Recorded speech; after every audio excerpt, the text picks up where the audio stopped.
CDR and entire crew is go. Okay, Scooter, well, look, it's a great day to go fly. On behalf of the KSC Processing and Launch Team, I'd like to wish you, your crew, and the whole Hubble Space Telescope team a great mission. Good luck, Godspeed, and we'll see you back here in about 11 days. Enjoy the ride, pal. Nozzle check of the SRBs. Firing chain is armed. Sound suppression water system armed. T-minus 10, 9, 8, 7, 6, 5, 4, 3,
As we step away from the Space Shuttle launch, my name is Peter Schrappen, welcoming you into Day 4 of Seattle Boat Show Connected. This is Boat Show TV.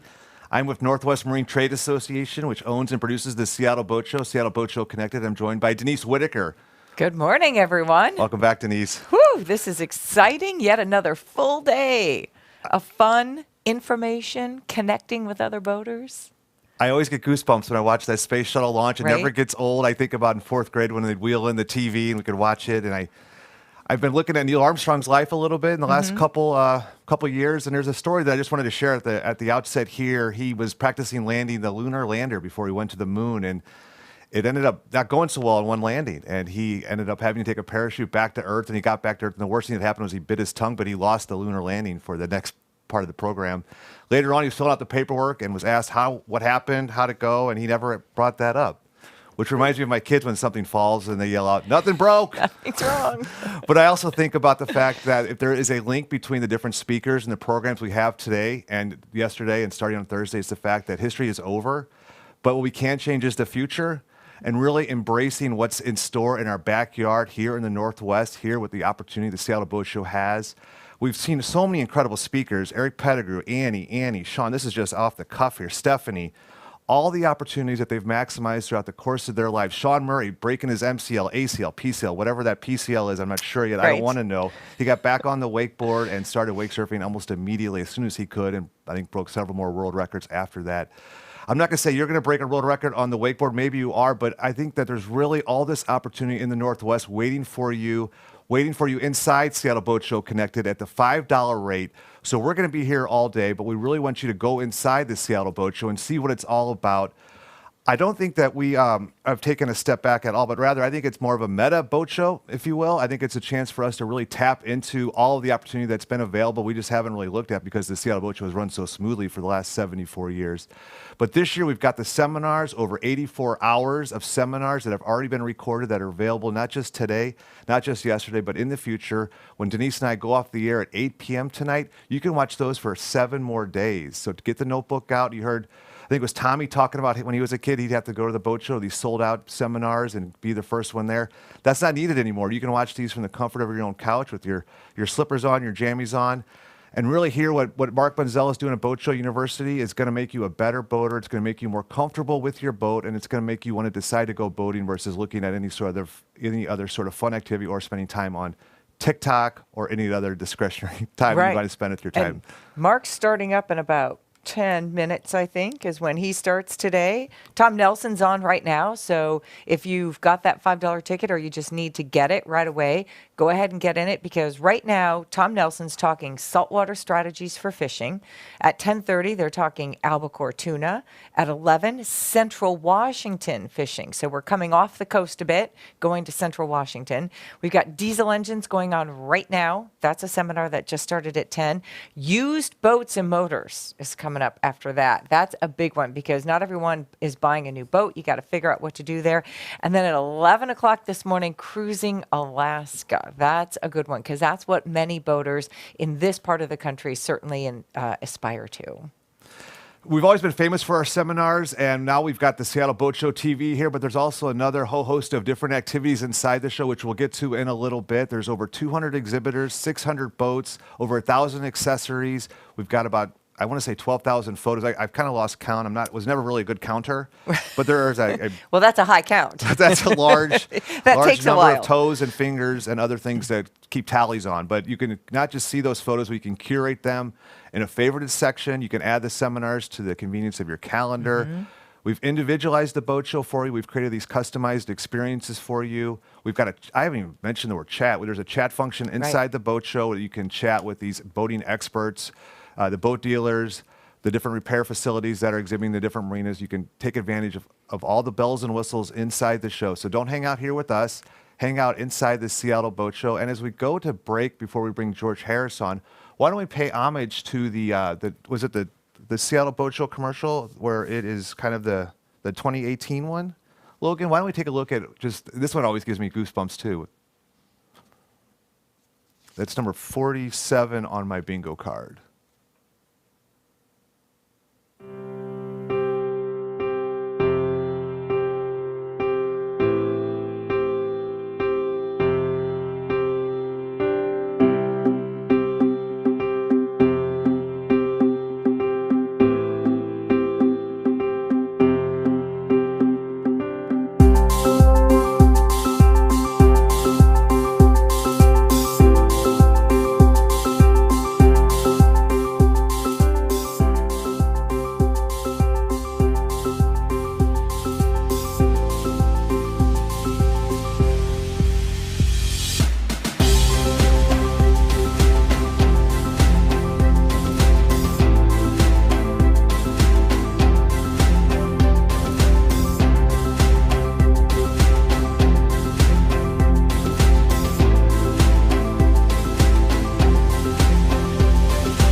Boat Show Connected, presented by Union Marine. My name is Peter Schrappen. I'm joined by co-host Denise Whitaker. Hey, Denise. Good morning.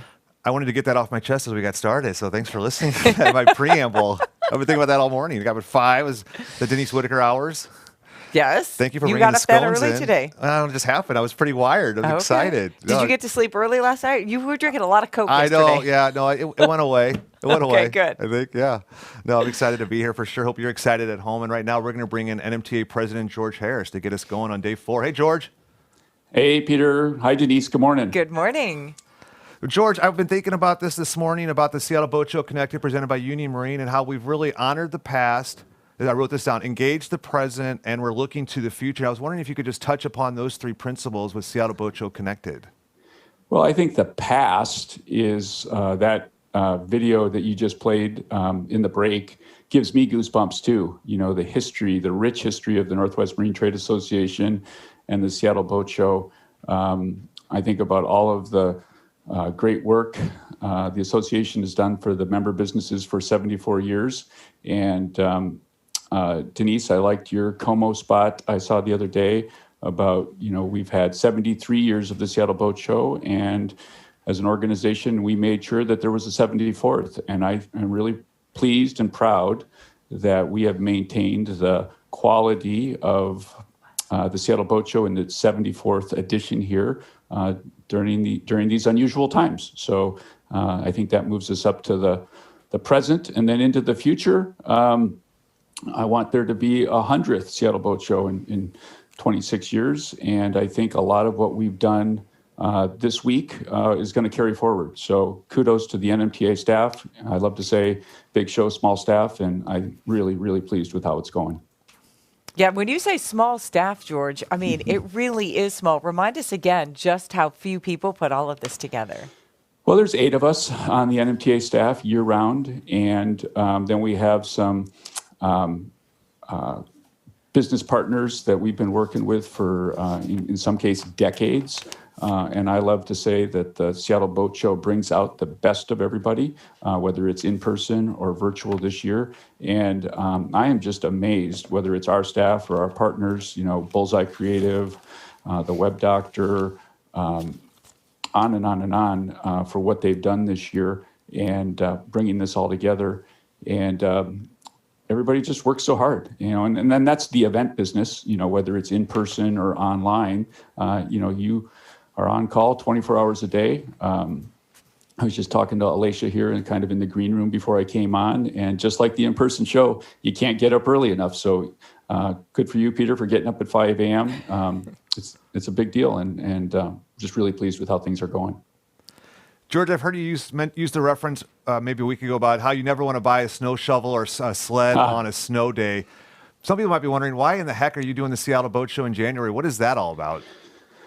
Well, it's interesting, you go back to the past, and in 1947, when a group of member businesses came together to have the first ever Seattle Boat Show under a tent down near the University of Washington, you think back then, all of the boats were basically custom made. And boaters in 1947 or 48 or 49, if they wanted a boat for the upcoming year, these manufacturers needed to plan their production, plan their materials, plan their labor. So they really need to have a boat show in January. And so you look across the country, there are winter boat shows all across the country in the major markets, whether that's Boston or New York or Detroit.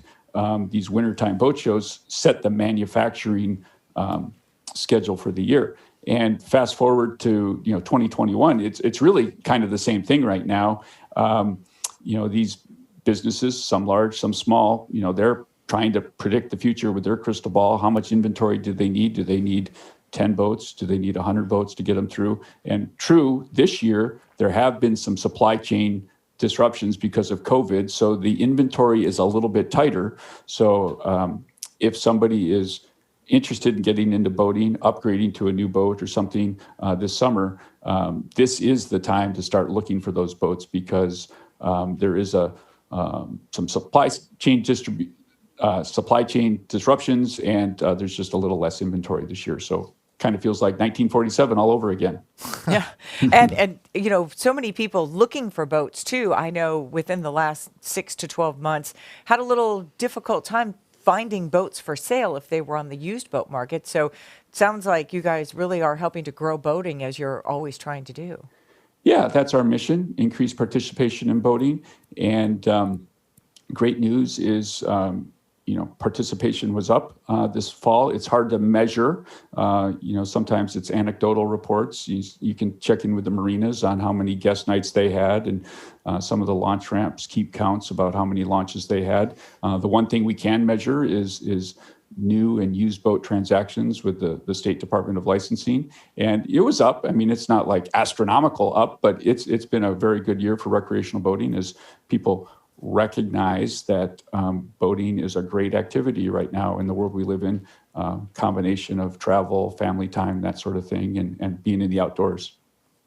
Because we didn't give our exhibitors enough homework to do, there's also, I know, a lot of special activities planned throughout the entire show that is going on today. George, can you speak to maybe Seattle Boat Company or Seattle Water Sports or Sundance, all the fun that they've got in store for folks if they're interested in showing up in person?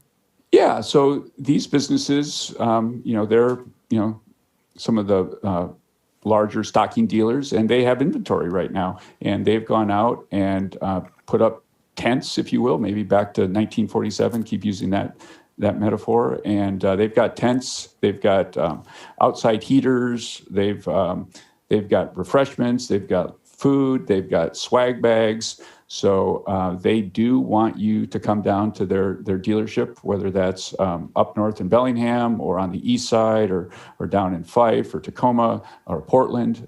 They do want you to make an appointment. So easy appointment scheduling at the website. You can make an appointment or a video call or just an old-fashioned phone call or drive in there, and all the health and safety guidelines apply. But Sundance, Seattle Water Sports, Seattle Boat Company, they want you to come down and they're ready to go. So they've kind of got their, mini boat show, if you will, on their location right now. I know you've been working the phones, George, checking out with the exhibitors. What are you hearing? I think very good reports. We've never done a virtual Seattle Boat Show before. So on one hand, you could say it's the best ever virtual Seattle Boat Show. But, the phone calls are coming in. The people are making appointments.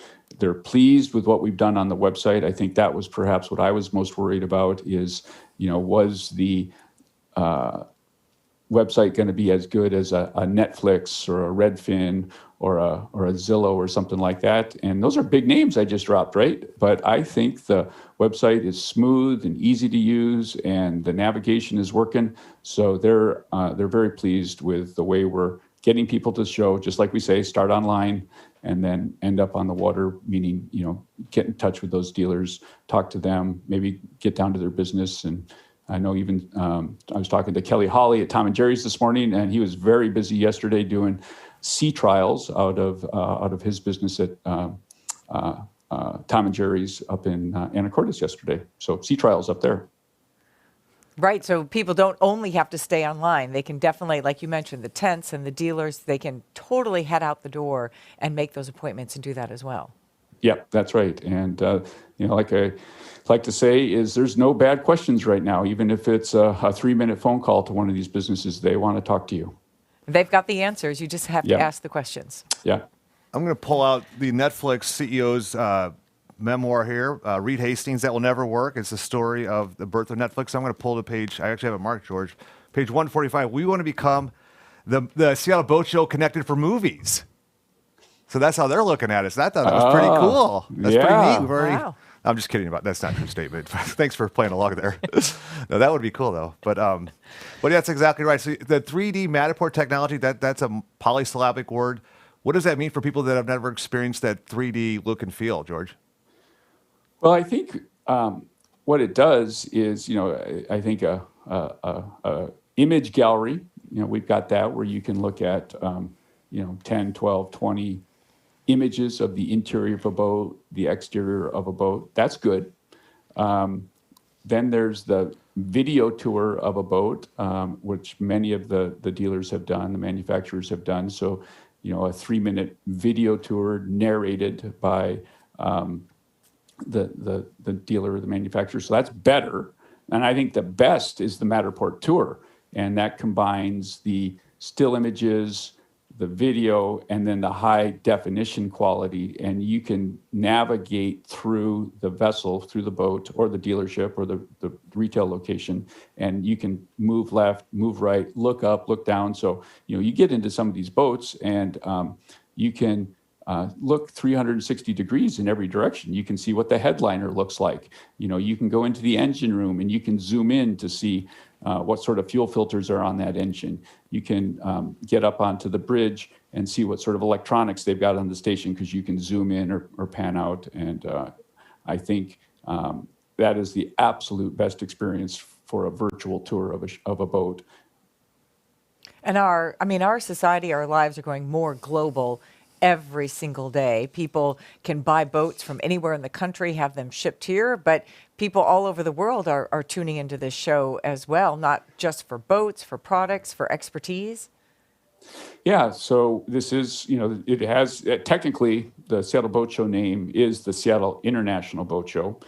We own that trademark, and we dropped that about 20 years ago so we could just have the domain name seattleboatshow.com. But yeah, we've sold tickets in 52 states and Canadian provinces. We've probably sold tickets into 20 different countries by now. Excuse me, Israel, France, Italy. Actually, I was looking at this morning, a bunch of new orders came in last night from Japan. So it is international. And yeah, a lot of ticket sales all over the nation. That's one of George's hobbies, is to look at where tickets are sold. Right? Why not? Jack Wilkin, our friend from Seattle Boat Works, was talking about, and it's similar to what you said yesterday, about how the more you use your boat, the less likely it is to break. It's actually, you spoke about this yesterday. It's like a muscle. For those who weren't with us yesterday, can you just repeat what you said yesterday about how the importance to use your boat? Yeah, I think, the first time I heard that expression from a longtime boat owner, it might have been Bill Baker, in fact. You would think perhaps maybe the more you use something, the more engine hours you put on it and whatnot, that would harm it. But, you think about your automobile, you turn it on and off every day, you use it every day, and you have a understanding of how it works or what it sounds like every day. And I think, the more time you spend on your boat, you're more aware of all the systems, emphasis on all the systems, and you can be tuned in to changes. So using it, and then those systems are best when they're used, often. So, we can't use our boats as often as we'd like. We have to go to work and whatnot. But then you get into, planning your spring maintenance, and that's really important. And that's a big part of the boat show right now, is planning your spring maintenance, because it is a very seasonal industry. And what happens is, if you delay your maintenance, that oil change, always good to be doing your oil change as needed, but you try and get your oil change done the weekend before 4th of July, you're going to have a long line. So, any of the preventative maintenance, annual maintenance that can be done now and scheduled through these businesses, they have promotions, incentives to do that right now. They're trying to spread out their work throughout the year. So they know that they're going to be very busy in, June, July, and August. What's on your agenda for today?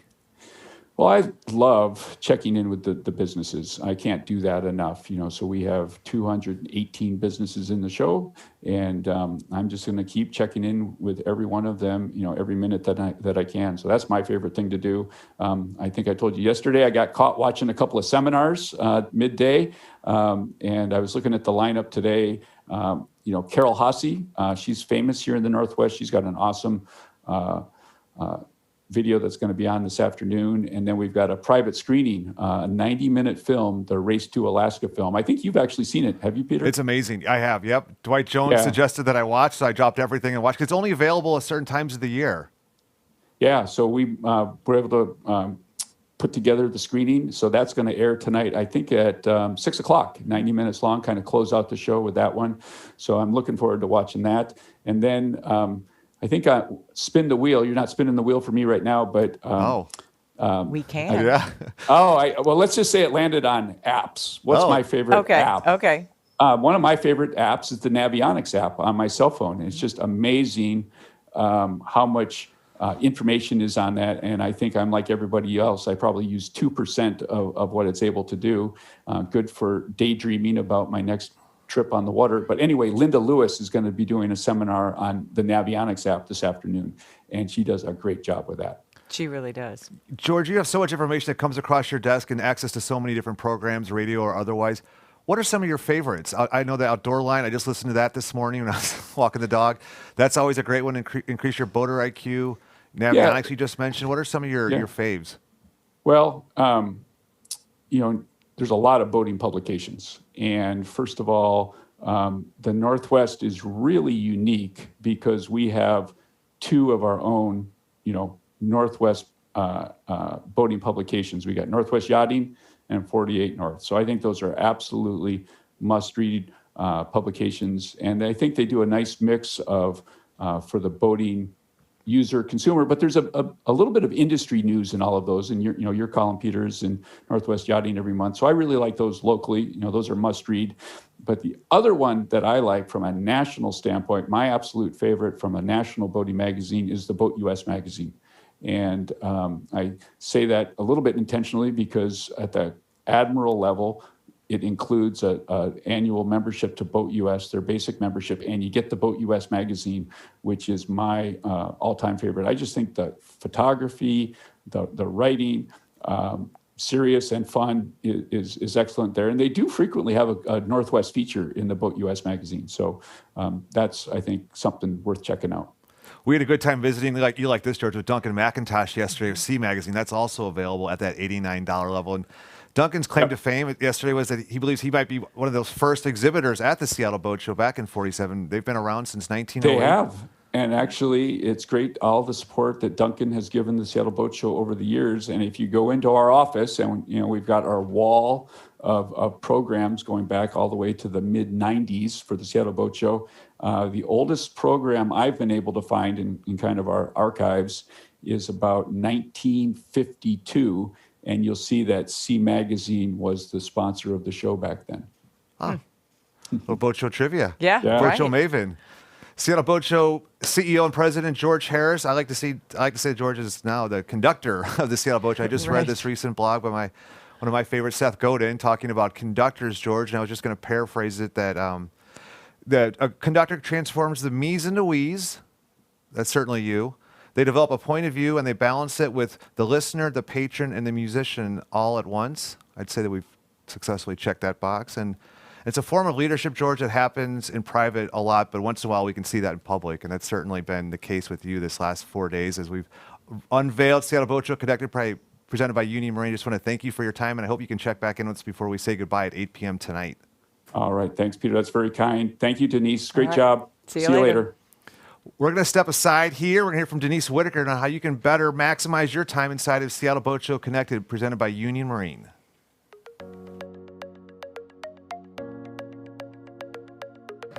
The 2021 Seattle Boat Show Connected features an incredible schedule of fishing, boating, and sailing seminars streaming right here on this site.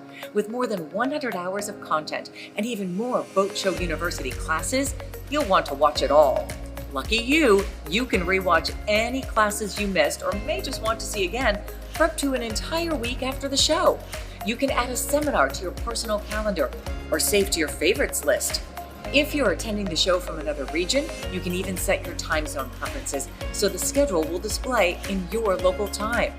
During the live stream, chat with other attendees, post questions and comments for the presenter, jump between sessions, browse featured products and services, and more. Get the most out of your boat show experience.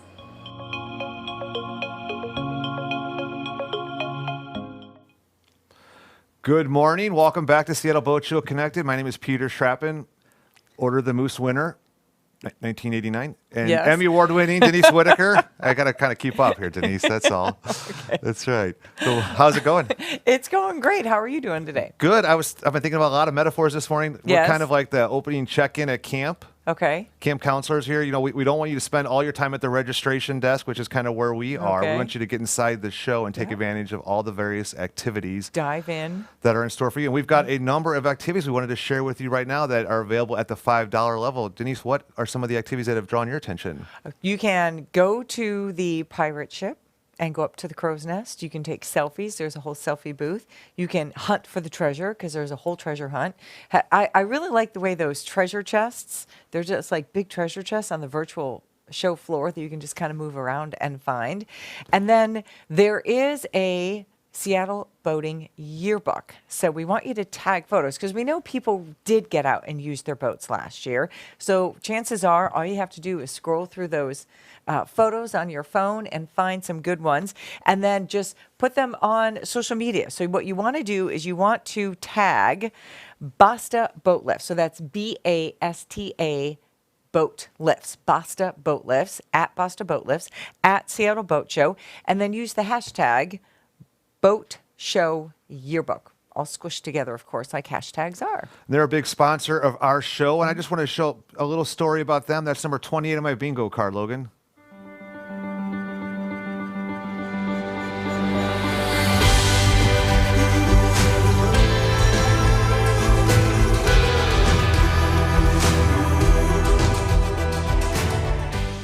But wait, there's more. That's not the only activities in store for you inside Seattle Boat Show Connected, presented by Union Marine. You can also try to win a free boat.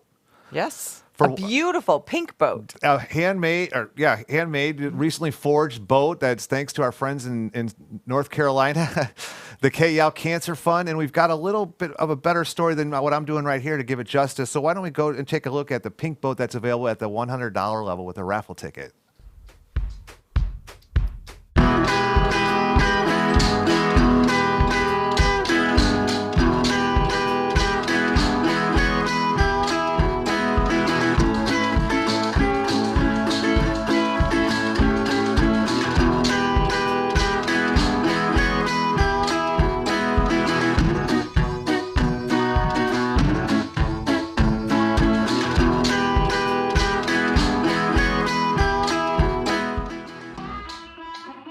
That's right, pink. Savannah Boats has partnered with the KL Cancer Fund and is building a pink boat for them to raffle off. 100% of the raffle proceeds will go towards the fight against all cancers affecting women.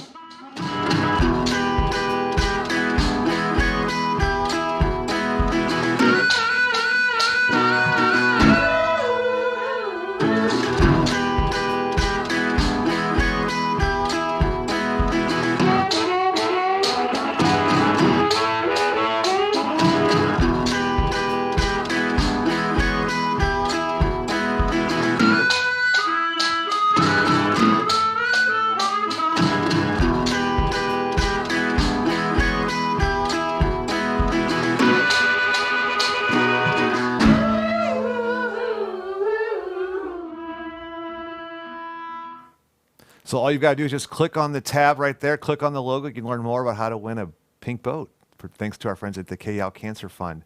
There's even a career center inside the Seattle Boat Show. If you're looking for work, if you're thinking about your current position and it's just not the right fit right now, there are a lot of, I just filled up, I can tell you, I just filled up the career center page. I can tell you there are positions available right now looking to hire all kinds of trades, aspiring trades, men and women. And we've also got our support from our friends at the Core Plus. And right now we're going to hear from Tori Gearing at Core Plus to talk a little bit more about all the different activities and vocations available thanks to our Career Center.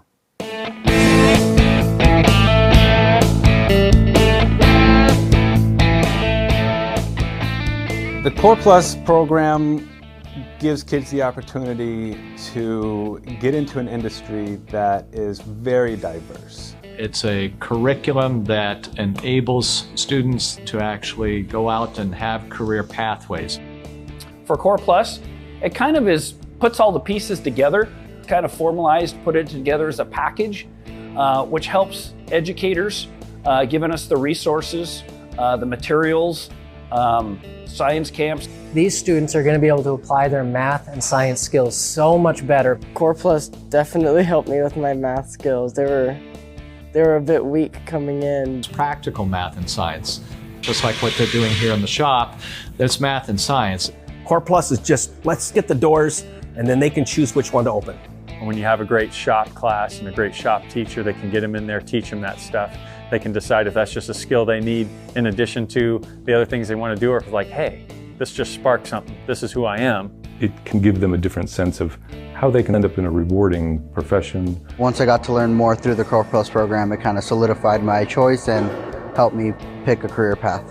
I'm definitely more comfortable knowing that I had a job exiting high school. A manufacturing education is a door to a wide range of different career paths and opportunities in the world. I didn't even take shop classes and things like that in high school because I never really looked at what options were available. I so wish that I had taken shop class in high school. It would have given me that much more of a leg up to get started. Going into college, I would have loved to have known that I was interested in building things in 3 dimensions. The Core Plus students really work well in our apprenticeship program, and they already know that they like to work in a technical environment. The business community has been just starving for these young individuals to come out of the high schools.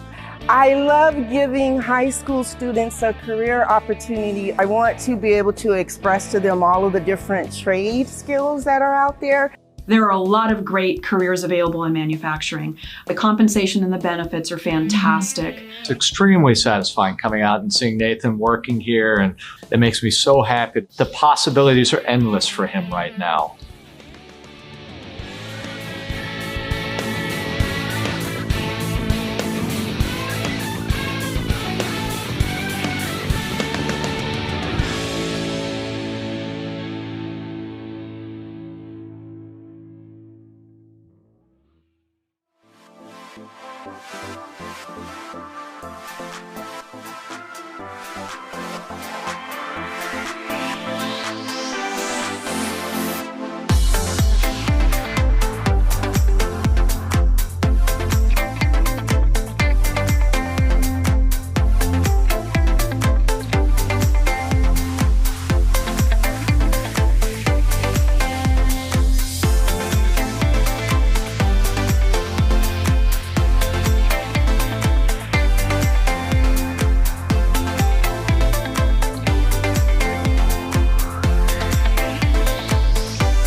If that wasn't enough for you, there's also a private screening of Race to Alaska, which is the human-powered race from Port Townsend up to Ketchikan, Alaska. We heard visited with Carl Kruger yesterday of KrugerEscapes.com. Carl's featured in that movie along with the other bunch of cast of characters, just waiting to tell their stories, waiting for you to watch them at 6 o'clock this evening. Here's a little tease of what's in store for you at 6 o'clock.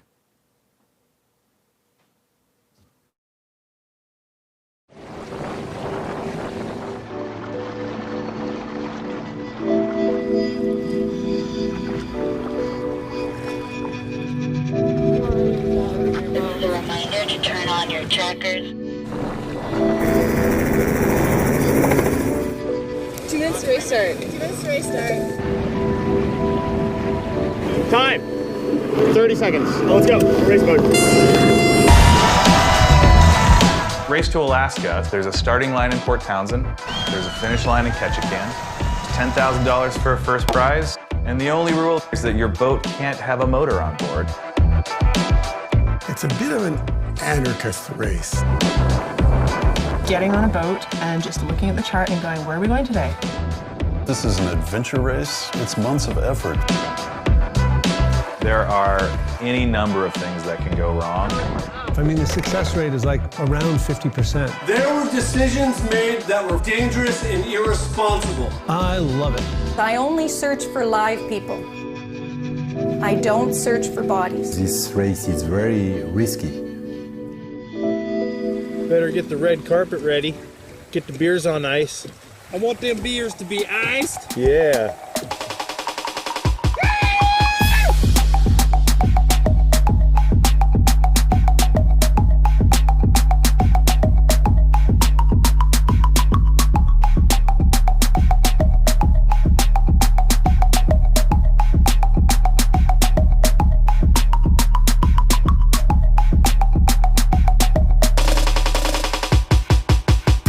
It's not just a race. This is an opportunity to do that thing and be that person that you always wanted to be.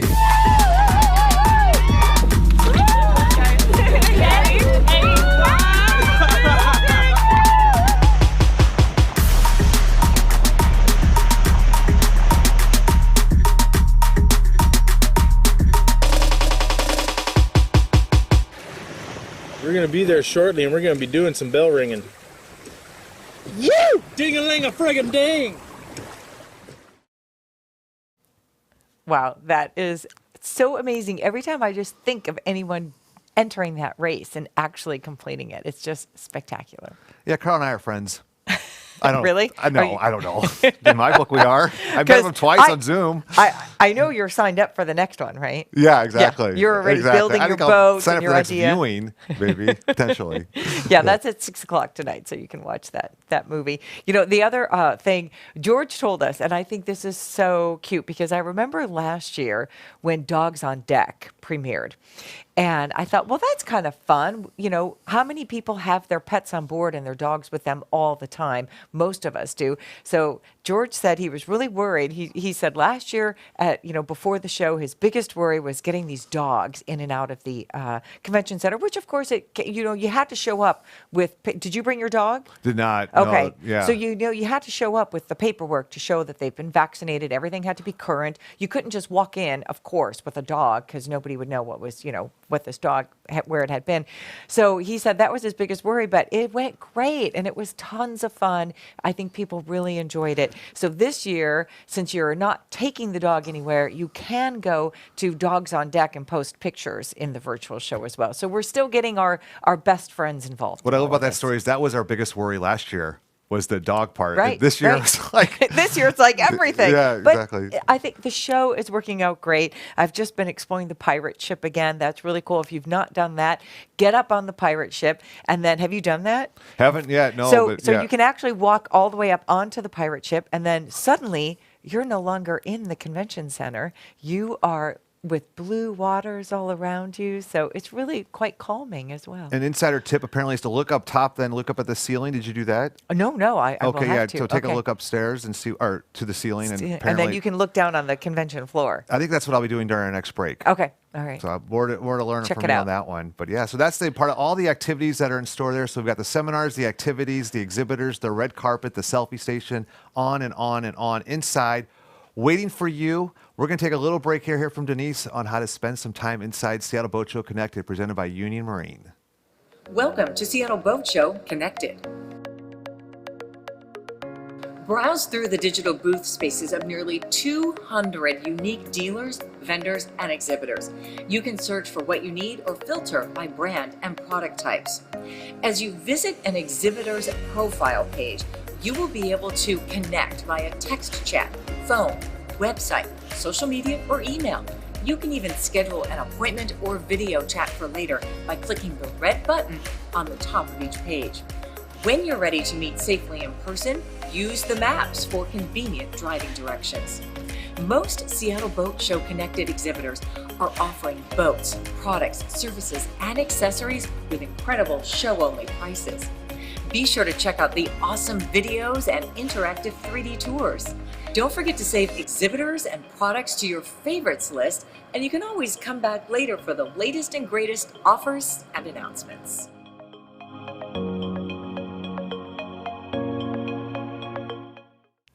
So there's some instructions on how to spend time inside a Seattle Boat Show Connected, presented by Union Marine. Well, again, today, right here at Boat Show TV, we have a full lineup. We've been busy. We've got our whole lineup of speakers here, which you can see as part of the activities as well. And now we're going to hear from John and Amanda Neal, boating superstars. They have circumnavigated the Earth 14 times. It's amazing. Mahina Expeditions is their company, and they are the consult. They're part of Boat Show University. And I had the good fortune on December 30th to sit down with them to record this conversation that you're going to see right now. So enjoy. In 3, 2. Welcome back to Seattle Boat Show Connected, where I have the distinct pleasure to be joined by my co-host and partner in crime for Seattle Boat Show Live, Mark Bunzel. Hi, Mark. Hi, Peter. Thank you for inviting me. This is going to be fun. Exactly, and we're not alone on the set here. We've also got John and Amanda Neal, who we interviewed back about 4 weeks ago, but now we see you in person. Hi, Amanda. Well, thanks for having us. This has been real, I know, not the screen, but this is fantastic, so thank you. Well, we're glad to have you here. And hi, John. Hey, Peter. It's great to be here. Awesome, awesome. And this is not your first Seattle Boat Show, right? I mean, you are a stalwart. You're perennial presenters. You sell out your Boat Show University. You've got some Boat Show University seminars planned for this year. Take me back to your first Seattle Boat Show. Just after the Seattle World's Fair closed, the first time that they moved the boat show from, I think it was in the Armory, into the Coliseum, I went there with my dad and my brother. I think it was about 12 or 13, something like that. And we actually ended up buying a boat there. It was so incredibly exciting.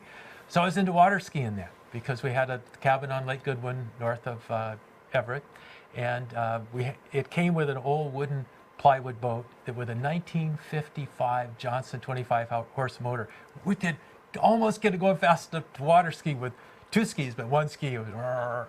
So somehow or other, we convinced my dad to go to the boat show. We saw the ads in the Seattle Times. We went there, and it was like really exciting, bright lights and everything. And we bought a 14-foot Chrysler outboard motor, a Chrysler outboard boat with a Chrysler 55-horse motor from Ted's Outboards up on Holman Road. And then we took a boating safety class. It was actually held at the Seattle Public Library, but we found out about it at the boat show. And that kind of got me hooked on boat shows because it's exciting. You know, there's lots to see and new stuff. And I've only missed presenting at the Seattle Boat Show since 1976, I think 3 years, when we were in Antarctica and the seasons were wrong. But those are excused absences. Amanda, take me back to your first Seattle Boat Show. What was that like? Well, that was after I'd just met John, and we hooked up in New Zealand. We sailed to Antarctica. We flew back to Seattle. He said we're presenting seminars on stage, and I'm like, great! I would love to talk about the icebergs and the whales. And he's like, no, it's about boat and equipment. And I was like, really? like technical stuff? And I was like, oh boy. So I think the first few shows that John put was the days of slides. Oh yeah. And we didn't. And we were on the ferry heading to the boat show, and he's pulling out slides and combining things, and we put it in a carousel, and that's what he presented to. I stood there looking in a matching out. I don't think we were matching in those days, but I stood there going. Advanced. With half the information just blowing over my head, going, okay. Well, we're delighted to have you as part of this year's Seattle Boat Show Connected. And Mark, you've talked them into doing a couple of presentations for this year's feat. Well, yeah, they're going to be talking about in the Boat Show University about long passages and how to plan for that. They're the experts. I don't know anybody else who's done more long passages than these two, plus they teach it. So that's a perfect subject for them. And then you've got several of the shorter form seminars that you're doing, anchoring, diesel engine, and I should know the others. Short-handed sailing. Short-handed sailing. 2 up. Okay. Yeah. And that's going to be fun. Yeah. A lot of good information. Well, and it's all about relaying that information and giving people the tools to have adventures on their own boat. That's the only reason that we're here. And safety and fun. You two are incredible in how you talk about safety and how to. I'm sure people's lives have been saved just by the information they have beforehand. Hope so. Amanda, why is life better on a boat? Wow, life is better on a boat because it's hard to compare with COVID now because we all are so much into our homes. But for me, houses are boring. Well, no, you're traveling with. You're like a little snail, and you can poke your head out and look around and explore. But you've always got somewhere to retreat. You're carrying your shell, and you're home. You're home, and it's always every day is an interesting day. So when you get up in the morning, it's like a new environment, a new scene, but you can still retreat into the comforts of down below. And John, when you're on land, are you just counting the days to back when you get on the big expedition? I'm not very good at just same thing every day and living in a house. I just get bored so incredibly quickly with that. Boating is just fun because you have a changing panorama. Everything's different. The weather is changing. Think about that storm that came through 2 weeks ago. Yikes. The weather's changing. The wildlife around you are changing. So in the wintertime, when we're away from our boat's in New Zealand right now, I go kayaking just about every day. We have kayaks in front of our house at Roche Harbor. Chuck it in the water and go. I saw a California sea lion yesterday morning. Wow. Came up, there's huge buggers. Came up right beside the kayak, snorted and looked at me right in the eye. It's just, and then the day before that, it was mergansers. Did you snort back at the sea lion? No, I kind of kept moving because he was way bigger than the kayak. Well, heavier. No, life is truly better on the water. I like one of your stories. You talk about it. In fact, you talk about it in your anchoring session about waking up one morning in a little anchorage, which had been clear water, and you woke up in the morning and it was iced over and there's penguins walking by your boat. I have not had that experience. I've had whales, dolphins, sea lions, bears on the beach. Bears are good, but not penguins. That's a little different. Well, our old boat was the Halbergrass C42, and it had windows in the hull. And so right beside our bed, if I just kind of scooted up a little, you could look out. It never gets dark in Antarctica in the summer. And so I looked out, and the penguin was actually quite close to the boat, and it was like, what am I doing? Yeah. That's fantastic. Yeah. You've probably seen countless types of whales. Do you ever get tired of seeing wildlife? Like, is it like seeing a squirrel in the city or anything like that? Is it?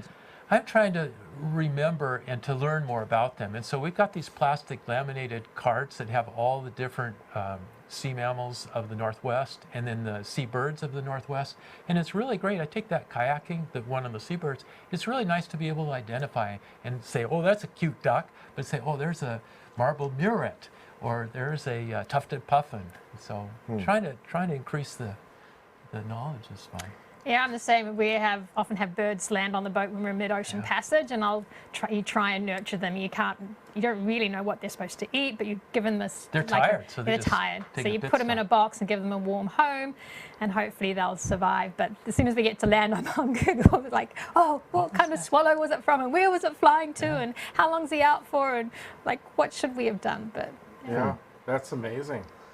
You've inspired about 10,000 people to get on the water and to love boating. You've been around the world maybe 14 times. How do you keep your life curated so you're able to remember those special moments? Do you journal? Do you take a lot of photos? Or is it you just live each day like it's a new day? No, we've been, since Antarctica in 1996, Amanda has been cataloging, and we've been archiving everywhere we've sailed on our website, which is just mahina.com.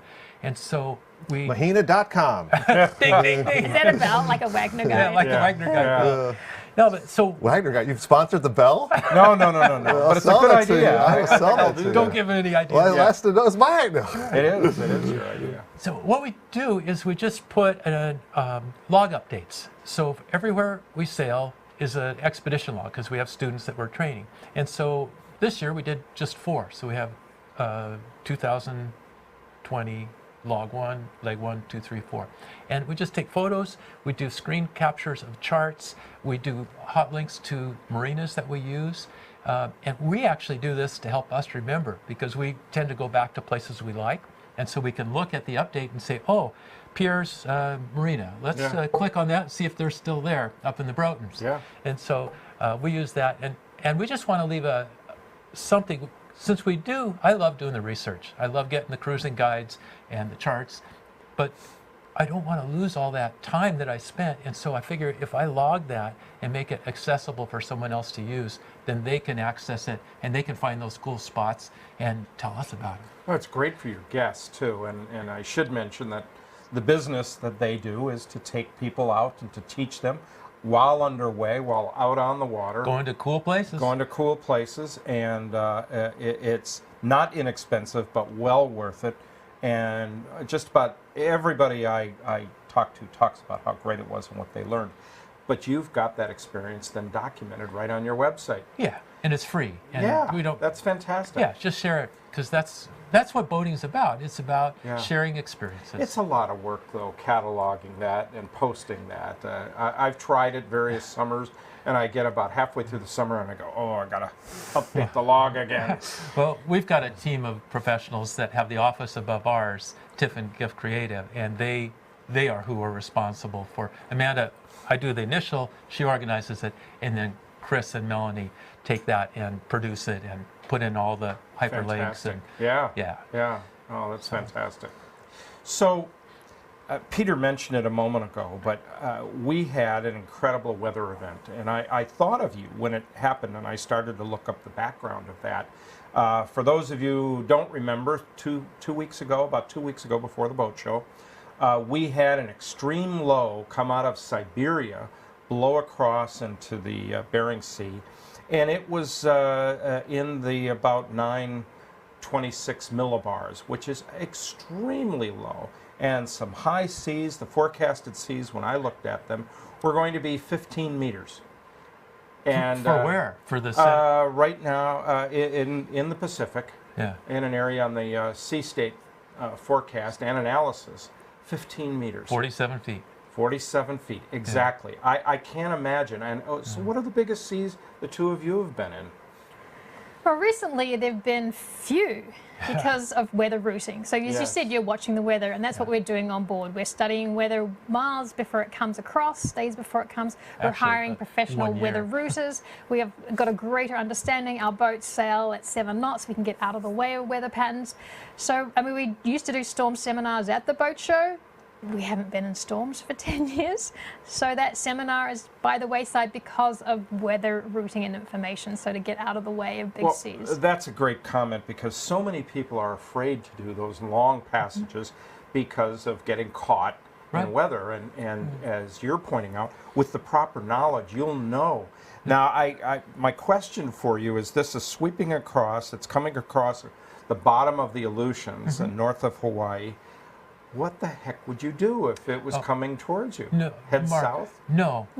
You would never, ever, in your right mind, be anywhere near those conditions. Okay. So, fortunately, I need to take your class. Well, Mark, insurance companies have a real benefit, and that is that they won't insure you to sail in unsafe times. And so there are windows. They use Jimmy Cornell's World Cruising Routes, among other books. But you say, I want to sail across the Caribbean hurricane season, they say, fine, but your insurance is invalid, or you have 100% deductible, which means you have no insurance. Yeah. And so you just look, it's all about risk mitigation.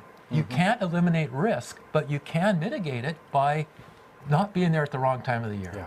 You can mitigate risk by having access to the best up-to-date weather forecasts. NOAA and Environment Canada do phenomenal jobs with their forecasts. They get better every year as they get better tools. Yes, and they've just taken a big jump in the last 2 weeks. We've got a class at the Seattle Boat Show University with Bruce Hedrick talking about the new weather models that are out there. And so you use those. You choose your passages. You choose a boat that has a good turn of speed. So we purposefully, I help people select boats. I don't sell boats, but I do boat purchase consultation. One of my criteria is to get people to choose boats that are reasonably fast, so that when there is bad weather coming, they are not going to have to sit there and be slugged, pounded. They can simply change course, go to a different port, go faster, go slower, avoid. It's about avoidance, not survival. Yep, that's a great point. Well, as we wrap up here, I want to give Amanda the last word here. Amanda, what do you feel has been the biggest technological advance since you started? The weather satellites, I'd imagine, would be up there. Have there been other game changers for your sailing?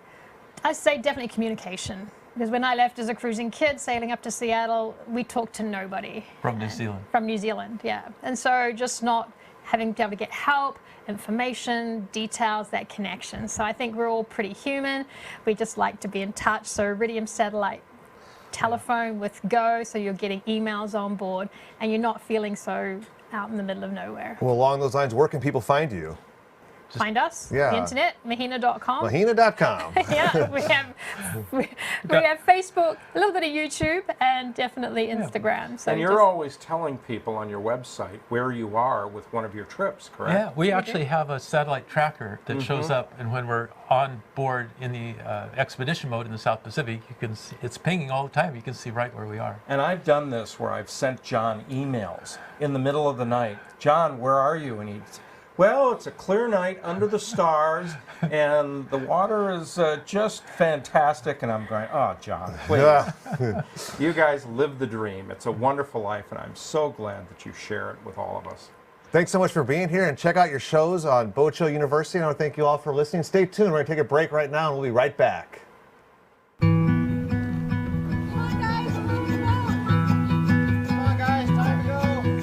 I don't think we've ever had a bad day on the boat. I think it's just the fact that we're together and we're able to share this experience.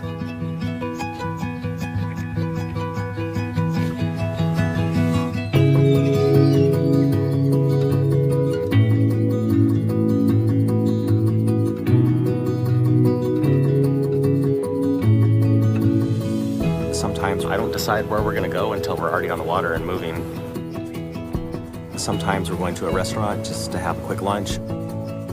Sometimes we just take tents and sleeping bags and we head up to the beach. A lot of times, it doesn't even have to be that we're going somewhere. Being on the boat is the destination. Having a boat is a little bit like having a vacation all the time at your fingertips.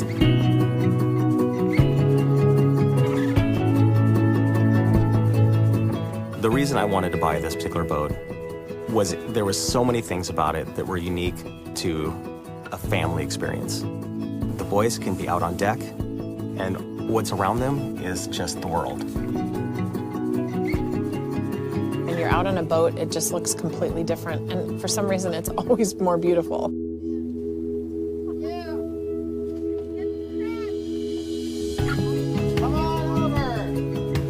You know, my dad's almost 85 years old.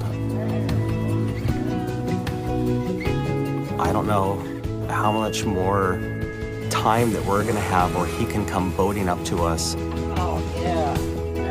come on board, and have a crab feast with us.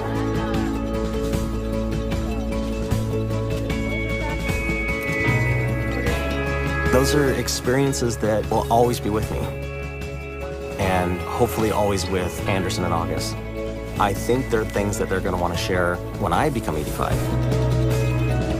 When we're on the boat, it's ours. This is what's special to us. It's peaceful. What's valuable about owning this boat is it's an investment in memories that I can't create any other way. There's no way for me to put a number on that. It's just truly priceless.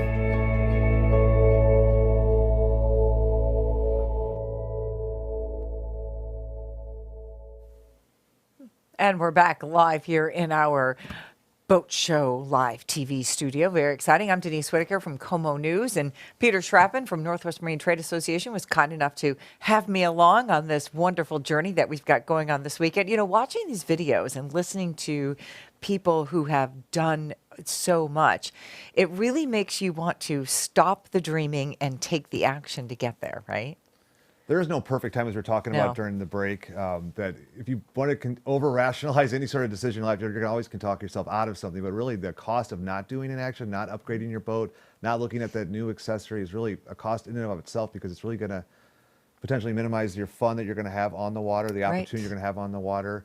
Dr. Diamond yesterday or 2 days ago was referencing the fact that how do you keep yourself healthy on the boat with the right medical bag and these really bandages and a few of the other tips and techniques he had for us. So I think that one of the motifs of this Seattle Boat Show TV is the fact that there are some little things you can do to really ensure that you have as much quality time on the water with your family and friends as possible. You know what, my hopefully you will laugh at this and not just kind of what. Yeah. But now I feel weird. No. Because I was just doing a little shopping in the show there, because my thing, I don't know how I came up with this, but suddenly I just decided our boat is a 1989.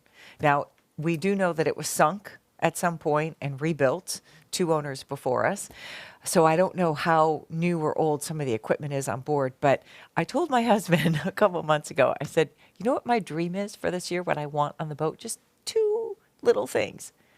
I just want new toilet seats. Oh. That's all I want. Yeah. I just want new toilet seats. The ones we've got, I've scrubbed, I've cleaned. They're not that clean. I just want two new toilet seats. So, it's like the little things, but that's a little thing that I feel could make my time on the boat much more enjoyable. And it could be organizing your galley. I went through our galley last year when one weekend, and I'm like, this is it. There's too much stuff. There's clutter. I took everything out, and then I went and bought, like little plastic containers and things to keep the spices all contained. The mise en place, like we were talking about yesterday. Exactly. I Yeah. mean, I kept I kept everything totally organized. I took stuff off that we're not using, got new glasses, got everything set up. So yeah, it's the little things. I mean, if you're going to own this wonderful thing that can take you places and can make your life more enjoyable, then think of all the little things. And that's part of going through the show. I was just in Marine Sanitation in their store online, or,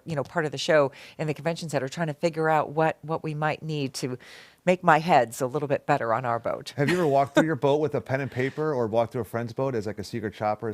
Have they ever invited you on to say, what are some of the, like almost the pebble in your shoe that makes you feel uncomfortable, that you're walking, like, I don't know why I'm in a cranky mood, because I have this pebble in my shoe. Because of this one thing. It does add up over time, and not having the right thing in the right place at the right time would be awful. And the show right now is the perfect time and place to just sit there right now at home, go into the show, go into the convention center. And there are so many vendors that have great show specials and products that, again, like you say, it's the pebble in the shoe that you've just got to get rid of and make it fun. This is not the first time we've done this. This is the 74th annual Seattle Boat Show. And in fact, that we're built on relationships. I'd really encourage you to get a relationship with your favorite vendor, with your favorite dealer. Really consider him or her an expert in boating, because this is what they do for a living. They're looking at the industry publications. Ask them what needs to be done. Invite them onto your boat. I've got to ask you, Denise, have you changed the boat's name in the course of the sunken part to now? Yes, we change every boat we've bought. We have changed the name. Yes, that is a superstition. You have to go through a proper ceremony. Oh, okay. Mm-hmm. I just knew it was bad. Yes, there's you're a ceremony? Yes, there's a ceremony that you have to go through, and we have done that. And it's funny that you bring that up too, because I was going to ask, what is your in-laws' boat's name? Sea Karen. Like Sea Karen Karen. Terrier, Sea Karen, or caring for the. I like that. It's been Okay. a name change. I think it was Sandstone potentially. Okay. It was Sandstone, not but Sandstone potentially. I honestly can't remember we've had our boat like 12 years now, 13 years. I really don't remember what the original name Is was. that for the ceremony? That part is taken out. Yes. Like, yeah, you're it's not gone. allowed Yep, to remember gone. the previous name. But the name of our boat, my husband came up with it. And what's really funny is every boat we've ever owned has had this same name. We just always rename every boat the same name. It's easy. Anchor Babe.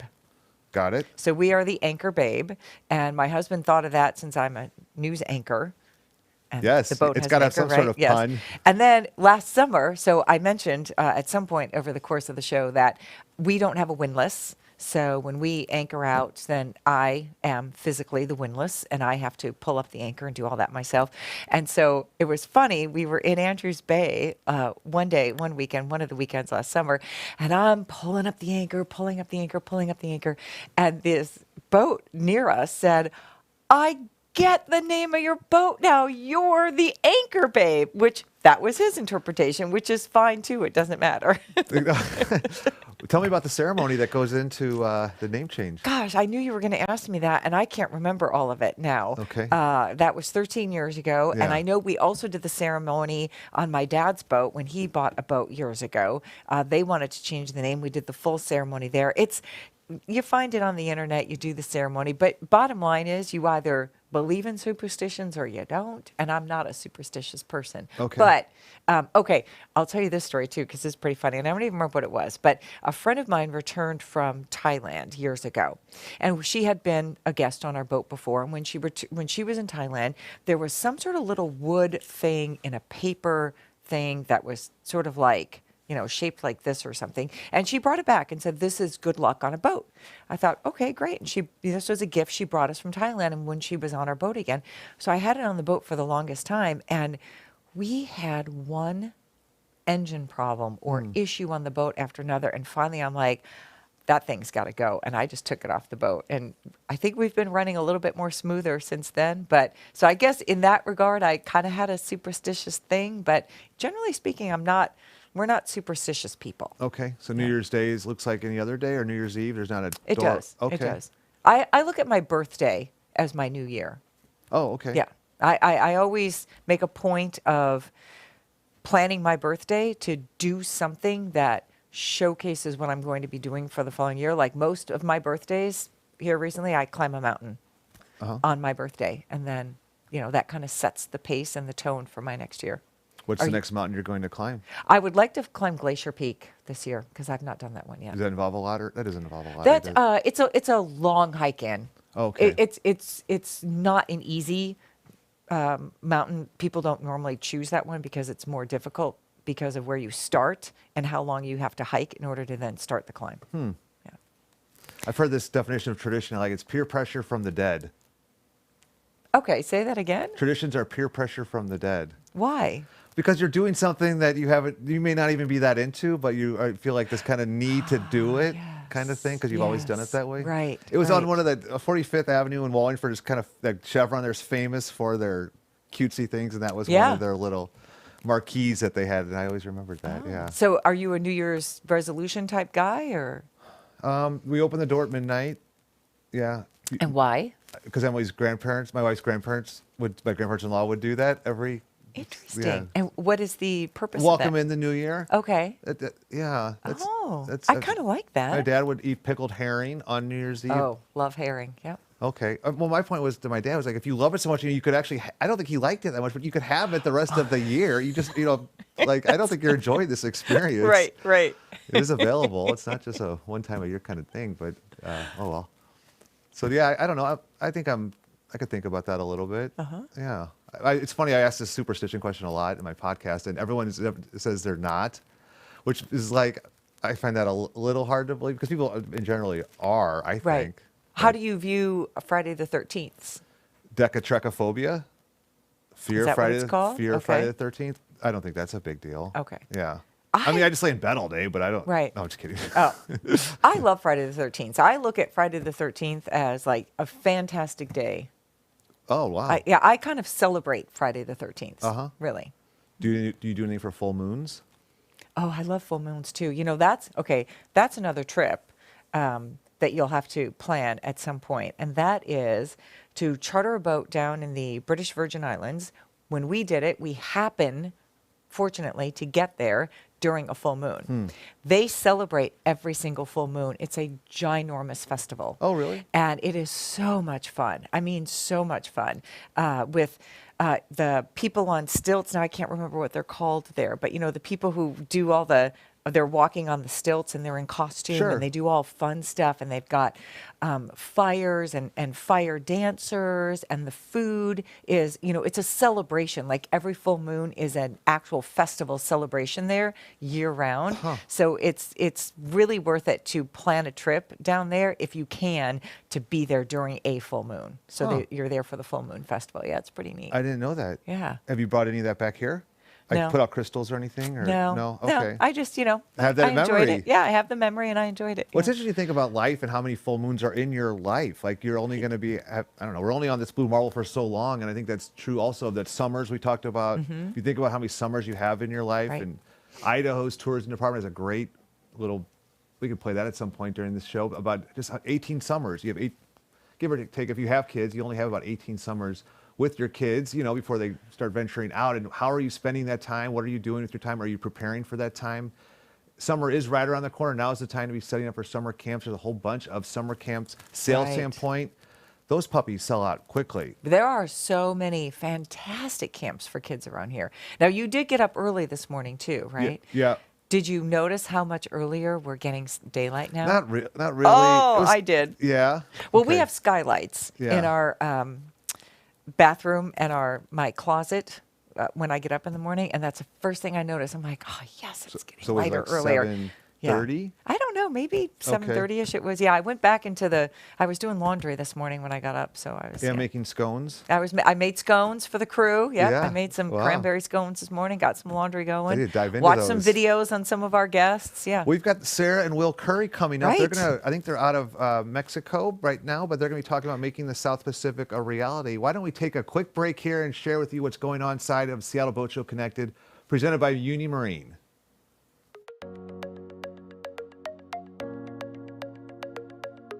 The virtual show floor is one of the coolest features here at Seattle Boat Show Connected. You can surf the aisles of the show floor, navigating exhibitor booths in our fully rendered convention center. We even feature the iconic red carpet that has become a big part of Seattle Boat Show experiences. Here you can filter by product category or enter a keyword to search for what you are looking for. You'll be transported directly to the space on the show floor where you can interact and engage with exhibitors and their show specials. Be sure to explore the outer reaches of the virtual show floor where you just might find a buried treasure. Navigate to the pirate ship's crow's nest where you could discover a hidden prize waiting for you. Find the best deals of the year at the Big Seattle Boat Show Connected, presented by Union Marine.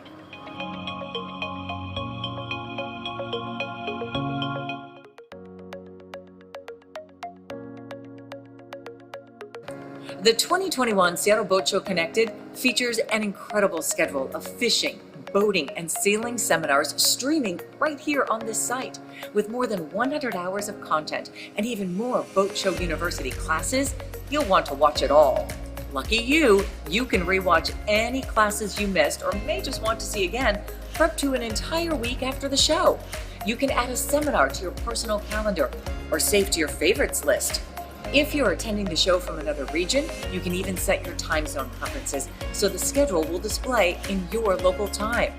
During the live stream, chat with other attendees, post questions and comments for the presenter, jump between sessions, browse featured products and services, and more. Get the most out of your boat show experience.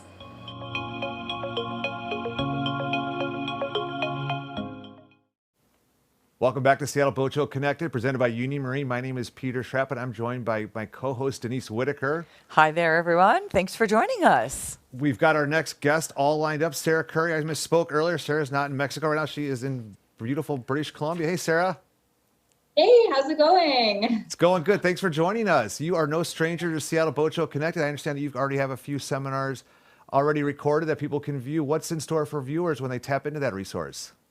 Yeah, well, they both already aired. So on Friday, and you can rewatch them now, but on Friday, my husband and I had our tips and traps for cruising the West Coast, Mexico, and the South Pacific. And I think it was really fun. And then on Saturday at noon, we did a Zoom call with Sailing Totem and Mahina Expedition. So that was also great to catch up with some cruising friends. One thing that I know you guys had to do cruising together, how do husbands and wives, what's your advice on trying to learn your roles and kind of keep everything calm? Yeah, that's a really great question. I feel like we're still kind of working on it. For us, it was an interesting dynamic at the very beginning, and we've been sailing together now for almost 10 years, actually. And when we first started, which was in 2012, we bought a boat in Mexico. My husband had quite a lot of offshore sailing experience, but I had none. So it was a really interesting dynamic because I went from, a career and all this stuff where I felt like I had knowledge of something to being on a boat and really knowing nothing and relying on him for everything. So it took a while for me to learn, and he was a great teacher. But our roles at the beginning were kind of captain and crew. And I feel like we've morphed over the years to now where I have a bigger role and actually kind of know what I'm doing. So it's a lot less pressure on him. What if you have 3-year-old twins? What advice do you have for parents as they get their kids ready for the summer? Yeah, well, they're actually 1.5. Oh, excuse me. Even more of a handful. I'm looking forward to when they're 3, then they might actually be a bit helpful. So we just got back from Mexico actually yesterday. We're now in Vancouver. And having them on the boat was great. And we're still at that age where we're just trying to keep everyone safe. So safety is kind of the main thing for us. You know, the life jackets, just every time they go, they can get up the companionway. We're on a sailboat, so they can climb out. But like every time they're out, they're in their life jacket, having netting around the boat, having a lot of, we actually all in our cockpit, we had the entire cockpit enclosed with a fabric called Pfeiffer-Tex that allows you to see out, but it also keeps the sun out, so it keeps the cockpit shaded. So that was a really great addition, and it's kind of the safety net so they can be out there. What was that product again? It's called Pfeiffer-Tex. It's a type of fabric. So it's really popular when you're in the tropics, and it's easy to get down there, but it adds some shade, so it's great. So you guys are living the dream.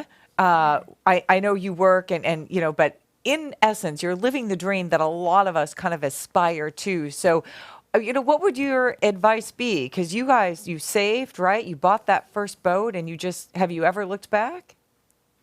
We haven't really looked back.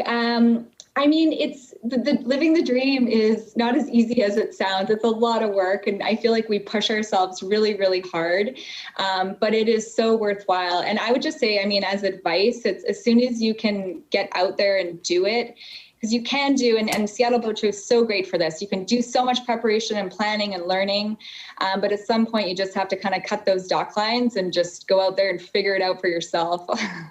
Well, during break, Denise and I were talking about how in life there really is no perfect time to do any activity. You can always overthink it, always rationalize your way out of having the right set of fun. Can you share with the viewers some insights that you and your husband have about just kind of seizing the day? Seizing the day. Oh my goodness. Well, there is no perfect time. I mean, for a lot of people, I think it is a financial thing, and it certainly was for us, because we had to save. I think we spent 5 or 6 years just, you know, not doing any vacations or big trips and just saving our money to go towards buying our first boat. But we made it happen. And an interesting thing is that from the financial perspective is that we bought that boat and we actually sold it in Australia, and we were able to make a little bit of money on it. So we kind of took a risk with buying a boat, and it kind of paid off in the end. What are you two doing in terms of work right now? You're not just living on a boat. And I mean, kind of tell us about your daily life, how you balance some work, some fun. You've got the kids. Yeah, balance. There's no balance right now. It's just total chaos. For work, so we have a family business, actually. It's called Hydrovane, and we manufacture a piece of steering equipment for offshore sailboats. So we work really hard. We sell worldwide, and it's a great product. And we love exhibiting at boat shows normally throughout the year, but of course this year has been totally different. So our schedule when we were, you know, on the boat for the last few months was really quite intense, because no childcare, twins trying to, you know, do passages. Our work hours would be during their nap and then start at 7 p.m. as soon as they went to bed. So yeah, balance, not so much. Sarah, I noticed you have some cruising rules. What are some of your favorite cruising rules? Rules as in like... well, you slow down is one of them? Oh, yeah. Slow down, I think you have, yeah.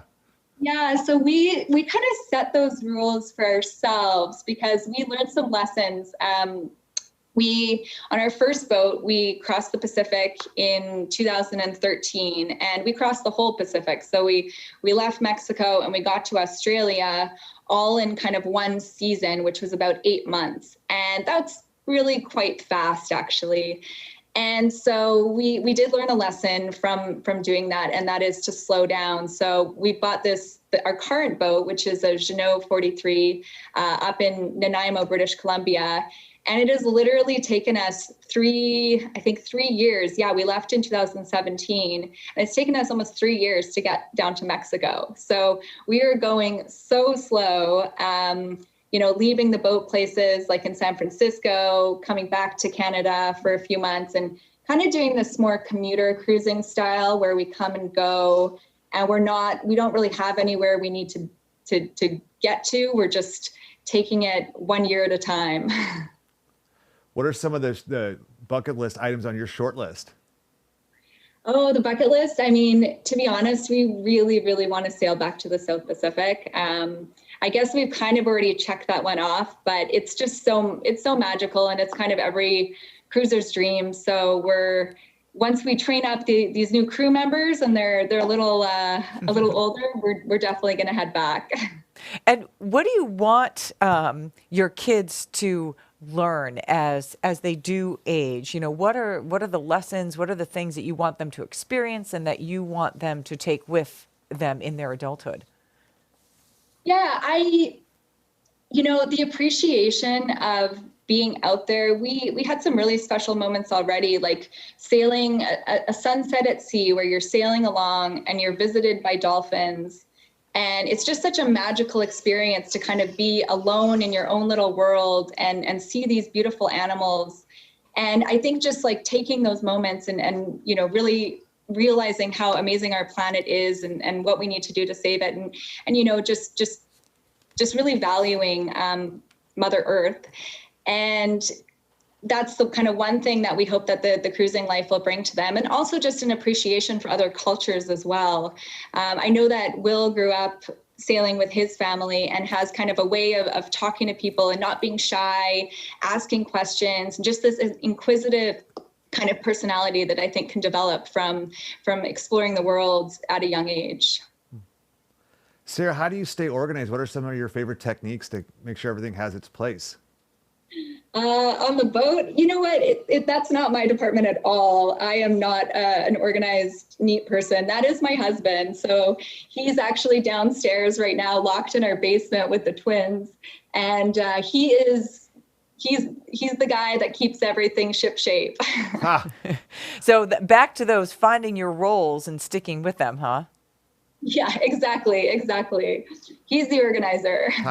What's one of the hardest lessons that you both had to learn either together or individually with a mistake or something that happened along your journeys? Yeah, I think it's just managing the stress actually is something that for me has been difficult in some respects, because you do have some very scary and challenging moments. And I always think about a situation. We were sailing from Tonga to Fiji, and it was the middle of the night, and we had to jibe the boat. We had to jibe actually the pole, which was what keeps our foresail out. So we had to do this kind of not so tricky maneuver, and we were quite good at it, but it was the middle of the night. It was like 2 a.m. Neither of us had really slept. It was very windy. It was dark, pitch black. And we had to do this thing where, Will goes up on the bow of the boat and we're talking. And so it was just like the communication that I guess that came from that, which now I'm kind of going off topic here, but the communication, I guess, is just so important. And especially in those very, very stressful situations that are kind of life or death, and you have to work together as a team. Sarah, can your twins say hi? Yes, they can for sure. Let me just grab them. Not if they're sleeping. I know what. I remember what that was like. Are they sleeping? Are they napping? They were just downstairs having some lunch, and I can hear them trying to get up here. So guys, just let me just leave the screen for like 1 second. I'm just going to grab them right here. Please. It's worth it. Yeah. Yeah, I mean, communication is really something that, couples definitely have to work on when they're on a boat. I think most, maybe not all, but I know we're always working on our communication. So it's always great to learn from someone who's been in those stressful situations and how they handled them. There is a line of clothing, I think, that it says on there, "I'm sorry what I said when we were docking." Right. Or don't hold me accountable for what I said. Don't hold me accountable. Yeah. I know. Yeah, because you don't mean it, but, stress does bring out, just emotions. And if it's hard to make that next decision. And especially, like she said, if there's fear involved in there. Oh, look who we have. Who is this? This is Kip, K-I-P-P. This is my husband, Will. Hi, and Will. this is Hugo. Hugo. Oh, hi, Hugo and Kip. Yeah, Hugo was actually a brunette 3 months ago, like really dark brown. So They've been in the sun. That's awesome. So you flew back from Mexico to Canada last night? We did, yeah, on Friday night. There's some new travel restrictions in place, and we weren't interested in hotel quarantining with these guys. Well, I feel like I owe you a congratulations. Yeah. Thank you. Sarah and Will, where can people follow you on Instagram or social media? Yeah, so we have our business account, which is at Hydrovane. And they can also find us through our website, www.hydrovane.com. I see you. You got it. Thank you so much for being a part of Seattle Boat Show Connected. Thank you, guys. Bye, Hugo. Bye, Kip. Bye, Will. Bye, Sarah.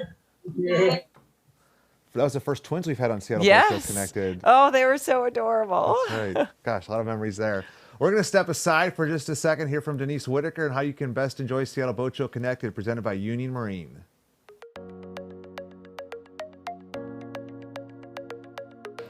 Hi, I'm Denise Whitaker, and I'm proud to be a part of the innovative and exciting 2021 Big Seattle Boat Show Connected.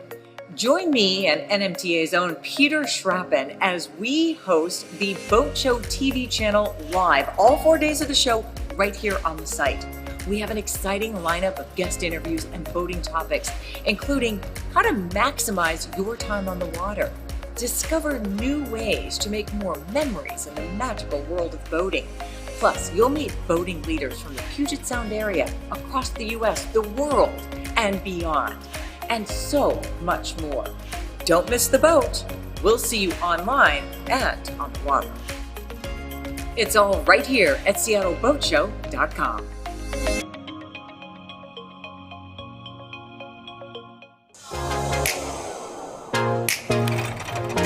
When I first launched it and went out on it, it was just like, oh, this is mine, this is fun. I just love the feeling of being on the water. The moment you get on the boat, your mind sort of eases and you're just kind of relaxed.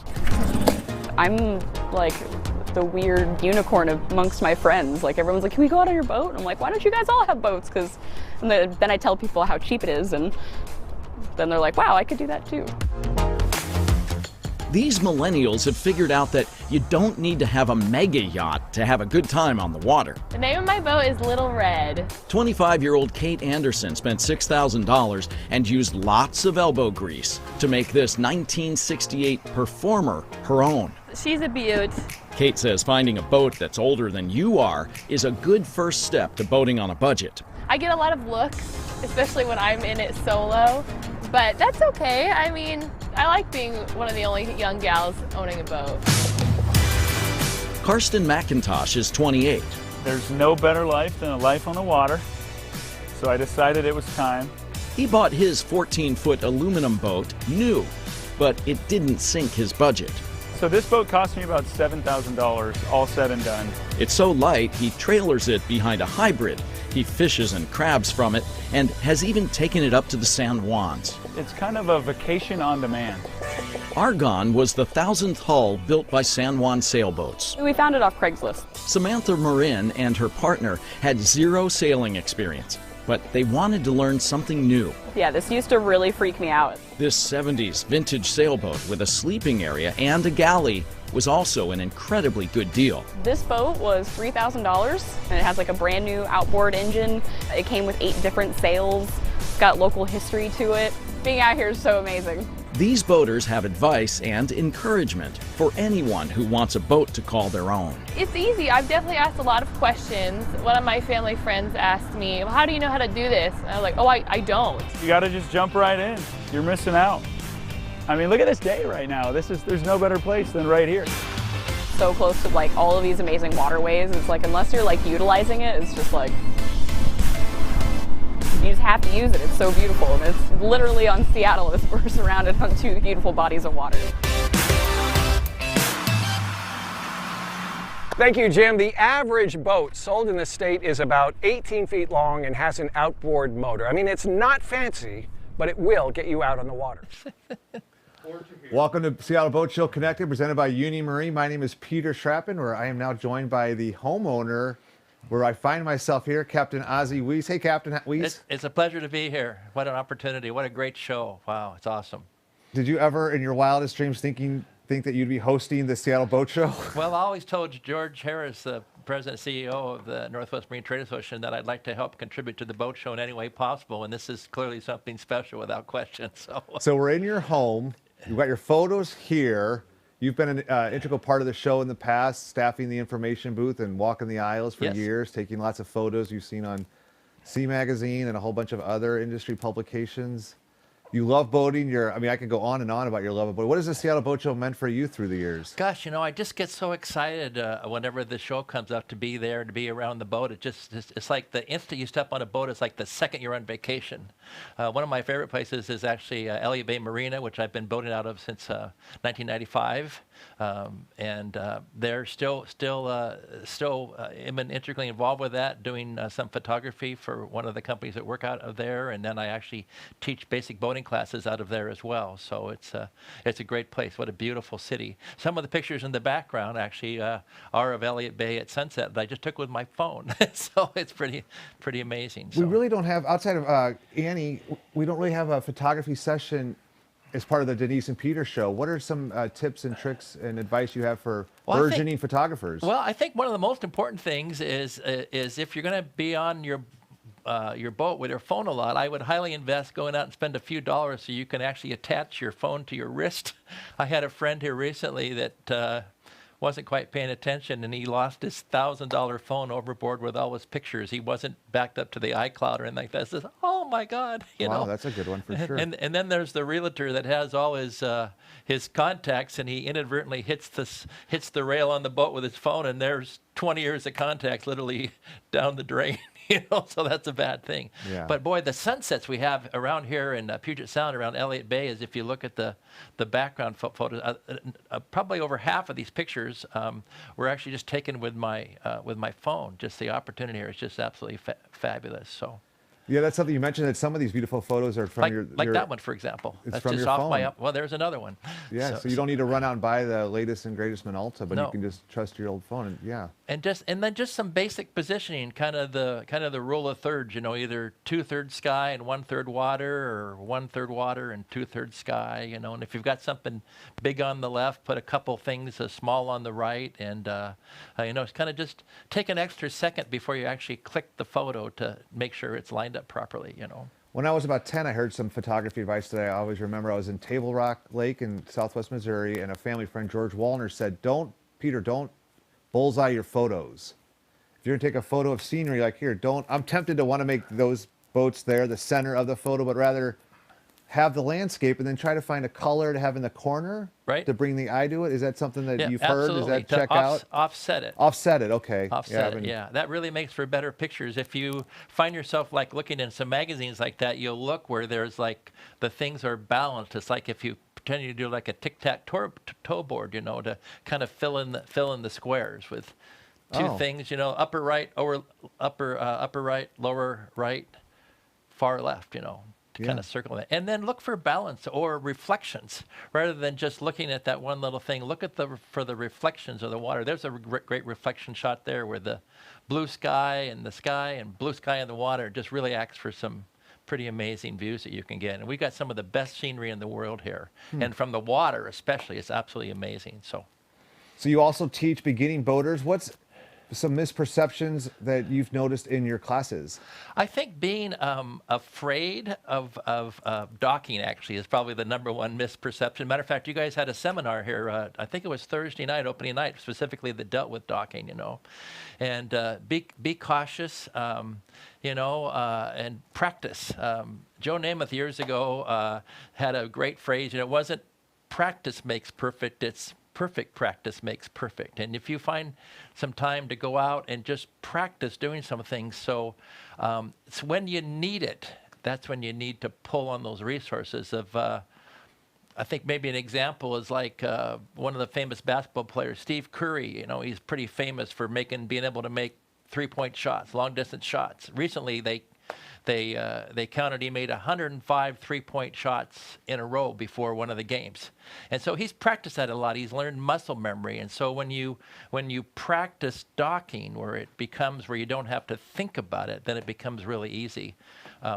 One of the examples I use in my class is I talk about, hey, we're going to dock, maybe we're going to dock for the first time, but you might remember way back when you tied your shoes for the first time, you had to consciously think about tying your shoe. Okay, I've got to put this shoelace around that shoelace or whatever. So now, as we get older, we think, I'm just going to tie my shoes. So you just kind of become part of the boat when you're coming into dock and start to, just kind of take it for advantage, take it for granted that, okay, I've got the confidence and now I can dock the boat without having to think about it. So that'd be a 101 lesson. What about like a 201 or 301 or 401 advanced boating lesson that you wish people I think knew? dealing with probably a little higher winds and currents and wakes. We have a lot of commercial traffic that goes through Elliott Bay, and anticipating what the wake patterns are coming in, to make sure that you're straight onto the wake or you're 45 degree to the wake as opposed to just going it sideways. There's a great YouTube channel. If you go in and you enter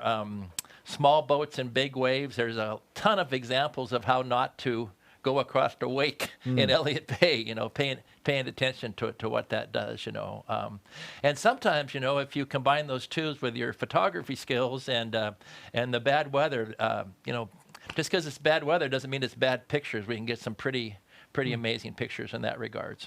Do you then take the photos through Photoshop or I another do. program? Most of these have run, maybe or you are familiar with a program called Lightroom, which is an amazing tool you can take where sometimes what is really a bad picture, an insufficient picture, and you could really make it pop, where you can pick out the good part of the picture. Maybe there's something on the left there, you really don't want that, and then bringing up the highlights and the shadows, and it makes a big difference. You and I talked before the show started. I'm saying to you, Ozzy, you've got 100,000 photos, or that would be pretty close, actually, over the last 40 years, and right? Ozzy, I don't want 100,000. I want your 15 best shots, which is a trick question. Which is pretty much what you've got behind you. Exactly. How do you keep your shots organized? Well, my filing system is you ideally want to always want to have your pictures backed up in 3 spots. And I recently had a computer issue where I had a couple thousand photos that got corrupted somehow.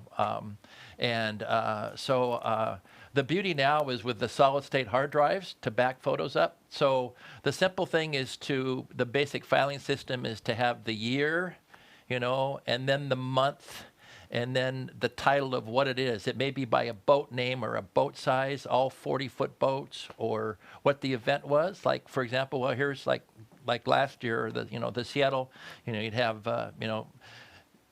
like January 2020 Seattle Boat Show, whatever. And then actually to have this is old-fashioned, but then to have a paper trail of what that is. Don't trust the computer totally. It's I read this recently, Peter.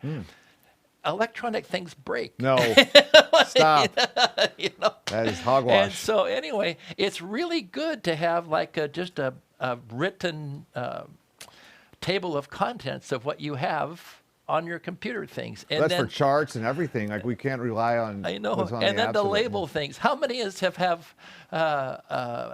filed things that we then think, well, I'll remember what that is, and then you go back and you can't remember what it is. Denise a little while ago was talking about reorganizing the galley on her boat with new, little plastic things. Well, it's great to label your little plastic things of, gosh, what's in there. Right. And you might even make yourself a little legend, of this filed in this corner is this, so it's really important. What's the best maritime book you've ever read? Probably the best maritime book I ever read was Chapman's Piloting and Basic Seamanship.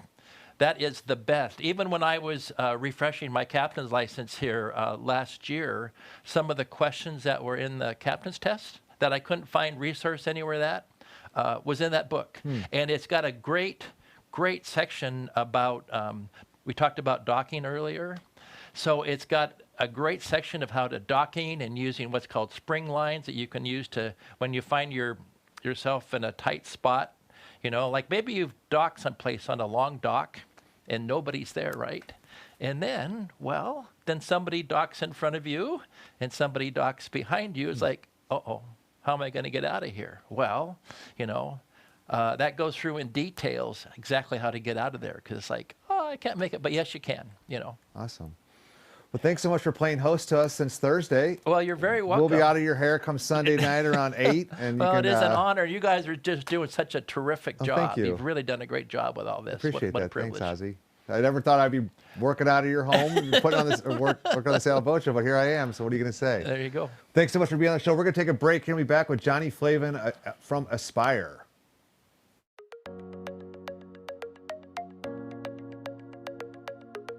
The Big Seattle Boat Show Connected is filled with fun for everyone. It's easy to join in this fun, and registration starts at only $5. Choose the registration package that suits you best, with varying levels of show access and other goodies. Create your own login, and you're ready to go. You can begin to browse right away and map out your itinerary for this big event. The show starts on January 28th when seminars start streaming. Exhibitors will be standing by to answer your questions and match you with the boat of your dreams. The 2021 Big Seattle Boat Show Connected. Start online and up on the water.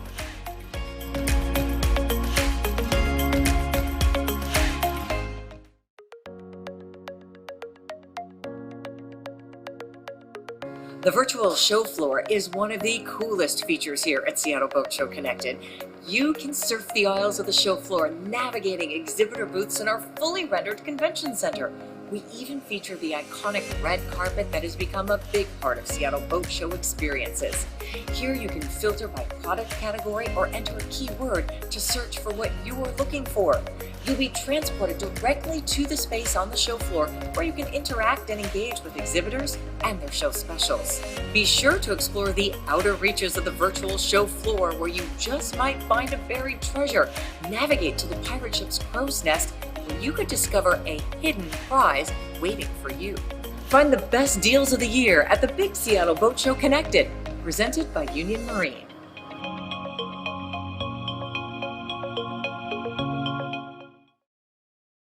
Welcome back to Seattle Boat Show Connected. My name is Peter Schrappen, hosting Seattle Boat Show TV, and I'm joined by my co-host Denise Whitaker here. Hi, Denise. Hi there. I'm getting myself hooked up after leaving. I know the feeling. For Ozzy to be Catching in your there. breath. Yes, yeah, okay. It's fun to have Ozzy on here. Our chaperone, keeping us in order. Right. I think our next guest is here, Johnny Flavin. Come on in, Johnny. All right. Can you guys hear me? You look good. You Loud sound and good. clear. Excellent. Yes. All right. Love the Awesome. backdrop. Thanks for putting up the backdrop I sent you, John. Yeah. Like the white Yeah. wall. With What did you send him? It was a beautiful backdrop. It was an It Ozzy was, shot. it I was, was like, you know what? It was a gorgeous backdrop. I'm supposed to be standing in front of a beautiful marina with a sunset, and I'm not gonna, you know what? I know finance, but for some reason I don't know backdrops clearly, because I want you to focus on the amazing financial advice. That's what I want, Yeah, not it's too the fancy. sunset. Okay. Yeah. you want the kind of simplest solution, sometimes the best solution. Maybe that's true in finance as well. Yes. So, but yeah, no, so yeah, my apologies. I had the backdrop. I've actually used it, and for some reason it's not loading up today. So you're just going to get my pretty face today.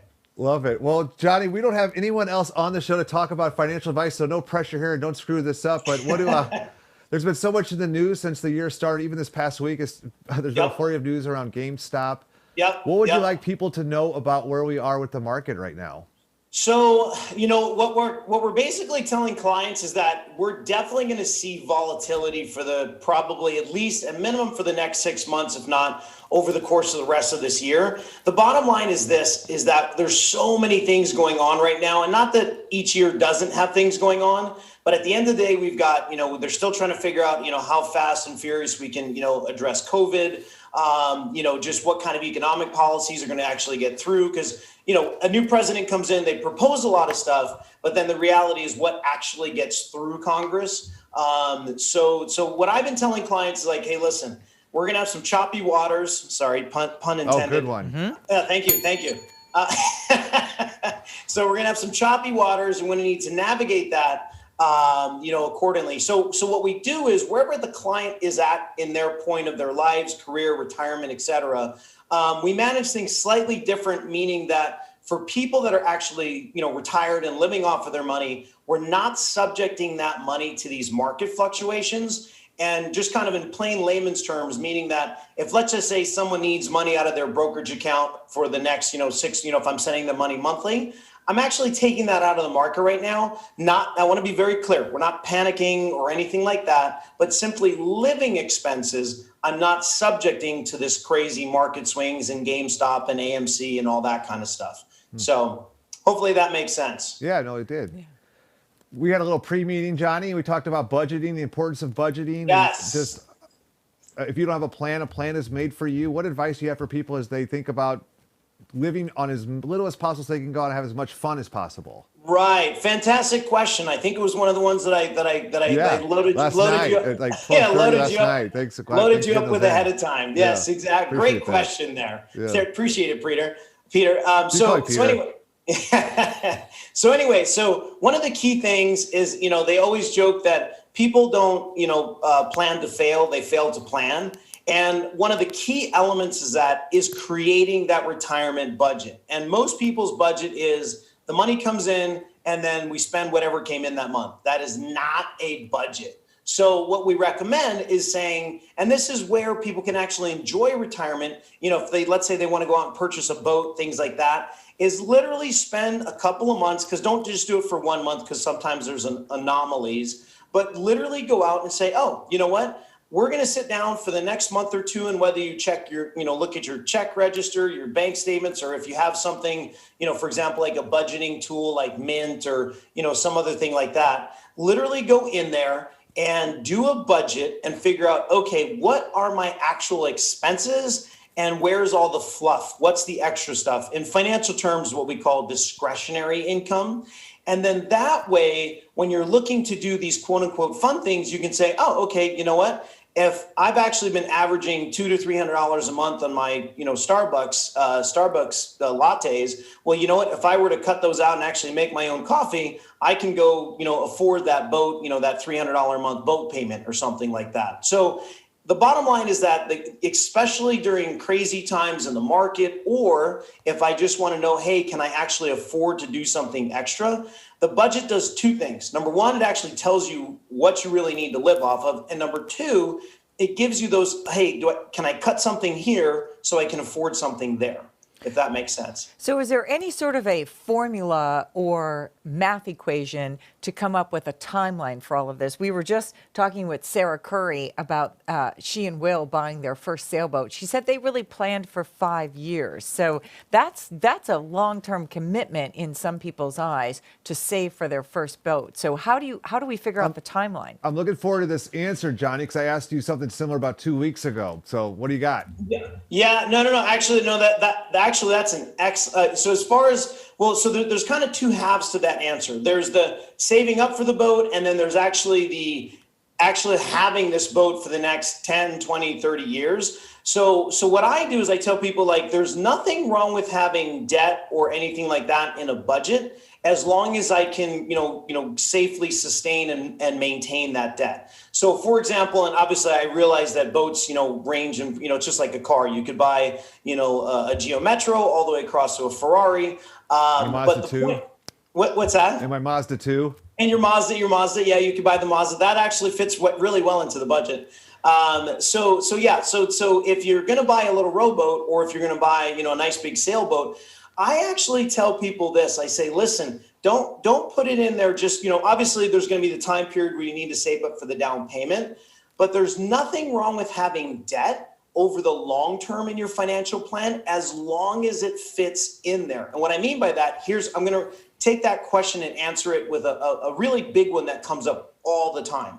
And that people say, well, if I'm going to, I should have my house paid off by the time I retire and everything. I just got to have my house paid off. And that's actually doesn't necessarily have to be true. And what I mean by that is there's nothing wrong with having a house payment over retirement if it fits into that budget and it doesn't ruin your lifestyle. So kind of relating that to a boat payment is that if a boat payment comfortably fits into that budget and doesn't wreck your retirement, there's nothing wrong with having that boat payment over the long term. People with the house, and I'm just going to kind of use the house as an easy example because everyone, has that question. Your house isn't going to go anywhere. They're not going to kick you out of your house. There's no need to say, okay, I've got to make triple payments right before I retire so that when I retire, the payment is gone. Because what that actually is doing, interestingly enough, by paying off that house and everything, you're getting rid of all that extra cash and emergency money that you normally might have in your retirement. And you've sunk it all into the house. And as we know, housing values can also go up and down just like everything else. And so if you've sunk all that money into the house paying off the loan, when instead I could have just continued making my $2,000 a month house payment. I mean, it's Seattle, so I realize not everybody's payment's $2,000. But once again, if I could sustain that $2,000 a month comfortably and have all of that cushion money saved, still in my account, winner, chicken dinner. I prefer going that way versus getting, dumping $200,000 or $300,000 to pay off my house. And now I have no emergency money. So getting back to that budget question, Johnny, when it comes to that emergency money, the emergency plan, how many months do you recommend folks have? So I'm gonna give you two answers to that. And it depends. Is that what you're gonna say? Yeah, exactly. It depends. Yeah, because that way I completely, Johnny Flavin, ladies and gentlemen. Yeah, I completely cover any auditors that or Securities and Exchange Commission that audits this. There's really kind of two answers to that. The generic financial planning answer is always going to be that 3 to 6 month period, 3 to 6 months of living expenses sitting in just something boring that earns you nothing. I think I got a statement. My savings account at the bank is earning 0.000001% right now. But it's there. It doesn't go up and down or anything like that.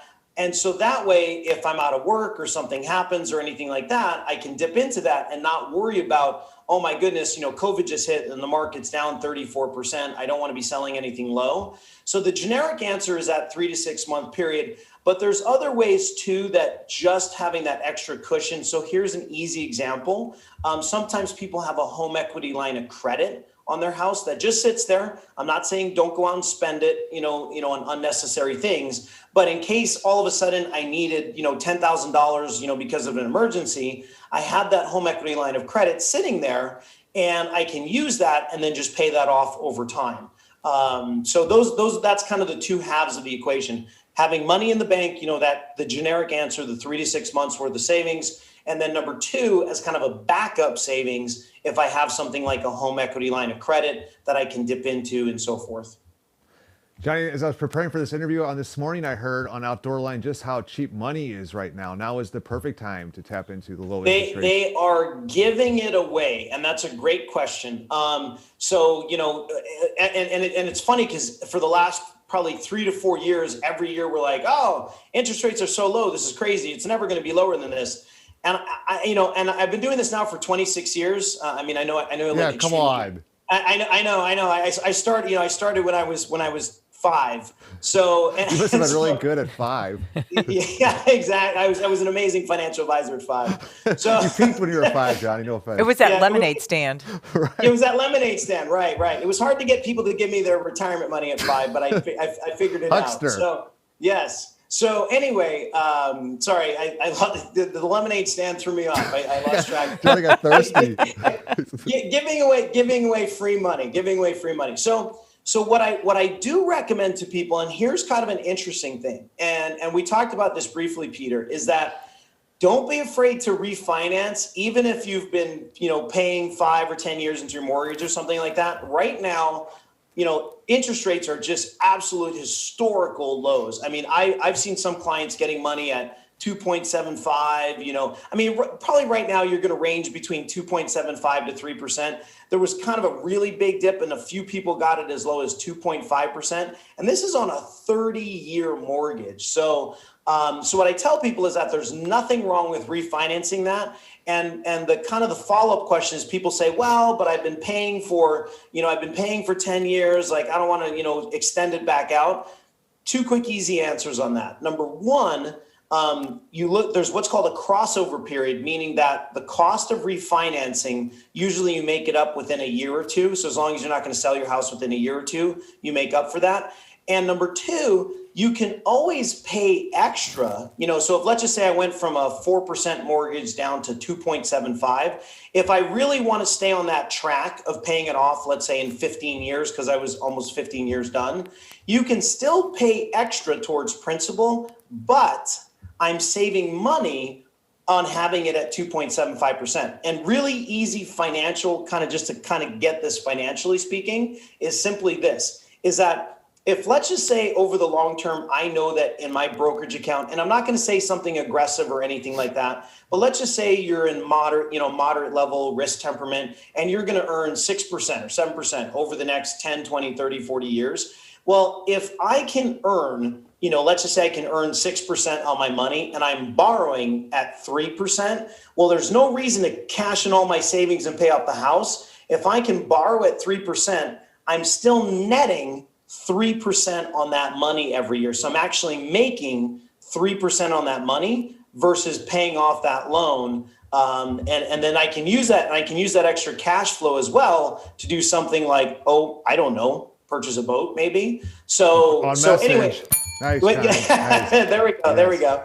So anyway, so that's why don't be afraid to take a look at refinancing the mortgage, because interest rates, especially for people right now, if there's anyone listening and they're at like 4, 5, 6%, and they're like, well, I've only got 10, 15 years left, still take a look at it. If they can find an ethical, competent, mortgage broker, they'll show you kind of that crossover period. And I'm a big advocate of that because, when you're paying 6% and they're giving away money at 2.5 or 3%, it's almost a no-brainer.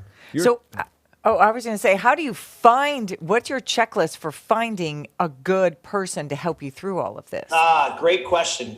First you call Johnny Flavin is number one. Number one. Good thing that's a common name. One. Yeah, anything financial, call Johnny Flavin. That's the first half of your answer. That's all you need to know.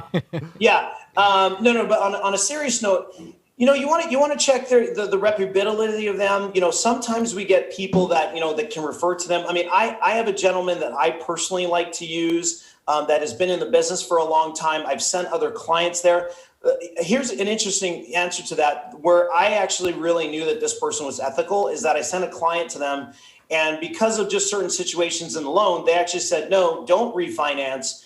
It actually doesn't make sense. And I'm like, okay, great. They're not just selling this for the sake of selling it. So you want to take a look at, maybe get a client reference, things like that. How long have they been in the business? I kind of lean towards people that, actually are independent and things like that. So. It's like we're losing Johnny. Johnny, you still there? Yeah. We can hear you. I'm still. We're trying to get rid of you. I won't leave. Yeah, exactly. The hook kind of came across the page there. You got to tell Johnny to leave many times. I know him personally. It takes a long, no, seriously, Johnny, we're going to bed. No, one more thing. Now electronically, you guys can just hit the button and you don't have to Sorry, lost you. We will. Yeah, sorry, the internet connection was bad. Sorry. Right. We haven't spun the wheel yet, Johnny. What do you say we spin the wheel? And I'm sure you've been watching all week, and you know what this means, right? Right. Yes, exactly. We actually have a light show planned for later this afternoon too. So for people at home, stay tuned for our first ever Seattle Boat Show Connected Light Show. Disco show. Okay, are you ready for this? this? Johnny, can you see this? I am ready. Here we go. Oh, come on, baby. Let's do it. Something good. Yeah, but do you ever really leave anything to chance? No. That's a good point. Yeah, this is just for anyone listening. This is not how we pick stocks by spinning the wheel. So yeah. And I've seen a big wheel in your home, Johnny. You got meal. Oh, nice. So this can be what's for your birthday? What do you want served? Well, can it be dessert? I love pineapple. We can get the dessert. Down cake. Yeah. I'll do pineapple upside down cake. Can we do that? That sounds great. I know you have those Hawaiian roots. Yes. Everyone can come to my house. Well, actually, we'll post-COVID. Once we get COVID under control, or we can sit outside. We'll all have a pineapple upside down cake. Okay. Do you do that in the cast iron or electric skillet? What are you doing? I didn't. You asked me what I like to eat. I have no idea. I'm a terrible cook. You want someone else making it. Trust me. Okay. Yes. You wouldn't even know how to answer that question. You just want it done. Right. Yes. What do you want for a serve for your birthday meal, or is that just upside down pineapple cake too? Oh, do I actually have to eat something like legitimate? I can't just eat cake? Oh. No, why not just have cake? You know what? I want because of obviously tying into the Seattle Boat Show. I love crab cakes, so I want whoever buys a nice boat and that they can pick up some crab. When they're out there, I love crab. I'll have crab cakes for my meal, and then pineapple upside down cake for the dessert to cap it off. Okay. Ethan Stoll's got the crab cake recipe. That's for sure. Oh, does he? Yeah, actually, our kids play together at school there, so I'm gonna have to shake him. Ethan, if you're listening, pineapple upside down cake. That you heard it. You heard it live. And crab cakes. Crab cakes. He's the crab cake maker. Crab cakes. Also, pineapple cake on the I'll, bite. I'll just have him do both. I'll have him do both. Yeah. Have his people talk to your people. That's Johnny Flavin of Managing Principal of Aspire Capital Advisors. Johnny, where can people find you? Super easy. www.investwithaspire.com. So it's investwithaspire.com. We'd love to continue answering questions or anything like that, and be more than happy to help out. Very good. Nice to see you again, my friend. All right. Thank you guys so much. I appreciate you having me on. And Ethan, I'm going to be waiting for those crab cakes. Johnny was a college wrestler. I don't think you want Johnny coming after you. So interesting. Yeah, you don't want him coming after you hungry. Don't get between Johnny and upside down pineapple cake, apparently. Yeah. We're going to step aside for a quick break. We're going to hear from Union Marine. That's number, I always lose this. Number 44 on my bingo card. Then we're going to go right into the good run, which is always a fan favorite. So don't go anywhere. We'll be right back. Before we step aside, though, I'm going to encourage you all to go inside a Seattle Boat Show Connected, presented by Union Marine. At $5, you can take advantage of all the bells and whistles in store for you. You've got the red carpet, the pirate ship, the 200 exhibitors, the 600 boats, the 1,000 plus accessories, the photos, the treasure hunt, all the activities, all in store waiting for you. So we'll see you on the other side of this break. January is Boat Show Month at Union Marine, where you'll find all the best-in-class brands. Schedule your private tour or shop from home, because now's the time to order for summer fun. Get out on the water in a new boat. Visit unionmarine.com.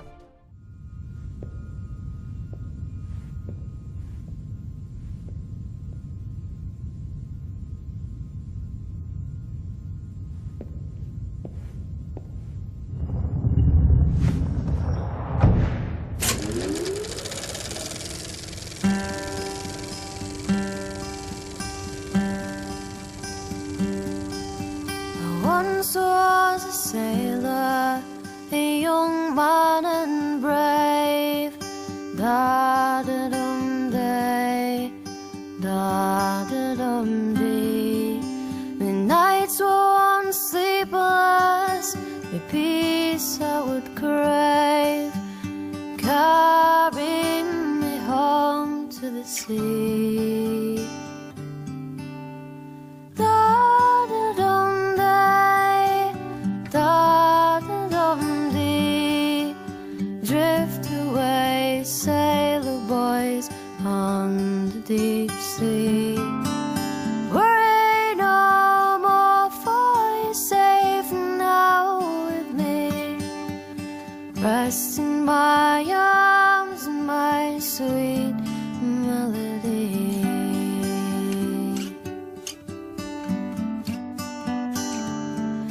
One night as I stood on the deck in the rain, da-da-dum-day, da-da-dum-dee, I heard a sweet voice and she's singing my name, carry me back to the sea. Da-da-dum-day, da-da-dum-dee, drift away, sailor boys on the deep sea. Worry no more, for you're safe now with me. Rest in my arms and my sweet melody.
Hi, I'm Denise Whitaker, and I'm proud to be a part of the innovative and exciting 2021 Big Seattle Boat Show Connected. Join me and NMTA's own Peter Schrappen as we host the Boat Show TV channel live all 4 days of the show right here on the site.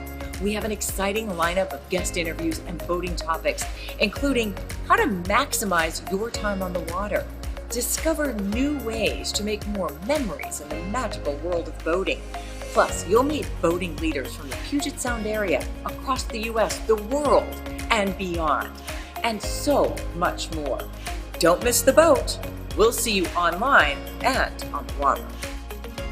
It's all right here at SeattleBoatShow.com.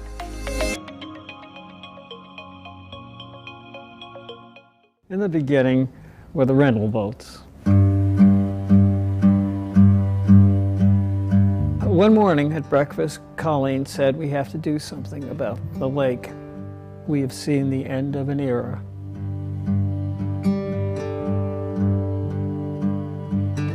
The old boathouse was bigger than I thought it would be. It was a place where people could relax. First, our neighbors and friends came. There was a sense of family, their second home, in some cases their first home. And there was a common denominator. They kept calling it a living museum, and I believed it. We discovered that people were having an opportunity to once again learn through direct experience, picking up the oar and rowing, picking up the helm and sailing, and not just looking at something historic, but being a part of something historic. The Center for Wooden Boats was a textbook in itself. Nobody had ever done anything like it before. Zoos had petting pens, but we were much different than that. The first thing we thought of is do not charge to come here. We want this to be a community wherever anybody can come to look or play or work.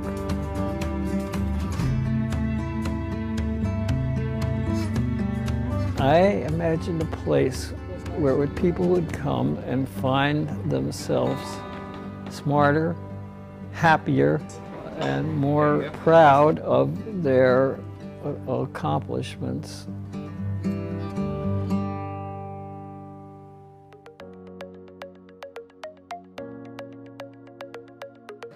The 2021 Seattle Boat Show Connected features an incredible schedule of fishing, boating, and sailing seminars streaming right here on this site.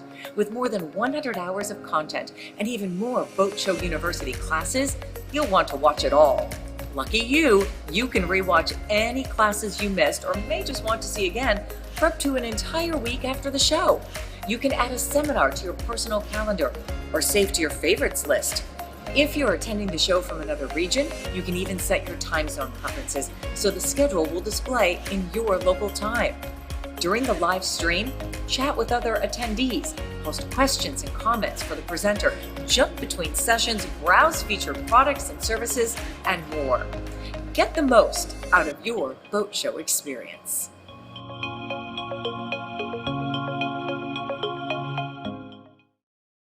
Welcome back to Seattle Boat Show TV, Seattle Boat Show Connected. Boat Show TV is part of the Seattle Boat Show Connected, presented by Union Marine. You might look over there and not see Denise Whitaker, but you see my Seattle Boat Show Live co-host, Mark Bunzel. What happened during break? I don't know. Denise is outside getting some fresh air, and I've got you, Mark, right here. What is Seattle Boat Show Live? Seattle Boat Show Live. Wow, this has been fantastic, hasn't it? We've had a good time. You know, I don't know if people realize this is a multi-ring circus going on. We've got this stream going on with Peter and Denise, and then we've had the Boat Show University going on, which I've been kicking off with my partners, Lynette Brower and Mike Beamer. And they're virtually from Anacortes, and I've been here in the studio. And then we've had the fishing presentations going on and the boat show seminars. It's just amazing. I don't know of another boat show that's done this. This is truly amazing. It's been really exciting. One of the hallmarks of this show, Boat Show TV, is the lineup of guests. And we've got our next guest waiting for us in the wings right now. Let's say we bring them in. Yeah. All right. Hey there. Hi. I'm glad we connected. Hi, Just it's connected good to today see again. you guys. It's nice to see you all, the Giffers. Thanks for being a part of our show. Thank you for having us here. It's actually really great to have the chance to get to say hi. Hey, Mark. Hi, Peter. How's it going? And Mark, I believe you already have them lined up with Boat Show University? No, they're not on Boat Show University. They have been in the past, not this year. We had to cut our schedule down a little bit, but Jamie and Bihan have been on in the past, been just fantastic, giving all kinds of advice about cruising. It's fun for us to be able to do that. And we're here at the dock in San Rosalia, Mexico, bouncing around. Hopefully the halyard slapping isn't too loud. Trying to sit out a norther here and parked ourselves in a place with good internet to make sure we have no issues accessing the show. It's been a lot of fun. Have you had a chance to check out the show quite yet, or is that something you can do later today, do you think? So we have, and I'm actually I'm blown away by the 3D environment, that it actually feels like you're walking down the red carpet and you're there. Like it truly mimics the inside of the show, as we remember. It's terrific. Oh, good. Yeah, that was really one of the pieces we wanted to tap into was the nostalgia aspect, where you kind of have a familiarity to the show with the red carpet. And if you look just right, you do feel like you're in the old Century Lake Field and Events Center. So I'm glad that was able to come home to you all. What's your best advice for folks that want to kind of live the dream that you both have lived? To make a plan to go. That so many people have the dream and they spend their time maybe watching YouTube and reading books, but they don't make the plan. They just tell us that they've got the dream and they hope they can do what we do someday. Anyone can make a plan to go. Life gets in the way. There's always reasons not to go do it, financial or work commitments or family and things like that. And then it could be a non-event or never happen if you don't make that plan and start taking steps to make it happen. That's so well said. Denise and I were just talking about how there's no such thing as the perfect time. You can always overthink a situation, a big decision. The hardest part of decision making is really that process of from point A to point B. But once that point B has been reached, life does seem to settle down a little bit. What is on your planning for your next big adventure? Well, last year we had intended to go back to the South Pacific, and then of course COVID. But we're really happy to be here in Mexico. Mexico's been actually a really comfortable place to be, to wait out uncertain times. And we expect that we'll be here for at least another year, that it's not yet time to go back to the South Pacific, and that's our goal. So we'll be headed that way, we imagine, in the spring of 2022. We just don't see the vulnerable islands in the South Pacific is changing. We only have one of these giant things. We need another one. So we have to get back there. That's one half of your salt and pepper shakers? Yeah, there you go. It's the backup VHF. It's our shelf up. I love it. It's everything. It's whoever has that gets to speak. We just had a little seminar, a little class on budgeting. What's your best budgeting advice? Oh, it kind of gets back to making the plan, but I think that you can go cruising on just about any budget. What's really important is to pair your goals and intentions with the money that you have. You don't need the biggest pile of gold in the world. You just need to live to the pile of gold that you have. And part of that is understanding what it really costs to cruise before you go. And I missed that seminar probably because I was in Wendy's seminar about Alaska and the Inside Passage. We'd really love to go there. But it is within reach, and it needs to be understood what it costs. And I feel like our cruising community is awesome, but it values frugality to a fault, and it makes it look cheaper than it is. And it's often not. And we see cruising dreams it get cut short by people who don't anticipate that sufficiently.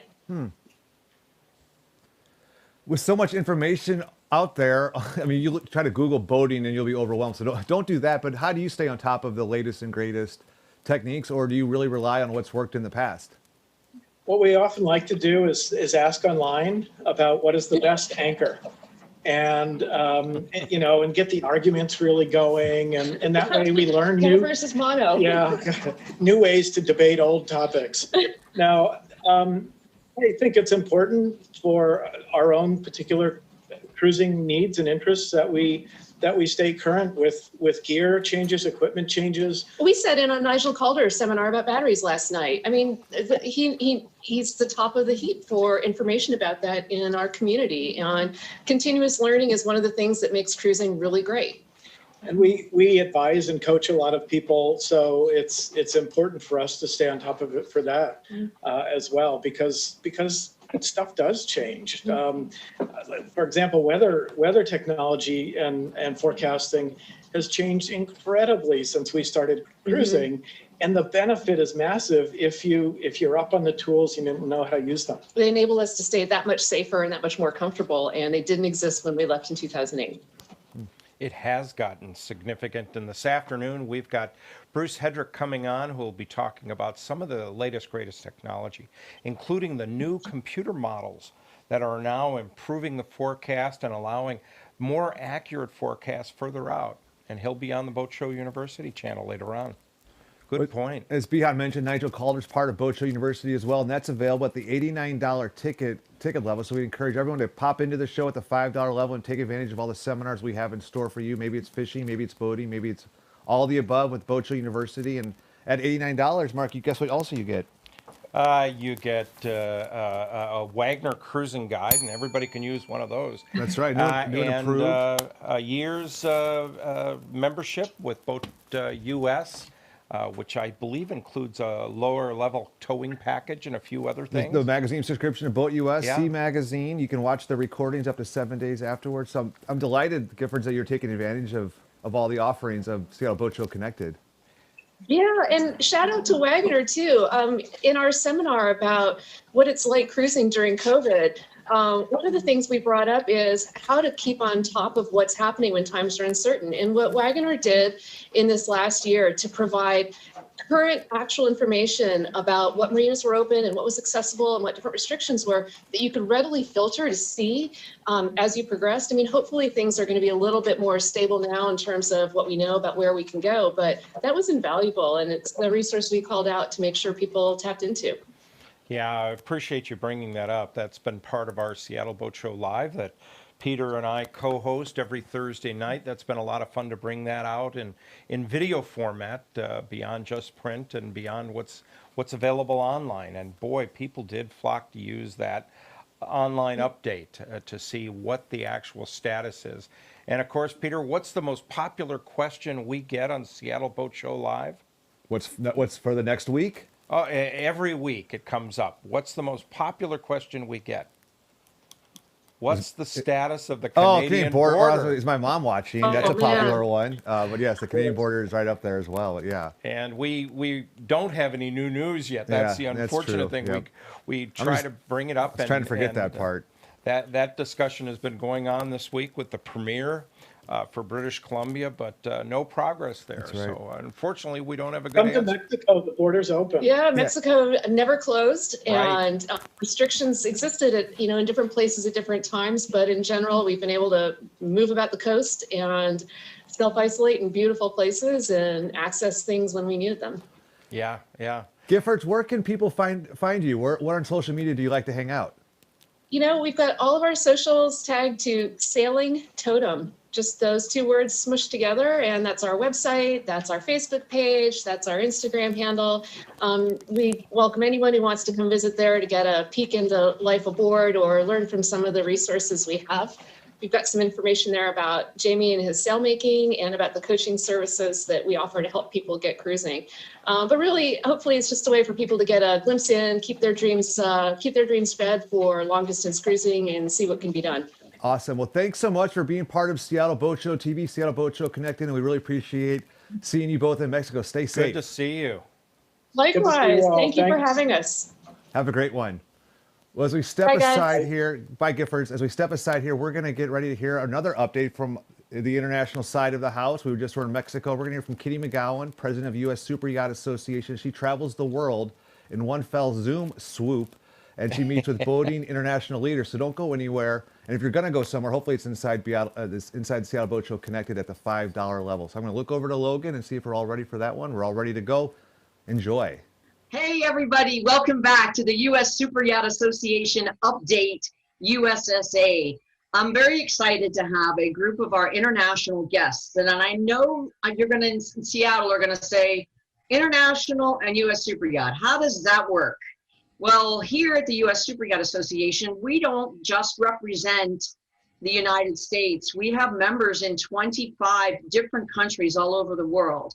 And what we're finding is a new trend of big yachts moving west through the Panama Canal and heading and spending time on the West Coast. So I thought it would be important to all the listeners at the Seattle Boat Show to get a sense for what's happening on the rest of that western coast, from all the way down in Antarctica, all the way up to Mexico and the southern border with the United States. So hang on, because we got some exciting guests coming up here, all the way from South America, and Carlos Miquel, a good friend of many years, who's the Global and Marketing Sales Director for SASIS, which is South American Super Yacht Support, and Patagonia and Antarctica Yacht Charters. Okay, you say that 5 times fast and you get a cookie for sure. So Carlos represents all these different areas in the very southern tip of that particular continent, and he has a major specialty from all things yachting to wine and everything in between. And I'm very excited, as well as vice chairman of the Association of Yacht Support Services. So if there are big yachts involved, Carlos knows how to get service to them. So Carlos, take it away. Thank you, Kitty. And sorry about those long company names, but they're as long as our country. That's our Chilean tradition. We make long names. And great wine, by the way. And good wine. But, well, thank you, first of all, for having us and for being able to be part of the Seattle show. Hopefully, we'll be able to attend in person sometime soon. We all miss that, I think. But just to give you an update, we are in what would normally be the middle of our season, both for Patagonia and for Antarctica. Those are the two main destinations when people visit Chile and then move on to Antarctica. We have had a very, very, small season this year. A lot of yachts that intended to come this year have postponed for next year. For us, it's a bit different because the logistics are more complicated. And although Patagonia could be a very remote place that has its advantages, the problem is that it takes you a minimum of about 20 days to get there from, for example, the Panama Canal. So by the time that you get there, the regulations could have changed. So that has been our biggest challenge this year. And Chile is open. Chile is under, a pretty strict COVID system to try to diminish the cases. Chile at one point had one of the highest per capita in the world, but now Chile has a very ambitious plan, and it's to vaccinate people. 82% of the population should be vaccinated by the end of the first semester.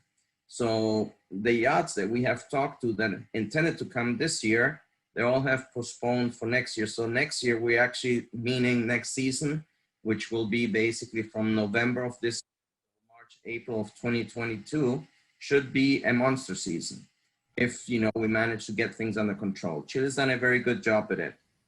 And at the moment, for yachts that want to transit through Chile, there's no problem. They can arrive. Crews can arrive in Chile, and we can do crew changes under special circumstances. That's what we help with. There's regulations for maritime crew changes because Chile exports a lot. So a lot of ships come to us, and we need to keep that going. The problem has been that the guests, and at the moment, anybody that goes to Chile as a guest, as a passenger, as a traveler, as a tourist, needs to do a 10-day quarantine like any other Chilean as well. And that kind of kills us on a 14-day charter. Yeah, it kind of does. We have tried to change it so that the passengers or the guests could actually, the owners could get on a yacht and leave port and count that as your 10 or 14 days. But the yacht is actually not allowed to leave the port until the 7 days are over. You can do a PCR. And then if it's negative, then you can start moving around the country freely. So that's well, yeah, I can see that would definitely have impacted your season for this year. So yeah. But and then what about Antarctica? Antarctica, it's a long way to get there. The logistics are complex. We've had two big research vessels that we supported this year. They just finished. They went very deep into Antarctica. The problem with Antarctica is what scared some people away this year is that you don't have the amount of vessels there, both commercial and private, that usually are there to help each other in case of an emergency. So that's one of the additional factors that you have in Antarctica is your support system if something were to go wrong. So that's something that, worried some of the potential yachts that wanted to go there. But we're confident that, worldwide, the situation is going to be better by the end of this year. And that should give us a very good season next year. So we're very optimistic. And what I'm seeing is the trend for more big yachts going west is actually continuing to grow. And we've spoken with a lot of our fellow members in the United States side, and they're seeing an increase as well on the west coast of the United States. So that's a good sign for everybody, because once we get them on that coast, they're typically going to stay for several seasons. And since now is not typically a season you'd think about spending, because you guys are opposite from many places in the north. So so that's great, and we're excited to have you guys here, and hopefully that that you guys hit that very aggressive goal of having so many people vaccinated so quickly. So that's great news. So it's going to be key, and I think it's going to be a game changer for everyone. And if other countries can also achieve that, then it's going to help the overall global travel situation. Have you found that COVID has impacted some of your wine industry or any of the production in that? We're seeing that in other countries, in Italy and France, and some in Washington State as well, that because of COVID, it's kind of also impacted that. Because I know some of my yachties are saying some of my wine's getting kind of hard to find. Well, distribution is an issue, but it all starts in the vineyard, and the biggest problem was to have the people available to harvest and to work in the winery during COVID.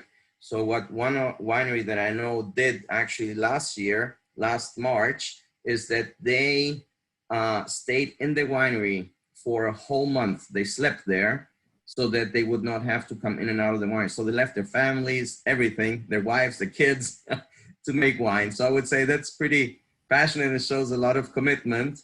Definitely. And, this year, harvest in the Southern Hemisphere comes now in March, April. So we'll have to see what happens if they do it again. But yeah, people are drinking more wine, but less expensive wine. That's good.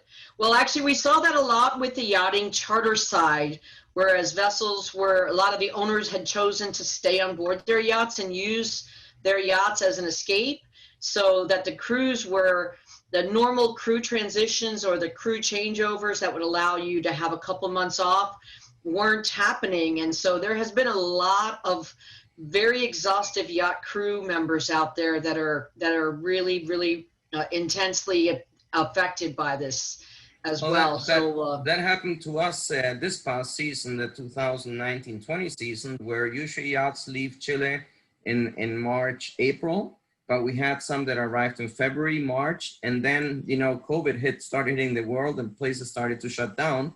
So we actually had a very long season with yachts that stayed until June and July, when it's already winter in most of the places in Chile, from Santiago south. So it was a very unusual season in that aspect, that yachts stayed longer than ever because they just didn't have a place to go. Or the same as coming to Chile, if it takes you 20 days to get anywhere, the regulations. You're gonna just stay. Exactly. So better stay, have some Chilean wine, and enjoy. There you go. Complaint. They all loved it.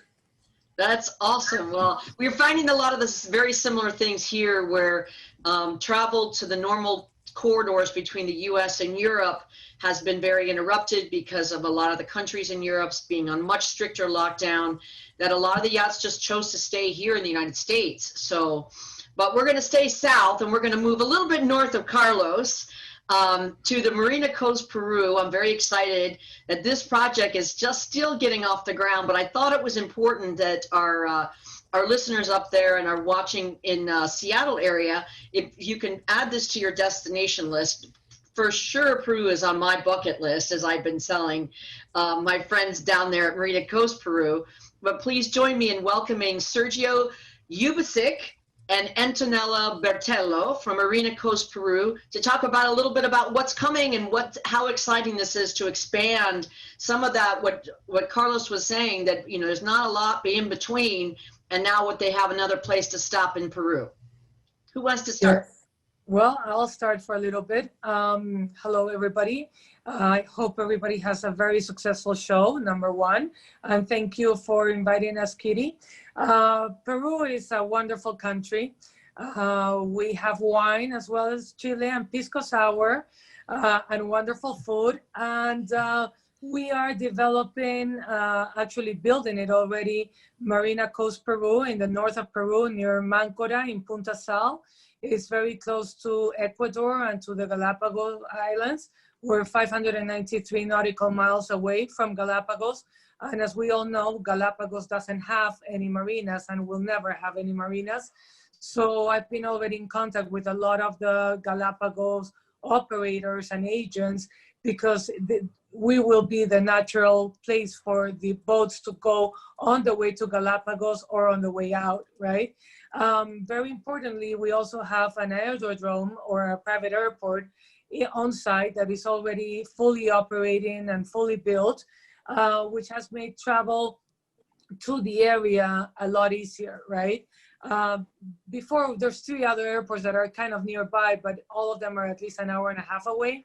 So now the fact that you can be 5 minutes away from your boat, in the very near future, or your house or apartment in Marina Coast makes a big difference, right? Demand for the air travel has been fantastic. And I think that one of the most important things and that we're getting constantly is that Marina Coast, Peru will become the new hotspot in South America, because the weather is fantastic 363 to 365 days out of the year. So you have a fantastic climate. It might rain a little bit in the afternoons during our rainy season, which is December to April, but not enough. I mean, it rains a little bit, clears up, very much like South Florida weather, right? And that's year round. So people just absolutely love it. We've already had quite a few private jets coming in, especially from Chile, believe it or not. But we're in the last, getting the last permitting to make our airport international, which means that you could fly in your jet from Miami directly to Peru in, I would say about 4 hours. So that will be really fantastic. We have a capacity for over 300 boats, up to 320 feet now at the entrance channel, 18-foot draft in the entrance channel, 12 inside the marina basin. And very importantly, the marina is an inland marina. So that makes it, the water inside the marina is going to be very, very protected from whatever is going outside the breakwaters. So that is very important. COVID has affected us. We're delayed. We thought that we were going to be opening a lot sooner, but Peru, like many places in the world, was in total lockdown from March 15th until June 30th, complete lockdown. You could only go out for services, or essential services rather. And so that has delayed us. We're thinking that the marina will be fully operational by Q1 of 2022. And we're hoping that maybe will be partially operational by the 4th quarter of 2021, this year. Sergio has, all this came about so quickly, so I don't have like the whole video of the marina or perspective, but Sergio does, so maybe he can add a little bit more to what I've said. Really, you talk about the marina, the complete picture, but I only want to say that our sales are going very well. since September last year's we catch up all the sales because in COVID we get down, but right now we are doing well with sales, and I want to invite everybody to go to our website marinacoastperu.com to see what we have there. And Sergio, just to clarify, it's not a transient marina. This is like you're selling the slips as like a condo type of scenario, or? Yes, we are selling the slips and also selling apartments and selling lots. We also have a ski lagoon, so we have the complete mix in our marina. But will there be room for boats that, as Antonella was mentioning, that might just be transiting through and wanting to go to the Galapagos or perhaps on down to Chile? Of course, we will have room for rent, slips for rent, from I think 60 foot to 320 foot. No problem.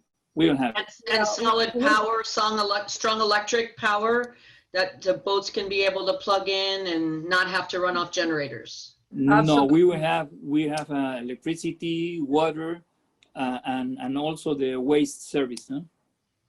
And what is fuel services as well? We will have fuel services. The complete experience in a very good marina. Well, also fantastic. a boatyard, a maintenance boatyard, and a ship shop, right, where you can buy anything that you might need for your boat.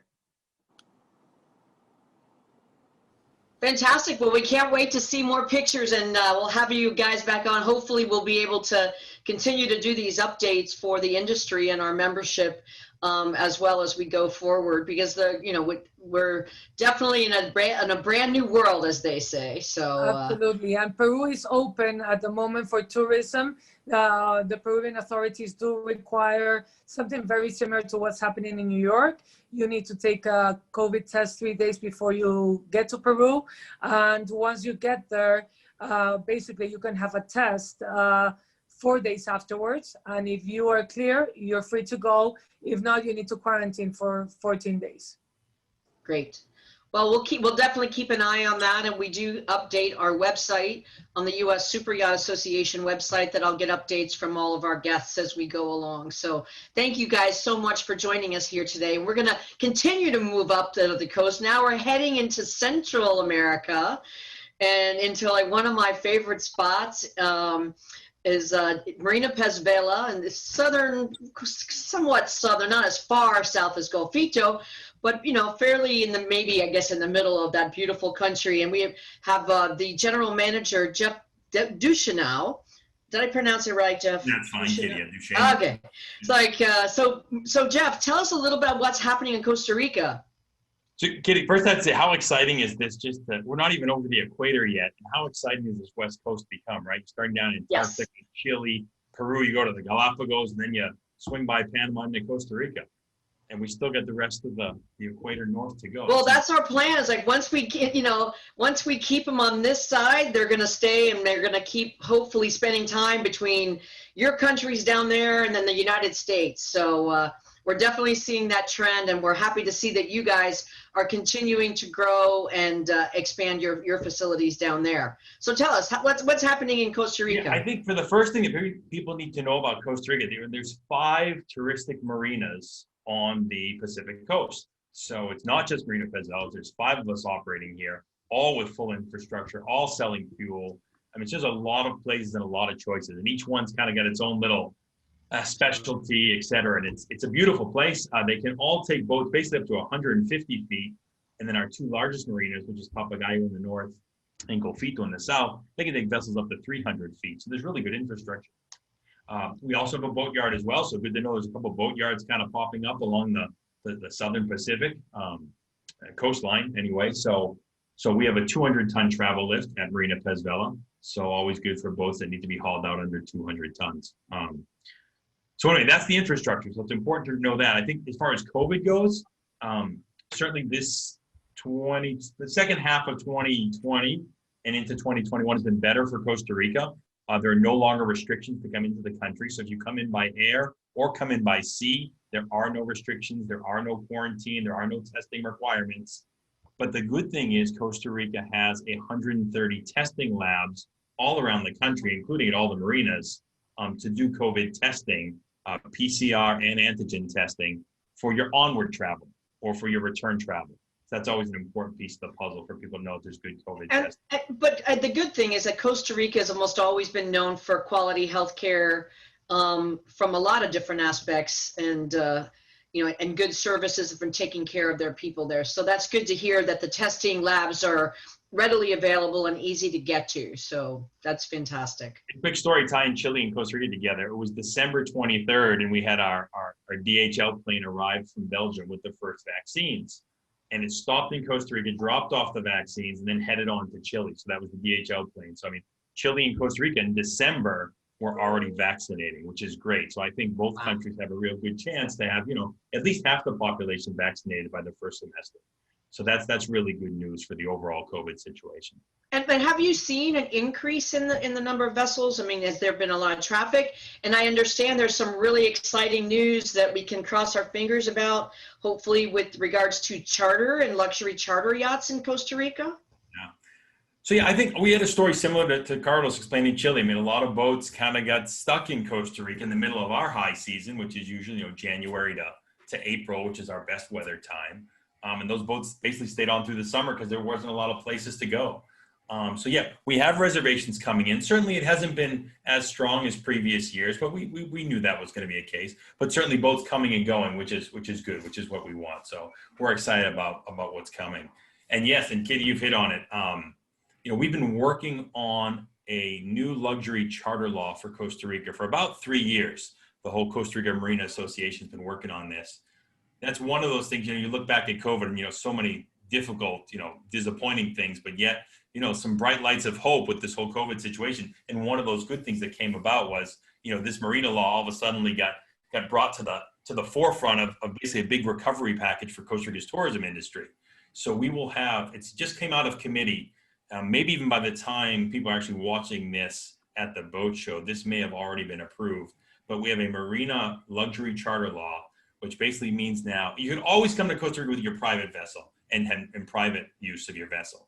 But you couldn't come here if you were not Costa Rican flag and be hired for charter. It was kind of these really and that's not a real common yacht flag registry. No, right, correct, exactly.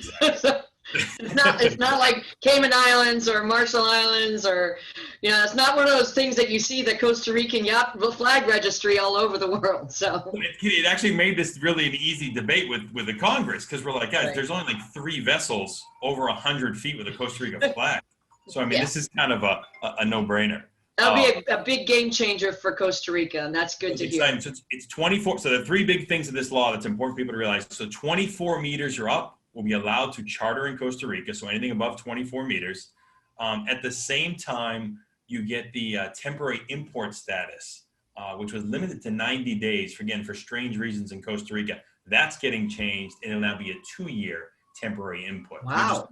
You'll renew every 90 days. You can actually keep the vessel here for up to 2 years, which would be great to keep people who like what they see and want to stay a little longer before going on to their next destination. So because so much like all the rest of those beautiful countries down there, the diversity in your countries from north to south is so incredibly extreme. It's impossible to spend just 2 weeks and really get a sense for the essence of your countries and what they have to offer for a traveling yachtsman. So we're trying to kind of help spread the word to say, plan to spend a couple of years on this coast and really take in all that, that Costa Rica, the Mexico, the Peru, Chile, Antarctica, the Galapagos have to offer, and really be able to see it in a new and exciting way. And that's a great, compelling story to hear what you guys are doing down there.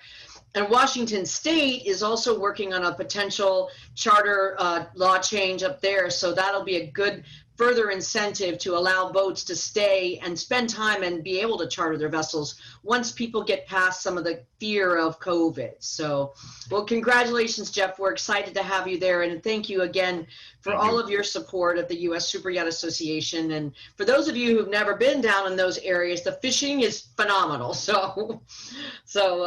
And last but certainly not least, and I feel badly, but it's like a huge country and impacts so much of everything we do. And he's been a dear friend to the association and the industry for many years.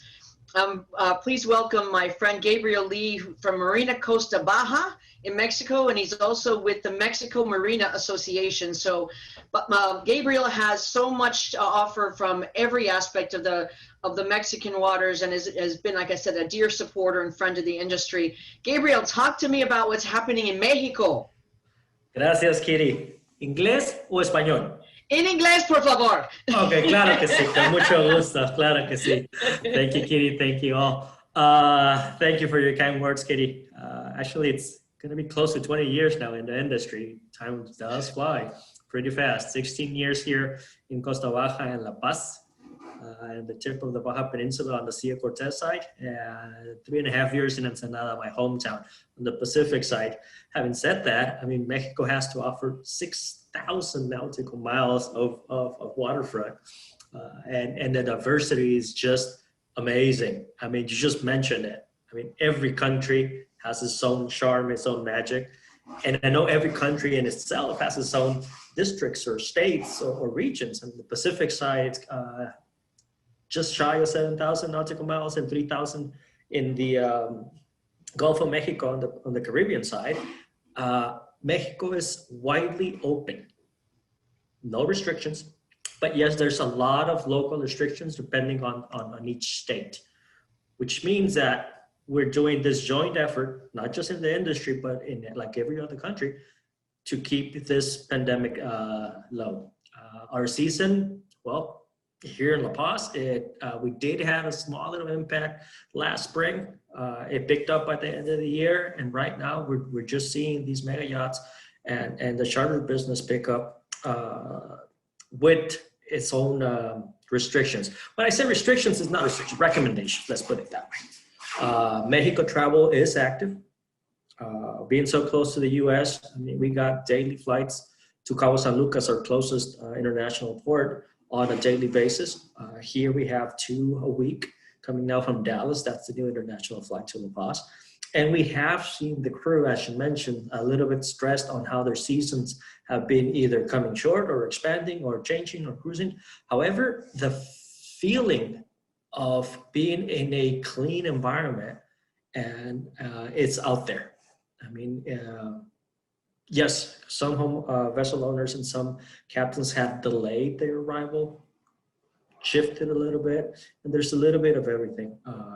Our commercial activities here in the marina did go to a technical 0 because there were restrictions for a couple of months. And now as much as we have learned in the last couple of months, the restrictions mainly apply to how many people are actually allowed on the vessel for commercial activities.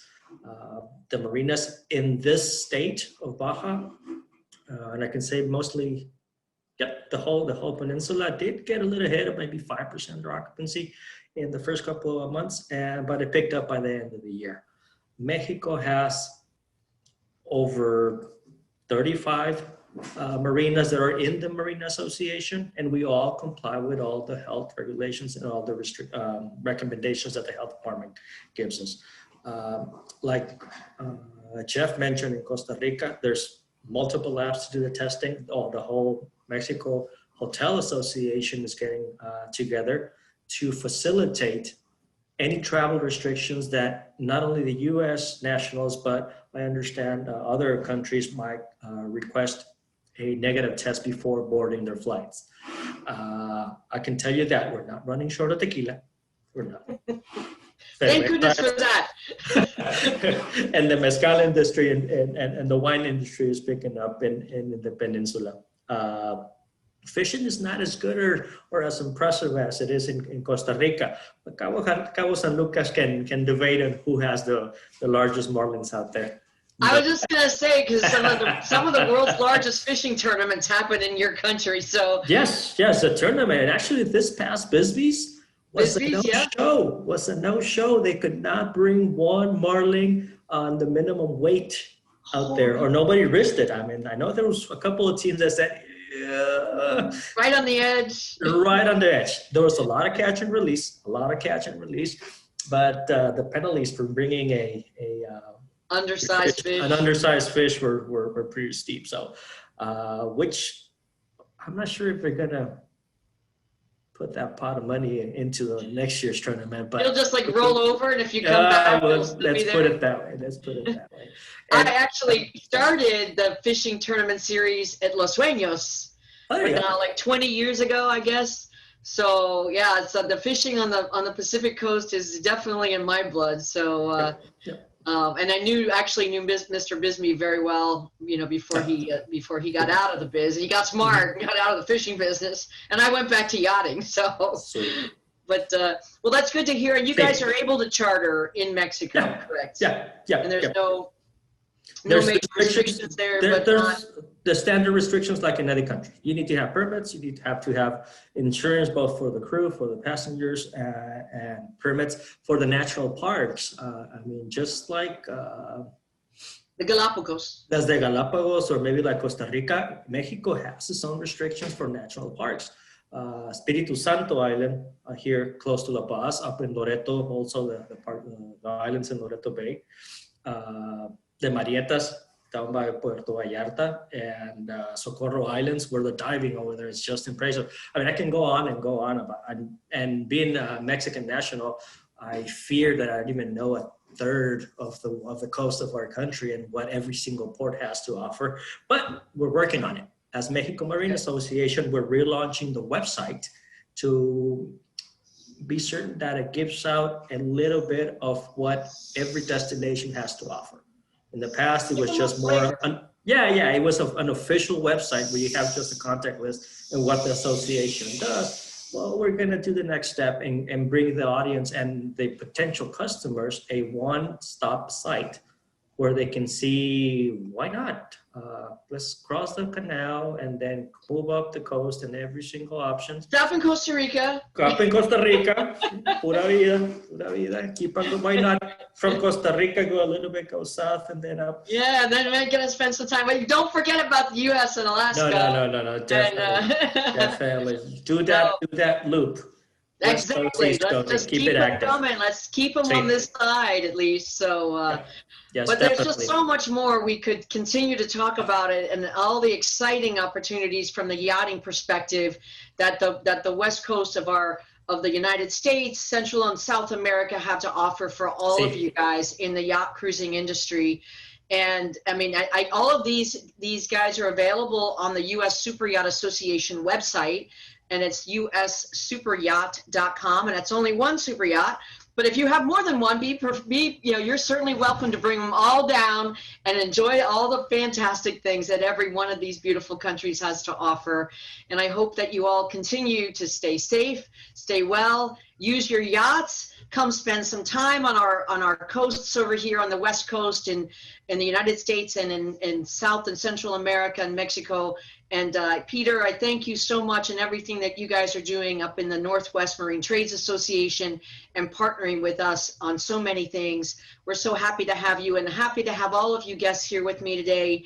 And I really appreciate all your time and energy. And again, you can find out all the information you need about any of these organizations right on our website at ussuperyacht.com.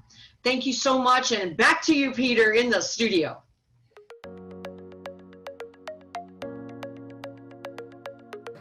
The 2021 Seattle Boat Show Connected features an incredible schedule of fishing, boating, and sailing seminars streaming right here on this site. With more than 100 hours of content and even more Boat Show University classes, you'll want to watch it all. Lucky you can rewatch any classes you missed or may just want to see again for up to an entire week after the show. You can add a seminar to your personal calendar or save to your favorites list. If you're attending the show from another region, you can even set your time zone preferences so the schedule will display in your local time. During the live stream, chat with other attendees, post questions and comments for the presenter, jump between sessions, browse featured products and services, and more. Get the most out of your boat show experience.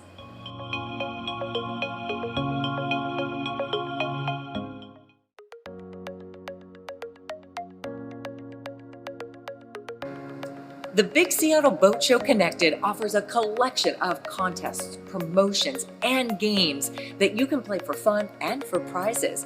Browse through the list of activities to learn about the exciting ways you can get more from the boat show. Featuring a Dogs on Deck photo contest, marine industry career fair, a selfie booth, and so much more. There's an activity for guests of all ages. Interact, engage, and get involved in the community to show off your love of boating.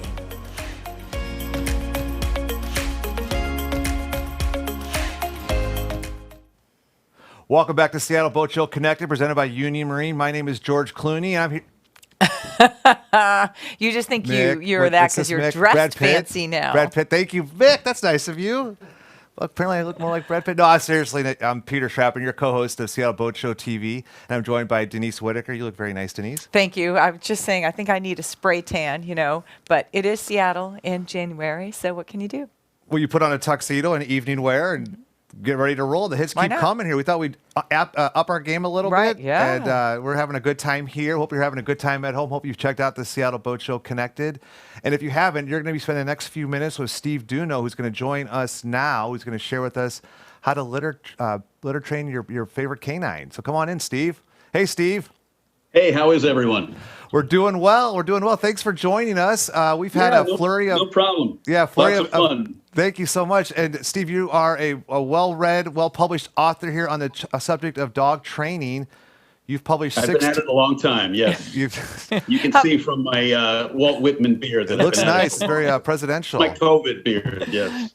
I feel it. I feel it.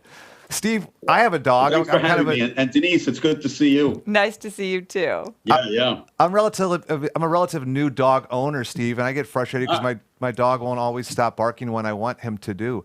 What advice I can help you with that. What advice would you have for me to keep him quiet inside at the most inopportune times? It depends on why the dog is barking and what the breed is. What breed is the dog, by the way? Mini Australian Labradoodle. Okay. What are you laughing so hard Wait, that's a designer dog. No, it's a rescue dog. That's a designer dog. It's a test tube dog. Yeah, rescue from Salem, Oregon. Peter, where is the dog barking? Is it in the house, outside? Where's the behavior happening? Predominantly inside the house because I'm too embarrassed that it barks so much outside. Okay. Yeah. And is there a stimulus? Is there a trigger that's causing the barking? Is the dog looking out the window? Yes, exactly. Right. Yep. Okay. Here's a simple solution. Close the blinds. Yep. That's good. But what the mistake people make very often is they allow the dog to experience a stimulus outside. And it could be worrisome for a dog, and the dog barks, and what happens, the people walk away, like kids walking home from school, and the dog thinks, oh, I made them go away.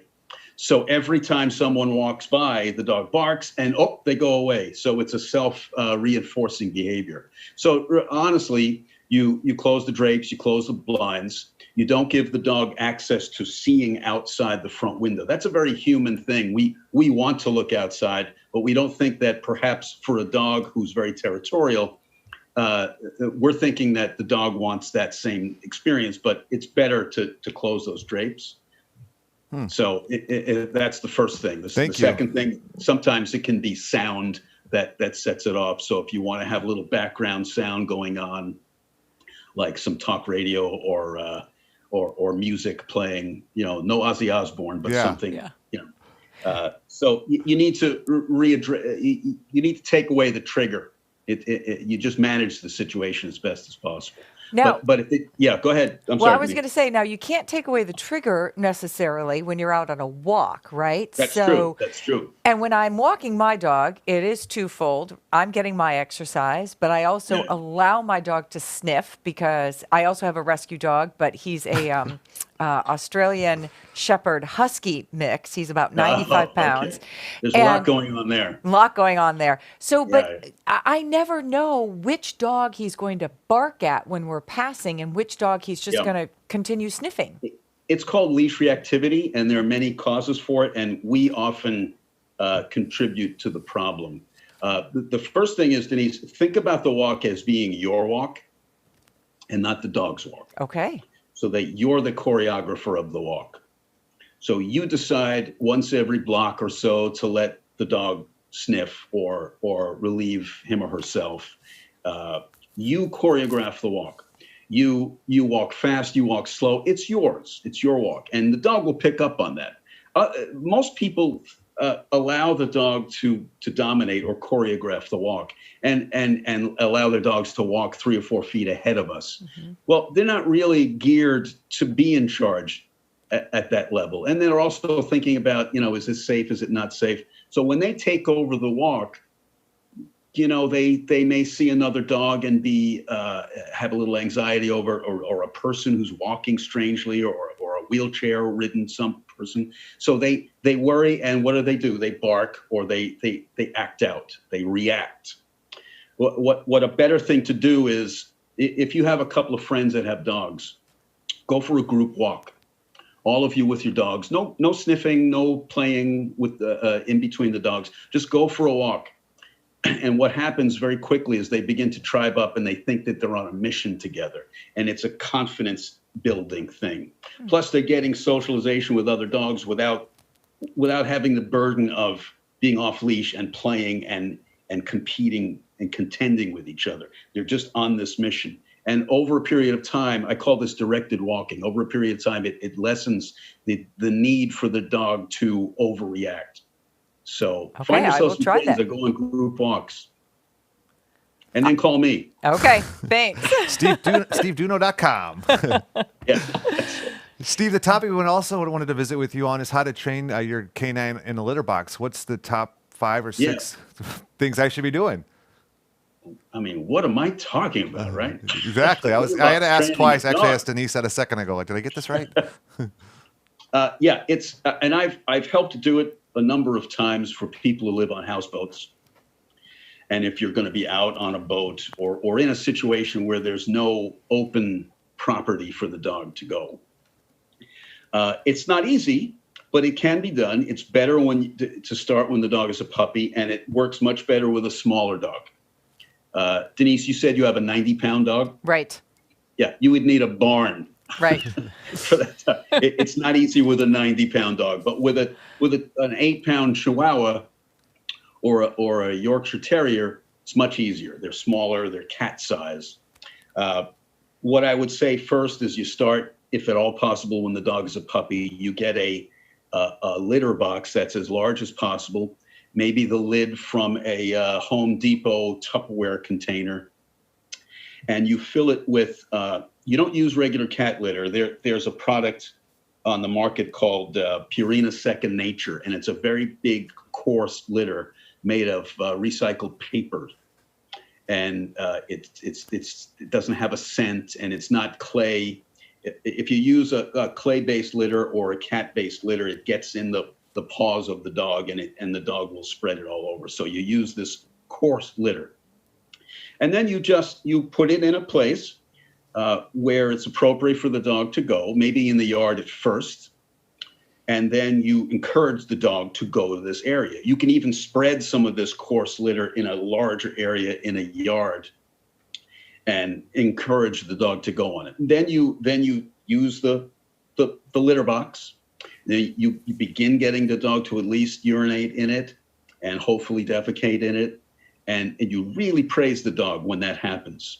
You want to close off an area so that there's not much other space for the dog to go other than this litter box. And then you move it into the area where you're most likely to use it, like the boat.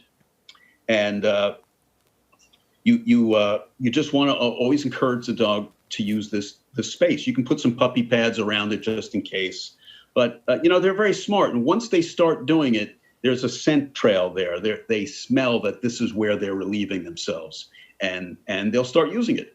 It just takes some time. It's not the easiest thing in the world, but you can certainly do it. But if you can prep beforehand in another area that's a little larger, it's helpful. So I had not heard of this technique before.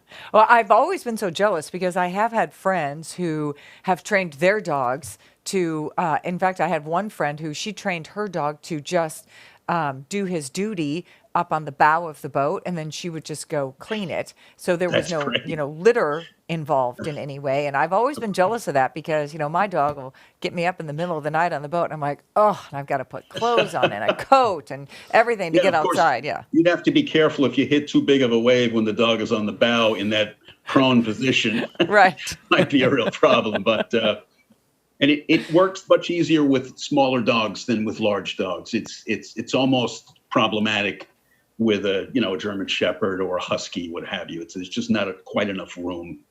But with my dog, I have a rough collie, looks like Lassie, and he goes in a very specific spot in my backyard, and it's really maybe 15 by 15. He's used to going in that spot. That's where he likes to go, and it's just the houseboat thing, the litter box thing is just it's a smaller area that you're training the dog to go in. So they're very smart. They can pick up on it very quickly.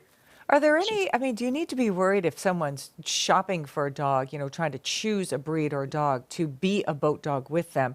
Are there any breeds or any dogs that you want to avoid in terms of trying to accommodate a boat or that they wouldn't like it? Well, I would be concerned about a large dog because you might not be able to litter box train it. But I would also be concerned about dogs that aren't the greatest swimmers. Big, heavy Mastiff type dogs like a big male Rottweiler or a Mastiff or a Bull Mastiff or a St. Bernard. They're not the greatest swimmers in the world, although you could get a large dog like a Newfoundland, which they'll swim home if they fall in the water, or a Labrador Retriever or a Chesapeake Bay Retriever. These are all really good swimming dogs.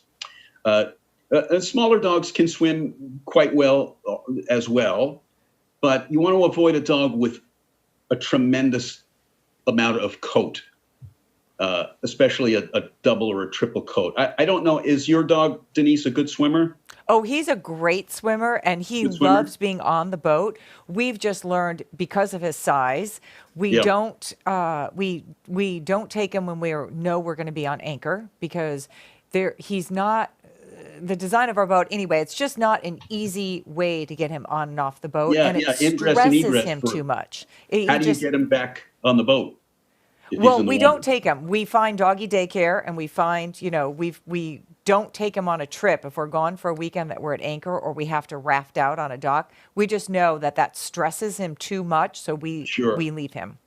Sure. Yeah. And again, it's something, if you're going to have a boat dog, it's something you should do right from the get-go. Mm-hmm. I mean, if I went out and adopted a 3-year-old Shar-Pei mix, for instance, or whatever, or a pit husky mix, and then all of a sudden I'm out on a boat, in this strange movement, it would be a little stressful for the dog. It's something to start when the dog is a puppy, if at all possible. Right. Yeah. We got our dog when he was 12 weeks old, and he loves the boat, loves being on the water. So yeah, I bet. Steve, have you looked at any of the sort of CBD oils or treatments out there for animals, pets, that make them more relaxed? Yeah, I haven't seen that they work, to be quite honest with you. We gave it a try about a year and a half ago at the facility that I was training at, and we tried to do a double-blind, a poor man's double-blind study, and we didn't really see any difference. I also don't see that they have this thunder vest thing that's supposed to help calm the dog. I don't see that either working very well. I like the behavioral perspective, but sometimes a dog, you'll get dogs, especially rescue dogs, that are vigilant, that are warriors because they've gone through a lot. They've come here from Texas or California or Mexico, and they've been abused, and they're just vigilant. And you'll get dogs like that being leash reactive on walks as well. Who's that dog? Who's that dog? Who's that person? I don't like that person. And that's, when you have a dog like that, it's best to manage the problem rather than You certainly can't punish the dog, be punitive, but you manage the behavior, but you also try to be the best leader you can be with the dog. Confidence is everything with a dog. If you just react passively to everything, if you let the dog react and you don't do much about it, if you're not setting rules and guidelines and a good routine for your dog, then the dog is going to get nervous because the dog thinks it has to be in control of what's going on. Well, they're dogs. They have the mind of a 3-year-old child, so they get nervous. You need to be the ones to call the shots. That's what I mean by choreographing the walk and choreographing the day, the routine. So, Steve, before you and I visited on the phone about a month ago, the most famous dog trainer I'd ever heard of was Cesar Millan. Are there some principles in there that you would, could I be worse off looking at Cesar Millan's books? Yeah, Cesar's great. I mean, the only areas where he and I may differ is that I'm more cognizant of breed-specific behavior, I think, than he is. I've written a few books about breed, and there's such a wide spectrum of behavior that's defined by breed. I mean, if you take a Rottweiler or a Cairn Terrier, they're completely different behaviorally. You can't use the exact same training methodologies.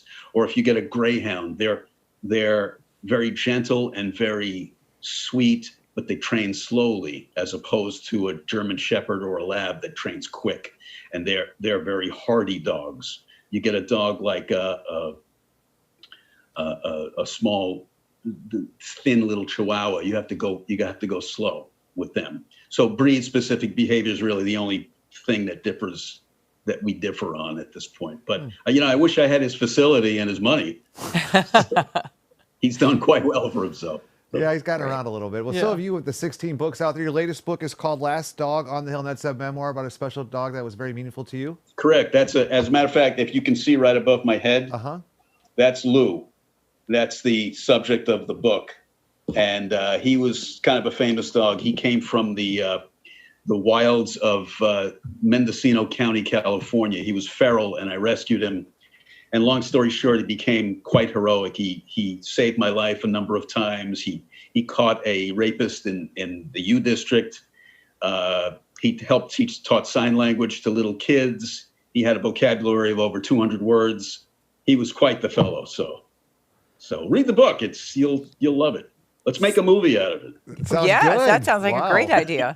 Yeah. Pick myself off the floor there. I didn't expect any of that. Well, please get a copy of the book. It just went out of print after 11 years, but it's still available. You can get a used copy on Amazon. So. Thank you, Steve, so much for finding time in your schedule today for us. Oh, no problem. No Appreciate problem. it. So that's Steve Duno, steveduno.com, and we'll see you next time, Steve. Great tips. Okay, thank you. Call me, Denise. All right. Bye-bye. Wow. 200 vocabulary words, that's about 195 more than I have. I know, it's fascinating. But I mean, like you said, dogs are so smart. It's just a matter of working with them. My husband always says, and I think this was in whatever training book that we first read, never give a dog a suggestion, only a command. Because you confuse them. If you say sit, and the dog does not sit, then the next time you say it, if you don't make him sit, like if you're giving a command, you expect it to be followed through. And if you don't make the dog follow through, the next time you ask, the dog's confused. Wait, do I sit? Do I not sit? Because you don't seem to care. Oh, so it doesn't work if you say sit or lay down? No. No. Now you tell me. Be That's direct. Right. That's right.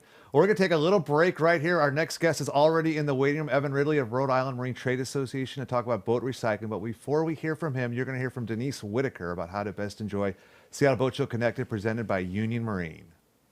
Welcome to Seattle Boat Show Connected. Browse through the digital booth spaces of nearly 200 unique dealers, vendors, and exhibitors. You can search for what you need or filter by brand and product types. As you visit an exhibitor's profile page, you will be able to connect via text chat, phone, website, social media, or email. You can even schedule an appointment or video chat for later by clicking the red button on the top of each page. When you're ready to meet safely in person, use the maps for convenient driving directions. Most Seattle Boat Show Connected exhibitors are offering boats, products, services, and accessories with incredible show-only prices. Be sure to check out the awesome videos and interactive 3D tours. Don't forget to save exhibitors and products to your favorites list, and you can always come back later for the latest and greatest offers and announcements.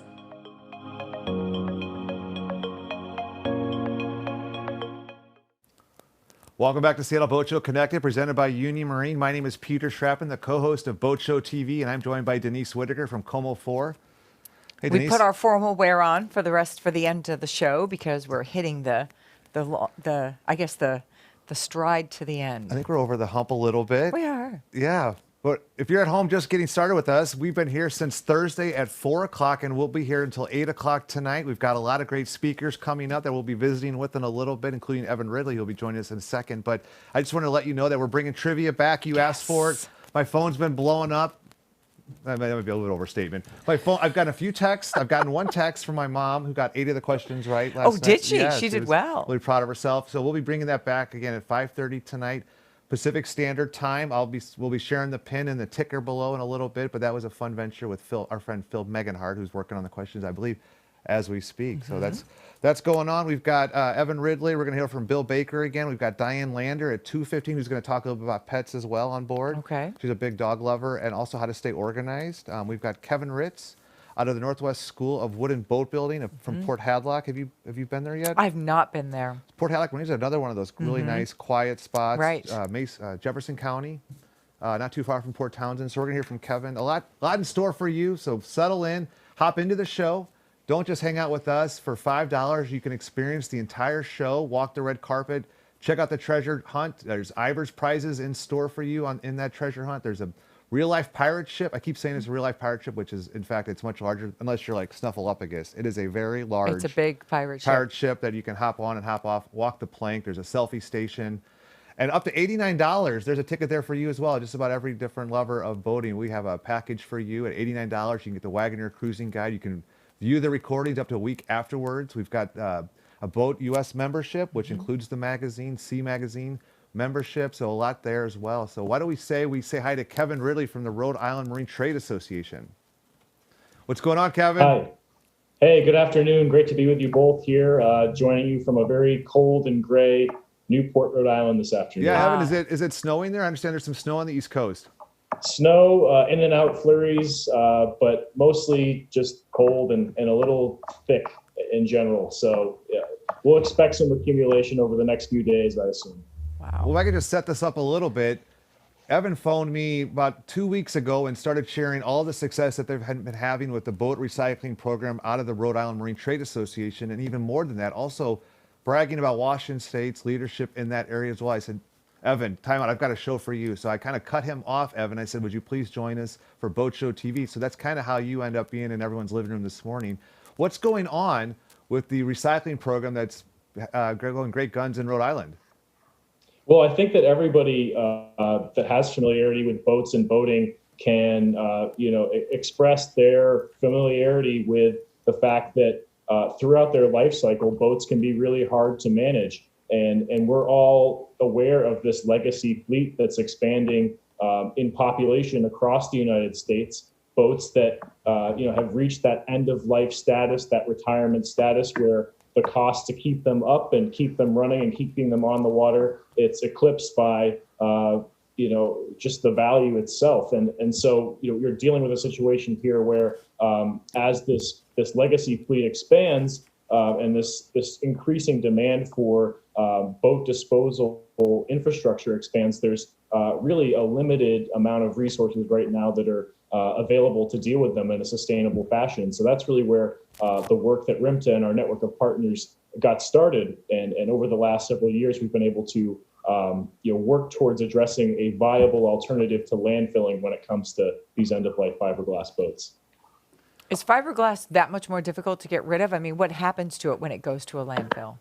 It's really interesting because fiberglass is one of those great properties, one of those great materials when it comes to construction value in the marine world.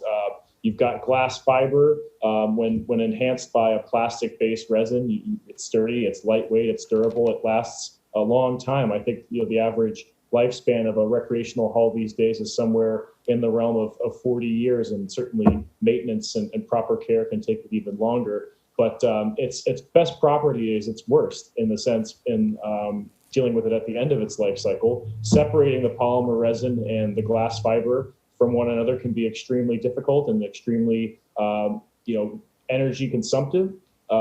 Furthermore, when you're separating those materials after that first life cycle, you're losing out on some of those constructive properties that made it so great in the first place. And it's not as helpful when you're trying to build with it the second time around. And so that's where we started looking at sort of how could you move beyond that closed loop method of recycling that we all envision when we think of the plastic bottle or the milk carton, and think about the properties within the resin, the properties within the glass fiber. And that's how we came upon the cement industry and their ability to really capitalize on fiberglass, not only for its capacity to create energy and help them offset their consumption of fossil fuels, but also to have that glass fiber itself from a chemical standpoint mimic some of the key raw materials that go into making cement, things like limestone and sand and minerals that have to be really intensely mined in many cases.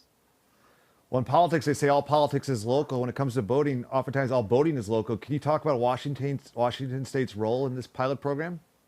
Yeah, so RIMT has been really fortunate through our cooperative agreement with the NOAA Marine Debris Program to work with states and regions around the country who sort of have demonstrated their ability to address some of the challenges we've confronted around boat recycling in New England. And we're very excited about how a future logistic network and commitment to recycling aptitude can kind of set the stage for what options will be like for boaters and boat manufacturers in the future. And the Northwest is a place where really all of the key ingredients come into play. And whether you're thinking about the proactivity of the Washington Sea Grant Group and the NOAA Marine Debris Program and how they're addressing abandoned derelict vessels, if you're thinking about the Department of Natural Resources and the Vessel Turn-In Program that's really set the stage nationally for understanding how programming can work to prevent this end-of-life accumulation wave from having an environmental impact. If you think about legislation and some of the things that are happening at the state level in Washington, and also the presence of end users and folks in the cement industry that can take advantage of this stuff, not only on the U.S. side of the border, but also over the border in Canada. There's a lot of potential in the Northwest, and certainly a great deal of demand when you think of, the prevalence of abandoned derelict vessels, not only on the recreational level, but also, of course, with commercial vessels. And so, RIMTA as sort of a leader in this area, we've been very fortunate to work with some of these regional partners in the Northwest to begin to understand what that network model could look like in Washington State, and how in the next few years we can begin to really think about the resources and commitments that can be made to keeping this material out of the landfill. It's important to not fill our landfills. I mean, because we still want to have our boats. Exactly, and we do what with the derelict vessel fund only goes so far, and at the end of life, what does that look like? I don't know that answer, but Evan sure does. He's working on it. Evan, I also wanted to ask you about President Biden's new Department of Commerce designee. She is the current governor of Rhode Island, and I'm just wondering if you could talk about your relationship, your organization's relationship with her, her propensity towards boating, and what you know about this new designee. Well, sure. I think the news has circulated at this point that Governor Gina Raimondo, our current governor here in Rhode Island, has been tapped to be the next Secretary of Commerce within the Biden administration. And while we're sorry to see her leave the Ocean State, I think certainly we're excited about the potential that new role brings for her and her relationship with not only marine trades, but the entirety of that blue economy sector that you're hearing so much about these days. Of course, NOAA and the Marine Debris Program, that falls under the purview of the Department of Commerce. NOAA and EPA have taken a really firm look at understanding how this project that RIMTA has led can, in effect, lead to a larger report and a larger national outlook on this topic. And so we know that our relationship with Governor Raimondo, as she transitions in her role, is really going to support not only the marine industry in Rhode Island and New England, but the efforts that we're working to bring to the national level as well. We've always been, I think, a very politically active Marine Trade Association. We have a great political action committee. We have a great legislation committee. that works very closely with the governor's office, especially at the beginning of this year with COVID-19 and getting information out to business owners and member businesses. We work very closely with the governor's office. And so that bond that's always been there, she's come to all of our boat shows in the past. We're sure that's going to follow her as she transitions to DC. The Rhode Island Marine Trade Association is also a leader in workforce development. Wendy Mackey, their leader, has done a Yo person's job in securing funds. What's the latest with the vocational training in Rhode Island?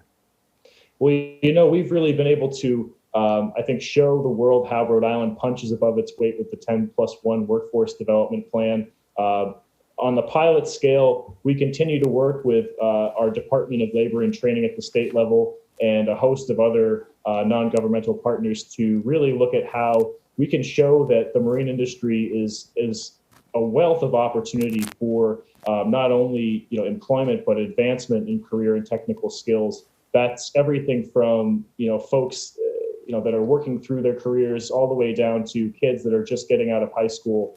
We have a great staff. We're a small team, but we're a committed team. And some of the workforce development work that we've seen through the pandemic has shown that the marine industry is really going to be a source of resilience in our state economy when it comes to getting people back on their feet and out in the workforce. So stay tuned for more updates as Rhode Island continues to pave the way when it comes to I think trying things in a different way and being that laboratory where experiments can take place before they get onto the bigger stage.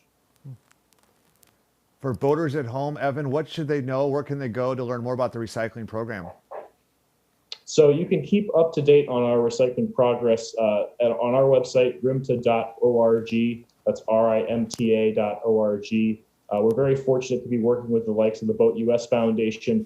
Their publication is also a great source of updates. And anyone can reach out to me and the RIMTA staff if they're interested in learning more about how their role as a member of the boating community or their role as a marine business in this industry can help to contribute to the furthering of this solution as we move forward. Thank you. Great information. Thank you, Evan Ridley of Rhode Island Marine Trade Association. Have a great rest of the Appreciate day. it. Take care. That's Evan Ridley. I'm Peter Schrappen. This is Denise Whitaker. I didn't want Evan to know this, but I'm very proud of our own career and technical education program here in Washington State that's shepherded by Core Plus. We heard a little bit about them yesterday with Tori Gearing. And what do you say we hear about them right now? As we take a break here, what do you say, Logan? Core Plus.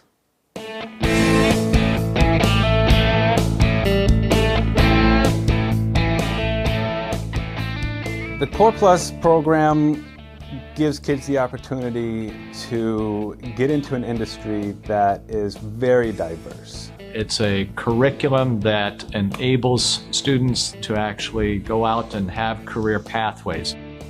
For Core Plus, it kind of puts all the pieces together, kind of formalized, put it together as a package, which helps educators, giving us the resources, the materials, science camps. These students are going to be able to apply their math and science skills so much better. Core Plus definitely helped me with my math skills. They were a bit weak coming in. It's practical math and science. Just like what they're doing here in the shop, that's math and science. Core Plus is just, let's get the doors, and then they can choose which one to open. When you have a great shop class and a great shop teacher that can get them in there, teach them that stuff, they can decide if that's just a skill they need in addition to the other things they want to do, or if it's like, hey, this just sparked something. This is who I am. It can give them a different sense of how they can end up in a rewarding profession. Once I got to learn more through the Core Plus program, it kind of solidified my choice and helped me pick a career path. I'm definitely more comfortable knowing that I had a job exiting high school. A manufacturing education is a door to a wide range of different career paths and opportunities in the world. I didn't even take shop classes and things like that in high school because I never really looked at what options were available. I so wish that I had taken shop class in high school. It would have given me that much more of a leg up to get started. Going into college, I would have loved to have known that I was interested in building things in 3 dimensions. The Core Plus students really work well in our apprenticeship program, and they already know that they like to work in a technical environment. The business community has been just starving for these young individuals to come out of the high schools. I love giving high school students a career opportunity. I want to be able to express to them all of the different trade skills that are out there. There are a lot of great careers available in manufacturing. The compensation and the benefits are fantastic. It's extremely satisfying coming out and seeing Nathan working here, and it makes me so happy. The possibilities are endless for him right now.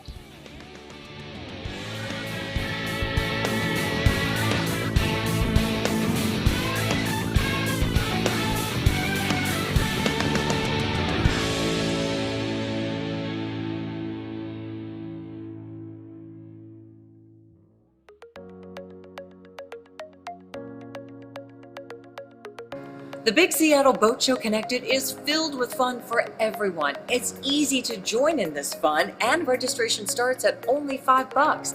Choose the registration package that suits you best, with varying levels of show access and other goodies. Create your own login, and you're ready to go. You can begin to browse right away and map out your itinerary for this big event. The show starts on January 28th when seminars start streaming. Exhibitors will be standing by to answer your questions and match you with the boat of your dreams. The 2021 Big Seattle Boat Show Connected. Start online and up on the water.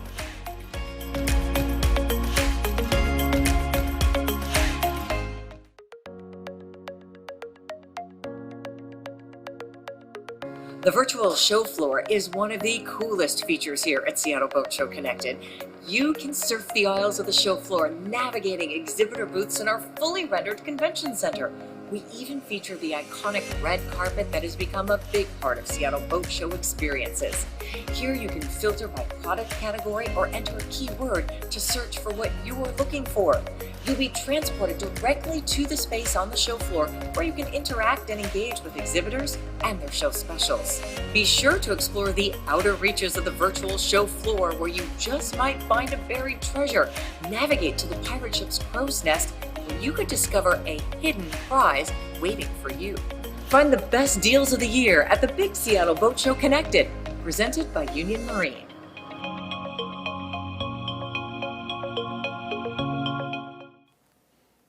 Okay, we are back. I'm Denise Whitaker from Como News.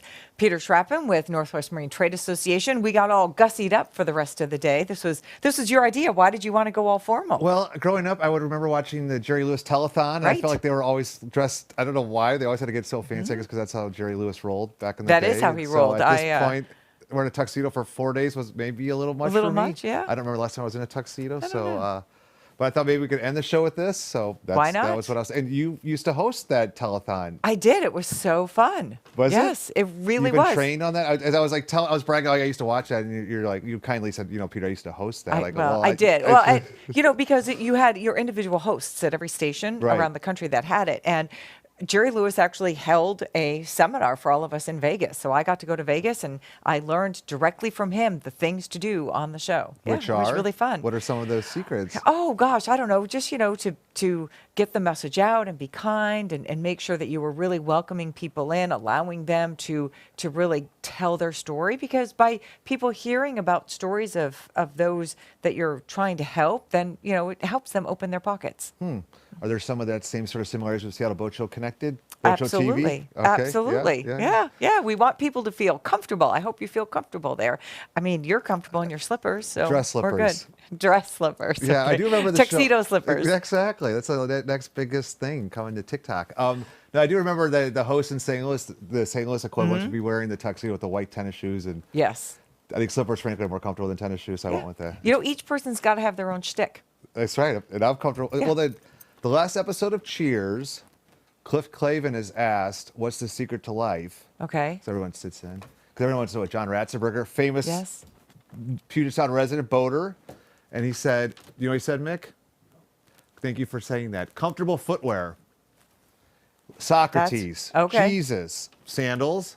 I was like, I've always remembered that. I'm like, well, heck, I'm going to ride with that. So with the pandemic, we don't go to the office that much. But when I'm there, I will pack in my slippers because no one else is there unless other people are safely distanced. And so I told you a story already, but my colleague Jen Higgins actually complimented me on my fancy footwear. They are fancy. Well, I don't know if that was irony in her voice or what, but I was like, well, thank you. Take it as you would like it.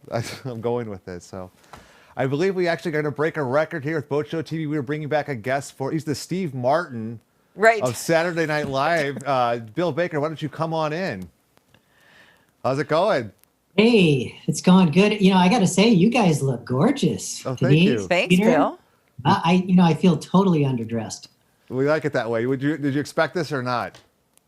I did not expect that, I have to say. This is your third or fourth time. I kind of lost track on being on Boat Show TV. Yeah, well, and then I've been watching it, and you guys are great. I love watching this show. Oh, cool. What's been a highlight or 2 or 10?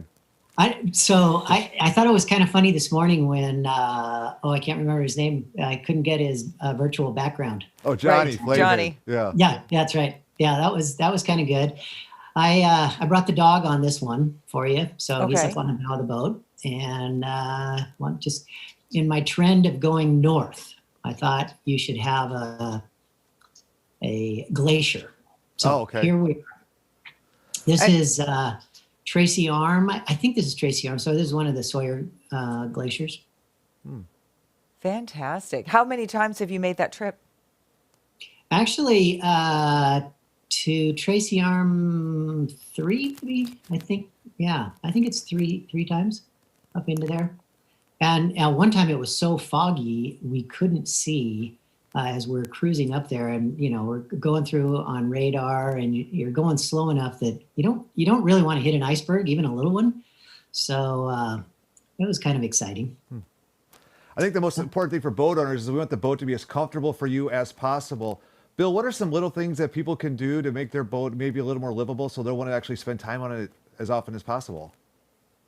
It of course sort of depends on where you are, but in the Northwest, it seems like, especially if you like to cruise this time of year like we do, condensation is an issue. And when it's cold outside and your windows are fogging up, and I got to tell you, I learned something last weekend, and from somebody it's Elizabeth and Sean Cranky on MV Freedom. I think you know them. They're going to be on later today. Oh, excellent. Well, I was on their boat, and Sean just had the best dehumidifier system I've ever seen. And I've played around with a couple of different ones on our boat, but that one, number one for me. So I think I might even do that. So this is a purchase that you need to make now, or it's a system that they've set up? Yeah, there always seems to be a purchase you get to make. We're giving you the opportunity to make that purchase here with Seattle Boat Show Connected. That's right. It's kind of like when you run into things, it's a maintenance opportunity. It's a certain brand, and you should ask them about it, but it's a certain brand of dehumidifier, and then you just plumb it in. And this week, I figured out where it's going to go and how it's going to work. And so it should be a fairly simple thing to put in. But, I think you need to have suites around the boat. That's also another good thing to make it livable. In the pilot house, in the galley, everywhere. I did look up Grand Marnier Souffle since we last saw each other. I'd never heard those words all put together. Oh, but it's good. Oh, well, yeah, I'm sure. Mm-hmm. I didn't actually seem like that. It sounds fancy. The more syllables, the fancier it's going to be, probably, or harder to produce, but it didn't sound that, I don't know, complicated. Well, maybe you can make me one the next time you're on the boat. Maybe so. Right. That sounds like a good housewarming gift, which we heard about with Arden Kleiss about housewarming gifts and hostess gifts. So, kind of tying it all together here, Bill. Oh, it's good. You always want, like you say, you got to have sweets. You got to have little snacks to get on. We have a friend, Heather Nelson, who is currently the Commodore at Tacoma Yacht Club. She has always, for years, even pre-COVID, she always carries around a basket full of pre-packaged snacks. So, bags of nuts, and they're all healthy things, but it's so smart to just, have that. And she just can set out that basket without any fuss, or she can carry the basket to someone else's boat on the dock, and you always got snacks ready to go. That's perfect. That's the kind of boater I like to boat around. Mm-hmm. Right. I didn't know when we do the overnight runs where you run in 24/7, you always want to have that on the night shift. There's like 10 things that you need to keep yourself awake. And sometimes you need a little salty, sometimes you need a little sweet, and just having a little snack kind of gives you a boost at 3 in the morning. Bill, are you a shoes on boat kind of person, or would you like when you invite me onto your boat and see what I did there? Would you like me to take my shoes off before I come in? So I do have a different philosophy on that. Whenever I go on somebody else's boat, I always take my shoes off. On our boat, I want you to be as comfortable as you want. You know, I would rather revarnish the floors than have you uncomfortable. And, you know, a lot of people are not comfortable just walking around in their socks. You know, maybe they have sore feet or whatever. So I don't want you to bring in mud and all of that, but you're welcome to wear whatever you want. Well, high heels are probably not good, but That's one of those boating faux pas. yeah, that may be a boating faux pas, but for me, it's just because I'm short, and so I don't like to have women that. True. You invite me on, I will leave the high heels at home. Okay, thanks, Peter. That is the deal. That's the value proposition that I will make with you. That's right. But you know, Peter, you look good in high heels. I appreciate that, Bill. Thank you. Yeah. I heard you talking about the shoes just before, so now I'm turning red. When you're provisioning for a trip, do you have any tricks or any ideas for that? Do you just try to go fresh, but you have to kind of know what's available when you're going along the route, right? Yeah, I think my wife does the provisioning much better than I do, but we have a big chest freezer, so when we're going for a long run, you know, we'll fill that up, and we can go on frozen and things like that. We can go maybe 3 months or so, but you're right, getting fresh vegetables or things, and that's a little tough in Mexico. Alaska, it's decent if you get to the grocery stores on certain days. So sometimes, usually Emmy asks the grocer and says, "What days do you get your shipments?" And they'll say, "Well, Tuesdays and Fridays." And so she'll be first in line in the morning to do that. We used to have a little herb garden that was, it's got a grow light in it, and we had like 6 or 8 different herbs, and we'd grow those, and basil grows really well, so we'd make things with that. I know a gal who, she has Tupperware tubs with soil in them, and she grows vegetables up on the deck of their boat. So I think there's a lot of options for that, and but knowing where you put it is the hard part. So we have different size bins, like for the freezer especially, and Emmy will have cheese in one, and we freeze milk because I can't go many days without a latte. So we try to keep that on hand. Bill, can you talk about anodes? Traditionally, they've been called zincs, but have you embraced aluminum anodes? I have embraced aluminum anodes, and I'm glad you called them that instead of zincs. You're welcome. And so magnesium, aluminum, and zinc are the main ones. And I think the aluminum ones, the interesting thing is they're cheaper and they're better. So that's one of those oxymorons there. But you can't get all sizes in aluminum yet. But yeah, I think aluminum is great. It's basically, you can just interchange them with what you were using as zinc. And I think it's environmentally, I think it's good. And they're easy to get now. Certain ones you can't, like maybe your thrusters or your stabilizers or something like that has an anode may not have one in aluminum. Typically the ones that go in your engines, the little pencil zincs, those are usually, I don't know that I've found those in aluminum yet either, but I always keep a stock of those, and easy to change. You can change them in the water. And I built I probably shouldn't say this, but I built my own little scuba hookah system, and so I can dive the boat while we're on it. And I don't think I'm supposed to say I built my own, but or don't try this at hookah home. system. I haven't heard those words either put together. Yeah, you're old enough that a hookah was probably different for you, but I hardly remember. I'm getting myself into trouble here. Yeah. Bill, we spun the wheel already once with you, I believe, maybe twice. What do you say we do it again? No, you spun it a couple of times the first night, and then you forgot last night. Oh, we forgot? Or The you were hate giving mail. us such great information that we just didn't have a chance distract to. people. So can we do the light show too? do it. Or Is that what it is? we actually don't have a know. light show for folks Maybe. that we wanted to roll out the last day. Denise, I like it when you stand up in your formal and walk over to the wheel. I mean, it's like, this is first class. This is like, And you can now see the light show that we've been talking about. Look at this. Oh, yeah. Look at this. Oh, yeah. Seattle See, Show we've got Connected Light disco Show. lights going. Yeah. Isn't that awesome? It's a big deal. Let's do it. For Doesn't get sure. better than this. Nope. Well said. All right. Here we This is go. the scary part, right? Sorry? This is the scary part. Yes. Exactly. Yes. I don't know. App, Gem, 2021. We've done meal. Tool. 2021. Yeah, book. we did book, we did meal, I don't remember all the ones we've done. Oh, okay. That's a good one. App. So this is a try finalist here. So there's appetizer, Bill. There's app, like an application. Maybe it's just the two. I have trouble counting there, right? Am I missing one? You App. had three. You had an appetizer, I got a boating app. Boating app or a non-boating app, I think. Okay. Yeah. Oh, okay. So appetizer first. I'll give you a couple. Appetizer, I love that jalapeno artichoke dip. Oh. Yes. Yeah. Oh, you heat that up. That is so good. Yeah. Give me a spoon.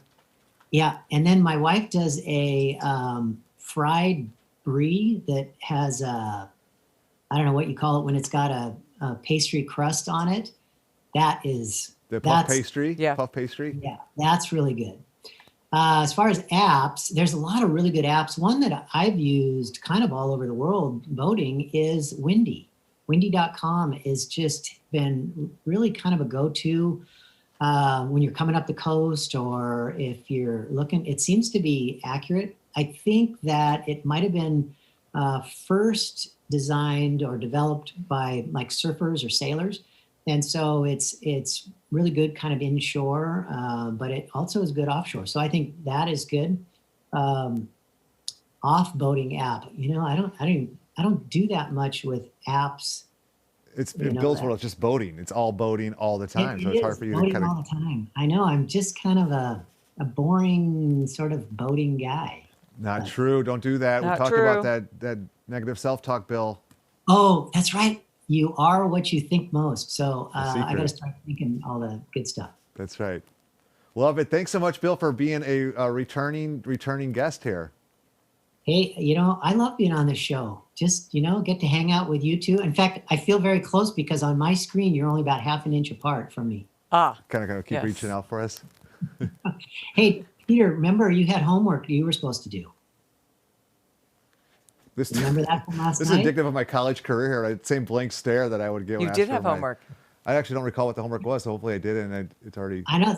See, Denise got in early. She said, well, I'm just going to do it right now so she won't forget. But you were supposed to tell me something that you couldn't figure out on a boat. When you were on a boat and there was an issue, you were supposed to give me kind of a problem you had. Like something that would need troubleshooting or help with. Yeah, that's Remember, right. I said inverter and the electricity. Yeah, I guess I guess one for me is we talked a lot about anchorage. How do I get more comfortable around the anchor as someone who is not looked at as the go-to anchor helper? Like, what should I be doing?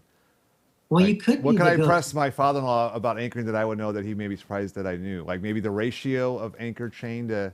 Yeah, exactly. Just Depth. start throwing in words like scope and road and, shackle. Just all that kind of stuff is going to make you look just awesome. Like what kind of anchor are we using here? Was that titanium? Does that work? Plutonium? I get sort of Nice. balsa. Nice. Yeah, uranium. Balsa one? Uranium. We did we'll do it again. We'll run it again. Did you see the house tour I got on? The house tour? Yeah, it was a floating home, Aurora, 5,000 square foot house tour. Oh my gosh. It was great. We're going to run that later tonight, so don't go anywhere unless you're going in the Seattle Boat Show Connected. But I'm looking around the house, and I don't really know that much about, believe it or not, I'm just a pretty face, Bill, so it comes to fix those. I'm not your person. So I'm like looking around, like, what kind of wood are we using here? I didn't know what to add. You just don't, I don't know, Right. balsa. I didn't know And what it's balsa a was. beautiful home. It's like all Cherry. wood. What kind of wood? I wanted to like kick it, but I didn't. I held back. But I think it was cherry, maybe walnut. I will have to watch it again. But There you so go. yeah. Well, you know, I'm a woodworker, so I love seeing homes made out of wood, and oh yeah. Well, I would. we'll actually set the time right now for you to set your VCRs Right. at home. Let's say we run that at 6:30-ish. 6:30-ish? Yeah, Hey, so it's Aurora, the houseboat under the Aurora Bridge, and yep. see if we can do that. We know people I here. will be watching it then. All right. Yeah. So that was my question. I guess, how do I look more sophisticated without being too sophisticated around the anchor? Yeah, you got to develop your swagger. Okay. A little bravado. You know, well, maybe kind of when you walk, just kind of lean over at the hip just slightly, and then, you know, just act cool, feel cool. Yeah. You know, if you Got start it. thinking cool, you are Wear cool. this. I wear this. Right? This feels cool. I don't know. Maybe you should get up on camera too right now and show us your swagger. Oh, I do. Actually, Yeah. it's a good chance to show off my. Yes. I Show would off his love to. bookshelves that he worked very hard at. I have a pipe I left at home. Yes. I've got all these Got your props captain's here. hat. Yeah. What do you think? Yep. We got to show off. We can Yep. now Show show off off the your backdrop swagger. here. So what is his hip thing, Oh, Bill? his arms are moving too fast. So just kind of lean over at the hip, just like this, a little bit of a sideways slant. There you go. Now we're talking. Now, yes. Did it That show off is my good. arms? Are you getting the arms with this? You getting that, Brad? Could it fit on the screen? Oh yeah, we see. Okay, Yeah. yeah. See these pipes? These don't grow in a tree, Mick. Yeah. Yeah. You know what I'm saying? Okay. And Thanks for just that, walk a Bill. little slower than you think you should. You'll be awesome. Yeah. I just got all that's- excited there. I mean, really, I'll invite you on my boat the next time we're anchoring, and if you really want to show off your know-how with the anchor, you can be the Practice. windlass instead of me, Practice, because yeah, that's my job. Yeah, Yeah. that sounds like a trick. I know it. don't think I'm falling You know, for when that. I heard you did the windlass, Denise, I think I'm a fan right there. Thank you. This hardly fits. You should have seen the year I had to do it when I had fractured my ankle and I was wearing a boot, and I'm out there with the boot on the bow, and we're totally stuck, and I'm pulling the anchor up. That was in Quartermaster Harbor, and I ended up with quite the standing ovation because apparently there were dozens of boats there watching me on the 5th of July pull up the anchor because it was quite stuck. Well, there would have been a lot of boats there. I would have been watching. I gotta tell you. It was interesting, yes. We're trying to stuff 10 pounds of potatoes in a 5-pound sack here, Bill. We've got all kinds of speakers lined up. We could hang out with you all day, but we're not going to. But yeah, come back and see the tour of Aurora, and we're going to say goodbye to you, Bill. We're going to hear from Denise Whitaker, our own Denise Whitaker. She pre-recorded some spots on how to best enjoy the Seattle Boat Show Connected, presented by Union Marine. See you, Bill. All right. See you guys. Take Bye. care. In the water.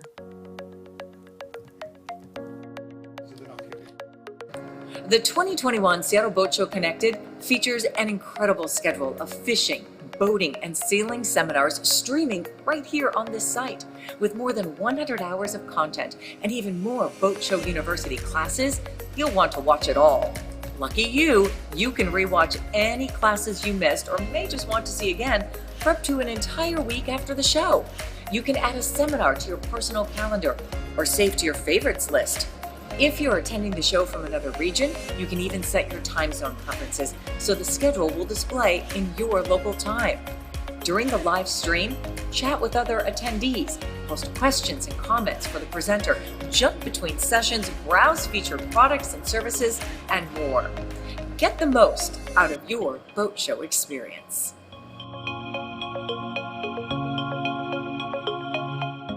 Welcome to Seattle Boat Show Connected. Browse through the digital booth spaces of nearly 200 unique dealers, vendors, and exhibitors. You can search for what you need or filter by brand and product types. As you visit an exhibitor's profile page, you will be able to connect via text chat, phone, website, social media, or email.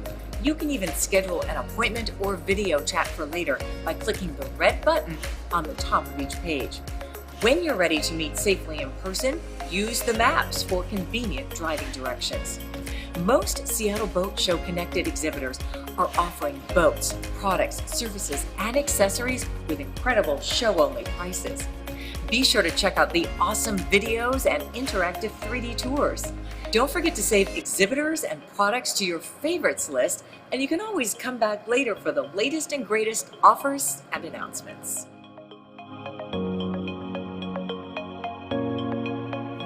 Seminars.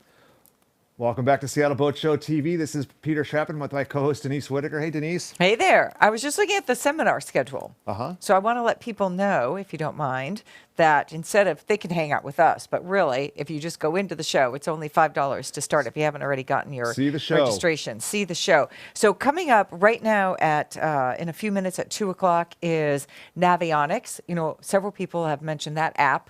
And who was it this morning that said that he's not really even explored all that there is to explore there? Someone was telling us George, that this maybe? morning. Yeah, I think George did. Yeah, because that's one of his apps, and I think that's probably true, right? Like Navionics, I think is one that you can get in there and just use it right away. But there's so many other layers that are worth getting into. So at 2 o'clock, Navionics is a seminar that's starting on the boating side, and then at 3 o'clock, troubleshooting marine electrical systems. That's where Bill Baker last night was answering my question on the inverter and the electronics on our boat. He had some really good tips, but that's a seminar coming up at 3 o'clock today on the boating side. And I'm trying to get to the fishing schedule, but that at least gives us the boating schedule for the moment. And if you can't make it there at 2 o'clock, you can always watch them as they're recorded, and they're going to be available for up to 7 days after the Peter and Denise show and at 8 o'clock tonight. And that's available on tickets above the $5 rate. The $5 gets you into the show and allows you to take advantage of the red carpet and the look and feel that you've come to know and love at CenturyLink Field and Event Center, now Lumen Field Event Center. That's going to take some time to get used to. Lumen. I have to think about it every time. Exactly. And probably same thing happened with the Kingdome when we moved from the Kingdome to CenturyLink Field. And actually it was Washington Mutual is still there. WAMU, yeah, the WAMU Theater, yeah. There's one thing constant, it's change. You probably noticed that with the Seattle Boat Show Connect. It's a little different than what you might have expected from last year. When anyone was predicting the future, I doubt they would have said that next year Seattle Boat Show will be at Captain Ozzie Weiss's home. But hey, I like to say stranger things have happened, but I don't know if anything else stranger's ever happened to me where I've been sitting in a tuxedo with slippers on at Ozzie Weiss's home, talking for 38 hours.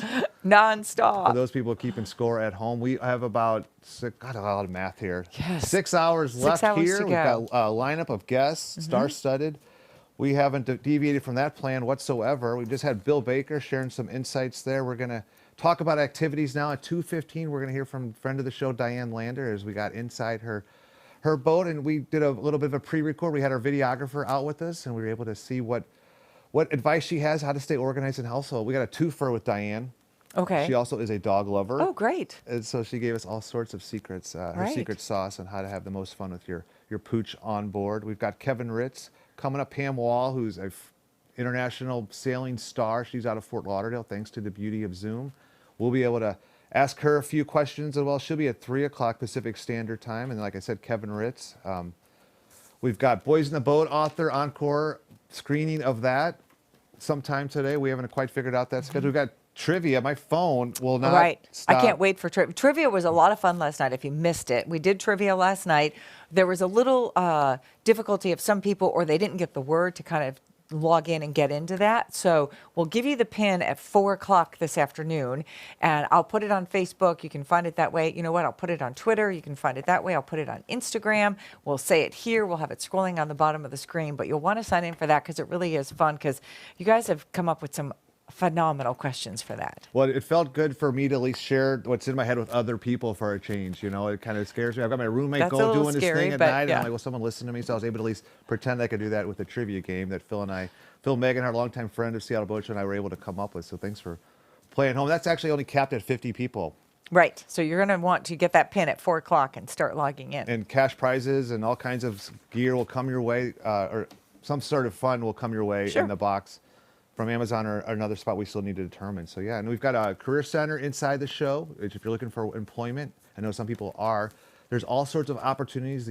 And if you are looking for an opening or two in the maritime industry, I would encourage you to check out nmta.net/career center. So do that, or go inside the show and make time to visit with our friend Tori Gearing, who was with us 2 days ago or yesterday or previously. Yesterday morning, if I just would have said previously, I would have covered several bases there, but I didn't. So we're here. So there's all sorts of fun. Denise, you've been on the pirate ship a few times. I have. It's really fun because once you get up there and start moving around, if you look off the ship, then you see beautiful blue water, and yeah, it's really kind of neat. Everything that's amazingly done, all just through technology. I like it. We borrowed a lot from a couple different festivals going on, internet commerce sites, and Right, we've got the calendar, setting appointment, scheduling kind of thing we've got going on. We've got a chat feature where you can visit in real time with boating experts at dealerships and different exhibitors. So we'd encourage people to go inside the show. You're not going to find that here with us, but you will find that inside the show at the $5 level. This is the last day for Boat Show TV, but it's not the last day for this Seattle Boat Show Connected presented by Union Marine. It's going to run till, as I've been saying, February 7th. Yeah, exactly. And there's some really nice deals going on. Right. Yeah, that's the other thing I was going to mention too, because I know, the standard companies that you're used to seeing, like marine sanitation, fisheries, all of these companies are still there. They still have their boat show specials. And so you definitely want to check those out. I was cruising around a little bit earlier going into the different stores, and it's really cool because like marine sanitation takes you into the store and you can go see things on the shelves. And so it's really kind of fun. And that's called Matterport. That's something you might be familiar with on Zillow, where you can kind of peek inside different hotel rooms or even homes that you might want to purchase and see what's there. We borrowed that and cleaned it up a little bit for our needs, and it looks quite good. It looks really good. I've never said this before, but I think I would call this a meta boat show.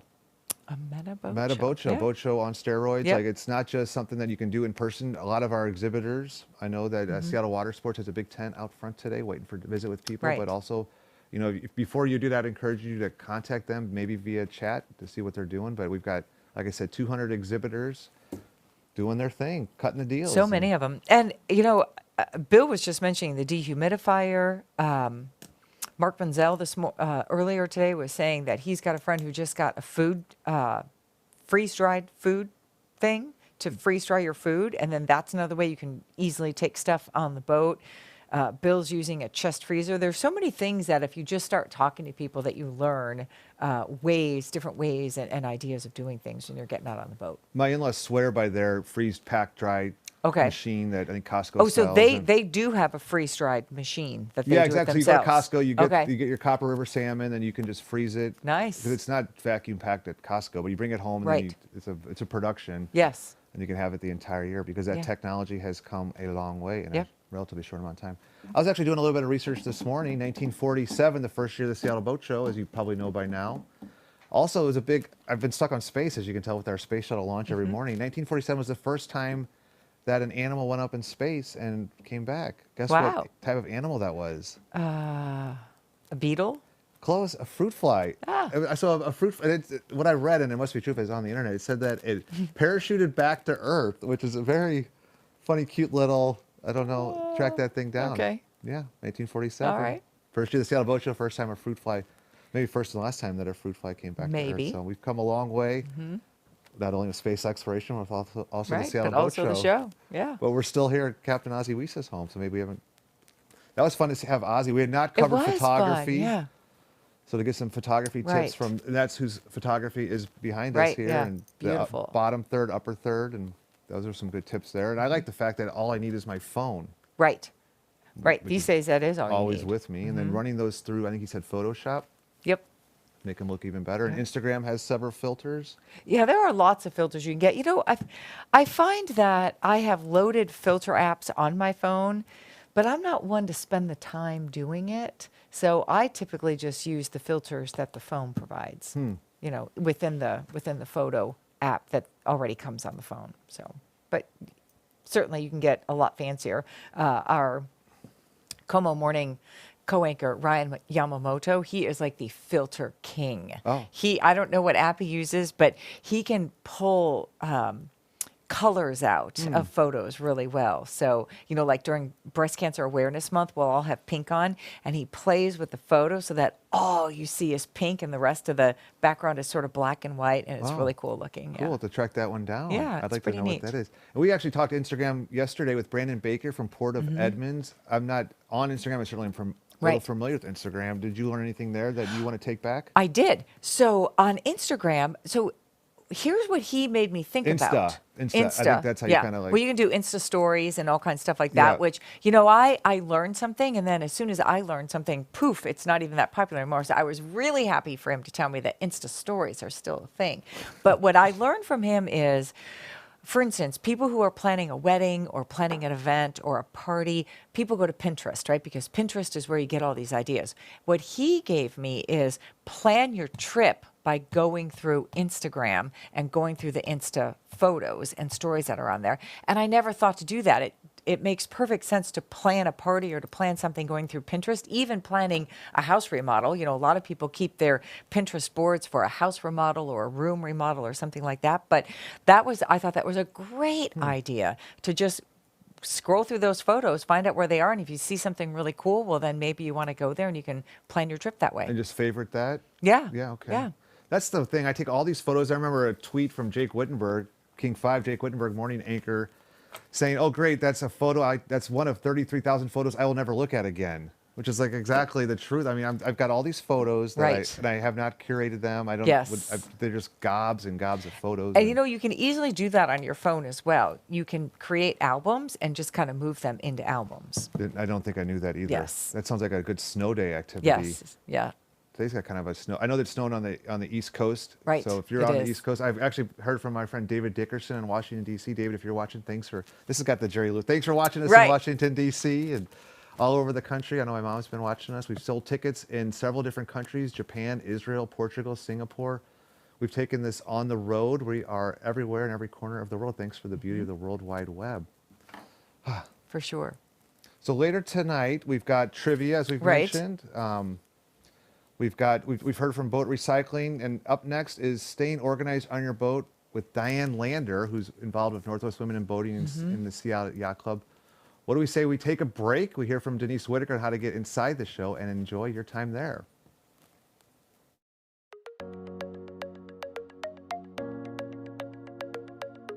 The virtual show floor is one of the coolest features here at Seattle Boat Show Connected. You can surf the aisles of the show floor, navigating exhibitor booths in our fully rendered convention center. We even feature the iconic red carpet that has become a big part of Seattle Boat Show experiences. Here you can filter by product category or enter a keyword to search for what you are looking for.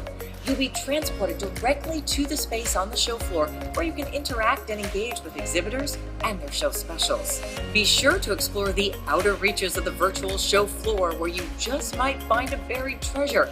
Navigate to the pirate ship's crow's nest where you could discover a hidden prize waiting for you. Find the best deals of the year at the Big Seattle Boat Show Connected, presented by Union Marine.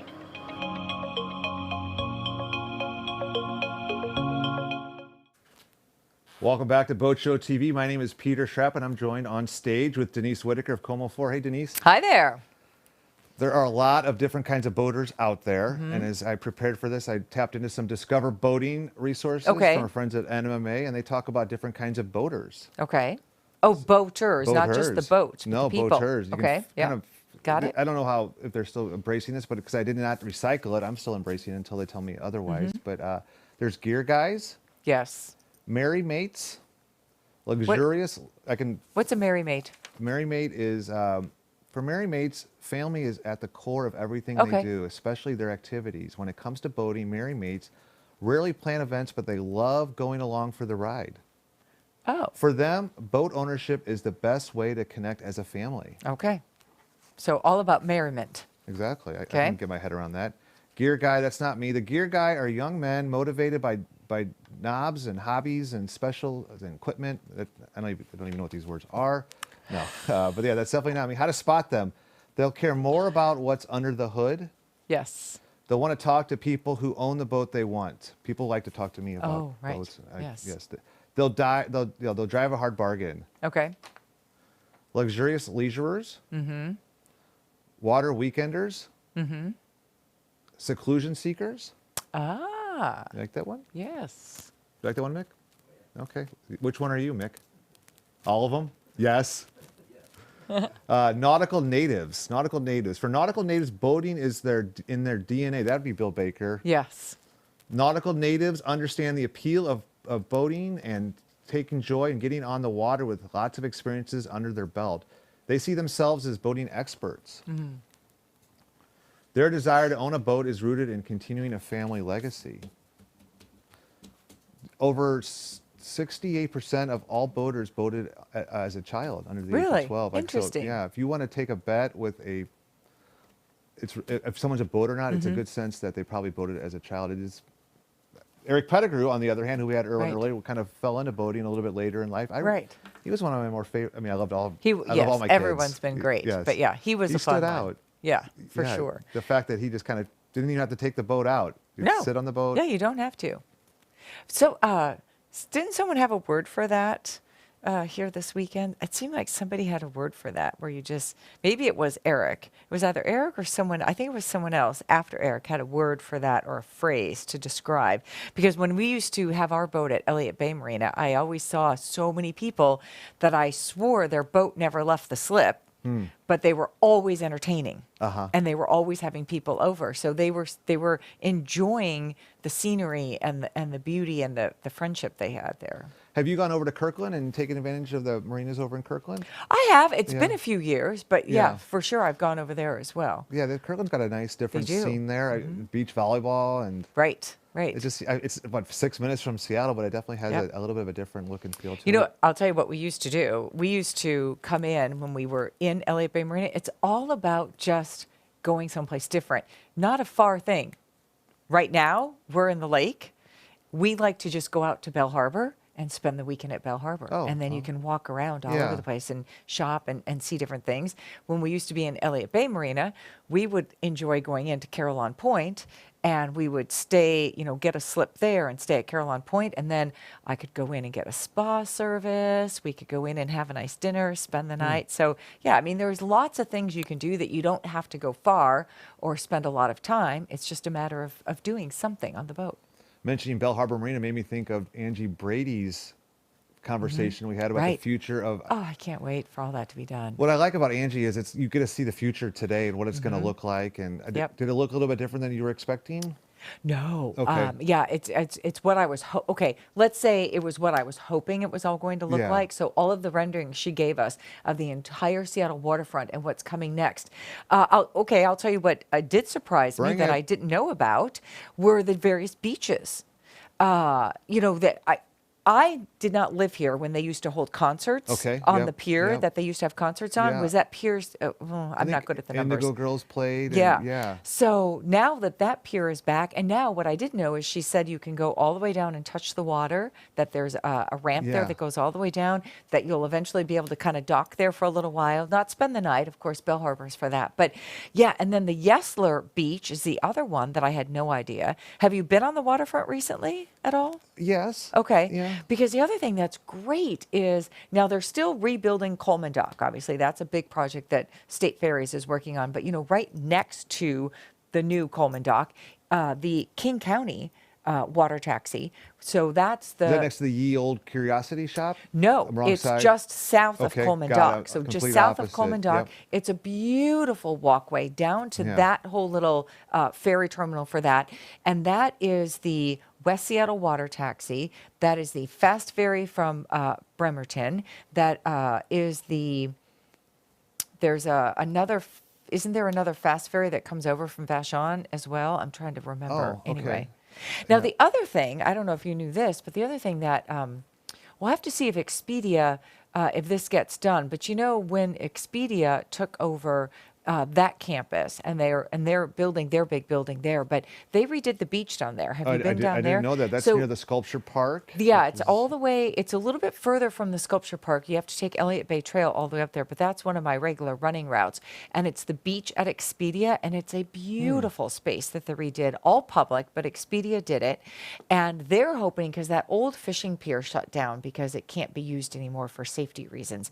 And their plan in the future is to have a fast ferry come in from Kingston there to deliver employees to the Expedia campus and whomever else might come over. So Expedia would not be operating the ferry, but they would provide the dock space for a fast ferry to come over from Kingston. And I think people over on that side of the water would appreciate that extra service as well. Did not know that. Yeah, I like hearing Angie talk about the moorage that also be part of the future Seattle waterfront, which people are always looking for down there. So.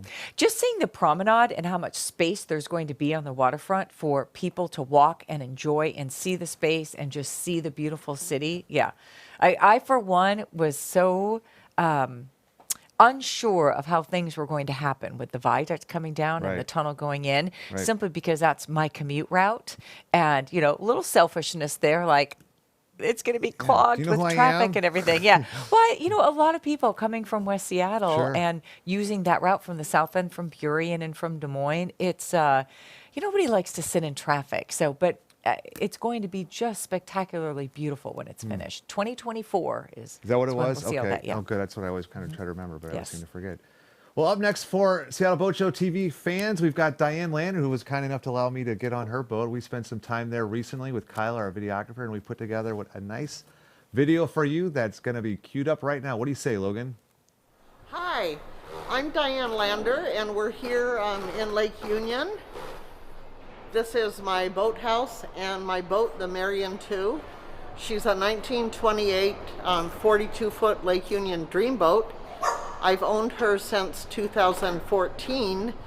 Prior to this boat, I owned a 1929 97-foot boat called Olympus. So I'm a real fan of wooden boats. And we're going to go aboard today, take a little tour, and I'm going to offer some hints about boating with dogs and about organizing your galley. So let's go aboard. I have been boating with dogs for my entire 30-year boating career. And my latest dogs are 2 French Bulldogs. And so my French Bulldogs are two female French Bulldogs, Coco Chanel and Calais Elise. And the first thing that I'd like to say about boating with French Bulldogs particularly is that it's kind of the same. Boating with a French Bulldog is kind of the same as just taking a 25-pound bag of cement boating with you. Because these French Bulldogs have no swimming instinct. They weigh about 25 pounds. And yet you have to be very careful because they really can't swim. They don't know how to swim. And you don't want to lose them overboard. So my first hint about boating with dogs is make sure you get a really good personal flotation device for your dog.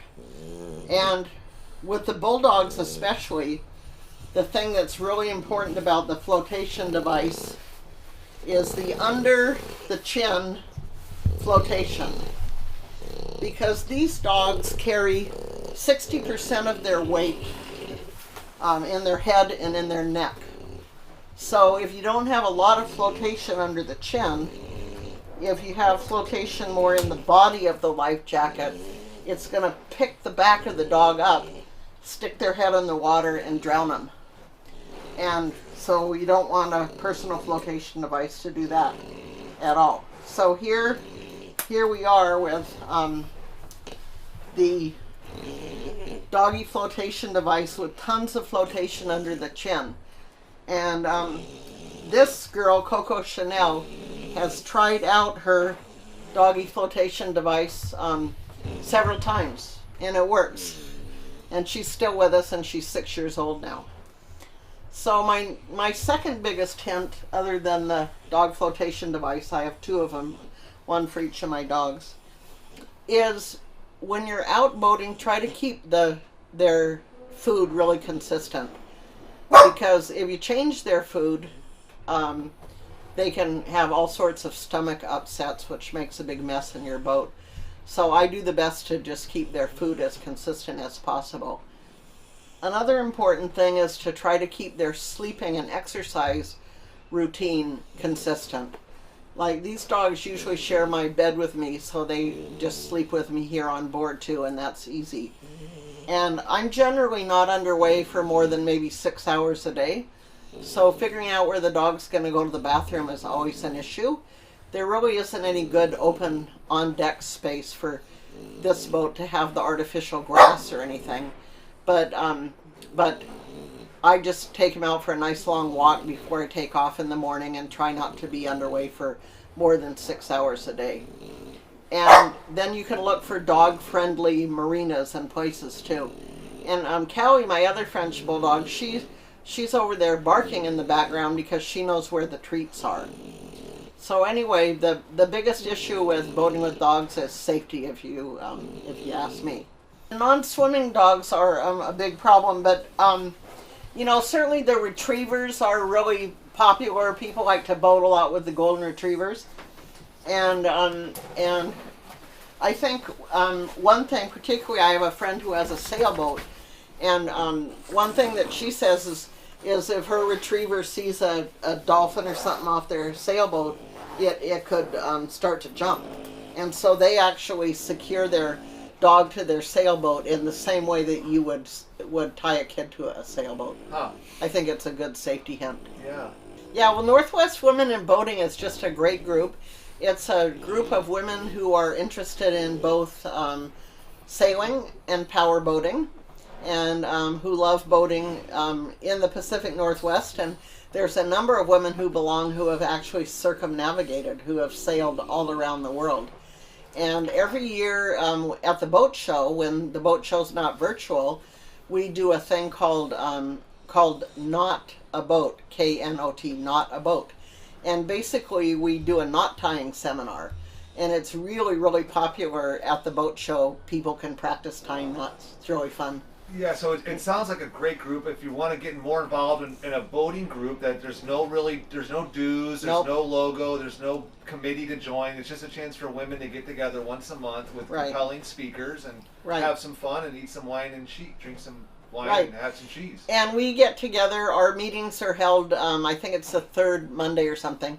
Now they're all virtual, but usually the Northwest Marine Trades Association is kind enough to let us use their conference room. Well, those are the old days. We've now moved locations where we actually don't really have a conference room anymore. So because of the virtual experience, you probably haven't noticed that. But if you would like to get more involved with Northwest Women in Boating, you can email me, peter@nmta.net, and I can connect you with the group. Is there another resource to tap into that? Yeah, they don't really have a website or anything, so that might be the best way. It's a great group in that regards. There's really nothing to sign up for. You Yeah, sign up to have fun. Yeah, it's a really fun group. I really like it, yeah. You're no stranger to other great boating organizations. What about some of the other groups you're involved with?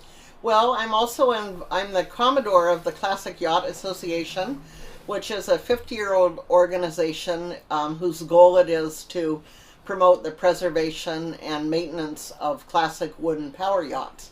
We have 5 fleets in the United States and Canada, and we do a lot of rendezvous every year and boat shows, and we didn't do any last year because of the pandemic.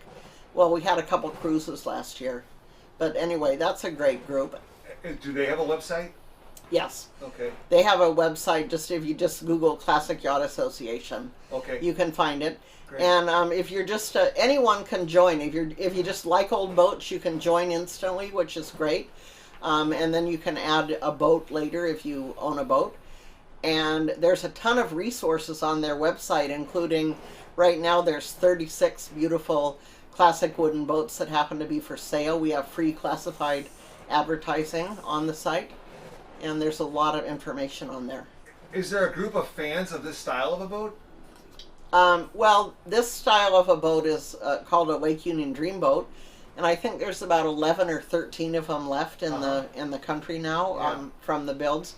But the Classic Yacht Association would be the group. Yeah. Excellent. Yeah, yeah. And then I'm also a member of the Seattle Yacht Club.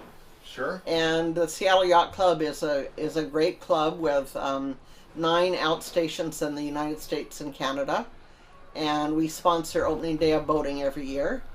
And I'm quite interested tonight. I'm going to go to a virtual meeting to find out whether there will be opening day in 2021. Well, we'll know that in time for the boat show, so let me know. Yeah, I'll let you know, yeah, and what the plan is. If that wasn't enough, you also are a big fan of Northwest Maritime Center. What does that association I am, yes. That group do? Northwest Maritime Center is up in Port Townsend, and it's just a beautiful place dedicated to the art of wooden boat building, and particularly now dedicated to youth education. They have a maritime high school. They have that they're doing up in Jefferson County, where every subject from math to science, every subject is taught with a maritime emphasis. They are very involved in getting youth interested in the maritime careers, because all of us who love the sea and love boats, we're all getting old. Older. So we're trying to figure out, you know, in every group that I'm involved in, we're trying to figure out how to get more young people interested in boating. Amen. And the Northwest Maritime Center is very active with that. Then I'm also, Peter, I also just got appointed to the board of the Center for Wooden Boats here in Seattle. Oh, great. And so I'm real active with the Center for Wooden Boats. Just down the street. Just down the street. We'll be having our virtual auction on March 20th.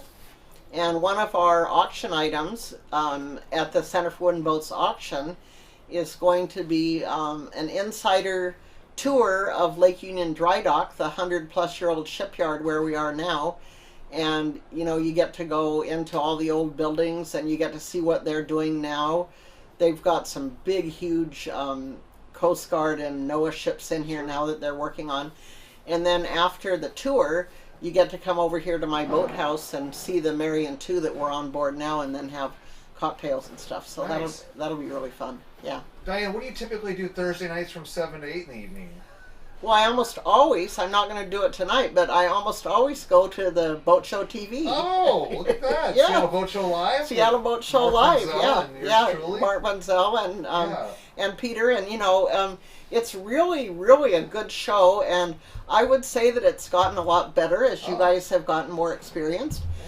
Some excellent speakers, and the ability to ask questions, and yeah, it's very, very good.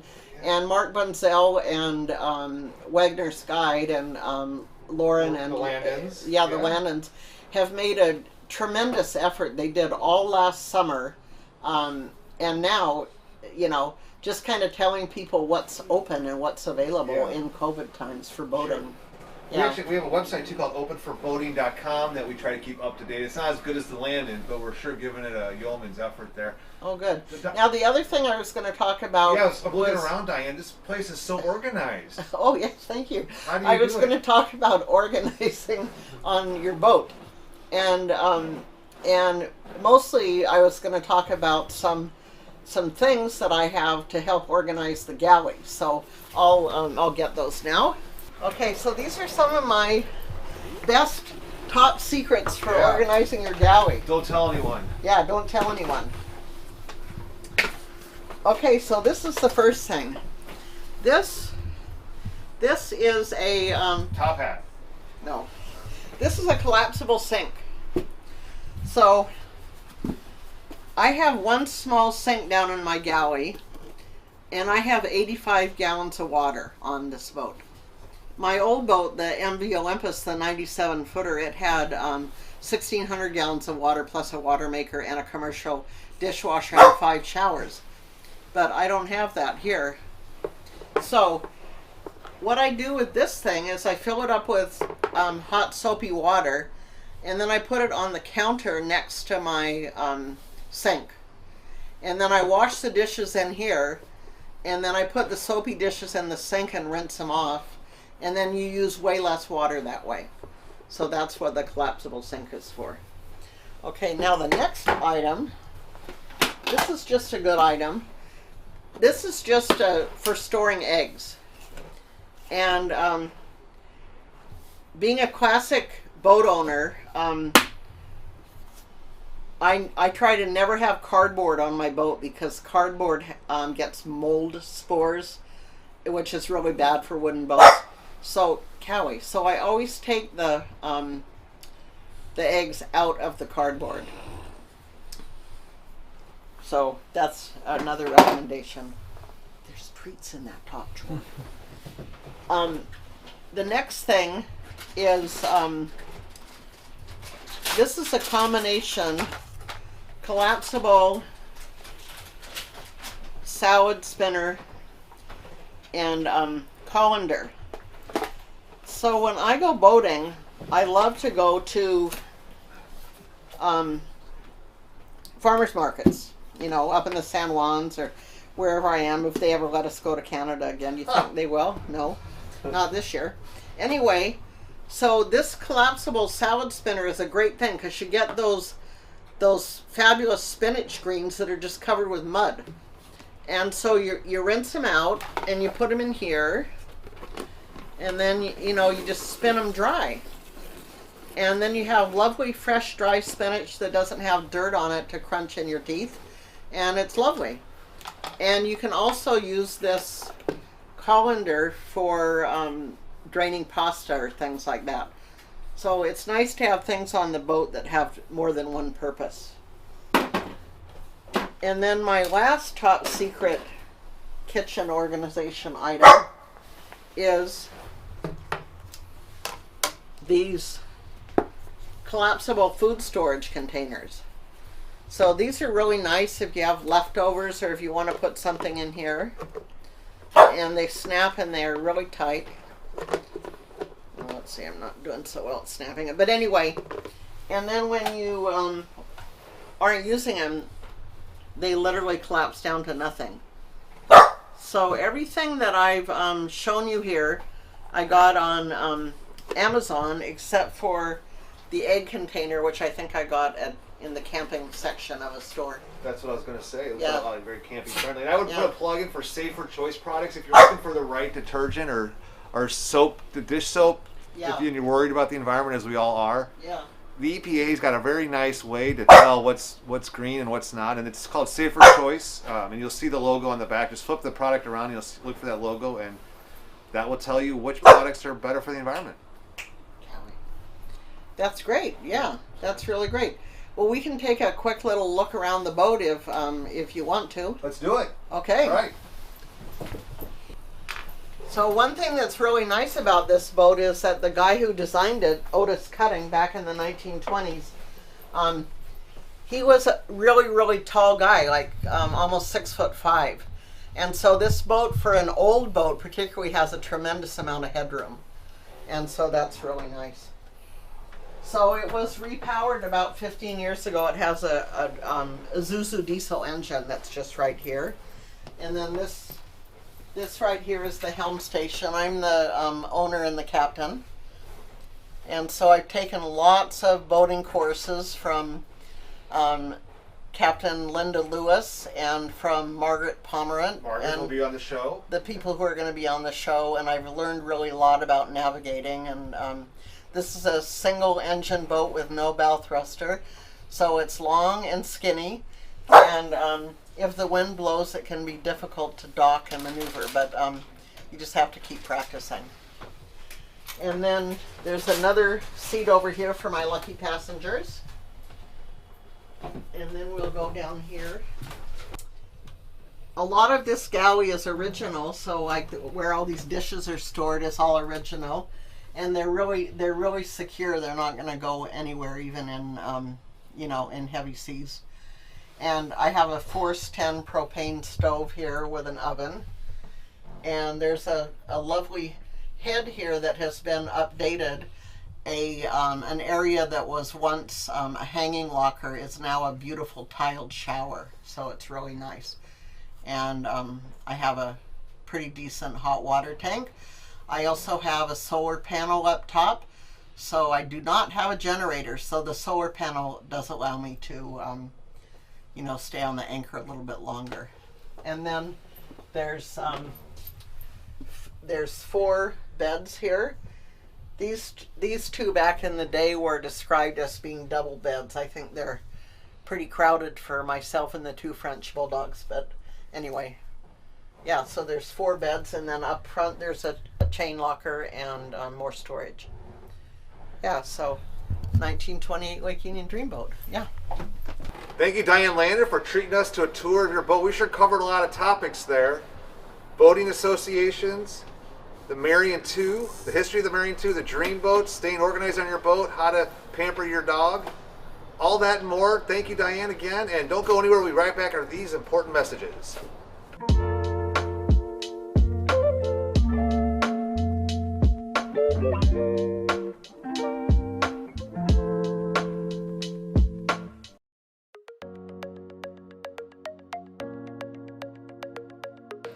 Hi, I'm Denise Whitaker, and I'm proud to be a part of the innovative and exciting 2021 Big Seattle Boat Show Connected. Join me and NMTA's own Peter Schrappen as we host the Boat Show TV channel live all 4 days of the show right here on the site.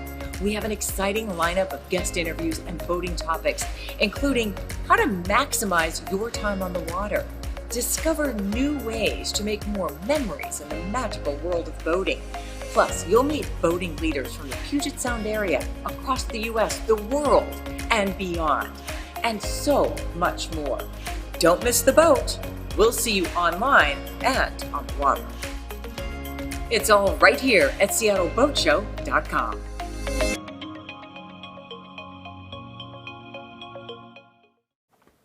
That was a fun shoot with Diane Lander. Thanks, Diane, for having us on board to capture your life. My name is Peter Schrappen, co-host of Seattle Boat Show Connected, Boat Show TV, and I'm joined by Denise Whitaker, Emmy Award-winning journalist from Como 4. Hi there. I hope everyone's having fun. Yes, I've written it down. Diane told me I need a collapsible sink. I don't have that. I'm getting one. I didn't know French Bulldogs didn't know how to swim. I didn't know that either. I assumed all dogs, that breed just is not, they're not a swimmer. They're very heavy, and then, yeah. And they have little legs. Well, Diane's very careful about making sure that they have their life jackets on at all times. Which is smart, yeah. Be prepared. We like that a lot. Even though my dog's a great swimmer, at 95 pounds, the life jacket with the handle on top is very helpful. We actually have our life jackets here. We've already sported ones. Oh, yeah. They're up on top of them. Okay. We pull those out later. We've got enough outfits on right now. But we're going to do a little reset here. As I said, I'm Peter, and this is Denise. And we'd encourage everyone at home to say hi here. Dive in. Thank you for doing that just now at home. But we really want you to go into the show and check out the Seattle Boat Show Connected presented by Union Marine. And you can do that by paying $5, getting out your credit card and logging in and registering. And then at that level, you can cruise the red carpet. You can visit with the over 200 exhibitors, the 600 boats, the 1,000+ accessories. It's all got photos in there for you. You can walk the red carpet with the pirate ship and the treasure hunt and a whole bunch of different activities. So don't hang out with us. Get inside. See the show. Do it. Feel good about doing it. And then in the meantime, what we're going to do here is actually we had a good opportunity here to get inside of Mischief Distillery in Fremont, and Mike Sherlock and Chef John Wahlke were part of an interview and a conversation that Kyle, our videographer, and I were part of just 2 weeks ago. So that's in store for you right now. It's an encore presentation we shared yesterday, but we're really lucky to get in there, so we want to do that again for you right now. So thanks for watching.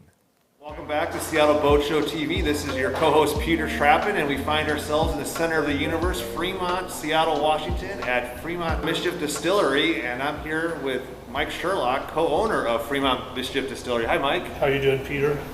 Very good, very good. This is part of a larger series we're doing as part of Seattle Boat Show TV, Mike, where we are explaining the world in 6 glasses.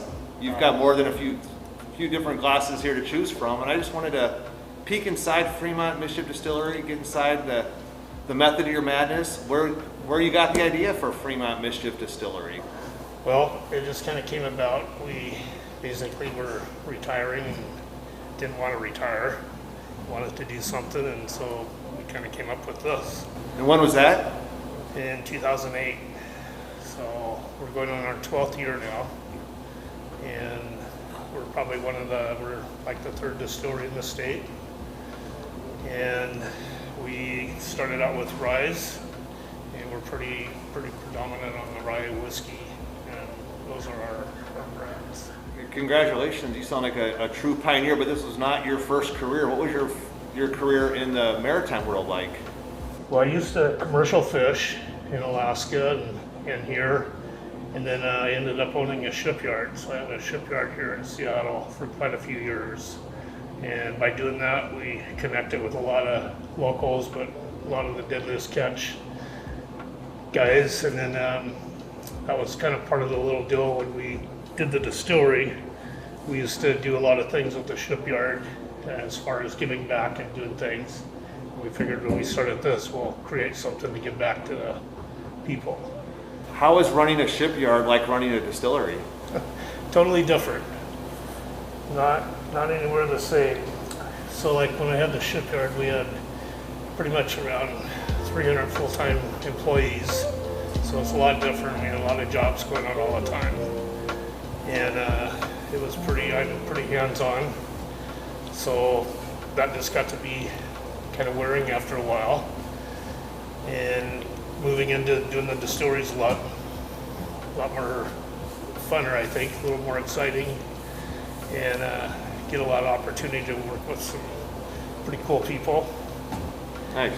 So, what advice do you have for someone who'd want to open up their own distillery? It takes a lot of time, and you got to have some money because you're warehousing, you're buying product, you're not getting stuff out. It doesn't just sell right away. You got to have time with it, but it takes time, patience, and some money. Given that the COVID-19 became a pandemic, I think on March 11th, what has your world been like since March 11th?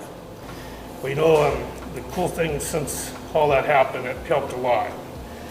And it didn't help a lot. It was kind of a weird time. We weren't sure what we were going to do. Luckily, we were able to get into making hand sanitizer. And doing that, we also worked with like Fremont Brewing, Rubens, and 7 wine companies that helped get us their product that they couldn't sell, that they were dumping. And we would turn that into vodka, and then the vodka turned into sanitizer. So by doing that, it kind of kept all the employees working.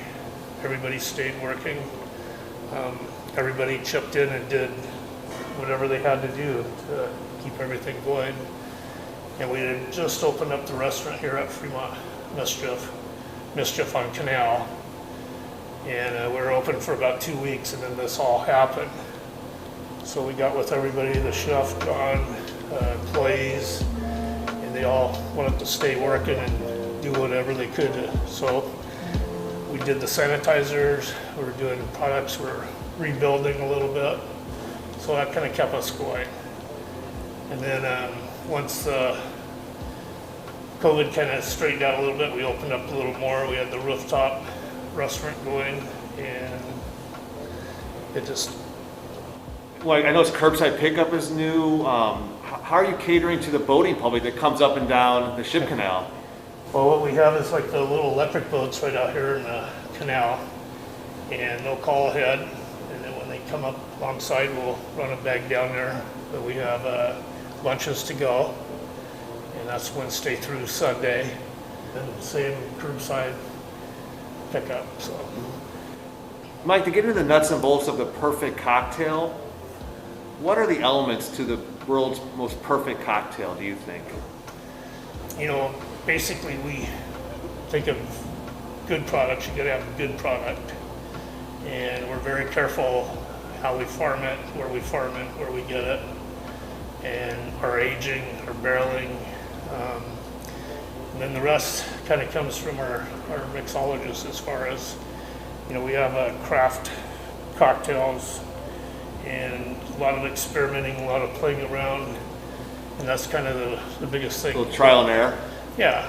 Let them have time to experiment, play with, and to craft up and make new things. So. Well, I noticed that you've got a new event coming out called Soupocalypse. Yep. Mouthful. It starts January 27th, my birthday. Thank you for that. Nice. Yeah, it runs for through that Sunday the 31st. What's going on with Soupocalypse? Well, what that's about is our chef, John, he kind of came up with this idea of kind of getting all the local restaurants together and creating a soup challenge. But what it is if people go around and get a bowl of soup, cup of soup to go, or whatever, you get a little tag that marks your book, you get a card, you get 4 cards, and then you're able to come back here to the distillery, and it's worth 2 tastings for two people. Kind of a neat thing, and we're kind of thinking we're gonna probably do something maybe every month and a half and get everybody together to work on this. So. Well, my stomach is growling. Thanks so much, Mike, for joining me today. Well, thank you too, Peter. Nice for coming in. We're gonna take a little break, but don't go anywhere. We'll be right back with Chef John from Fremont Mischief Distillery.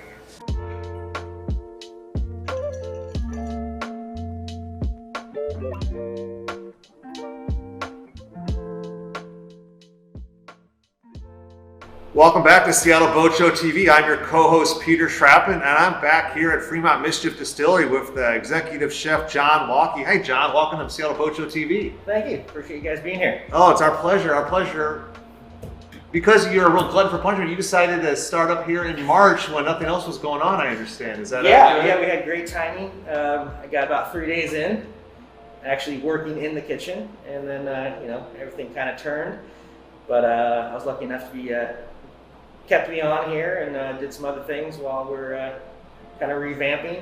It gave us a little bit of time to set things up properly, build some things, and get some new ideas going for our reopen. You're no stranger to the kitchen. What's the best advice that you personally received about how to become a better chef? Really, it's asking questions. If you don't have an answer to something, keep looking for it. I get a lot of questions from people, and I can give you an answer when you ask me, like, oh, how do you make this, or why does this work? But I can come back 20 minutes later and go, I just thought of something. This is actually why this works. But, forget what I said. Yeah, this is the real. It's always just thinking about different ideas and being in your element and whipping something up, and then going back and going, I should have wrote that down.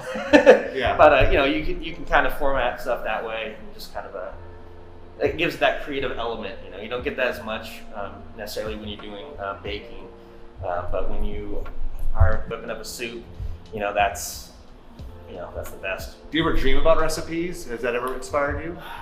Too much, yeah.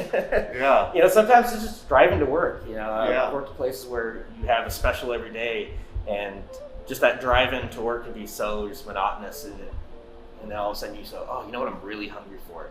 Yeah. I want to make that today. Yeah. That's what I'm going to do. So, it's nice to be able to have that kind of freedom and ability to make what you're hungry for. And you've got that freedom and liberty here at Fremont Mischief Distillery? I've been lucky enough, yes, absolutely. The owners here really, really encourage experimenting, trying new things, thinking outside the box. That's what they've done and how they've become successful. And so when I come to them with a cool idea or a direction I want to go, that they get excited, and that makes me excited about it. And that's why I'm here. What are some of the real key cookbooks or authors that have inspired you to become a more adept chef? I really try and seek out a lot of people that are local here. There's so many chefs, especially when it comes to local foraging or seafood. I love finding kind of the more obscure local chefs to see what they're doing and see how their brain works. And you supplement that with some of the classic French, or even some of the older books that I've never heard of any of these people, but these are recipes that looks like my grandma and great grandma would make. Kind of combining that style of comfort and old school flair to what people are looking for on menus nowadays. A lot of fermentation books, foraging books, things like that. What are some of your favorite rules of thumb when it comes to using fat or salt or heat in your cooking? It varies a lot, and it really depends on kind of if you're pairing it with anything, and really depend on what your protein is. Salt obviously is a key component. It should be pretty much in everything, but you should never taste salt. You don't want it to be salty. You want the salt to bring out every other flavor in that product. And you can think the same way with fat as well. It allows flavors to last, because it'll give you more of a coating, and the flavors will stick around a little bit. There's just so many different varieties. There's different fats that you can replace with each other when making. If you're using cream, if you're using butter, if you're using oil, if you're using tallow, it just kind of depends on what you can do. But a lot of things are interchangeable, and once you start playing with things being interchangeable, that's where a lot of creative dishes can come from. What are some secret spices that save the day for you time and time again? Here we've been playing around. I like to do a lot of finishing seasonings, so finishing salts or different spices that give it that extra flair. So either you're getting it on the back end or you're getting that upfront flavor. And again, finishing salt is important, because things that aren't cooked heavy in salt, you need that little extra. We do a lot of smoking with meats, and a lot of times, they're not going to be absorbing a lot of salt because you're not going to be seasoning it as hard as you want. So that finishing salt, so when we do a lime finishing salt here, we have mushroom salts, black lava salts. It's the subtleties that really kind of make a dish pop. It doesn't just look pretty on the plate, but they do. But it really does something to the dish. I'm not putting anything on a plate that doesn't serve a purpose. Mm-hmm. And you're tasting the food all along the way. That's another. Definitely have to do that. Yeah. Exactly. Well, we're at a distillery. Can you share some favorite best practices you have around food and spirit pairing? Maybe around the rye whiskey, for example, that you're famous for? Absolutely. I'm very lucky to be able to be right across from the distillery here. So that's convenient. I get to sample everything, which is very important. And if you're going to be using it for cooking, these are really nice high-end handcrafted spirits. So, just cooking it down sometimes feels like a waste because you want it to kind of come through and speak. So what I'll do a lot of times is, like for instance, in our barbecue sauce, we have our house barbecue sauce is finished with whiskey. What I'll do is we'll cook it into it a little bit, and then at the very end, I'll actually have a little more so you can get that flavor in there towards the end of the cooking. So you're not cooking out any of the flavor or it isn't disappearing in there. You want that to kind of still have some sort of prominence in there. There's a lot of things to pair. People are definitely afraid of pairing with liquors because they're very harsh, and it's very understandable. Cocktails are a little bit easier, wines are a little bit easier, but with this selection, this isn't your typical rye that's normally spicy. It doesn't have that harsh spice that you typically think of with ryes. These are very mellow. They use kind of that more of that wet wheat. It's right out in Skagit here, so this is locally sourced, very, very easy drinking whiskey. Yeah, nice. And that helps a lot with when it comes to pairing. Good advice. Good advice. Yeah. What does your menu look like today? So today, it's winter. That usually means for chefs, there's not as much seafood on the menu. Charred. Yeah, we're going in one direction. Yeah. That's about all we got. We definitely still try and get, make sure we're doing local, sourcing properly. So there are some, flash frozen salmon that was brought over. So we're still doing some smoking or salmon. We have a salmon grilled cheese. Because why not be decadent about it? Yeah. What kind of cheese? We're using a local goat cheese that we mix with herbs and spices, and so also a Beecher's white cheddar. You wouldn't want a cheese that would overpower a salmon, I would guess. Exactly, yeah. And smoking it in house like that, it's a sockeye, so it's going to have a great flavor, great smoke to it. And both of those cheeses do have, some strength to it, but it won't overpower it. This is one that, for example, we were talking earlier how you got to kind of test around and play with things. We tried it with Dungeness crab because everyone loves crab. It's such a delicate thing. There's so many fish out there that are so delicate that it just kind of loses in there. So we don't want that to happen. Having a good piece of sake like that, yeah, it's the way to go. Well, what's next for Chef John Wahlke? What are you looking for in the spring then? Spring is when every chef gets excited again. Okay, comes out of the hibernation a little absolutely. bit. Absolutely, it's just, I'm big in foraging and looking for fun things to play with, and that's when everything starts sprouting up. When I first came on was about that time, and that's when I came in here with a big bushel of spruce tips. So we were making some vespers. We were doing a spruce tip and nettle butter, things like that, and it's just fun to play around with, experience things. I get excited when a table orders something like that. And I'm like, oh my gosh, I've never heard of that. Wow, cool. You can eat that? Yeah, right. Yeah, it's actually really delicious. Yeah. That's what really keeps it going for me. As we wind down here, what advice would you have someone who maybe is not as comfortable ordering a stiffer drink? Maybe they're kind of stuck in their beer and wine ways. What advice would you give? It's really, you got to put yourself out of your comfort zone sometimes, especially here. I've talked to a lot of people that have always been kind of that direction. They don't like the bitterness. They don't like, a straight liquor. But you go to places crafting it correctly, and, we have great options. We have a flight of Manhattans. They're each made a little bit differently. And that's a great way to really test where your palate's at. Some people like it, drink more on the bitter side. Some like it more on the sweet side. Some want to taste that liquor that you have in there. Some don't.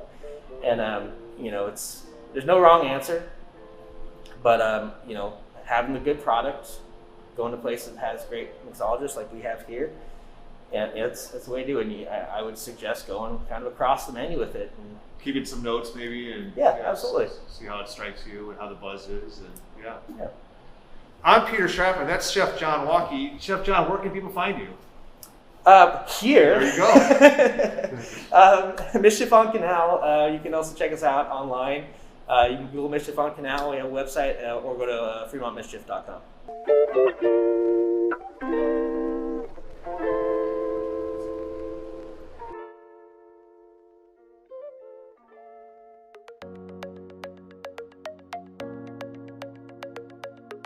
The virtual show floor is one of the coolest features here at Seattle Boat Show Connected.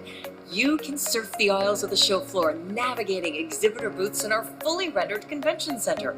We even feature the iconic red carpet that has become a big part of Seattle Boat Show experiences. Here you can filter by product category or enter a keyword to search for what you are looking for. You'll be transported directly to the space on the show floor where you can interact and engage with exhibitors and their show specials. Be sure to explore the outer reaches of the virtual show floor where you just might find a buried treasure. Navigate to the pirate ship's crow's nest where you could discover a hidden prize waiting for you. Find the best deals of the year at the Big Seattle Boat Show Connected, presented by Union Marine.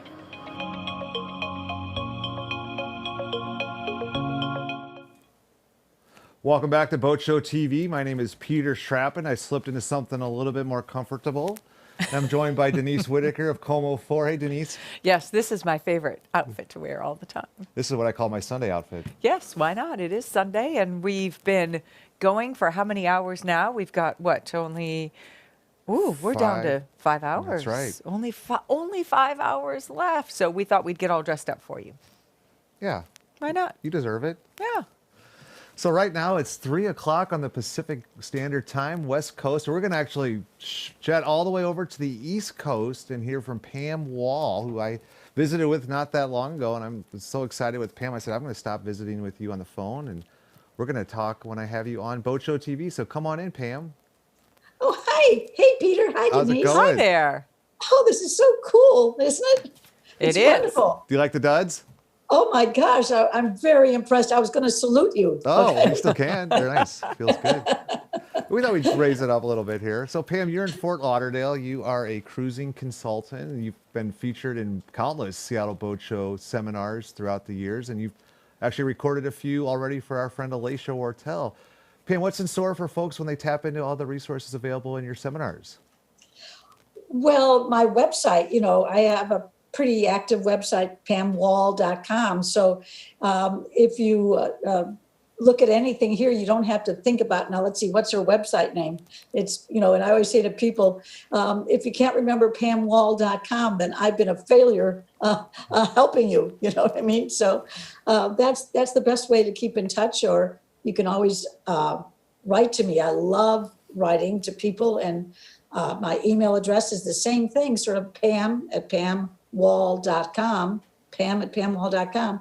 And of course, because of COVID, I'm kind of stuck at home quite a bit. So any kind of communication with anybody at any time is so welcome.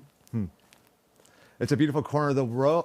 It's a beautiful corner of the world. Easy for me to say. You grew up in Chicago, which is where my co-host is from. That's where I grew up.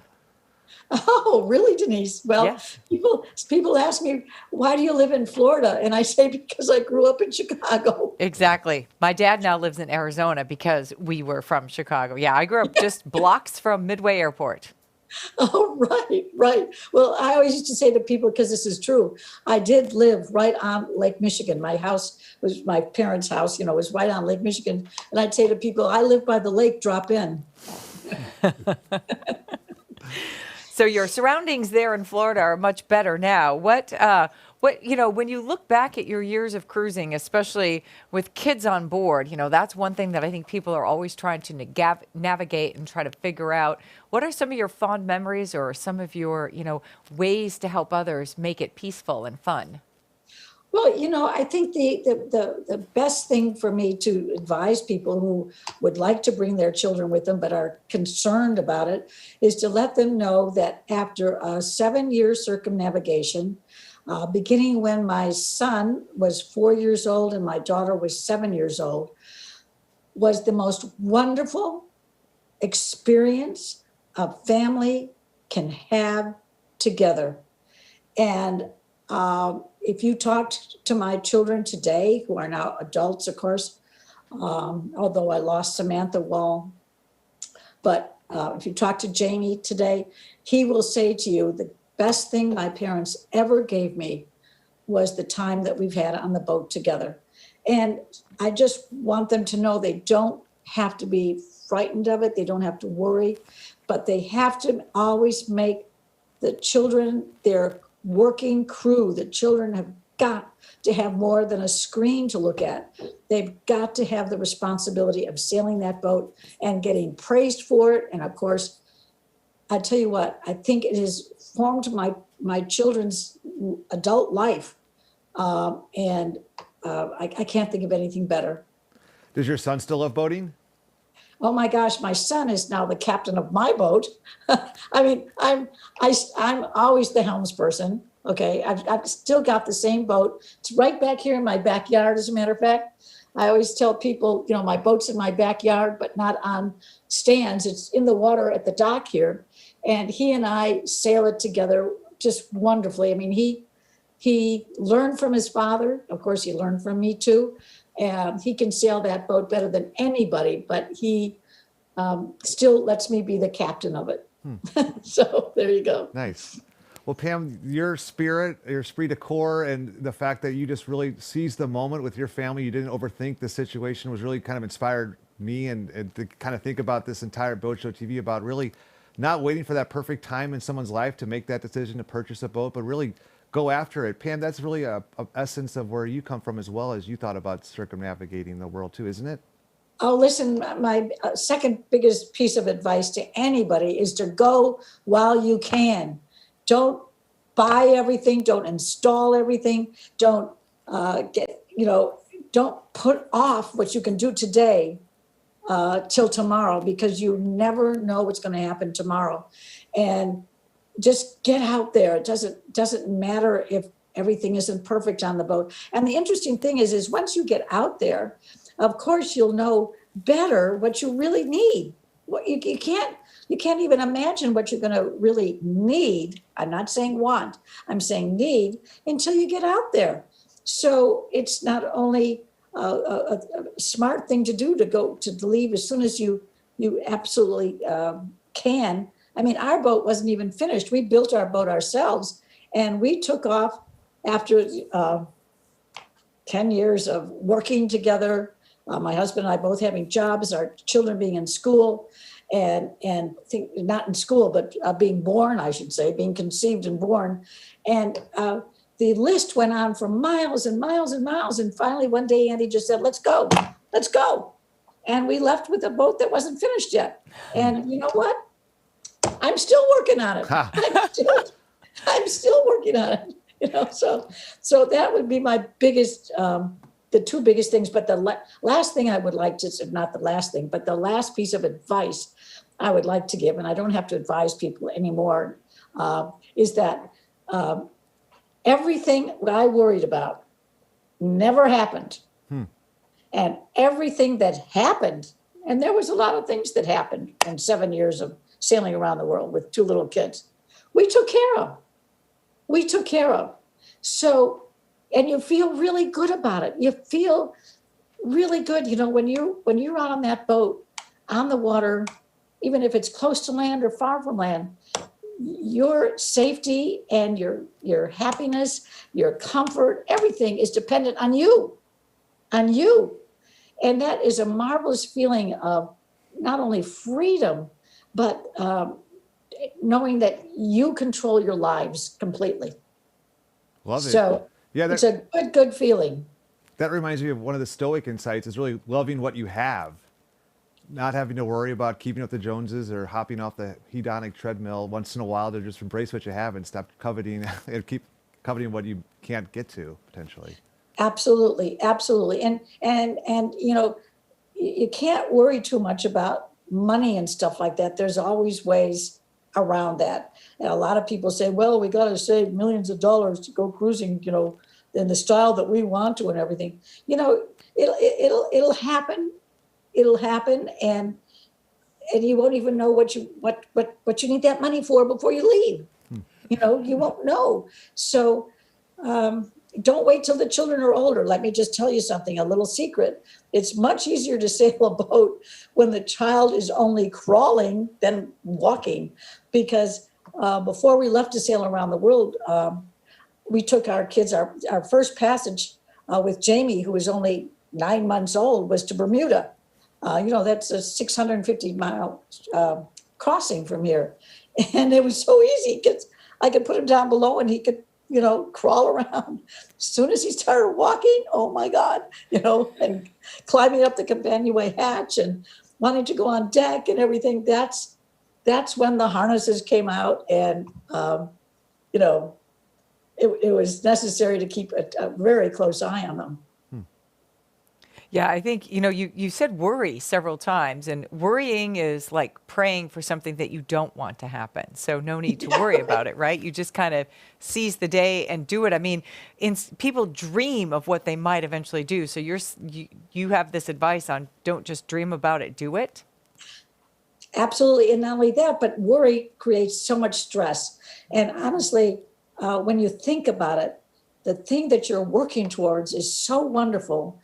It'll make you so happy. Yes, there'll be times when you have to, you know, do engine repairs or something like, you know, it's not like it's going to be a magic kingdom. You still have to do everything you do in life, but to worry about it in advance is such a ridiculous, stressful thing. And I try to get that across to the people I consult with, you know, please just, you know, get out there.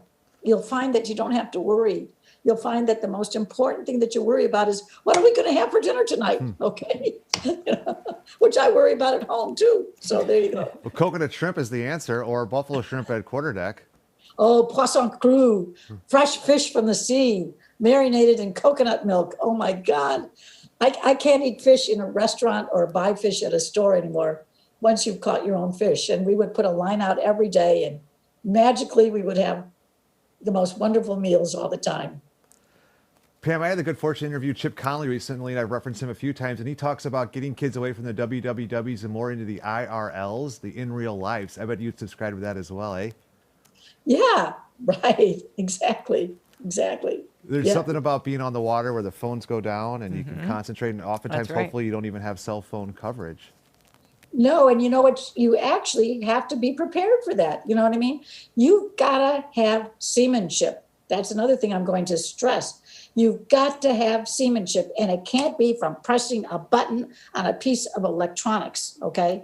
So you know, that's one of the things that always worries me, is that people, if they rely on electronics for their safety of where they're going, weather reports, you know, communication and everything like that, you've got to realize that if you lose everything, you still got to know that you've got between the two ears enough to get you back safely, or to find, you know, the reason to fix it or something like that. So that's another really important thing that people, I think, tend to push aside because they don't want to think about it. You know what I mean? Right. Exactly. What can you think back to any moment that was most special for you, or something that you're most grateful that happened to you over the years? Well, I think the best thing was, and still is that when we came home, the four of us did not want to come home. I mean, sail into the port. No, we weren't going to another fascinating place someplace. And my children, from that moment that we came back to our dock here in Fort Lauderdale, have said to me over and over and over again, Mom, I have you to thank for this. I have you to thank for that. And you and Dad, okay? Because without the kind of lifestyle we had on that boat, we would not be who we are today. And I mean, like they both spoke perfect French because they went to school in Papeete for a year. I mean, this has helped both of those kids so much in life. They accepted responsibility, which helped them in life. I mean, all that kind of thing is so heartwarming to me because I know that we didn't grab them away from a school situation, you know, living with people who you were always with right across the street. And to me, that is the most rewarding thing. Thank you, Pam, for that. That is great. Yeah. Pam, you shared with me that your favorite documentary is about an albatross bird. Why is that your favorite documentary? Oh, because it shows that we really have to save our oceans. That's what it means to me. I mean, the documentary was just heart-rendering about what's happened to the albatross that because they eat what they see floating on the surface of the water. And without that garbage that was on the top of the sea, they would still be okay. But I mean, it's just, I mean, I cannot tell you how sad it is what's happening to the population of the albatross.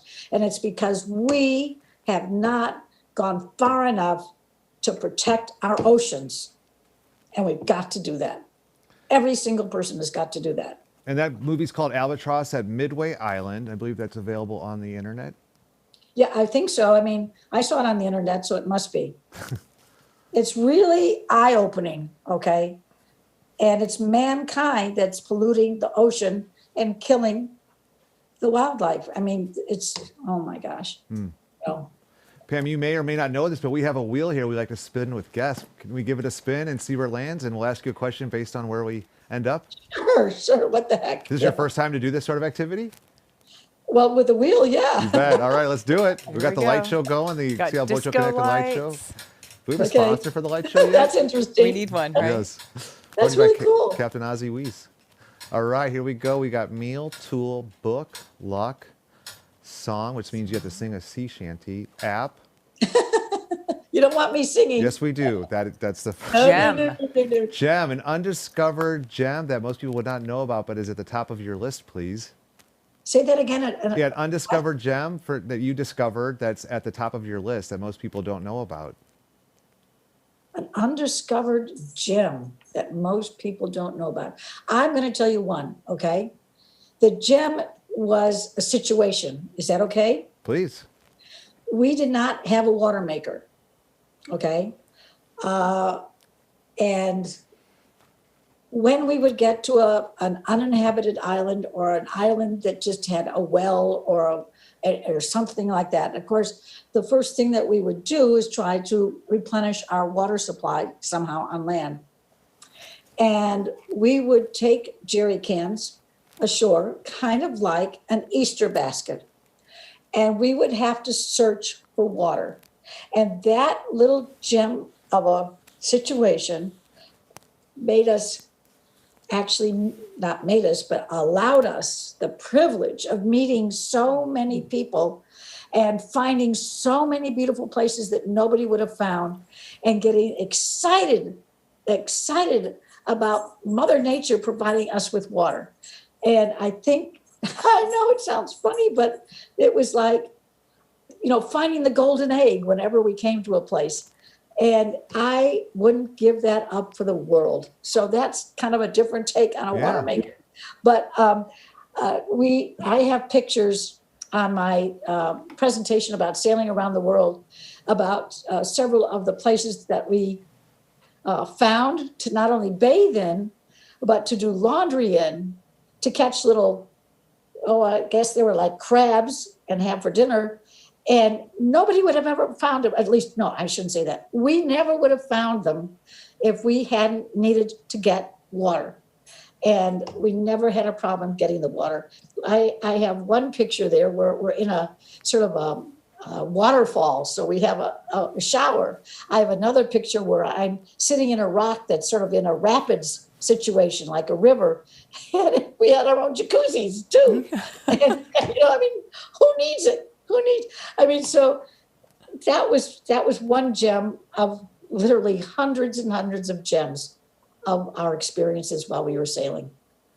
Oh, that is fantastic. That's the best gem I've ever heard. That's great. That's Pam Wall of PamWall.com. Thanks, Pam, for being a guest on our show. Oh, thank you for having me. I love hopefully passing on enthusiasm about what I have been so lucky to have experienced in my life. So I hope this does that a little bit. Oh, sure does. Certainly brought a lot of joy to us. So thanks, Pam. Have a great rest of your evening, okay? Okay, thank you, Peter. Thank you, Denise. Okay, bye. I hope someday I can thank you in person. At the quarter Sounds deck, like a remember, plan. it's a date. Oh yeah, the quarter deck. Yeah, you All promised. right. Yeah. It's just around the corner, Peter. Oh, don't do that to me. All right, Pam, take care of Fort Lauderdale for me. Thank you. Okay. Thank you. All right, that's Pam Wall. We're going to step aside here for a split second. We're going to hear from Denise Whitaker, the magic of recording, and we're going to hear how we can best enjoy the Seattle Boat Show Connected, brought to you by Union Marine. And on the flip side, we're going to hear from Kevin Ritz from the Northwest School of Wood and Boat Building out of beautiful Port Hadlock, Washington. So stay right with us.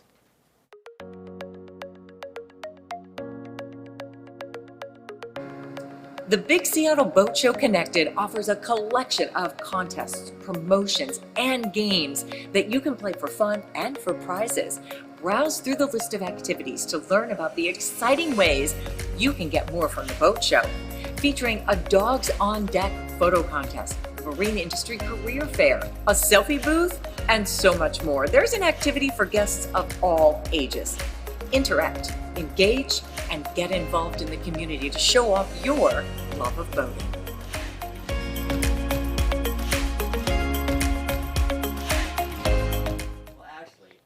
Thanks for sticking with us. We're back on Seattle Boat Show Connected, Seattle Boat Show TV. We're having a great time here. The gang is all here. Hopefully you're having fun with us at home from the comfort of your own living room. And there's a lot in store still as we go right to the edge of 8 o'clock. And we're going to end the evening with Colors from Roche Harbor once again. That's a fun way to end the show. It is. We already have our next guest ready for us, Queued Denise. up, Can ready we to jump go? right into it? Yeah, All right, let's let's do bring it. Kevin Ritz on. Hey, Kevin. Hey, how's it going, Peter? Good. I can't tell that is not a virtual background. Is that correct? No, I'm actually in the classroom currently. So, Excellent. Yep. Welcome to Seattle Boat. Welcome to Boat Show TV. As part of Seattle Boat Show Connected, presented by Union Marine. And Kevin, I want to say thanks for making time for us on a busy Sunday. I'm sure you have dedicated your life to working with students, and we want to talk about a variety of subjects. And one of them is around hot marinas and electroshock drowning. Can you just share with us some key points that you'd want to share with boaters as they think about when they moor and they keep their boat in a marina? Sure. Well, that topic is something we could spend hours on. But let me just say, first thing I would say to folks is keep yourself and your loved ones out of the water in a marina where there's electricity present. Make sure that if you're going to go swimming and enjoy the water, do that away from the marina. Most of the time, I would say the vast majority of the time, you're plenty safe if you're anchored but it's when you're in a marina setting where you've got tremendous amount of electricity available and stuff where that can be an issue, of course.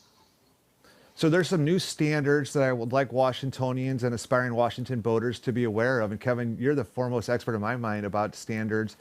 What's going on with the Washington State, electroshock drowning and just the sort of corrosion pieces that we should know? Sure. Well, let's, it really starts from a national basis, if you will. The National Electric Code has implemented standards that require ground fault protection in marinas so that boats that are plugged into there and the dock wiring themselves, if they do present a hazard and start leaking, then the power will be shut off to that particular vessel. And so this is something that has been many years in coming. And, we do have, unfortunately, a number of fatalities that occur every year as a result of leaking electricity. And so these codes are coming in as a way to prevent these type of accidents from happening. And they do a very, very effective job at doing so. One of the things to think about as you're cruising around, this summer, hopefully everybody's going to be able to get a chance to get out there and spend a lot of time on their boats. As you come into some of these marinas that have already implemented these particular standards, and if you do plug your boat in and it does pop the ground fault protection device, First of all, I guess I would like to say, be nice to the marina. The vast majority of the time, it is the fault of the vessel itself, and not your fault personally at this stage of the game, but plugging your boat in, and if it pops one of these ground fault protection devices, try working with the marina. They're going to do everything they can to make you happy and to get you power back up and going. But again, the vast majority of the time, it is what we call in the field neutral ground connections that can happen on so many different products. So it's so easy for this to occur. The standard limits the amount of electricity leaking at 30 milliamps for 100 milliseconds. And so that is a leakage amount that is not hard to get to. When you think about different products that we have on boats, many of those products inherently leak small amounts. So we can get through this, and just be nice to the marinas. And one of the things that I'm doing about this particular issue, and one of the things we do here at the Northwest School of Wood and Boat Building, is make sure that there are adequate technicians out there that know how to deal with these issues and make sure that your boat is safe. Because there certainly are resources people can learn about this. And like you say, if this happens to you, people tend to automatically believe it's not their fault. It's something wrong in the marina, but it's something wrong with the boat.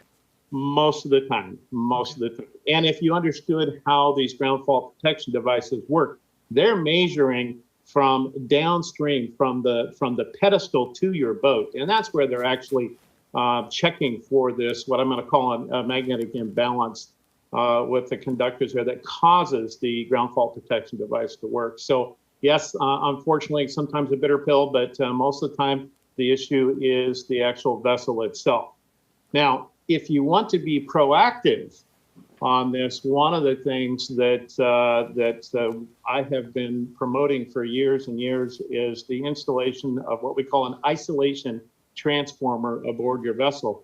And this is a device that is designed to set your boat up in such a way that even if it has these faults, it's no longer an issue because the source of power is on the boat. So it doesn't need to travel from the boat's underwater metals back to a transformer on the dock or up on shore. So the electricity, if there is a fault on your boat, it will not leak. And so that's one of the great things you can do. Kevin, what about the cameras and the infrared technology that's out there that's available on Amazon and other places where you get your favorite boating accessories? Are you up to speed on, is that something you'd ask boaters to have also on board?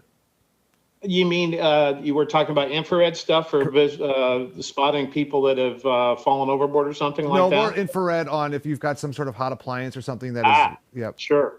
Sure. Well, from an marine electrical standpoint, we use thermal imagers all the time as a way of detecting spots, issues on the boat's wiring system or other issues. And so using a thermal imager, of course, that's one of the things that I certainly teach here in class. And it is a fantastic way of finding electrical issues long before they become a problem or an operational hazard for you. Years ago, I remember buying, a Fluke, I want to say it was a TI-20, and I was convinced that it would be a great way to go around and look at shore power cords, right? And it was during that time we were tending to have a lot of marina fires. And to this day, if we could get people to go around and start looking at those things and looking through a thermal imager, it's pretty amazing what you can detect with that. Kevin, I only boat on the saltwater. I don't need to worry about any of this, right? Do you like that one? Let's see. Yeah, that's a very common misnomer, right? We just had some cold weather here a few weeks back, and I keep my boat in Port Ludlow. And as I was walking down the dock early one morning on one of the colder mornings, once again, as I see pretty much every year, some ice forming on the top of the water. Now, does that happen in saltwater? Here's what really happens is as freshwater enters saltwater, either via rain or perhaps, coming out from some sort of drainage that enters there, the water stratifies. So the fresh water is going to be on top and the saltwater being heavier will be underneath for an extended period of time until these things actually mix. During that time, that turns our water from salt water into very brackish water. In fact, if it's freezing, we know that it's very brackish. And so now that hazard does exist. And so while the fatalities that we have been tracking for years, most of them do occur in fresh water, the possibility certainly does exist in salt and brackish water. And then not to mention, if you start thinking about your boat's underwater metals leaking electricity, that is going to affect the rate of corrosion in anode consumption aboard your vessel. Well, as Kevin mentioned, he's right now stationed at Northwest School of Wood and Boat Building. And Betsy was nice enough to share a sizzle reel, Kevin, that talks about the importance of Northwest School of Wood and Boat Building. What do you say we watch it and we'll come back to you, okay? Sounds good. Sounds great. All right, Logan, that's number 70 on my bingo card. The school's mission is teaching and preserving craftsmanship. We do that through boat building. We do it through traditional boat building, through contemporary boat building, and now through marine systems. Just as the contemporary program helps kind of grow the school with the changing industry, with marine systems, we're bringing traditional values to contemporary skills. And it's helping us stay relevant and current with the marine trades. The whole load, right.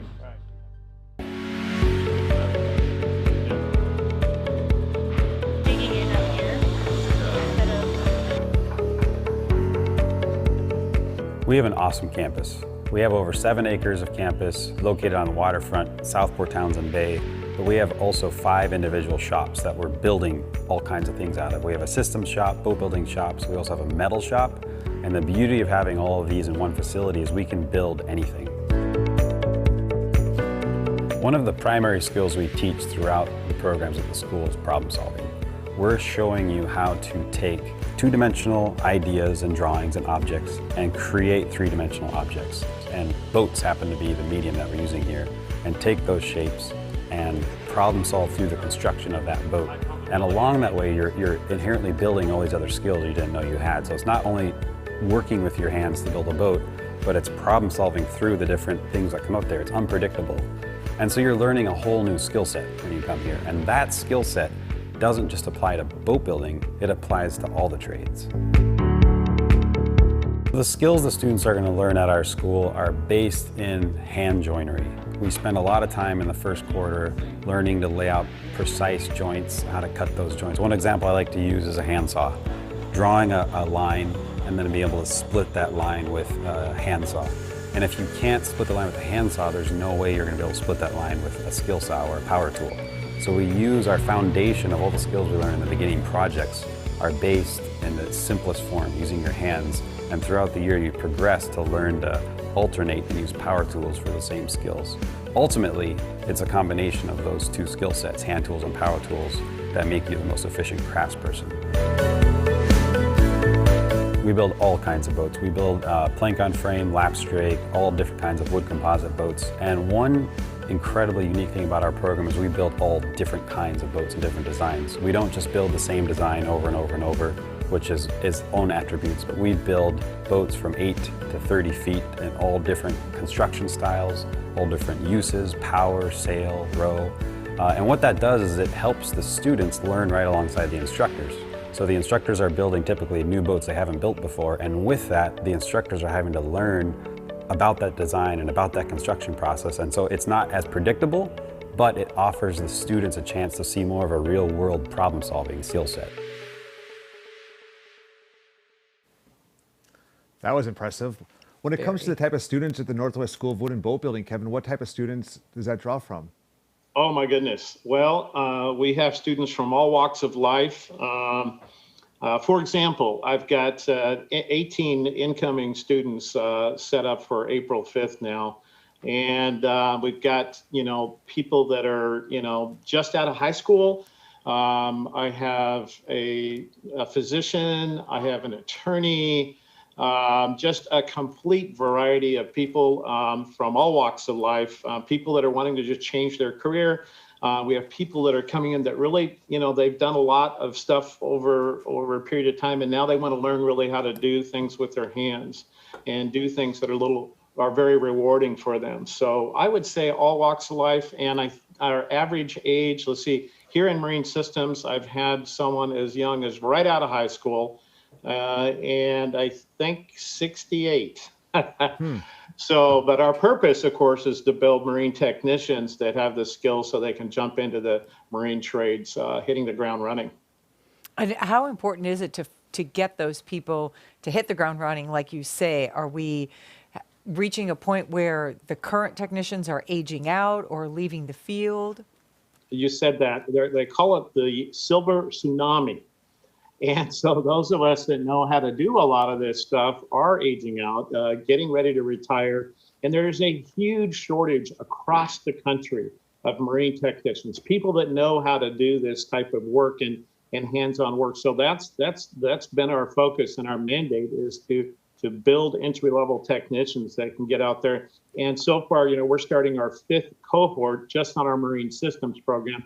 The boat school has been here teaching boat building for 40 years this year, but marine systems is relatively new. So everybody so far in our program that has wanted a job in the marine industry has got one. And so it's pretty cool. That's how I measure success. And you said 18 students. Is that a full cohort, or could you have more? We could have more if it wasn't for COVID. Okay. Right now with COVID, because of the space, and the only reason my last cohort was 8, and the only reason we can go to 18 is because our new marine systems building is just being completed. It's just under 5,000 square feet for just marine systems. And that's going to allow us to have the distancing and everything that we need with 18 students. Ultimately, we'll be going to 24 students every 6 months. And so looking forward to that. And so people can, how do we find you? How do we get people that information? Sure, you can just jump on our webpage, which is, nwswb, I've got to look at it, .edu, or just type in Google, Northwest School of Wood and Boat Building. Okay. All right, excellent. Yeah. Kevin, I've got to tell you, I had you speak at the Northwest Marine and Boat Yard Conference a couple of years ago. I was really appreciative of your time there. And it was a 3-hour class, I think. And the conference had ended. 45 minutes after it ended, you still had about, 20 Yes. of my members kind of just hanging out. I was getting in trouble from the conference organizer MC there. And it's like, hey, Sorry about that. Yeah, it was great. You're a phenomenal presenter. You're really passionate about this subject, and I really appreciate the time that you and I have spent together through the years working on such an important topic as electroshock drowning. Great.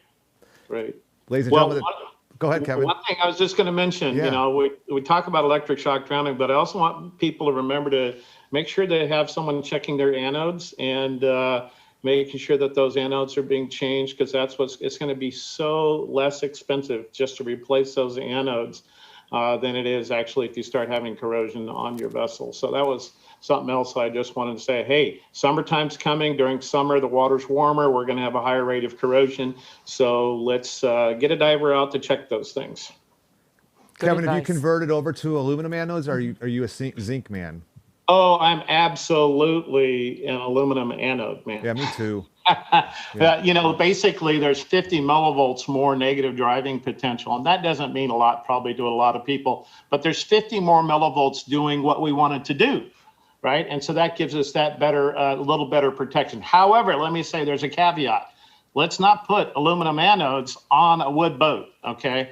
That's going the wrong direction for wood boats. In fact, cathodic protection of wood boats is a very challenging thing. So get some help doing that type of setup there. But I'd stick with traditional zinc for those. Okay. Will do. Thank you, Kevin. Have a great rest of the day, okay? All right. You guys too. Enjoy the boat show. Thank you. Will do. That's right. We're here at Boat Show TV. We say goodbye to Kevin Rich. We say hello to you in the comfort of your own living room. We're hanging out in Renton, Washington. You might be wondering why Renton. That's because Ozzie Wiesa, looking over there, I see Ozzie with Sea Images, is kind enough to allow us to hang out here since Thursday at 4 o'clock. And we are going to wind down the show at 8 p.m. officially, but that doesn't mean that you should stop visiting all the exhibitors inside the show for the bargain rate of $5. You can walk the red carpet and play around with that 3D technology. And Denise, you have spent more time in there than I have. It is really fun to kind of go through, and you get to the booth, if you go through the whole convention center across the red carpet, you go into someone's store, you're suddenly like transported in their store. So it's really kind of fun. And you've been on top of the pirate ship in the crow's nest? I went on top of the pirate ship, looked around at the beautiful blue water. I found a few of the treasure chests. So yes, there's lots to do, Including a ton of activities. As Kevin just mentioned, wooden boat building. We've got a wooden boat building class going on right now. You can watch a boat getting built as we speak. That's part of what we're calling Slow TV, and that's a tab inside the activities portion of Seattle Boat Show Connected, brought to you by Union Marine. There's also a bunch of other activities like the Career Center. Tori Gearing, who you heard from 2 days ago, is all about how we get connecting the dots between people that are looking for work and all the employment opportunities in the state's $38 billion maritime industry. So that's there for you. And the nmta.net/career center is completely up to date. I just did that last night. So it's all good to go for you. And Tori can actually meet with you to work on your resume and to brush up on your interview skills. We heard, like I said, from Tori. And there's a nice video that summarizes all the important work that Core Plus is doing. And I'd like to go to that now, Logan, if that's okay.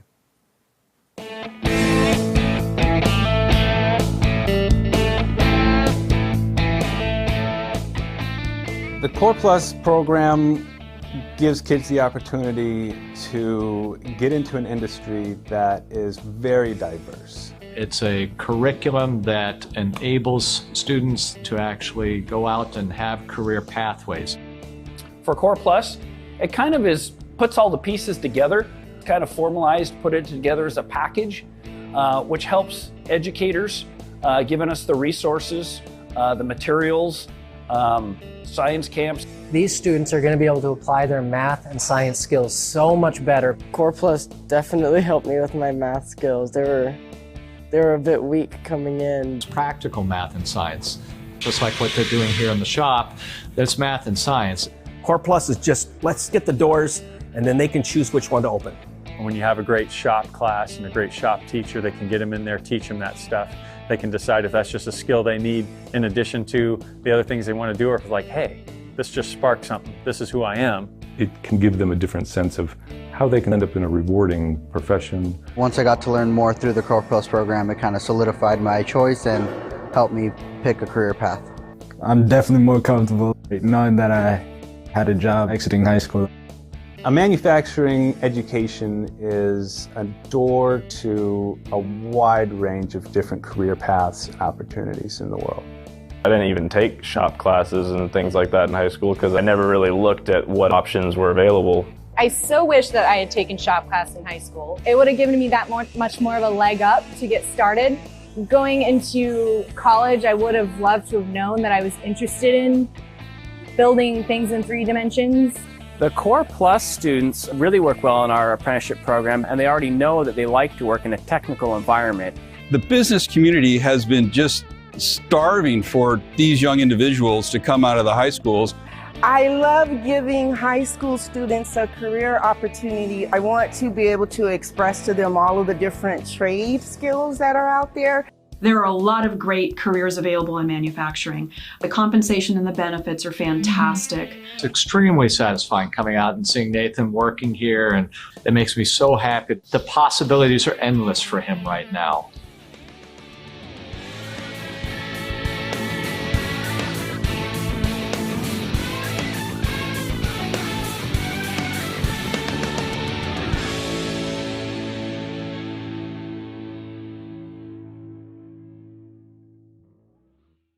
That's just a thumbnail sketch of all the good work that Core Plus does. We've been at this for a while, Denise. Yes. When this is all said and done, we'll have about 80 guests coming and going. Wow.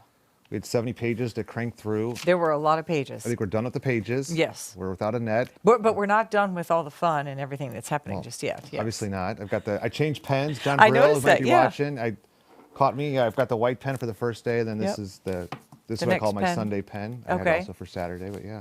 This is how I roll. Strutting your stuff there with the peacock feathers. I suppose. So nice.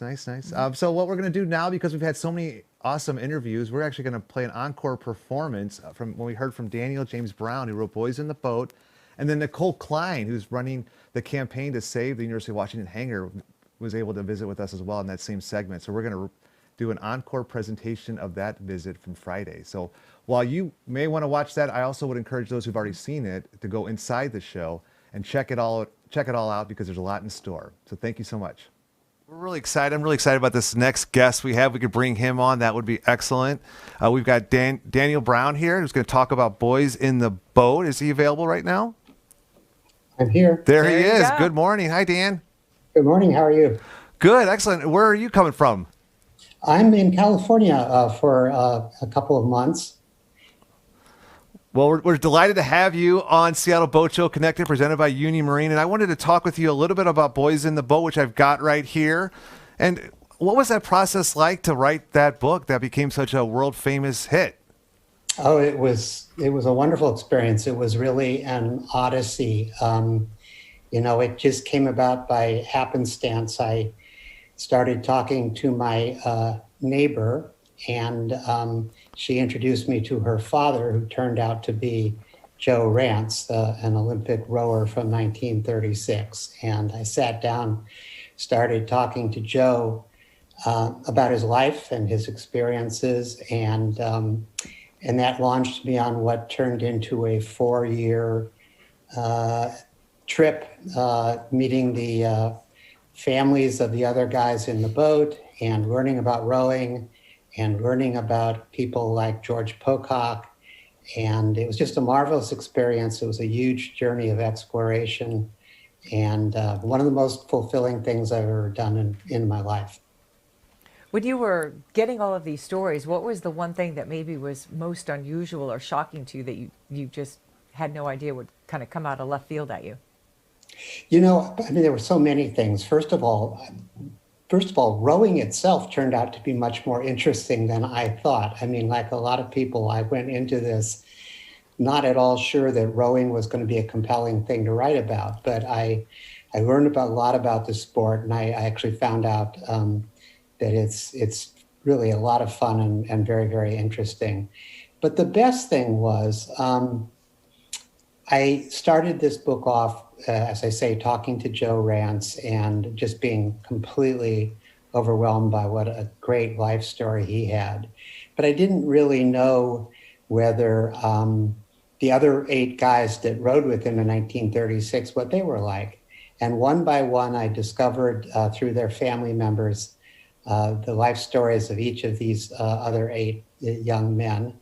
And all of them turned out to just be remarkably interesting and wonderful characters, both from a storytelling point of view, but also just from a human point of view. They all turned out to be remarkable men. So that was very surprising to me. I was worried when I started off that it would turn out to be about Joe and 8 jerks in the boat, but it turned out to be about Joe and 9 remarkable young men in the boat.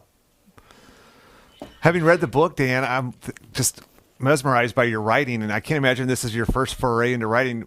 What's the best advice you've ever received as a writer? Just, one of the things that typified these guys who rowed for UW back in 1936 was their incredible persistence and resilience. They rowed through rain and snow and sleet and pain and all kinds of hardship. And I think the thing that I've learned as a writer and that I would tell other young writers is that it is, it's obviously partly about talent and the amount of energy you put into it, but it's mostly about persistence and resilience. Getting published is a tough, tough road.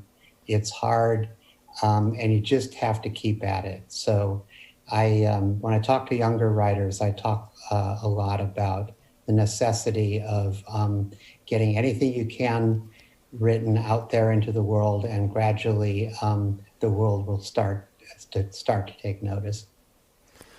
As a follow-up, are there some writers out there that you draw inspiration from? I'm thinking about Robert Caro and his work with LBJ and his just the persistence that he had as he covered LBJ's life. Was that something that you looked at? Yeah, not him in particular, but absolutely. I'm a big believer in following models, and I read a lot of narrative nonfiction, the same kind of thing that I write. And so actually, in my case, the author and the book that influenced me most was Laura Hillenbrand's Seabiscuit.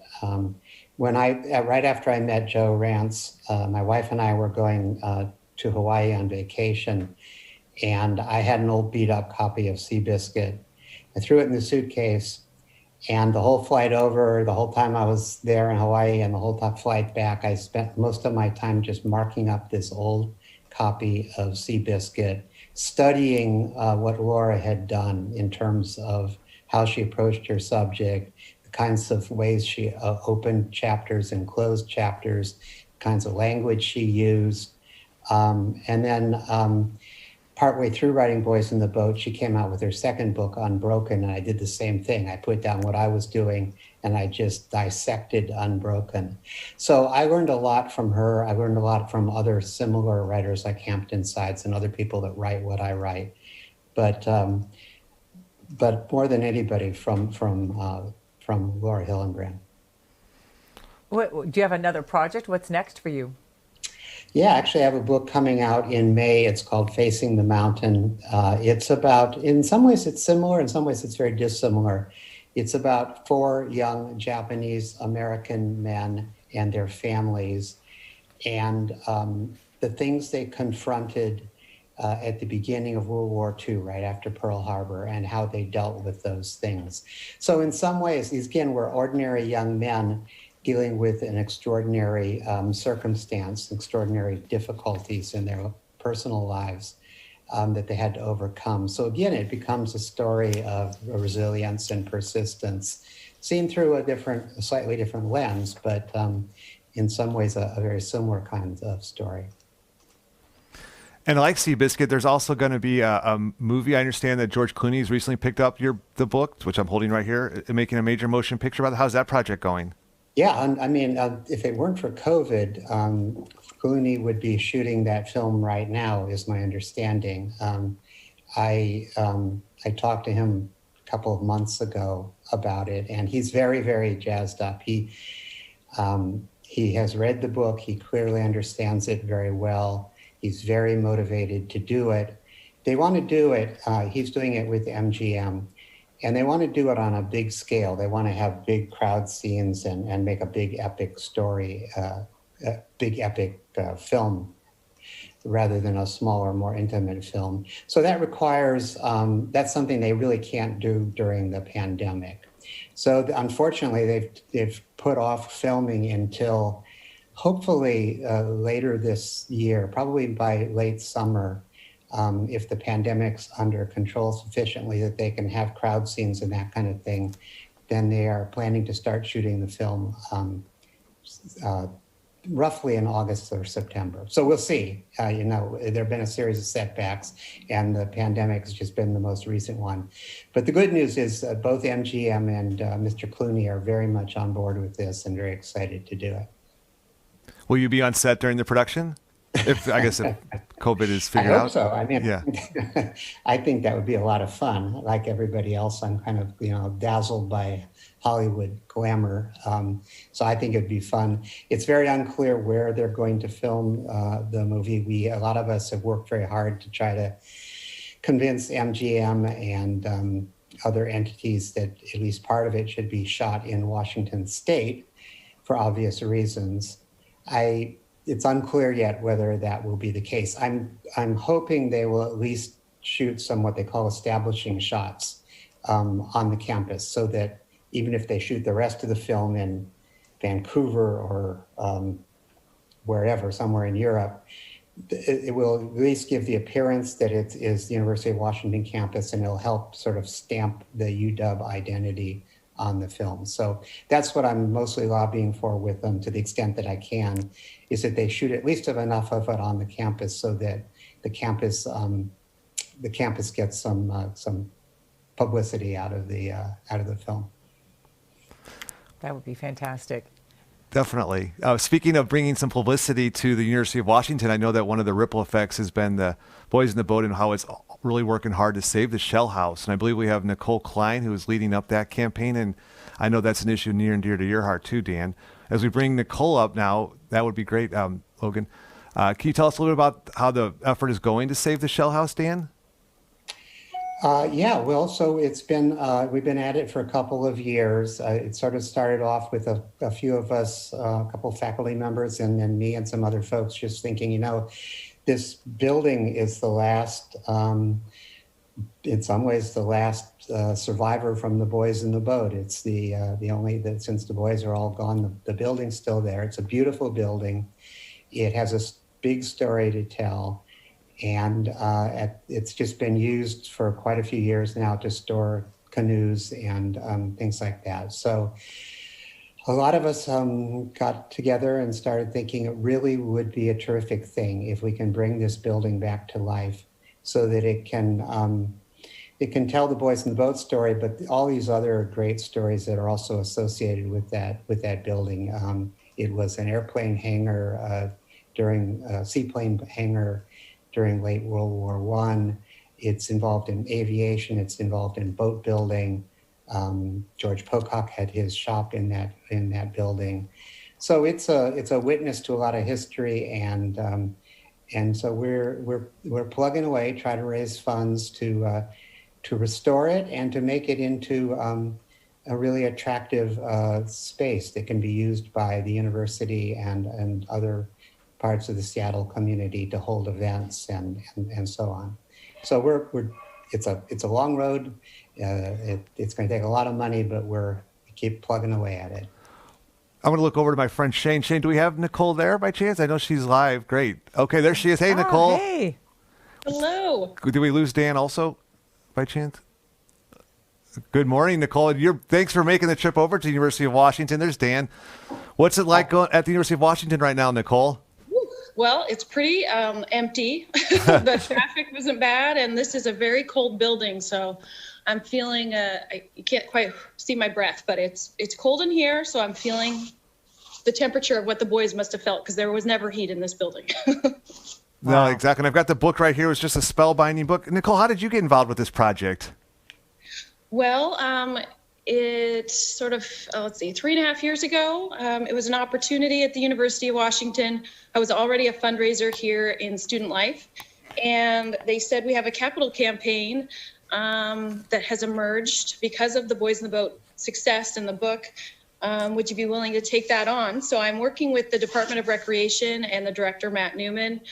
And it's been a road of, as Dan said, putting together an advisory board, working with our facilities department to become UW's first Seattle landmark, which is great, and going down to Olympia and asking for money there, and working with our board to raise additional funds. We need to get to $13 million.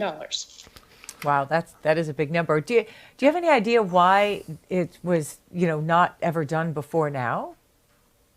Yeah, well, we gave a Rotary talk to Seattle 4, and we called it How a Book is Saving a Building. I think the book is pretty critical here. I know there's fans of different layers of this building's history, especially my fans in aviation and World War I as a hangar. There's only 2 left in the US, but that wasn't quite enough. I think the success of the book and the tours that one of our fellow board members, Melanie Barstow, started, where people come like a pilgrimage to see this building, to understand, this kind of humble greatness that only this hangar could produce, these gritty athletes that won and beat everyone in front of Hitler. So it becomes kind of a tourist destination, and it also has like a power to it. I wish you could be in here besides being cold. You just feel different. It's a place that's really special. So Nicole, can you just kind of tell us where we are in the TikTok, the timeline of what's the next big milestone you're looking to hit? Yeah, so we're at about $2 million raised, and we need to make sure that we have the complete construction cost in the door, and that's $10 million. So we're working hard with our board to raise funds, and like Dan alluded to, it's been a fun process also during COVID. I think all the nonprofits are really feeling a hit right now, and the university is no exception. But I think what we've done is really realize that more than ever, we need a place like this where you can gather together and connect with one another and feel the history before you and be inspired by it, and not be defeated by, hey, we're not going to get through this. We actually have done this before. This has actually been around during the Spanish flu, if you can believe that. So it just stands in this sort of legacy that should really inspire not just our students, but anyone that comes to visit it. Absolutely, it really should. Yeah. I've been on that campus a lot, Nicole, and I have trouble getting my head around actually the orientation, the coordinates of the shell house. Can you help me just better understand where it's located on the campus? Yeah, well, this is why I'm excited to speak to the boating community, because I would hope this would be a landmark that you would see, because, you know, if you come through the Montlake Cut, headed towards Lake Washington, it's that last big building on your left that kind of looks like a big barn. It's been abandoned for a while, it looks like, but really there used to be a lot of boats inside of here. And so as you're coming through the Montlake Cut, it would be just on the left. You can't quite see those windows, but they're really iconic because of the lights coming through it, sun. But you can't miss it. And it's been there forever. I would hope that when you, maybe during the floating, during opening day when all the boats are lined up, it's right there. Nicole, so that's a question I have, because yes, I pass by that all the time, coming and going through the Cut. I've rode through the Cut many times. And is the building used at all? Like, I guess I've always just thought that when I see it opening day that there are parties and things happening in there. No? No, you know, it actually has been really limited access. Since it was sort of kind of retouched in the 80s when it was nearly falling down and they put it on the National Register, the UW decided to turn it into more or less a warehouse. That's what it's coded for now. So it held about 150 kayaks and canoes that were privately owned, and a few people had the code, and that was it. So once those big hangar doors stopped working, it really kind of took on another even more closed life. So during opening day over the last 3 years since I've been around, not this one because it was canceled, but we did have some parties in here for the Windermere Cup and, you know, trying to get the publicity out. But, you know, it's a huge 10,000 square foot building, but because it doesn't have all the niceties of a modern day building, we can't fill it to capacity right now. But we want to someday. If you can imagine Husky Harbor here during one of the 7 home football games, it is busting at the seams. And this building just stands there with nothing happening inside of it. And this is primo real estate. So the days ahead are going to be very busy. Yeah. Nicole, if you could tell boaters one thing, what would that be? Well, we need your help. You know, this is a iconic building for so many reasons. You know, like most of Seattle, it sits on Duwamish land, but this was actually underwater for thousands of years before the Cut was blasted. And it holds a special place in that community called Carry a Canoe. So you couldn't quite get all the way over to Lake Washington. You actually had to stop and get out. That's the roots of our boating right there. Excellent, excellent. Well, we've got the Shell House video that you've prepared for us, Nicole, and we're going to go to that now, I think, as I look over at my friend Logan here. Logan, is that ready for us? Here we go.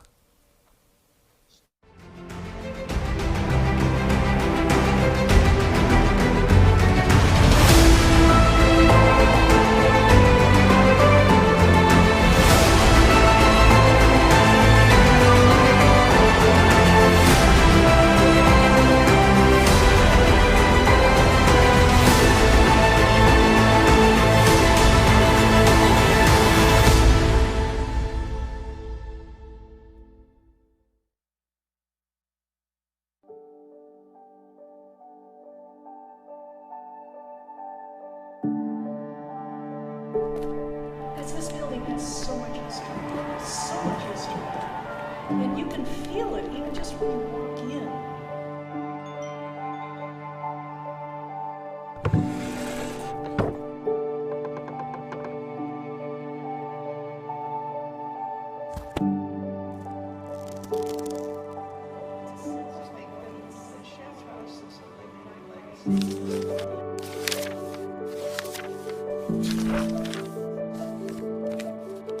Harmony, balance, and rhythm. They are the 3 things that stay with you your whole life. And that's why an oarsman, when he goes out in life, he can fight it, he can handle life. And that's what he gets from rowing. Harmony, balance, and rhythm. The Shell House is just such a beautiful old building, and there's so much that's happened here and needs to happen again.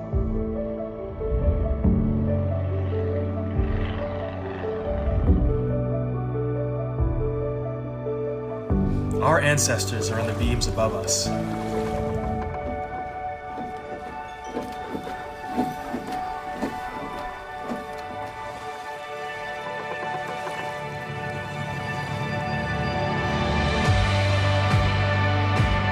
This building is a space for the community to gather, for learning, for collaborations, for tradition, for walking through history, for innovation, for family, for making memories.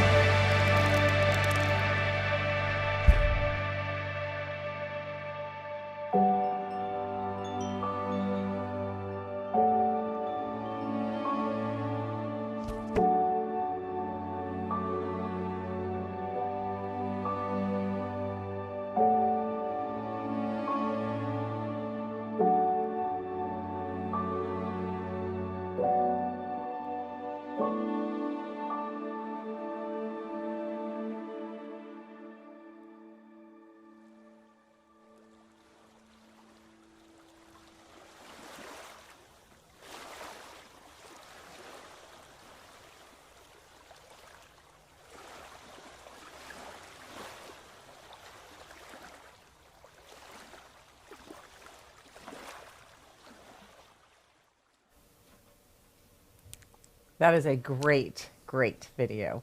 Nicole, you know, I have another question for you, and that is, when you talked about the funding, and obviously that has to move everything forward, but what is the risk of, you know, more damage or more disrepair coming upon the building before the money can be raised? That's a great question. Well, it is 102 years old, and, you know, it's sagging. It's a very lightweight building made of just Douglas fir beams. And I think that's allowed it to sort of flex with the years and even some earthquakes. But, you know, just like a lot of things right now during COVID where they're not being used or paid attention to, you know, it could fall into disrepair and no one would notice for, you know, a couple days. So we just want to make sure that we do this as quickly as we can. So we have, you know, a team in place to make sure that this is stable forever. And, really, it's going to be a light touch to make sure that this looks and feels like it does now, but with some heat and some, you know, some modern day upgrades, of course, to make it ADA and all the things that we're used to having in buildings. Bathrooms, they're good things. So, yeah, that is a real concern. Yeah, if there was a big snowstorm, things like that would not be good. Yeah, that could be really devastating. Thank goodness we're down on snow this year, at least in the lowlands, and they're getting it where they want it. But that could be a real issue, I guess, if we ever had a big snow. I hadn't really thought about that. A big snow here would be a lot of weight. Yep. And I did want to finish that question about the boating community. You know, besides it being, you know, a space where, you know, during World War I, you know, aviators and seaplanes came in and out of here. I know a lot of the boating community is connected with that community as well. It actually was thought of as a possible site for Seaplane Museum or something like that because it had such a history with that, but not big enough. And then, of course, you know, it's the home of Washington rowing from 1919 to 1950. And if there's anyone that knows the waters, you know, rowers know it very intimately because you're right on the surface. And George Pocock, he was just upstairs making all the boats, the fastest racing shells in the world until 1950. That's a huge connection to Seattle and our greatness in that community. And then afterwards, when it became the Canoe House, as most people know it, it was also home to UW Sailing, which I know Carol Buchan will be on next to talk about that as well. But, Carol's actually here. If Carol wants to come on now, she's more than welcome to. Hi, Carol. But yeah, the building has gone through a lot, and I just think it's one of those that it really represents so many layers of what makes us in Seattle proud is that we're connected to the water in every way, shape, and form, and this building's front door is on the water. And I just really would love to have the boating community step up and participate doesn't need to be just a rower, just a sailor. It literally belongs to all of us. So that would be my plea to the boating community. Excellent. Well, I see Carol there. We're going to say goodbye to Nicole and Dan and not stray too far from this topic. But if you haven't read this book yet, Boys in the Boat, I would encourage you to do this immediately. If you feel like you'd like to learn a little bit more about Seattle history. I'm a Wallingford resident. It was incredible to read about places just around the block from where I live. History came alive as I perused this book in a short amount of time. So I really encourage everyone to go out and get this if they haven't yet. And I want to thank Dan Brown and Nicole Klein for joining us this morning. Thank you. Thank you. Bye. Bye. Have a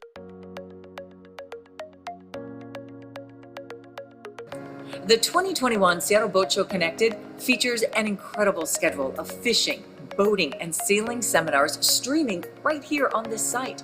With more than 100 hours of content and even more Boat Show University classes, you'll want to watch it all. Lucky you can rewatch any classes you missed or may just want to see again for up to an entire week after the show. You can add a seminar to your personal calendar or save to your favorites list. If you're attending the show from another region, you can even set your time zone preferences so the schedule will display in your local time. During the live stream, chat with other attendees, post questions and comments for the presenter, jump between sessions, browse featured products and services, and more. Get the most out of your boat show experience.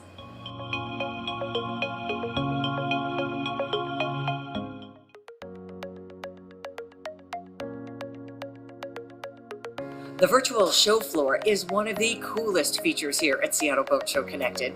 You can surf the aisles of the show floor, navigating exhibitor booths in our fully rendered convention center.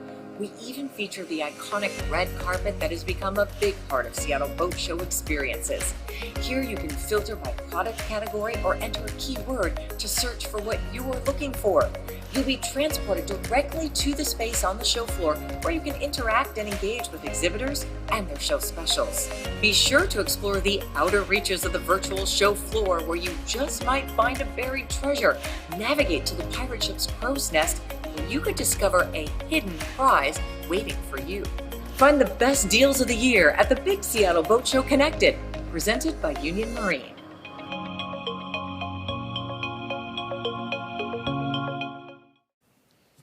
Welcome back. I'm Denise Whitaker from Como News, co-hosting with Peter Schrappen from Northwest Marine Trade Association, this live edition of our Boat Show TV going on online. Of course, we invite you to go right into the show, though, because there's so much happening there. Although, both of our moms have been texting us, by the way. My mom was just texting me how much she loved seeing that segment. And that's an important one, too, since they are still, raising money, trying to work on that preservation. So it's something that we all should be aware about here. It was neat. I didn't expect Daniel Brown to respond to my email, but working with Nicole Klein there, they got right back to me. I don't really even know Nicole, but they were dying to be on our show, to visit with boaters, to share their secrets and to talk about the campaign and cast a vision about what a renovated WW1 hangar would look like for the Seattle area. I would love to see that happen. It is such a fixture on the Montlake Cut there. Every time you go in and out of the lake, I stare at it and see it right there. So I would love to see it completely restored. Again, $5 is all you need to register and get into the show if you haven't done that yet. The show goes all the way till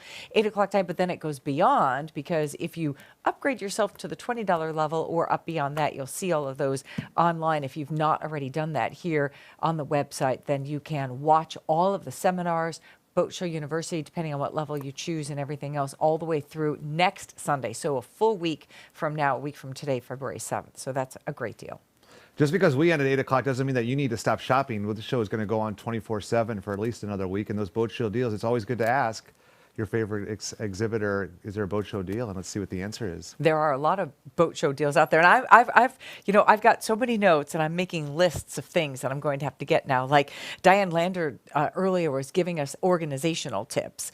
And the collapsible sink, #1 on my list right now, because she said she has a small sink in her galley. I have the same thing. So she uses, it looked like it was about this big in the video, and it collapses flat. So she opens it up, right, fills it with her hot soapy water and washes her dishes. So that's one thing I'm going to look at. I also just organized all of my spices and all of my little glasses and everything. I had too many things on the boat. You tend to accumulate things. We've had our boat, I think, 13 years now, and you tend to, just like in a house, the more you use it, the more you kind of bring things in, and people give you gifts and things too. So I've definitely cleaned out, and it's much better. You know, the other tip that I got today that I really like came from Bill Baker. Okay.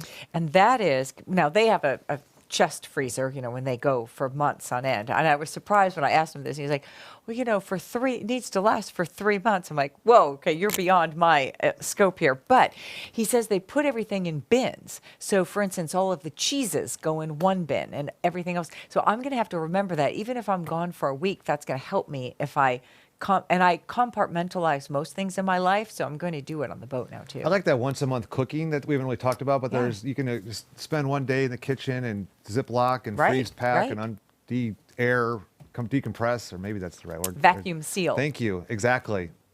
That's why you got that Emmy award. And then you know what we do? We use painter's tape and a Sharpie. And that's how we label things in our freezer. Oh, yeah, because my system is I'll just remember what it is in some generic... You never remember. I know, yes. I know. I make a lot of broth. I'll make vegetable broth. I save my vegetable scraps, and I make vegetable broth and things like that. And I forget, like, is this the turkey broth I made from the Thanksgiving turkey, or is this the vegetable broth? So I label everything now. It's much easier. What do you do with the vegetable broth? I use it to make quinoa, rice. Instead of using plain water, I use broth, and you get more flavor in the item that you're cooking. Now, is quinoa something that you would... That's a great protein-based sort of substitute for rice. Right. Have you not walked away from rice completely? No, I will also still have rice. Yeah. I enjoy like a good wild brown rice maybe, but quinoa it cooks so fast in my rice cooker. It takes like 14 minutes to cook quinoa, and it adds so much even to a salad. Just put, sprinkle some quinoa on a salad with some, I do fresh ground flaxseed. It's delicious. Another Diane Lander tip I liked was the colander / salad spinner, which we've got both. Which also collapses and comes up. Yep. So Diane is definitely a wealth of information. We also talked about dogs, and we've talked about dogs a few times. Yep. Steve Duno was with us earlier, and we talked about getting a litter box for your dog, which I didn't know that sentence could go together. But don't use regular litter. You need the recycled paper product. He said Purina makes one that's called Second Nature. My friend Paul, who was visiting with us last night, as he was playing trivia, is a Purina employee, and he'd like to hear that little plug there. So Great, yeah. And hopefully Paul and Sarah and everyone back home will be playing trivia with us at 5:30. Let's see if my friend Phil has... We're going to get that He's testing the game right now, so working out the kinks. We will give you the pin, so stay tuned. We will scroll it on the bottom of the screen as we did last night. I'll post it to Facebook and other social media accounts so that you can log in. But we're going to wait to give it to you so that we can kind of get everybody in there and start the game a little bit differently than we did last night, but it's going to be even more fun, I'm sure. One of the favorite interviews I've had thus far, was it yesterday, the day before, was visiting with Monique Vanzuela. Oh, yes. From the Youth Marine Foundation. And Monique shared with us the sizzle reel from their fine facility down in Tacoma. I'd like to run that now, if you wouldn't mind, Logan. That's number 31 on my bingo card.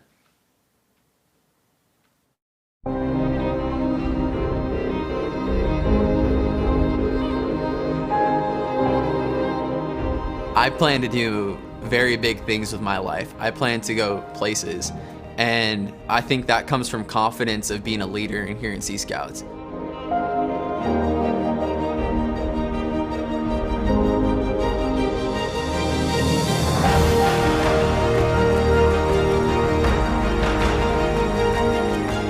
You're building up the next generations of presidents and of school teachers and of Navy captains and Coast Guard admirals. You're building up the next generation of people that are going to go to the moon, that are going to go places.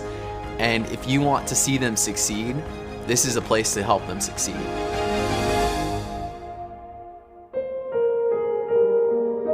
Them find a dream that they wouldn't have had before.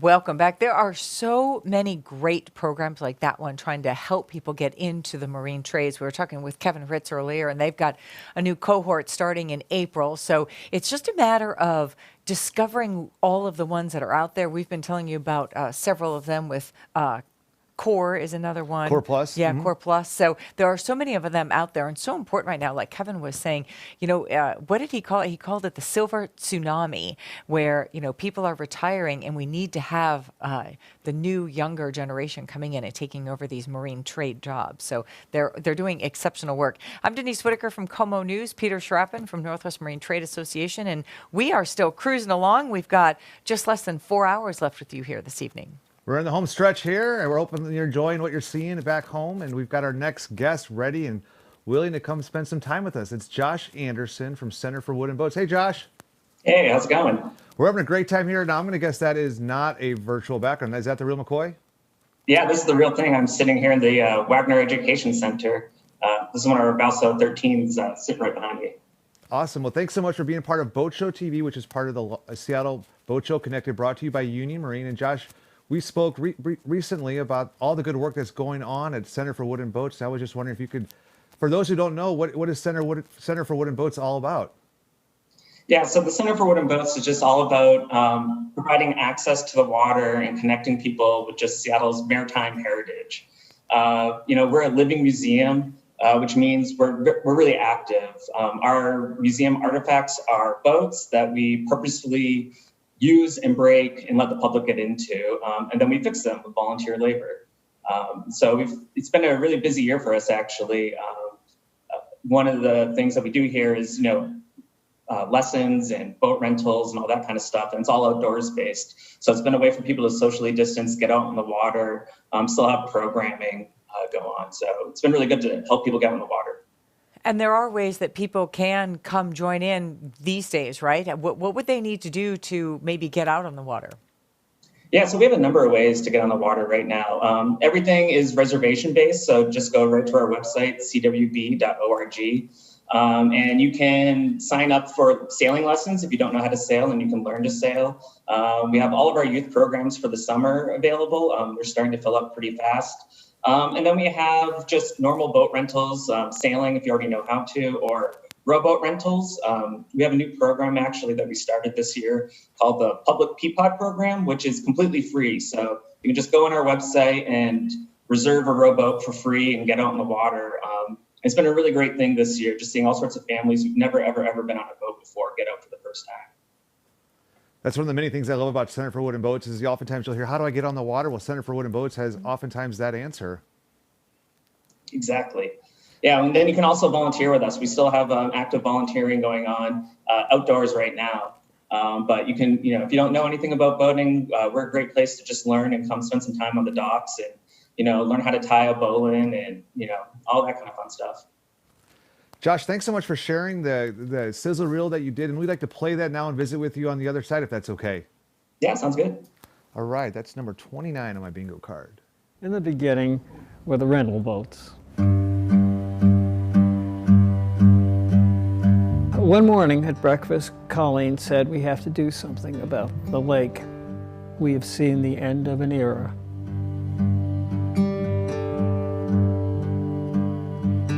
The old boathouse was bigger than I thought it would be. It was a place where people could relax. First, our neighbors and friends came. There was a sense of family, their second home, in some cases their first home. And there was a common denominator. They kept calling it a living museum, and I believed it. We discovered that people were having an opportunity to once again learn through direct experience, picking up the oar and rowing, picking up the helm and sailing, and not just looking at something historic, but being a part of something historic. The Center for Wooden Boats was a textbook in itself. Nobody had ever done anything like it before. Zoos had petting pens, but we were much different than that. The first thing that we thought of is do not charge to come here. We want this to be a community wherever anybody can come to look or play or work.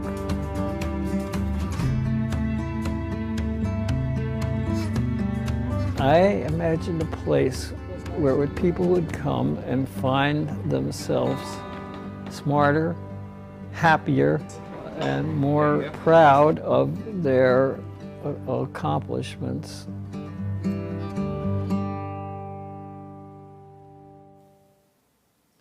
That tells the story right there. It does. It certainly does.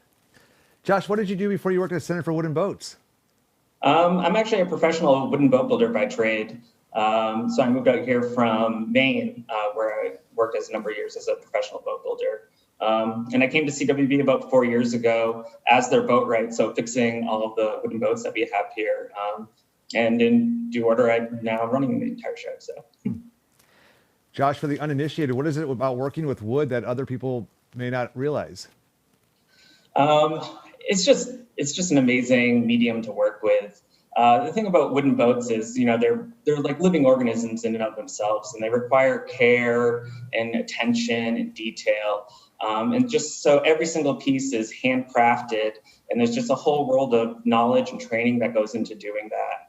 And so it becomes like part of your family, part of your identity and your soul.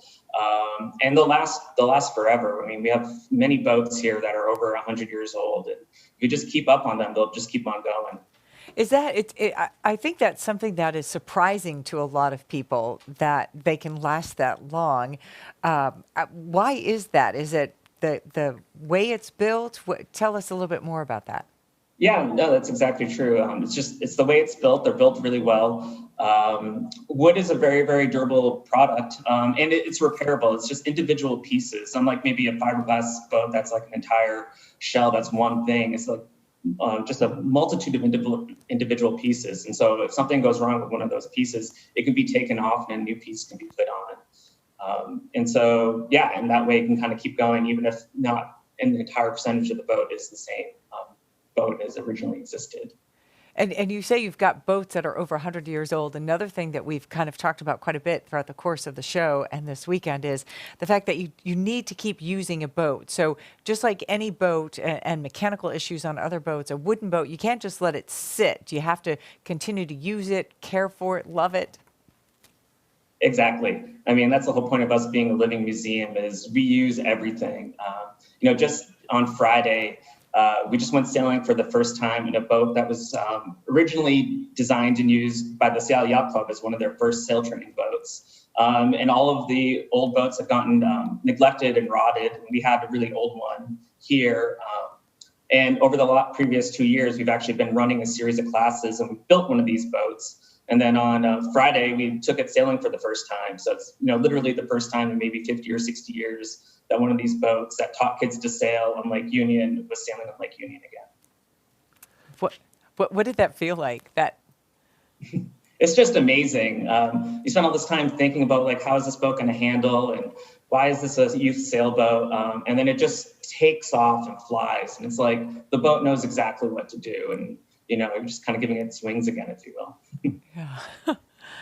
Josh, when I think wooden boats, I think of the Seattle and Port Townsend and Port Havelock and the entire area, but I also think of Maine. Can you compare and contrast our scene with the Maine scene? Yeah, I mean, that's why I moved out here. This is as close as Maine as you get, except there's actually people around. An organization like the Center for Wooden Boats that, can put all these boats on display. There isn't the same volume of people that live in Maine. And so it's something that happens in the woods and kind of in the quiet. And here, we're across the street from Google and Facebook and the entire tech industry. And so we're really getting to introduce people to the whole world of wooden boat building and, boating in general, and just the history that's around here. But, the Puget Sound region is just amazing for cruising and sailing, as you've been detailing throughout this whole show. So it's just a fantastic place to work and live. Have you had a chance to explore the Northwest in your boat? Yeah, a little bit. My wife and I, our boats, we're currently restoring our boat. It's on the Hard, but we have a little 32-foot John Alden Malabar Jr. And so we've spent the last few years doing a little bit of cruising around the San Juan. So want to get out there more. I just need to reinstall my engine. So. Can we play with the wheel? I think that would make a lot of sense.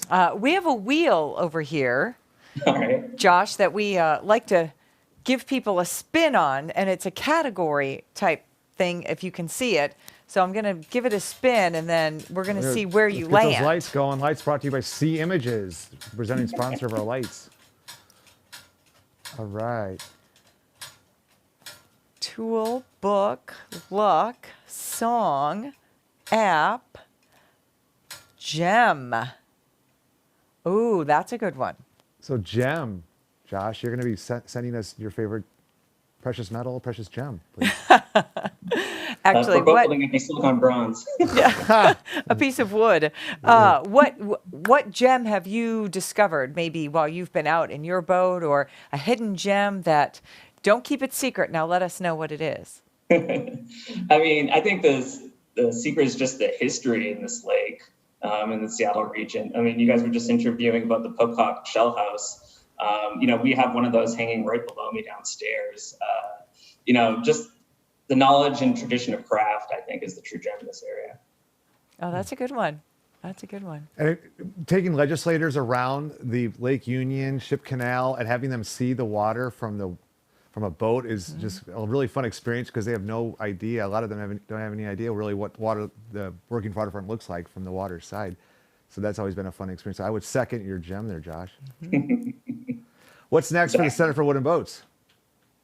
Well, actually, right now we're in the process as well of a capital campaign and landmarking our floating buildings. This year is our 45th anniversary. So we just finished building this new Wagner Education Center in Lake Union Park. But now we're kind of moving on to preserving our past, and our buildings will actually be the first floating homes that are landmarked for the city of Seattle. So working on just, restoring those, repairing our docks, and just continuing to provide access. We have a number of youth internships planned for this summer, taking diverse youth from underprivileged backgrounds out sailing for free through a partnership with U.S. Sailing, some boat building internships, trying to do some job skills based work. So we got a lot planned. So it's going to be a good year, I think. Love it. Yeah. So it's cwb.org. Did I get that right, Josh? Yep, that's correct. It's easy to remember. Where can people find you? Are you on social media as well? Yep, we're at CWB Heritage is our social media handle, Facebook, all of that. Thanks so much for being a part of Seattle Boat Show TV. Sweet, thank you. It's been great. Have a great rest of your day, Josh. Okay, thanks, you too. So my name is Peter Schrapp, and this is Denise Whitaker, and we're here to visit with you throughout the course of the day. Our shift ends at 8 o'clock, but that is not the real point. The real point is to go inside the show and visit with the exhibitors and walk the red carpet and play on the treasure hunt trail and hop on the pirate ship. There's 500 boats plus waiting to be purchased, 1,000 accessories. Denise has been shopping. She's been looking at some photos. I've been looking at all kinds of stuff, You because checked there's so out much to do. Dogs on Deck, which I haven't. Yep. What is that looking like? I haven't seen what people are posting yet. I keep looking at the activity thing. I'll go in there. I'll give you a report in a minute or two. Sounds good. And we've got the Race to Alaska movie starting at 6 o'clock. And this is not one of those deals that this one will be recorded. Well, it's been recorded. It's not available much that often during the course of the year, but we're lucky to have that exclusive screening this evening at 6 o'clock. And we'll have the directors here with us, and I believe at 5:15? 5:15. Excellent, excellent. So that's something you're going to want to stick around. And that's all available inside the show. And that's about an hour-and-a-half documentary. And it's a sight to see. It's the 750-mile. It tells the tale of the 750-mile journey from Port Townsend to Ketchikan. Carl Kruger, Seattle Boat Show Connected's own Carl Kruger. I'll take credit for him. No. But yeah, he was an alumnus of our show from yesterday. And he's featured prominently throughout that. He's the same gentleman that took up stand-up paddleboard from Port Townsend to Ketchikan. And at the time of the race, he confidently thought he could have pulled it off in the right conditions. He claims he can. Yeah. I'm not going to argue with that. And like you said, you don't get into something like that to just do it. You do it because you want to win it. I asked Carl in our previous interview, Carl, tell me about all the records you've broken. And he's like, I don't break records, I set them. And he said it so nicely, because he seems like a very nice gentleman. That's true, yeah, though. It's the most modest way that someone could have said that. And I go, that's a good point. You're not breaking a record, you're setting the record. Yeah. Got that. So we're going to step aside. We're going to hear from Denise Whitaker about how you can best enjoy the Seattle Boat Show. There's so much in store, so don't go anywhere.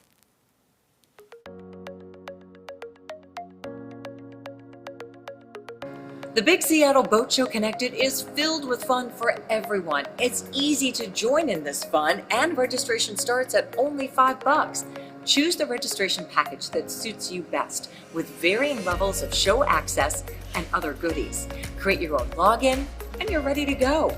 You can begin to browse right away and map out your itinerary for this big event.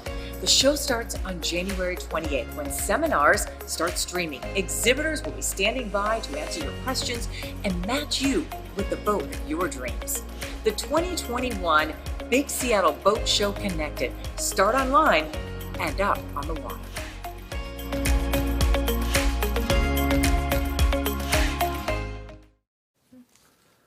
So We much are going back. on. We're I trying know, to keep there's up. so much going on. Notes going, pens working. I've got Right. multiple pens. I don't use much of my highlighter yet. No, I haven't used my. I thought I would use those highlighters, but I really haven't. There you go. We are just now coming up on 1 hour from the start of trivia, so let's give you that PIN number. It is Kahoot.it to get to the website first. So it's KAHOOT.it,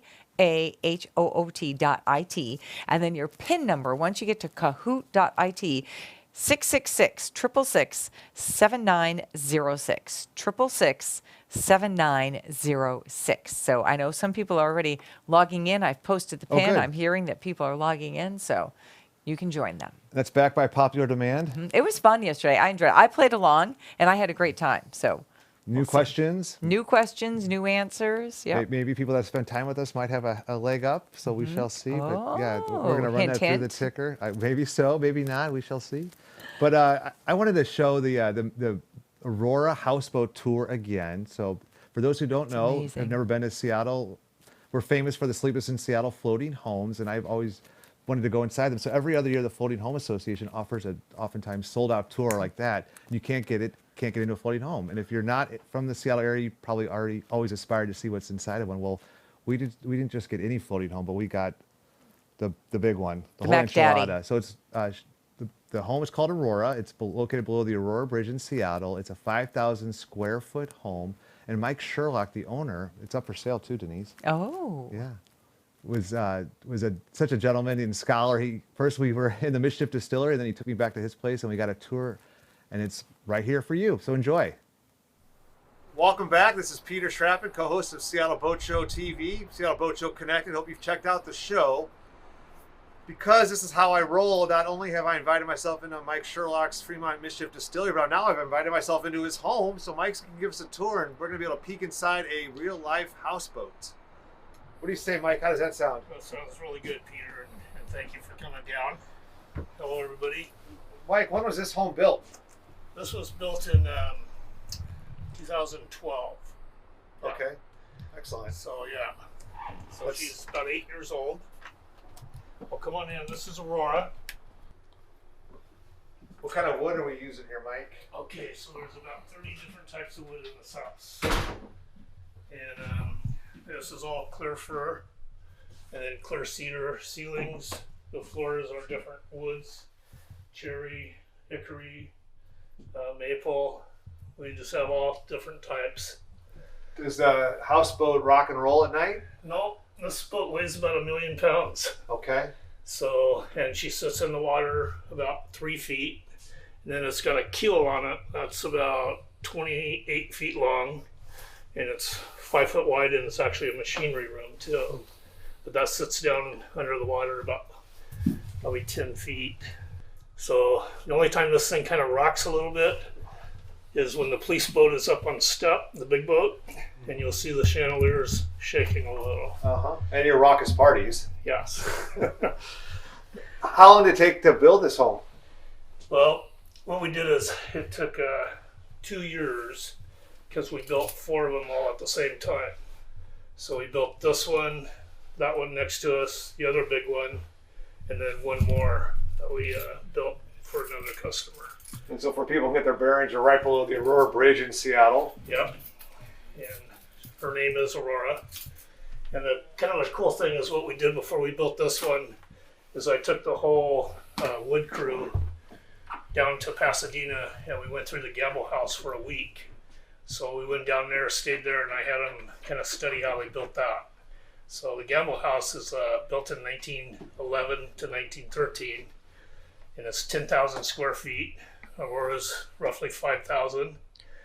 But they had all these little features that we wanted to incorporate it in here. And so the detail in the wood is amazing. So I had shipwrights, I didn't have carpenters. And these little points, there's about 267 of them in the house. And then all of the trim returns back into itself. So it doesn't just join in, it's 45'd and then returned back in. So each piece is pretty meticulously done. No glue needed. It's unreal, you know, so. Yeah. And we actually put a elevator shaft in here. There are closets right now, but there's one on each floor. And then we had grandsons when we first started here. And so we got a secret entrance in this little bunk here that goes underneath the stairwell, and it's like a little fort for the kids. But we tried to put storage and everything, just use everything we could. The house, the house originally only had 2 bedrooms, and the whole main floor is our bedroom up top, on the very top. And we put a little bedroom here, and you can go in and go through. And so we put the port lights up on the top above the doors just to let light into the hallway. We'd built one with a center hallway and it was a little dark, so we figured we would do this without lights. It's got a little laundry room. On each floor there's a laundry chute. So it comes down and pops right down below there. Should have brought my laundry with me. And then what we did here, we put in big drawers that slide out and they go underneath as for like extra bedding, towels.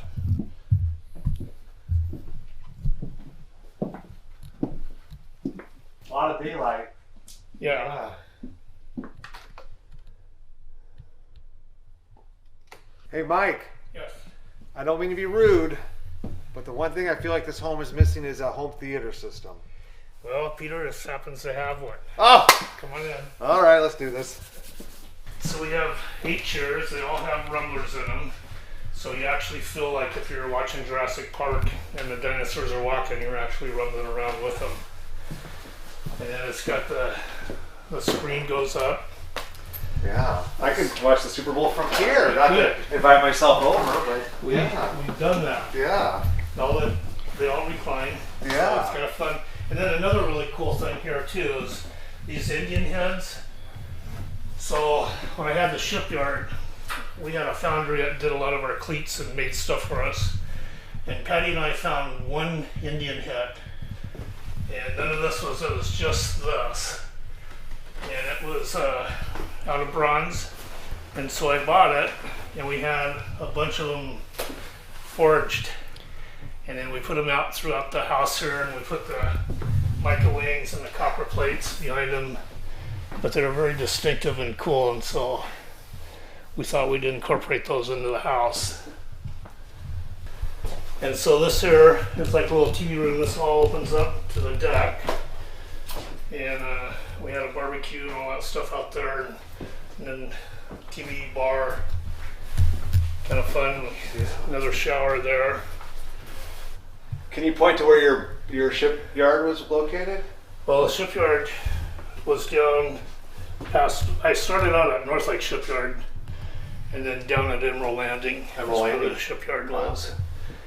And what we did down there was mostly staging, and we had a couple of big buildings there, but most of the work we did and in other yards, like we worked on all the factory trawlers, Pier 91, 90, or wherever the boats were at, big boats. Then we did a lot of work out of state, but we'd have anywhere from 7 to 15 jobs at any given time going on. So.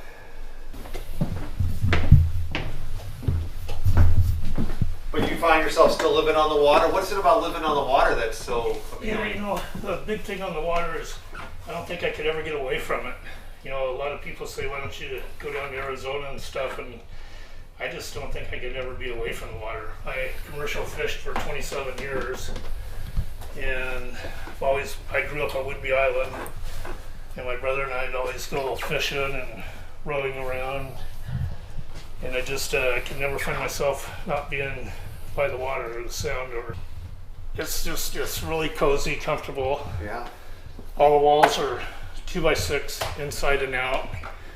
The floors are about 1.5 feet thick each. Everything's insulated really well.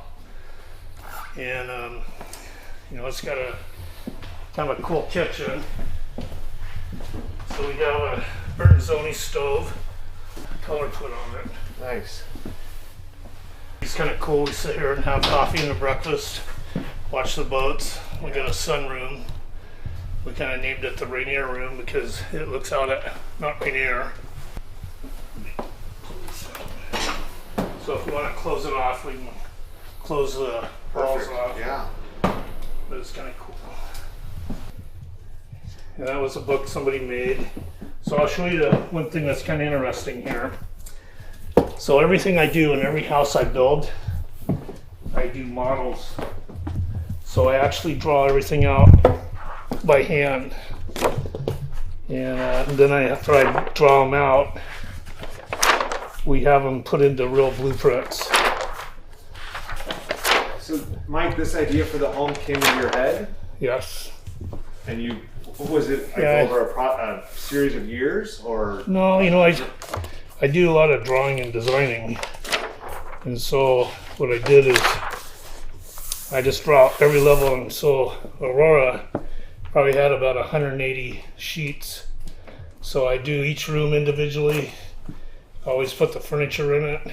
I do what each wall looks like. And I do it to scale. And then give them to an architect to put them in real drawings for build. And everything in here is pretty much identical to the way the house is. The only thing that's different, that front deck down there that we looked at, that used to be a swimming pool. It used to have a current machine in there so you could swim against the current. We figured we're on the lake, so we took it out. But each house comes, we have the drawings done, and then there's, I forget the artist's name, but we have posters made of the houses. And he's the one who does all the national park. Oh, sure. Yeah. Posters. Iconic. Yeah.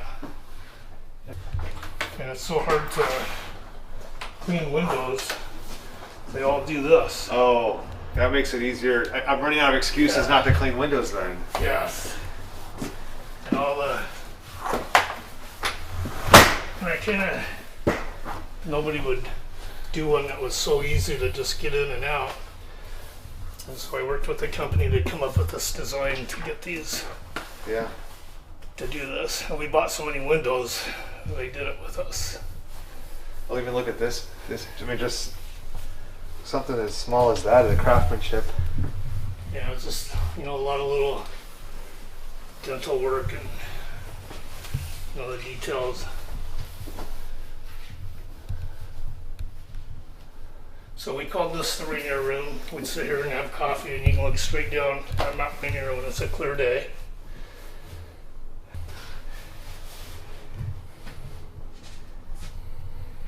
And then we had Andrew Carson. He does a lot of artwork for us and at the distillery, but we had him build a Phoenix here for us. And you can see our Mischief Pro on the top of her. They really want to get rid of all these. And I kind of felt, you know, this is part of Seattle. This is what Seattle was always about, or it was a big part of how Seattle came about in a way. And to get rid of all these would have been, I think, devastating, because there's a lot of history. Yeah. And so we just felt compelled to help preserve some of this. Here's a model of a dreamboat. So the dreamboats were built in 1929, 1920, and they were actually built, let me show you right here. So that shipyard there, to keep their guys going and stuff, built dreamboats in the late 20s, and they built, I think, about 150 of them. And I'm not real sure how many are left anymore, but it's not that many. And then this is an actual picture of our neighborhood heron. So this is out here on the dock. And Kevin Bagley took that picture. It looks like a painting. Yeah. And then like all the cabinets and stuff, this is poured glass. So the house is built between the year of 1907 and 1915. And this is what they actually would have. Oh, is that right? Yeah. Okay. What is your formal training? You know, I'm self-taught. Self-taught? Yeah. School of Hard Knocks? Yep. Yeah. I actually, I left home when I was 16 years old and got into fishing. Did you grow up in the area? You said Whidbey Island? Island? Yeah. Yeah. So there's nothing not cool about this home, Mike, just so you know. It's kind of fun. Had a lot of fun, designing it and laying it out. So see this right here? That used to be a little joystick. Okay. And then a knob for forward and back. Oh, got it. Okay. And for steering the boat. Got it. And then there was one on the other end in the bedroom. Nobody in their right mind would ever build a house like this. Who said you were in your right mind though, Mike? I know. So it took 2 cranes to pick this up. We had to hire a moving company to pick the whole thing up to get it over by the water. And then it took the Foss 300 and the Ness 500. And the house weighs about 1 million pounds. But we had to get it so close to the water that the Foss picked up one end and the Ness picked up the other. And then it backed out and the other one swung around. And as it got out there, even the big Ness crane, which can pick up about 1 million pounds, got a little top heavy and had to set her down a little short. But it was just enough to float. So it all worked out really well. And that was 2014, you said? Yeah. All right, well, I'm going to catch my breath. Okay. You at home, don't go anywhere. Go into the show for $5. You can check out the boats in the show, the accessories. We've got a lot in store. Pirate ship. We've got selfie sticks. We've got selfie stations, a treasure hunt. So it's all inside. $5 up to $89. I'm Peter Schrappen, co-host of Seattle Boat Show TV. I want to thank Mike Sherlock for his hospitality, and stick around.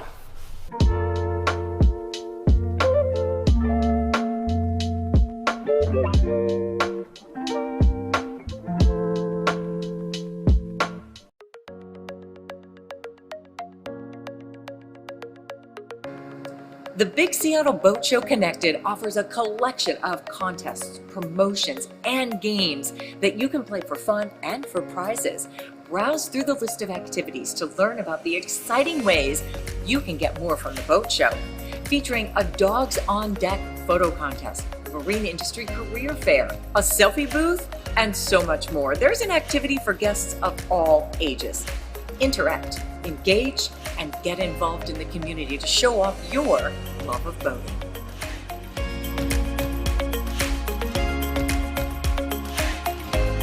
Welcome to Seattle Boat Show Connected.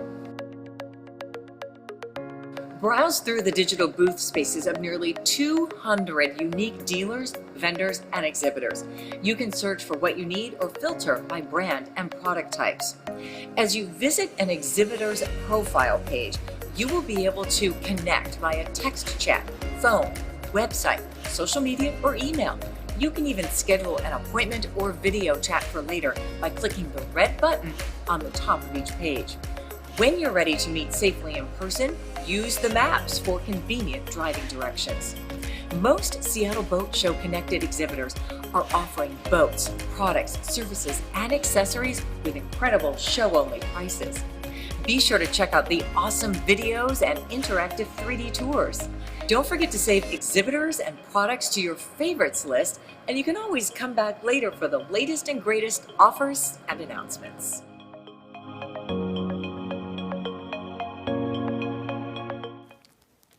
Welcome back. I'm Denise Whitaker from Como News here with Peter Schrappen with Northwest Marine Trade Association. And Peter has lined up an amazing weekend that we've had so much fun with all of these guests that we've had. And they've given us such great advice, and not just advice, but just their take on life and being on the water and things they've learned and are willing to share. It's really been fascinating.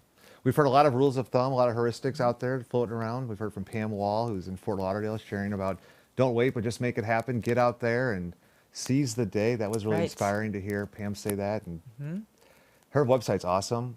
She's got a lot of resources on Right, there. she and does. A lot of tidbits that she's picked up throughout the course of her incredible life. So Well, I mean, anyone who, she and her husband built their boat from, they built it themselves. That's just incredible for me to think.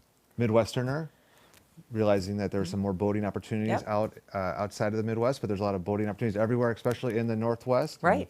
it may seem strange that you're watching us from the comfort of your living room. It's a little strange for us to be in Ozzy's home. I look over at Ozzy there.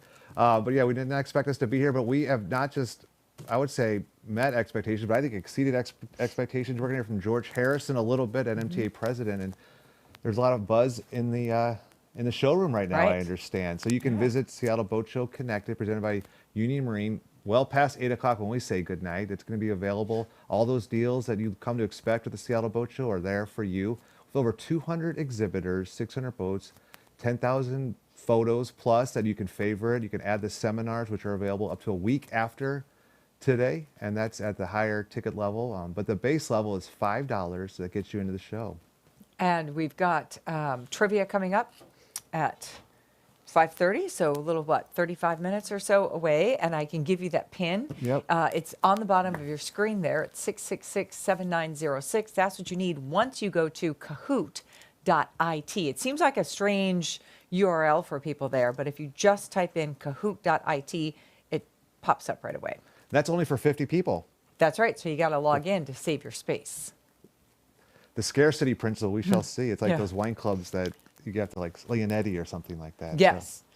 Phil came up with all new trivia questions. You're as staying well up for really today. late, put a Yeah. smart person hat on Yeah. and his thinking cap, and we shall see. Right. So, yeah. I'm going to digress for a second, if that's okay with you. First time this has happened. Yeah, right. You just mentioned, Leonetti and wines. I just saw this the other day, and I didn't know this was happening. And now that I've brought it up, I have to remember who it is. I think so. The Willows, right, is over in Woodinville, and is that the restaurant? No, No, the Barking Frog is the restaurant. The Willows is the hotel. Right. So I believe I have this correct. They have so much wine in their cellar right now that they are selling off a bunch of vintages. And you just go online and you can shop the entire cellar because they've not been able, obviously, to operate as much as they'd like. And so they're trying to clear out some of these older vintages so they can bring, newer and other wineries in. And so it was kind of fun. I went through the entire, not the entire, but I went through a lot of the listings the other day, and it's really interesting to see what's in there. And you can just search by name. Like you can type in Leonetti, or you can go through the list and see what Leonetti they might have available. And they have some, large size bottles plus the normal size bottles. And it was quite interesting to see what's available there. You and your husband do a lot of wine tasting over in Woodinville? I have done a fair amount of wine tasting. Like they know you? Like, oh, it's Denise, Yeah, here comes Taryn. yeah. I have my favorites, and we've jumped around to a few different wine clubs, because once you get into the wine club, then it's you have to drink a lot if you're going to be in a club. And Right. so we found that we weren't really drinking that much wine. We're not every night drinkers. Like we drink on Friday and Saturday nights, and that's it. So we allow ourselves a cocktail or a glass of wine on a weekend night, and that's it. We don't drink on school nights, as we call it. Sure. So, but it is kind of fun to learn. We have so many great wineries, and learning from the From Shea? yeah, and and the Fierce County cider. Oh, as John well. Thorburn? Yeah, Yeah. all these breweries, all these cideries. We have so much. Not only do we just have so much of everything that's great in our state, between the water and the boating and the food and the wine and everything else that's fantastic. I'm going to call an audible right here. Okay. I'm going to call for number 36 on my bingo card, because it's exactly why I love Purdy Rogers so much, because they really showcase all that's special about the Northwest and what makes this area such an appealing place to live and play. So why don't we go to that right now, Logan?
That says it right there without saying a word. That makes the Northwest so special. The word Yes. terroir, I like to say botois. Mm-hmm.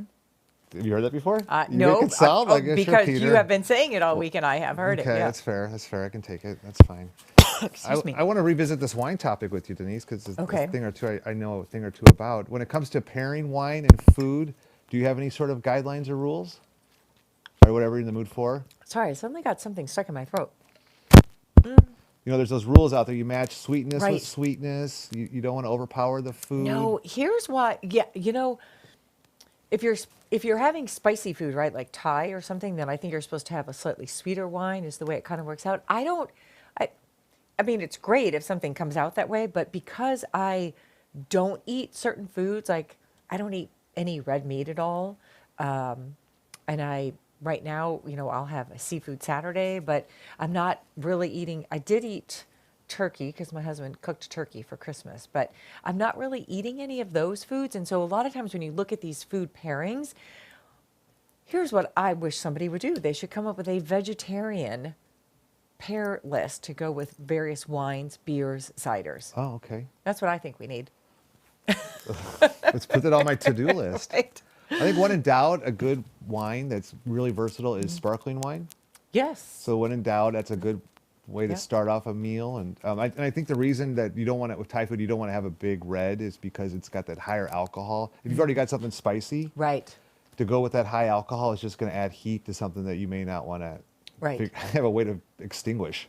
But even with sparkling wines, do you have a favorite when it comes to sparkling? You know, I don't drink anymore now that I've just divulged that. But when I did, I really enjoyed, you know, the Champagne region. But Chateau Ste. Michelle kind of put us on the map with Right. some sparkling Right. wine. There was a winery, a Mountain Dome out of Spokane. Which Okay. Spokane's got some great wine areas as well. Mountain Dome. I gotta look that one up. It's a fun one. Okay. Yeah, there's a lot of Lake County, California. My wife and I went on their honeymoon. That's just near Sonoma. That might be an undeveloped area near Napa area. Okay. So yeah, there's some sparkling wine down there. You're going to want to. It's a little hard for our state with sparkling wine because Right. you need that Pinot Noir grape, which we're not too great at, but Oregon is, and certainly California is right. well. But Chateau Ste. Michelle is a sparkling wine that's Oh, sure. Yeah. you've can seen in the definitely- grocery stores and probably around the world. But Yeah, I'm not. So many sparkling wines are sweet, and I don't really care for the sweet ones. Like Prosecco is very sweet. Yeah. Anyway, I really like cavas. okay. So cava is kind of my go-to. But yeah. What about Vino Verde? Oh, now I've heard of that. Oh, get that in your grocery cart. Yeah. That's great. Portugal. Okay. It's got some bubbles in there. Okay. White I'll have I to guess try that Vino one Verde is too. green, All right. but it's got almost like a greenish tint. But yeah, it's for the price point. It's about $10, I think, if memory There you serves. go. And Yeah. it's a very versatile wine. So we Right, could be here all night right. talking about wine. Hey, what about red wine and ice? Really? Yeah. No. No, not at No. all. So we have. Yeah. No. Okay. No. I Well, don't what's the think so. famous Spanish red wine that's got the ice in it? I mean, that's with the I- fruit. Oh, sangria? Yeah. Oh, well, Yeah. that's different. Okay. That's not just wine. That's so. And sangria can be made many different ways too. I've learned because when I was in Mexico years ago, I was at a very large dinner where our host was. You did not order for yourself other than your cocktail. The food was being ordered for the table. And it was spectacular. And so you just had to order what you wanted to drink. And so when the waiter came around and I said, you know, I think I'll have sangria. And he said, with vodka, of course, right? And I'm thinking, vodka and sangria? Oh, sure. Well, That's yeah, the way the locals drink exactly. it. Yeah. So, Duh. so when I was in Mexico, that's what he said was kind of standard and traditional. So, but you know, I mean, sangria is like the fruit juice, right? You can add juice or not add juice. I tend to take a wine and fill it full of fruit and let it soak for a couple of days. And then a lot of times, some of our ciders here in Washington are so good. I'll pick a berry cider of some sort. There's a Marionberry cider that's really good. And I'll pour that into the pitcher, a can of that into the pitcher of sangria, and that makes it delicious. Adds a little effervescence to it. And I think you're pro rosé, if I recall from earlier. I drink rosé. That's I a nice love versatile wine. Zinfandel, right? Yeah. Yeah. I drink anything. The only wine that I would not just gravitate toward is a Pinot Noir, but I'm learning to appreciate it. Okay. Yeah. Oh, It's a little light for me. It's soft and pretty. Yes. That's why it's a salmon. That's what you're going to want to have because it's not going to overpower the that's fish. true. You're not going to want the big red. I like beer too. I mean, we have so many options here in the state from local producers that I really enjoy just tasting everything. I'm a big stout porter person. Have you had the stout and ice cream kind of dessert that Hales Ales has on their menu or had on their menu? No, I don't That's not normally your have thing? ice cream. Oh, okay, not your Yeah. jam. Yeah. Gotcha. But I bet that's pretty tasty. I had it a few times. Pretty good. Yeah, it's good. It's good stuff. Yeah, why not? Well, it's Peter and Denise hanging out on Boat Show TV. It's Talking the Seattle wine and Boat beer. Show Connected. Next up, we've got George Harris. I'm not sure if he's in the waiting room quite yet. There he is. Hey, There he George, is. don't mind us. Hey, hi there. How you doing, Skipper? Oh, like that hat and Skipper and Ginger now. Yeah. It Yes. covers up yes. all my hair, Or- George. Yep. Or maybe you're Thurston Howell III. One of them, or amalgamation. I like the backdrop. Yeah, It you like changed that? a little bit. Yeah, Down change here it on up. down here on the show floor. Sorry if I'm a few minutes late. I was up in the pirate ship up on the Crow's Nest. Had to get back to my desk. So things are going great. You guys are hanging in there. It's a marathon. Thank you. Yeah, I indeed. like to say, Seattle Boat Show, it's always an adventure. That's right. This is very memorable, George. Yeah. So, What's going on? Have you been talking to any exhibitors today? yep, making the rounds, talking with everybody. And I think, I say this every year for the in-person show, let's not stop the party. Let's keep it going. And, these 4 days have been awesome. And it's interesting, I think, the public, the boaters, the attendees, they're starting to get the hang of this. And it's really nice to talk to the member businesses that, the Calendlys, the virtual appointments with Zoom. It's all starting to kind of come together. And, technically, I guess we say the show's going to end today at 8 p.m., but we're going to keep it going into the week. And those Calendly scheduling appointments and those Zoom appointments can still be made. So we're going to keep all the boats on display through the 7th. And all the seminar content, all 68 of the boating and fishing seminars, all the Boat Show University is going to be up on the site for everybody to watch for the next 7 days. So I guess we're going to keep the party going. Ha! Nice. What about this boat show do you think is here to stay, George? Well, I think the recorded seminars, absolutely. Whether we're in person at the stadium next year or we're doing this again or some combination, but I think absolutely the educational part, the seminars, is here to stay. And then I really think the appointment scheduling and the better online, more information that the businesses are putting online. I think there's a good chance that's here to stay too, because, if our tagline this year is start online, end up at the water, or end up on the water, maybe next year it'll be start online, end up at the show, or end up at the stadium, so that people can pre-shop before they come down to Lumen Field next year. So a lot of things here that could stick. Nice. I'm hearing about some economic activity. Diane Lander texted me that she purchased a motorboat engine, So there are a lot of good stuff happening. Yeah, and we call it the Seattle Boat Show, and don't forget that there's all the accessory businesses and the service providers here, and thinking about a couple of members I've talked to that are real happy with what things are going, getting some of those haul outs scheduled for this spring.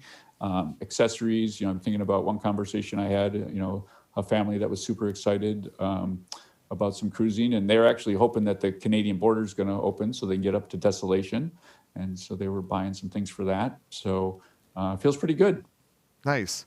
Another hallmark for the Seattle Boat Show this year is all the activities. We have a boat building class going on right now, and Dogs on Deck and Boat Show Yearbook presented by Basta Boat Lifts. We got the Career Center. George, what are you hearing on that front? Well, I know we have a winner for Dogs on Deck. I hope I'm not. I'm looking at the website right now. I didn't realize I was eligible to win. So there was 3 finalists, and I know which one's going to be the winner there. So you do? I do. Maybe I won't say. I'll. Is this a tease? So they call Yeah, teas? it's supposed to happen at the end of the show. So Okay. I know I have my favorite on that one. I think there was a runaway winner on that one. We'll just say it that way. And it sounds like it is a local dog. So we'll just leave it at that. And then the Boston Yearbook, all the activities are going to stay up on the website, so you can still participate in the Boston Yearbook and share those boating memories. So that's going to stay up there. And then the career fair, and Tori does such an awesome job with the MIC and Core Plus. So all that stuff will still be available for folks. We're going to keep the party going. You mentioned on this a little bit next week for folks at home. They can continue to shop. But what happens to George Harris next week? Boy, oh boy, George Harris would like to get some time on his boat. But, it's a big show. So we got to, you got to finish just as strong as you started. So, we go back to the office. There's a lot of reporting out that we need to do as a trade association. We've got our board, our committees, our partners, our exhibitors. We've got a lot of information to share. So we'll be going through all of the registration data, the views on the website, and reporting that out. And, we've been reporting ticket sales one way to our members for 20 years, all the years. But, looking at Google Analytics and things and sort of making sense of, what sort of participation we had this week is something we'll be doing, and want to do it right. It'll be the first time we're doing it. So we'll be working on that. And then, never a dull day at the NMTA, right, Peter? So we'll be immediately turning our eyes on other events that we have, and then you've got the legislative session right now. So that's I know we've got some appointments next week for that. So we'll be busy. That's right. February 2nd, for those at home that want to participate in our legislative process, is a legislative day for us. You can find me at peter@nmta.net if you'd like to get to know your legislator. And if February 2nd is too quick for you, February 8th is the annual NMTA R-Ball Lobby Day. And George, you found time in your calendar yesterday, or maybe it was Friday, to meet with your state senator. What was that about? Yeah, that was about, that was Senator, from my senator from the 37th, and she is concerned that the tax structure in Washington State is regressive, and I think a lot of people know that because of no income tax and whatnot. And so she's floated the idea of a luxury tax on boats, and we think that's a terrible idea, and that was tried federally back in the early 90s. Recently, it was done out in Connecticut, and in both cases, it was walked back within a matter of years. And it just is, even if you want to say it's just going to be on the largest vessels or something, the very, very wealthy, it just sends a message all the way down to the bottom that boating is different, or boating's expensive. And I think in Washington State, it's really it's notable that so many of the boats that we use right here in Washington State are manufactured in Washington State. And any downturn in boating use, participation, sales, manufacturing would not only hurt the dealers and the service providers, but would also hurt the manufacturers. And there's just so many, as you know, Peter, so many rural jobs all over the state, great paying jobs with health insurance. So she was receptive. It's not currently in the budget right now. So I think, kudos to NMTA and Recreational Boating Association of Washington for staying on top of it. You've been so busy, George. Have you had a chance to visit with any of your colleagues from around the country? Yeah, our friend Norm Schultz, just got a message from Norm. Norm's famous because he is the person who discovered Twiggy the water skiing squirrel. Oh. Yeah, so he ran the Lake Erie Marine Trade Association. I'll say he's kind of been a mentor of mine and Peter's too. And they had the Cleveland Boat Show, still a great show. And anyway, he now writes for one of the boating trade publications, Trade Only, does a weekly column in there. And he's a big fan of what we do out here in Seattle. So he was checking in on how things are going. I think we're going to get some ink tomorrow or Tuesday on the Seattle Boat Show Connected. So that felt pretty good. And I know a few people, Randall from Massachusetts, their Massachusetts Marine Trade Association. I know he checked in and toured the show. And I think Melissa from the New Jersey Marine Trade Association did. So they're keeping an eye on us as we keep the bar up. Excellent, excellent. So just for everyone at home, we also have the upcoming at 6 o'clock, the Race to Alaska movie, George. That was a late edition. We're really excited to have the director and the team coming up next at 5:15. What are some of the other kind of must-see TV sort of events or must-see things to do that you'd recommend for folks at home? Well, I think, now we're kind of getting into the rewatch mode. So the people registered folks at the sailor level can rewatch all 68 of those boating and fishing seminars. And then the admiral level can rewatch all of the Boat Show University seminars, all 15 of those. So I think Carol Hasse, what a great story. That was a great segment. I've got a bias to all the fishing seminars. I'm particularly fond of the Keith Robbins and the fly fishing and the saltwater stuff that he does. And you can never go wrong with Mark Bunzel, the publisher of the Wagoner Cruising Guide. So I say watch them all. You've got 7 days. There you go. Love it. So there are different ticket packages available. At the $5 level, it gets you into the show. At the peak level, it's $89, which gets you all the features and benefits that you've come to know with the Seattle Boat Show, and especially the Seattle Boat Show Connected, presented by Union Marine, and that includes the ability to rewatch as many times as you'd like the seminars in Boat Show University. It also gets you a Wagoner Cruising Guide, and I think mine's in use already. There it is, right here. The new edition of the Wagoner Cruising Guide. I always like to do that for Mark. He likes that. He's giggling somewhere because I just did that for him on his behalf. We also get the Boat US membership, and I didn't realize I included the magazine as well, George. That's one of those that you love to read, right? Yeah, that's one of my favorite national magazines. I just think the writing in there is really good, and there's just enough Northwest coverage in there that it keeps my interest, but good to see what's going on in other parts of the country. Well, I know you've got a lot to do between now and a week from now, so we're going to let you go. All right. Thank you. Thanks so Good to much, see you George guys. Harris, Northwest Marine All right. Trade Association's president and CEO. My name is Peter Schrapp, and this is Denise Whitaker. We're going to take a quick break, and when we come back, we're going to talk about the Race to Alaska movie that will be showing at 6 p.m.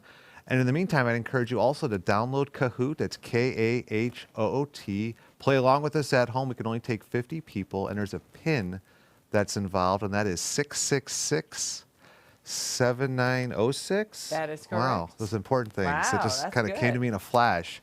But don't ask, are we moored behind Roche Harbor? I couldn't tell you still. All right, so we're going to take a break. We're going to hear from Denise Whitaker about how you can best enjoy the Seattle Boat Show Connected, presented by Union Marine.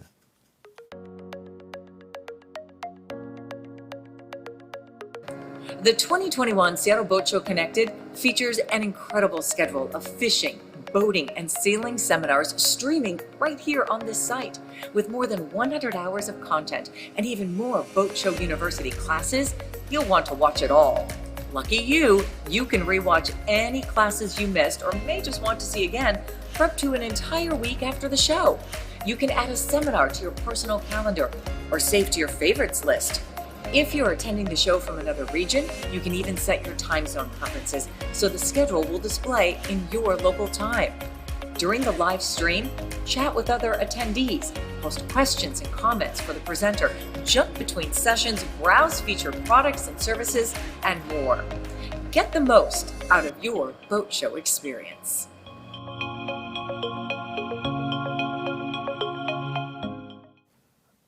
It's 3 simple words. See the show. Denise Whitaker and I are like the camp registration desk. It's the last waning hours of Seattle Boat Show TV, but it's not the last few hours for Seattle Boat Show Connected.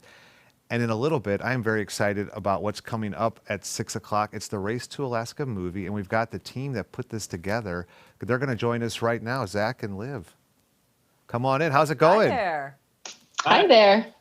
We were able It's good. How are you? Oh, we're doing great. We're doing great. We've got a few more hours here with Boat Show TV, as I just mentioned, and we're really excited that we can offer the screening of the Race to Alaska movie, which we were just able to add to our list of activities in the last couple weeks. For the uninitiated, for those at home who don't know much about this race, can you share what were some takeaways from putting together an epic film like this? Yeah, I mean, it was basically a 5-year project. I started working on it before the race even started. I helped Jake Beatty make the original promo video, and then documented it the whole way through. So it was really, this film was a culmination of that slow documentation effort, and then turning it into like a more epic narrative that follows the race course from Port Townsend to Ketchikan.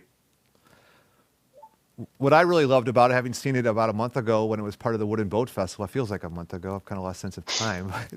But it was just the cast of characters that are drawn to this sort of race. Are there a few of those characters that stick out to you, Liv? Well, a lot of them. Some of them didn't make the movie, but yeah, I mean, Ernie is a big favorite of mine.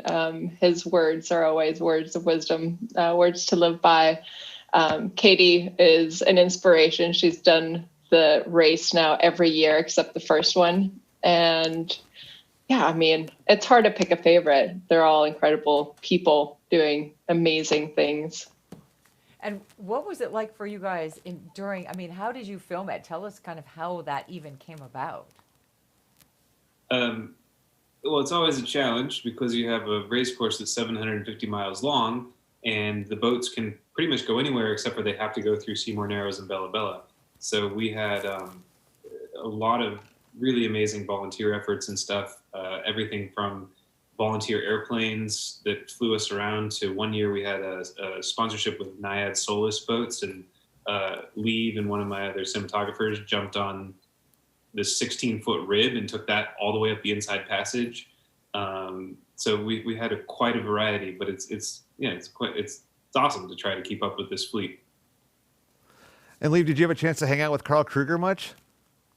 I did. We're in fact doing a documentary with him, aside from the race to Alaska, where he is going to stand up paddle the Northwest Passage. And so we've stayed in touch with Carl through the past 3 years, actually. Carl was a guest last night, and he didn't mention the documentary. No, he didn't tell us about that, so that's really exciting. Yeah, he's such a modest person. He is. I would have the shirt that says "Ask me about." I want a shirt that says "Ask me about watching the Race to Alaska" documentary. Right. The fact that he actually participated in it, and it was a part on a stand-up paddle that never fell off once. That would make for a long shirt slogan. Yes. Maybe that's why he doesn't have that shirt. But Lee, you mentioned that there were a few that didn't make the film. I mean, how do you decide? How did that process come together in terms of the final cut? Well, we had an incredible editor, and he suggested right off the bat to take the original footage from the racers first in kind of structuring the film. And so looking at the footage that was there, I think both Zach and I have stories in our head that we thought were cool, but there wasn't actual footage of it, which would have made for kind of a not very active film. And so basically the stories that were filmed by the racers were pretty much the stories that it got in the movie. Well, we've got the trailer lined up right now, and I'm going to look over to my friend Logan and would love for him to play that. Right now, we can come back on the other side. How does that sound? Great.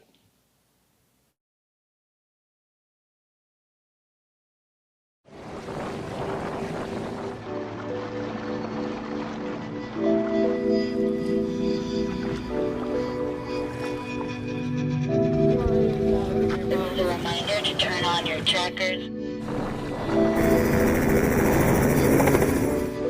2 minutes to race start. 2 minutes to race start. Time. 30 seconds. Let's go. Race mode. Race to Alaska. There's a starting line in Port Townsend. There's a finish line in Ketchikan. $10,000 for a first prize. And the only rule is that your boat can't have a motor on board. It's a bit of an anarchist race. Getting on a boat and just looking at the chart and going, where are we going today? This is an adventure race. It's months of effort. There are any number of things that can go wrong. I mean, the success rate is like around 50%. There were decisions made that were dangerous and irresponsible. I love it. I only search for live people. I don't search for bodies. This race is very risky. Better get the red carpet ready. Get the beers on ice. I want them beers to be iced. Yeah.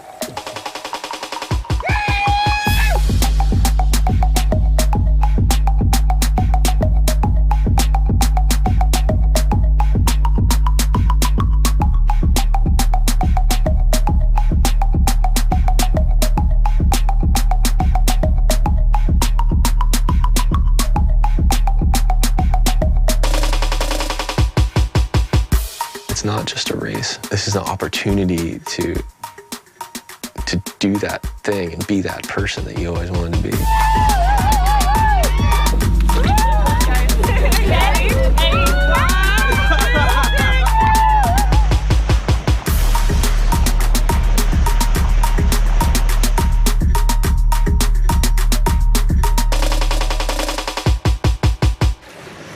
We're gonna be there shortly, and we're gonna be doing some bell ringing. You ding-a-ling-a-friggin' What was the program for you two as you went along on that race? Were you in a vessel as well? How did you get from point A to point B? So, I mean, each year we had different strategies. Like in 2019, I was on actually Carl Kruger's charter boat the whole way north. But in other years, we had multiple volunteer boats. I also had a team that I would station in Bella Bella halfway up. We had a relationship with the Shearwater Resort up there, and they would put up people and give them a fishing boat to go run out and intercept the racers to do like a moving interview. So they would drive along and film an interview. And also the racers would sometimes toss them or hand them off memory cards in a dry bag. So we would get their footage as they're going north. And then we would also had we would fly people around or fly people, to the finish line or to some of the small towns. Zach, as a local Seattle-lite native, did your mouth just drop when you first heard about the race to Alaska and what it all entailed? Oh yeah, I was so excited. I mean, I would love to do this thing. I grew up sailing around the Northwest, and just understanding the complexities of that waterway makes it such an exciting race. Well, do you feel now that you've gained knowledge and what you need to know? Are you going to do the race one day? Yeah, I hope so. It'll be a while probably, but I would love to do it. Well, the premiere, or not the premiere, but the screening is at 6 o'clock tonight. It's located inside the Seattle Boat Show Connected, presented by Union Marine, and it's included in the $5 ticket price. So we hope you all will get inside and leave. And Zach, I want to say thank you so much. And where can people find out more about you both? Check out our website. It's just theracetoalaska.com or r2akthemovie.com, and any other places that's the best place. Or find us on Instagram or Facebook as well. It is a phenomenal movie. My mom in St. Louis, I said it to her, and she watched it, was spellbound by it. I don't think she quite got her head around it. But we had a great time watching it. And, congratulations. Yes. Oh, thank you so much for having us. Yeah, thanks for screening it. Yes, phenomenal. Thank you much. You guys have a great rest of the evening, okay? Thank you. You too. Take care. Thanks. That trailer alone is worth the price of admission. It is. This is an award-winning film, and thanks to our friends at Fisheries Supply for bringing that to Seattle Boat Show Connected, presented by Union Marine. So we're going to step aside for just a brief break, and we're going to hear from Denise Whitaker on how to best enjoy the Seattle Boat Show Connected, presented by Union Marine. Welcome to Seattle Boat Show Connected. Browse through the digital booth spaces of nearly 200 unique dealers, vendors, and exhibitors. You can search for what you need or filter by brand and product types. As you visit an exhibitor's profile page, you will be able to connect via text chat, phone, website, social media, or email. You can even schedule an appointment or video chat for later by clicking the red button on the top of each page. When you're ready to meet safely in person, use the maps for convenient driving directions. Most Seattle Boat Show Connected exhibitors are offering boats, products, services, and accessories with incredible show-only prices. Be sure to check out the awesome videos and interactive 3D tours. Don't forget to save exhibitors and products to your favorites list, and you can always come back later for the latest and greatest offers and announcements.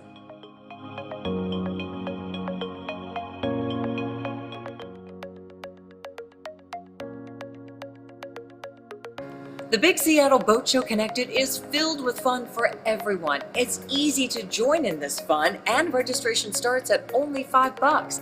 Choose the registration package that suits you best, with varying levels of show access and other goodies. Create your own login, and you're ready to go. You can begin to browse right away and map out your itinerary for this big event. The show starts on January 28th when seminars start streaming. Exhibitors will be standing by to answer your questions and match you with the boat of your dreams. The 2021 Big Seattle Boat Show Connected. Start online and up on the water.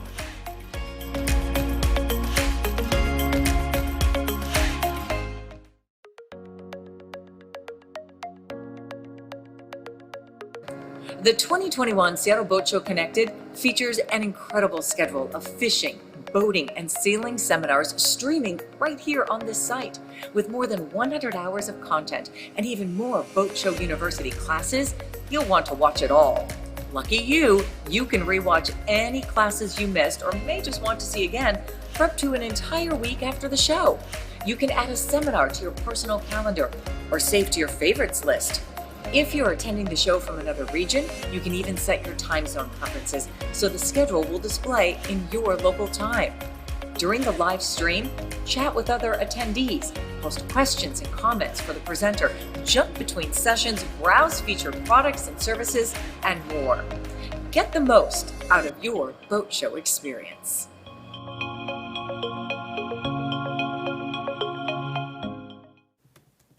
Welcome back to Seattle Boat Show Connected, presented by Union Marine. My name is Peter Schrappen, and I am on the stage with none other than Denise Whitaker of Como 4.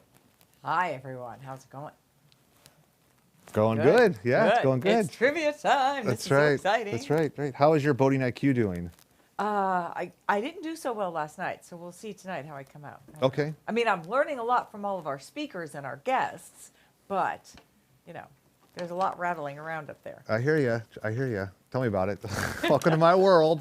So we're going to bring in Phil Meganhart right now. Phil, you're in the Zoom room. Here you are. Welcome, welcome. Hi, everybody. You got dressed up again. Way to go. I wore some, I got this at the boat show. I looked around to see like what I owned for the boat show. Didn't you know it was a black tie evening? Yeah. I did. I've been watching you guys all day. In fact, I was just talking to my girlfriend and she was just like, are you not getting dressed up? And I'm like, I only have a minute left. How does Phil Meganhart get dressed up? Do you have dressed up clothing? Well, you know, funny enough, I have a degree in apparel. I have a fashion degree. Wow. I do not, out of Colorado State University. So this is, and I always like to say it because then when I judge people's outfits, I feel like I'm certified to do that, but I don't know. Certified. So how do we look? Yeah. Everybody looks fantastic. Oh. Okay. You know, and Peter, I like how you're changing your hats all the time. Oh yeah, thank you. Yeah, I wanted to pay honor to last night's big success. My phone has just been blowing up, Phil, about last night's performance. Oh, good. Not necessarily fun. true. Yeah. That's not necessarily a true statement, but yep. I'm going to add my smart glasses so then I can, you know. There's been some buzz. There's been some buzz about the trivia game from last night, so we brought it back. Fresh questions. You've been working all night last night, all day today. What's in store, Phil? Well, you know, I brought a little. We did talk about the Love Boat yesterday. Yeah. So I figured that was fun. Good. So I figured we'd make that a legit question today. We also have some more, I think literary. I think you'll appreciate, Peter. Yeah. So that's going to be fun. And then, we're just going to go for it and see what happens. So there was some.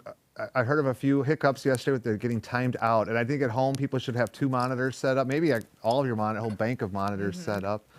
That would be a recommendation. Any other best practices, Phil, as you've done your due diligence today? So we should be good to go. The idea is you do need 2 devices. So you want your phone on Cahoots. Not Cahoots, just like Kahoot, that. Phil. Kahoot, thank you. Yeah, it's like PIN number. K-A-H-O-O-T. I know. My advisor's daughter and friend Alice have poked me in the eye a bunch of times. Because we're a well-oiled machine, it's 5:30. We're going to get started, but All I don't right, know. let's go. I know you, Phil, but people at home may not know Phil. Phil Meganhart is a longtime friend of the Seattle Boat Show, supporter, colleague. You've helped us put together a number of fun, different adventures with the Seattle Boat Show, but that's not it. Tell me about Bold Hat Productions. So I am the founder of Bold Hat Productions, and we produce large-scale public civic events in Seattle. And it sounds super cool, and it's even better than it sounds. So I produce what we started the Fremont Oktoberfest, and then we put on the Fremont Fair. We put on Kirkland Uncorked. We work with the Chelan Chamber of Chelan and put on Winterfest over there. We do tasting events. It's just all sorts of fun stuff. And so with the pandemic, our work has stopped. But the other thing that what I've been doing to keep busy is I bought a boat over the summer. Nice. And thank you. And then used my son's boat as well. So we went fishing and that sort of stuff. And I realized for the first time, because I'm like a professional athlete.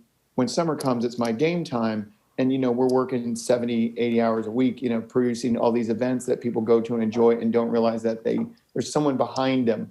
Can you back up, and why are you like a professional athlete? That part kind of stuck out. I'm sorry, because I work and I train all during the winter, and then game time comes in that summer event season. That was it. Yeah, thank you. So the professional athletes are all like, well, I'm like Phil Meganhart. Yeah, they do that, and it's good. So long story short, I got to hang around on a boat this summer, but I've been busy. I've been working with the Seattle event community, and Peter, you're on a number of these many coalition phone calls that we're on, trying to keep things moving and getting ready to open things up. Right. Thank you for that context, Phil. How about we jump right into the game? Love it. Game is starting in 5. So I think Logan is going to zero in on the questions as they come out and pull Round us up. 2. There you go. Like it, Logan. Trivia. 3, 2, 1. First question, true or false? Okay. Davy Jones was a singer in the band The Monkees. So this is based on speed as well. The quicker you get your answer in, the quicker it will go. Yeah. Tell me fun fact. Well, and we did make this a longer time.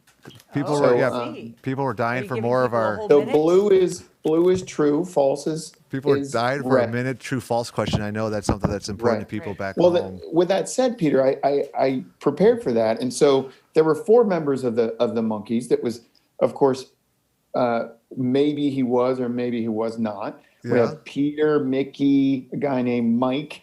At one point in time, so here's a good trivia question about the Monkees themselves. You're already kind of right in the 2022 trivia questions. Yeah. So they were a band from 1966 to 1970. And they were one of the first just TV made up bands. Was it one of those deals where they were so good that it kind of took a little bit like Spinal Tap? No, Neil Diamond wrote a lot of their songs. They did try to write some of their songs at the end, but here we go. Right, well, okay, 15. That's an easy one. So everyone got warmed up. We started slow. Yeah, that's hard. Congratulations. I should be. Yeah, that was a tough they question. Did, and the Monkees did outsell the Beatles and the Rolling Stones in 1967 because we had the Beatles as your trivia question yesterday. Yellow Submarine. And so they outsold Sgt. Pepper's Lonely Hearts Club Band. And what day? Yeah, that's hard to believe. All right. I know. So friends, we have our Eye of the Tiger is the winning. All right, next question. Are we ready, Peter? That's a false statement. Hero Alpaca's winning. I think I know that. What? Oh, I didn't see it. I have it covered up by I've been moving around my screen. It's okay. So. You've got a lot on your mind right now. Let's keep moving. Doing mechanical things. And which superstition is good luck? Uh-huh. The question is phrased very interesting. So think about that one. So our answers are red whistling, orange black cat, blue cook whistling, and green banana. So those of you who can't see your screen, there you can red whistling, yellow black cat, blue cook whistling. I think my friend, this is going to help us get to the zero. Hopefully, my friend Mike Stokes is playing it back in St. Louis, and I was going to say that I did some research on this. To bring a redhead on a boat is considered bad luck. Really? It's true. Interesting. Yeah. Well, and the interesting thing is, I think if you look at the top 2 questions, whistling and cook whistling, so either one of them, of course, is bad luck, but then you have to, and I've noticed this with a lot of the trivia or the superstitions that you've been talking about on boat TV. A lot of it has to do with, we'll make concessions. So if a cook who's cooking a thing, he can whistle. So having a black cat on your boat is considered good luck. And the reason why is because obviously cats catch rats and mice, and so it's nice to have them on your boat. Denise catches flies. Sense. Yes, I'm the fly. Was I supposed to? Can I share that? 2 flies out of your belt. 2 flies with her fist. The bone crusher. Open here in the studio. Yeah. That's right. You didn't know that, Phil. But go ahead. Do you think it's the same fly family that was on Mike Pence's hair? Let's keep moving. Okay, let's see. Buy a boat now. Oh, I like that. Winner. All right, next question. I haven't used this once today. Oh, The I like this word question. quarantine. This was on my mind. I was going to write this one down, but you beat me to it, Phil. Thank you. Yeah. Well, first of all, I love the picture. Super funny. I can't really see the photo. Maybe it's my No, you eyes. can't see it? Maybe it's the glasses. What happened to your glasses, Denise? So we have It's okay. We're not. You don't red. have to, First question is red Italian for 40 days. Yellow is a period of forced isolation. And blue is Italian for plague-stricken. And green is Italian for gin and tonic. Because there's been so many, good cocktail interviews and that sort of stuff. Thanks. This could be a trick question. Quarantine. This is a Phil Meganhart question, I believe, right? Are these all Phil Meganhart questions? No, there's your feedback is coming in. Yeah. Yeah. The boss's question didn't make it in. We'll talk about that at the end. Okay. All right, here we go. All right. Ooh, yes, it is Italian for 40 days. Wow. Yeah. The root word, it's kind of funny, is it Latin or not? But it basically, a lot of the Venetian, right? That whole cartel. Well, the tough part about that, too, is the quarantine. So you'd make it to your destination, you'd have to sit in your boat for another 40 days. Right. Yeah. Oh, that's tough. Have them sit out there. Yeah. Okay, next question. That's a fun one. It was kind of relevant, too, right? What? Nice. Let's see who's winning. Keeping it real, Phil. Buy a boat. Close, like last night. Yeah. Semaphore flags. What letter is this in the semaphore? Not only the flag, but the hand flags as well. Thank you. We have red V. Do you know this one, Mick? S. Mick's confused. I'm confused. I wouldn't know W this is either. blue. I just and work in X the industry, is sir. green.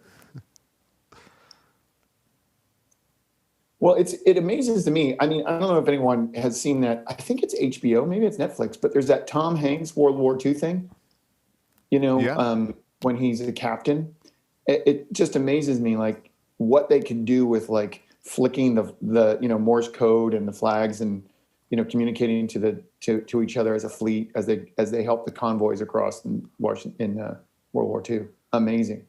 So just blown away by, and the lifeguards in Australia need to know all the semaphore stuff. That's how they communicate. So I thought that was very interesting. Fun facts. Good stuff. And, what do we got? Oh, X. We had pretty good. We had a majority of the people answered correctly. So that's great. Can we see the tote board? What we got? Buy boat is on fire. Okay. Got a streak. 4 questions right. Let's just keep going, shall we? I see Archie up there. I might know who team that is. That might be my family. Archie? Yeah. Boats for life. Here we go. Here we go. Can you move a device used to measure boat speed to this day is still called the... Oh, all right. So thank you for reading. Device used to measure boat speed to this day is still called red, a knot, yellow, log, blue is a speedometer, and green is warp speed. I don't know if that's it. So I would eliminate warp speed. I don't know who came up with that silly answer, but. Here we go. Here we go. So the interesting thing about measuring. What's the interesting thing about this one? Well, I like this. I really found this question to be. To speak to you, this question? Yeah, I mean, just the simple way that they could figure out speed. Of course, we look at it as like finding a point and then see how long it goes by. There was a lot of interesting data about, when you're on a plane and how fast you're going and when you're going to reach there, and then you can figure out your speed. But this is like Huck Finn, back in the very ancient days of they would take. Everyone got. That did not. It's kind of a good trick question. Speedometer. That was the easy one. But so what happens is they would take a rope and tie knots in it, and like every arm length, was whatever 6 feet, and they would tie it to a log, and the log would be thrown overboard at the front of the boat, and they would watch it go by, and they would count out the knots, right? And that was then the speed. So the log is the device that floats by that actually is the measure that floats, but that's the device. But of course, the recording is a knot. How about that fun fact? Good stuff. Yeah, did not That's know kind that. of like a rope and a line. That What, was a remember? classic trivia question. That will always be remembered. Yeah. All right, we're still cooking. Here we go. Next question, shall we? Let's do it. Starbucks mermaid logo appears in what book? Hey, Phil, can you remind... Oh, quick question, Phil. Can you remind people that speed matters here in these sorts of questions? Speed does matter, yeah. Answer quickly. Well, you got to read these questions. People are... I've made them tough. Yeah. So we have question is Starbucks mermaid logo appears in what book? First appears in what book? So 2 years before the mast, red. Old Man of the Sea is yellow. Moby Dick is blue. And Master and Commander is green. So Seattle Boat Show TV alumna Nancy Pearl would probably know this answer. Probably knows this one in her sleep. Oh, I bet she does. She's like, please. I hope she's playing. I think she's probably, on knowing her, she probably is. As Pearl of Wisdom, I think is her sign-on name. So we're getting close. Here we go. We have answers. Moby Dick is the correct answer, and we have 10 people. That was pretty good. That was a very good turnout. I like that one. So yeah, Moby Dick, Peter, this was your question. You can talk more about that. Well, sure. I mean, it kind of speaks for itself, but that was something that meant a lot to the Starbucks founders as they got off the ground. And Phil, when was the last time you were at the first Starbucks? You know, I used to work at the Pike Place Market, and I was the Market Foundation event coordinator, and I would go there a lot. And so I don't think I've made it downtown in the last 6 months. Hate to And do say you it. know what drink they make there that you cannot get at any other Starbucks in the world? Ooh, tell us. It is a special blend pour over. Oh. It's a blend that they only have there. Right. But I also know that Starbuck was the first mate Captain Cook ship when he came into the. Did you know that, Denise? No, yeah. It's the difference between logo. Okay, we're so kind of going through all of our 2022 trivia questions right now. We're gonna name the ship in Master and Commander. So this is a series of another nautical big ship books. So we have HMS Endeavour, HMS Corsica, HMS Surprise, and HMS Albury. This is a Phil Meganhart trivia question. Yeah, I'm a big fan of the Master and Commander series. They're those big daunting books that you read, you know, when you were younger at the beach, maybe. I think I read most of them at the beach, but they're thick and they're kind of page turners, but that adventure one. The other one too, I thought, nautical story was the Wick book. God, I'm totally spaced on the name. Hornblower? Could be. He's a good one. Here we go. Let's see how the question answers. 3, 2, 1. Ooh, the Endeavor. That's a was good the most popular answer. trivia But it's not question. true. It is the HMS Surprise. The Endeavor. Peter, do you know the answer? What was the Endeavor vessel? I don't know. Tell me, Shackleton. Phil. That was Shackleton's vessel. Oh. So he went to the Antarctic in that one. Okay, well, that was fun. So Albury was actually the name of the, Jack Albury is the name of the captain in that story. By boat. Here we go. Yeah. Slip down. Here we go. Next question. The Love Boat TV show was on the air for how long? You just couldn't help yourself with these Love Boat trivia questions, Phil. Well, you know, again, you know, you interviewed the Mischief folks in Fremont. You know, they're right down the street from us. Who was the bartender on the Love Boat? What was his character's name? I think it was one of those shows I wasn't allowed to watch. Oh, Really? Yeah, I was up well, there. it was on a little later. It was on at 8 o'clock on a Saturday I can't think night. of his name. I can only see his face. And then, how about any of the characters? The captain? Yeah, Captain Stubing. Yeah.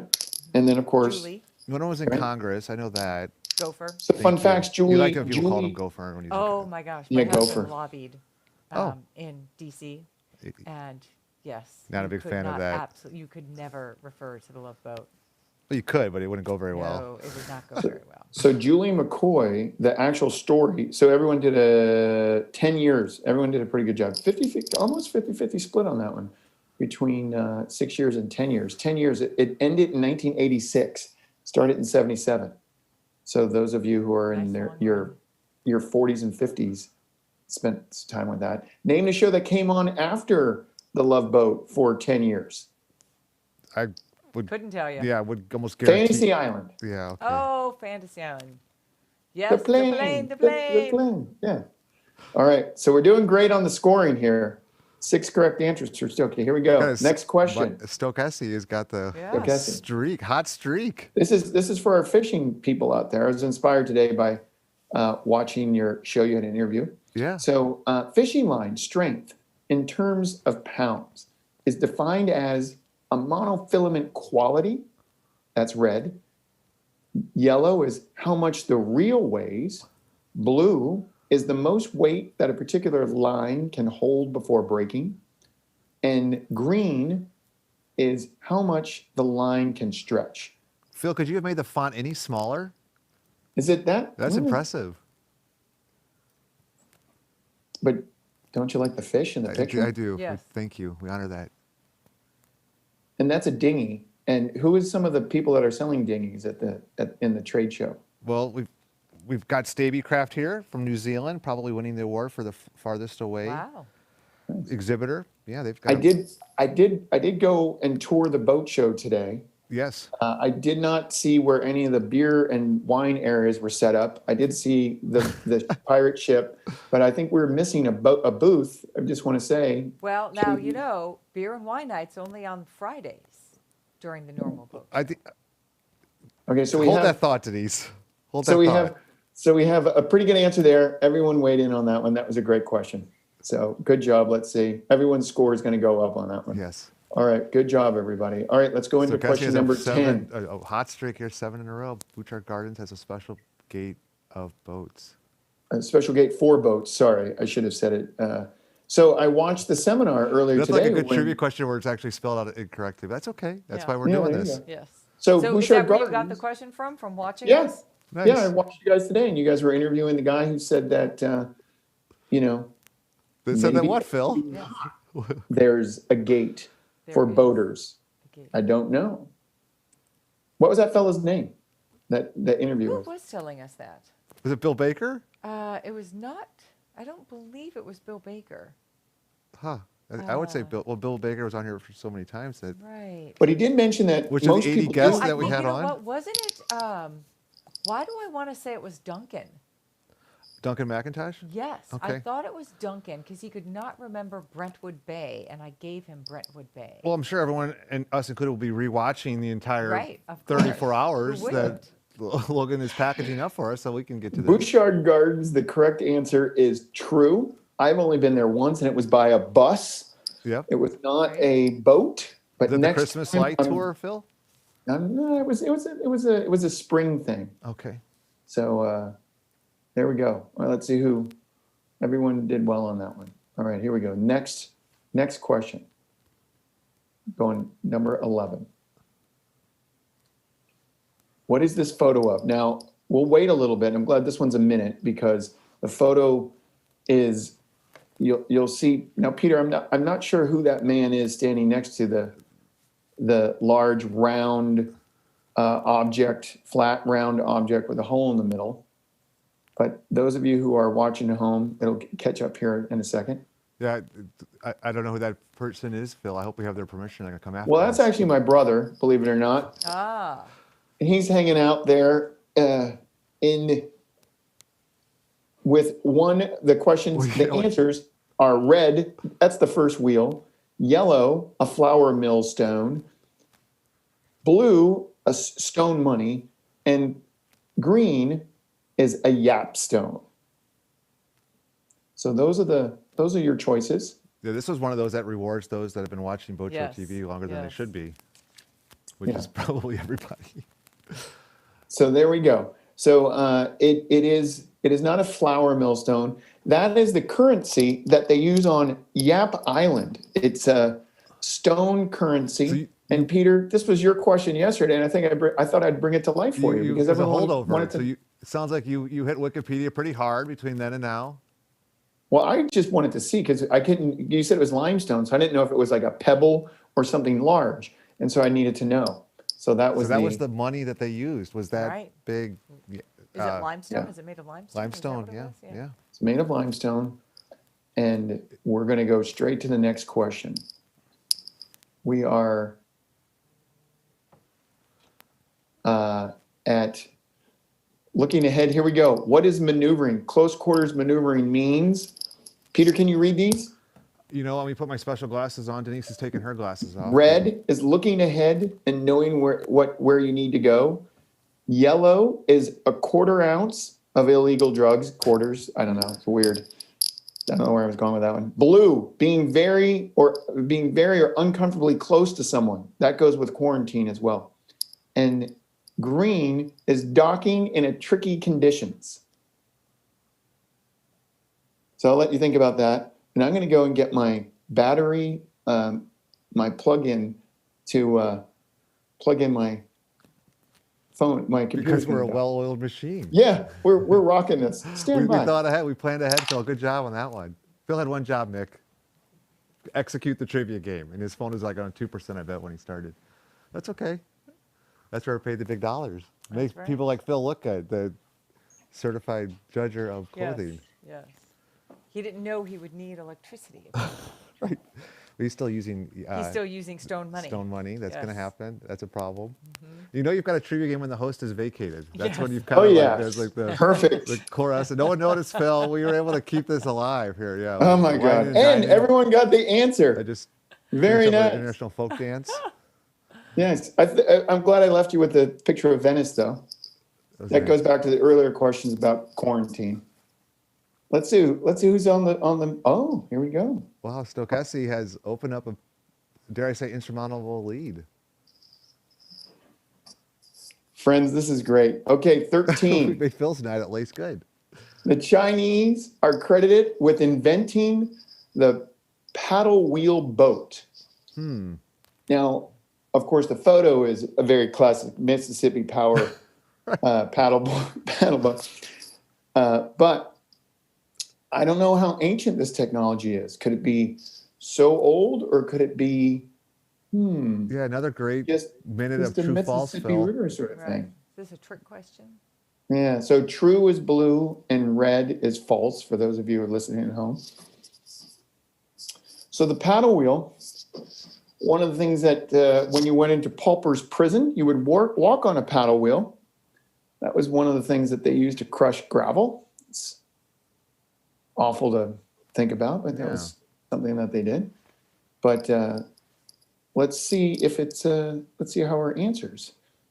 2, 3, or 2, 1, 0. Here we go.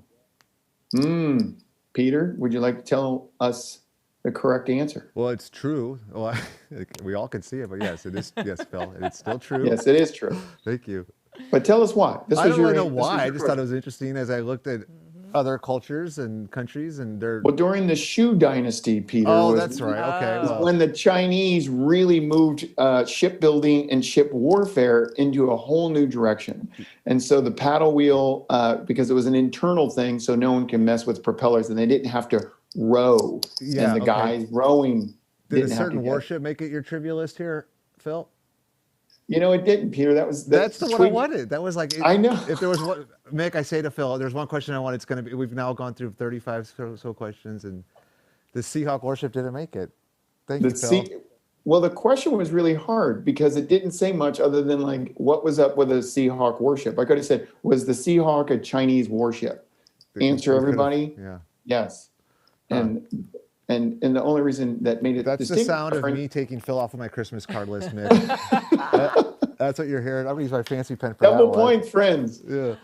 How many U.S. presidents served in the Navy during World War II? That is a really interesting question. Yeah, that's a good one. That's a good one. This came to you in a flash between last night and tonight. This was a new one. We'd not discussed this one. No, this is new. This could have been the Seahawk vessel. That's right. This is a good question. I like this question. I'm presuming that you can tell us who the presidents were. So red is 6, yellow is 2 presidents, blue would be 7 presidents, and green is 4 presidents.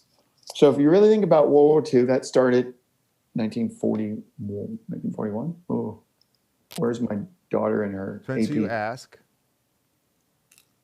So that would probably be something, I think between then and now, there might have been 10 presidents. Is that correct? Is my math correct on that one? Yeah, Pearl Harbor was The 40, answer is 6. 42. So John F. Kennedy was 1 president. LBJ Johnson, he was in the Navy as well. Richard Nixon was in the Navy.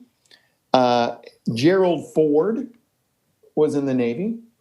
Now the question is, was he elected president or not? Oh, yeah, that was always one of my favorites. And then George H.W. Bush was also in the Navy. So there you have it. Now, I don't know how old this question is because I do know that it could be actually 7. I could be wrong because I might have done my math because I forgot about the other Bush. Was he in the Navy? He was in the National Guard, I believe, but not certainly not during World War II. Yeah, and it wasn't during World War II. So there you go. Thank you very much for bringing us back. There you have it, friends. Next question. Let's check out the tote board. Here we go. Stokesy, Pride of St. Louis, Spirit of St. Louis, I believe, at the top of the leaderboard. So, true or false? Boat Show Uncorked is always the first day of the boat show. Yeah. Who put this one down, Phil? Who puts that great event together? There's this great company called Bold Hat Productions. That's shameless. Shameless. And they put on the Seattle Boat Show. It's a team of John Thorburn, Maddie, Jillian. The presenting sponsor of the trivia game is Bold Hat Productions, apparently, which we'll be sending you an invoice for, Phil. Thank you. Anytime. Can we name the wine that's being poured? Is it a red wine? It's red wine. Very good, Peter. You get extra bonus points for that one. Points. Yeah. Yeah. I love. But I think the boat show opening, having the beer and wine night on the Friday nights have always just been a fantastic part of the show. Yep. I think it makes it not only fun for everybody, but it creates a sense of community outside their booth. Right. So it's nice. So that one, let's see who the winner is, shall we? Phil couldn't help himself and gave the answer during the question. Another great trivia. I know. I do it all the time. I just talk too much. I'm like trying to. All right, here we come in. Eye of the Tiger, number 3. Buy a boat now, number 1. I think I know this answer. Stokesy. I've been saying Stokesy. It's Stokesy. Yeah, I like that better. Stokesy. I could see it definitely being Stokesy. So runner-up was Monkey, and I can't remember. They disappeared too quickly. So Mike and the family, I will be sending you the prizes. Apparently, I believe it's a weekend at my boss's cabin in San Juan's, and George would be there. That was the part of the arrangement he mentioned last night. Okay. Threw that out there. So we shall see. So that's it. That's it from Trivia headquarters. Nice job. I do want to say thank you, and it was my great honor to hopefully provide you with 30 minutes of time that you will never get back. But hopefully you learned something about the monkeys. We learned. Yeah. And about quarantine. Who knew? 40 days. Before we lose this big audience, Phil, how about we spin the wheel? Oh, let's do. Do I get it? Do I get a? Am I spinning the wheel for Phil? I've been seeing that all weekend. It's actually on my list right here. It says, "Can I spin the wheel?" Really? Yeah. Here we go. Got dug up. Counterclockwise We're or jumping into clockwise? action here. There we go with the light show presented by C Images. Counterclockwise? Do you like our light show, Phil? Yeah, I like it a lot. Here we go. Sure, everyone at home is familiar with the wheel by now. Right. We have the wheel, all these categories. And Phil is going to get... So, Peter, do you know what this reminds me of? When I grew up in Baltimore, we had Captain Chesapeake was on the TV every afternoon. And you kind of look like the whole show reminds me of Captain Chesapeake. Is that like a good thing? Is that like a must-see TV kind of thing? Or is that like, oh my gosh, that show's on, I'm running for the hills? Well, no, he would like be the afternoon the host and be sitting there, at the Inner Harbor in Baltimore. And he would introduce all the television shows, which is basically like the Monkees and Gilligan's Island, things like that. What did I win? Well, you landed on 2021. So what's in store? What's in store for Phil Megenhart in 2021? What is your New Year's resolution? Well, I have this mantra that I think it's going to be better than anything. My resolution with my partner Camden and I have we bought a boat, of course, last year, but we're going to be boat life is one. But my mantra for the year is my faith is bold and my actions are of love. So I'm going to try to live life that way, Peter. That's nice. And the plant-based diet, that's a new thing for Phil too, right? Yes, thank you very much. Yeah, moving towards that direction. Excellent. That's Phil Megenhart from Bold Hat Productions. Thanks, Phil, for putting this together, not just one night, but 2 nights based on popular demand. We brought it back, and I think we've exceeded expectations. Might be the do we exceed expectations, Logan?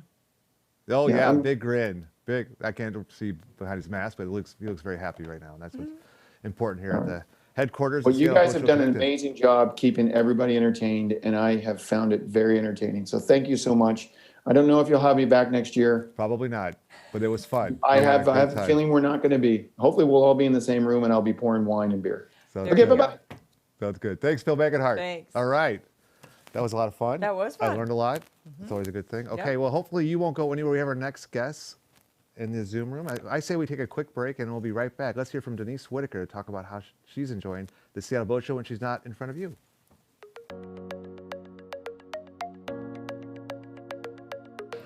Hi, I'm Denise Whitaker, and I'm proud to be a part of the innovative and exciting 2021 Big Seattle Boat Show Connected.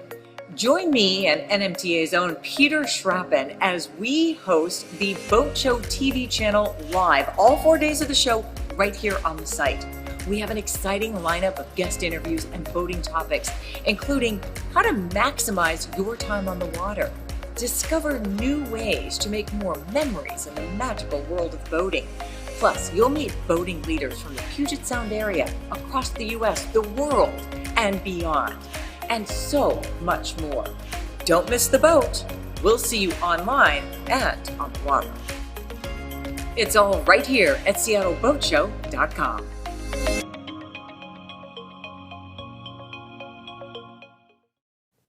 Welcome back to Seattle Boat Show Connected, presented by Union Marine. My name is Peter Schrappen of Northwest Marine Trade Association, and I'm here along with Denise Whitaker. Hey, Denise. Hey there. How's it going, everyone? Hope you're having a fun time. Trivia game was exciting and fun.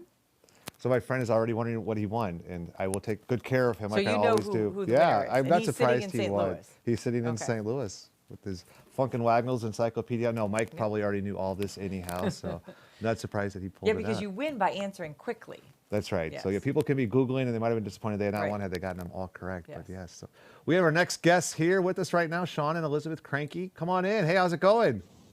Hi, good. How are you? Doing well. Did you play trivia?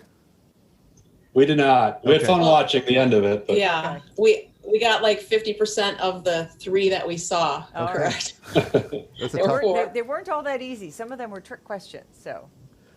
Well, I first met Sean and Elizabeth on Seattle Boat Show Live a few weeks ago, maybe 4 weeks ago, when we had Mark Benzel and I had you on to talk about how you followed your dream and were able to adopt a lifestyle of living on your Nordhaven. And I wanted to have you back because you were so entertaining with the Santa hats, which I hope you will put back on. Yeah, they're in winter storage for the next 10 months. I thought I'd ask, but since that's not going to happen, I'd like to hear from you both on how you were able to follow your dream and to make it really happen. You really seized the day, which has been a theme of today's show, and I'm really just congratulations on finding your calling and living on a boat. What's it been like? Yeah, it's been awesome. We talk about it pretty regularly that we are so happy we did it. And we did it when we did it. I mean, the timing was pretty good to do it before a global pandemic because we came from a tiny studio apartment in a crowded apartment building. And being able to be out in nature and out in fresh air, during the last 10 months was really a blessing in disguise for us. And it taught us to just do it. We spent a lot of time thinking about it and talking about it and waiting for things to happen and getting nervous about pulling the trigger. But it's taught us to just go for things, and things usually work out pretty good. That's right. We haven't looked back since we've made the move, so we've enjoyed it. Yeah. Now you say usually. So when it doesn't. Most of the time, if you do some good planning. We had 10 years of planning, and I know last time we talked to you, like we were talking about our downsizing effort, and that has been really probably the best part about it, that we have such a minimalist life and we don't have a lot of things that we feel like we're being weighted down by. The only thing we have left is a car, and it's easy to sell. So it's nice to know we can kind of go where we want to go when we want to go, and kind of that's why we named the boat Freedom. We have that freedom, and it definitely feels like it when you start to eliminate a lot of that stuff out of your life.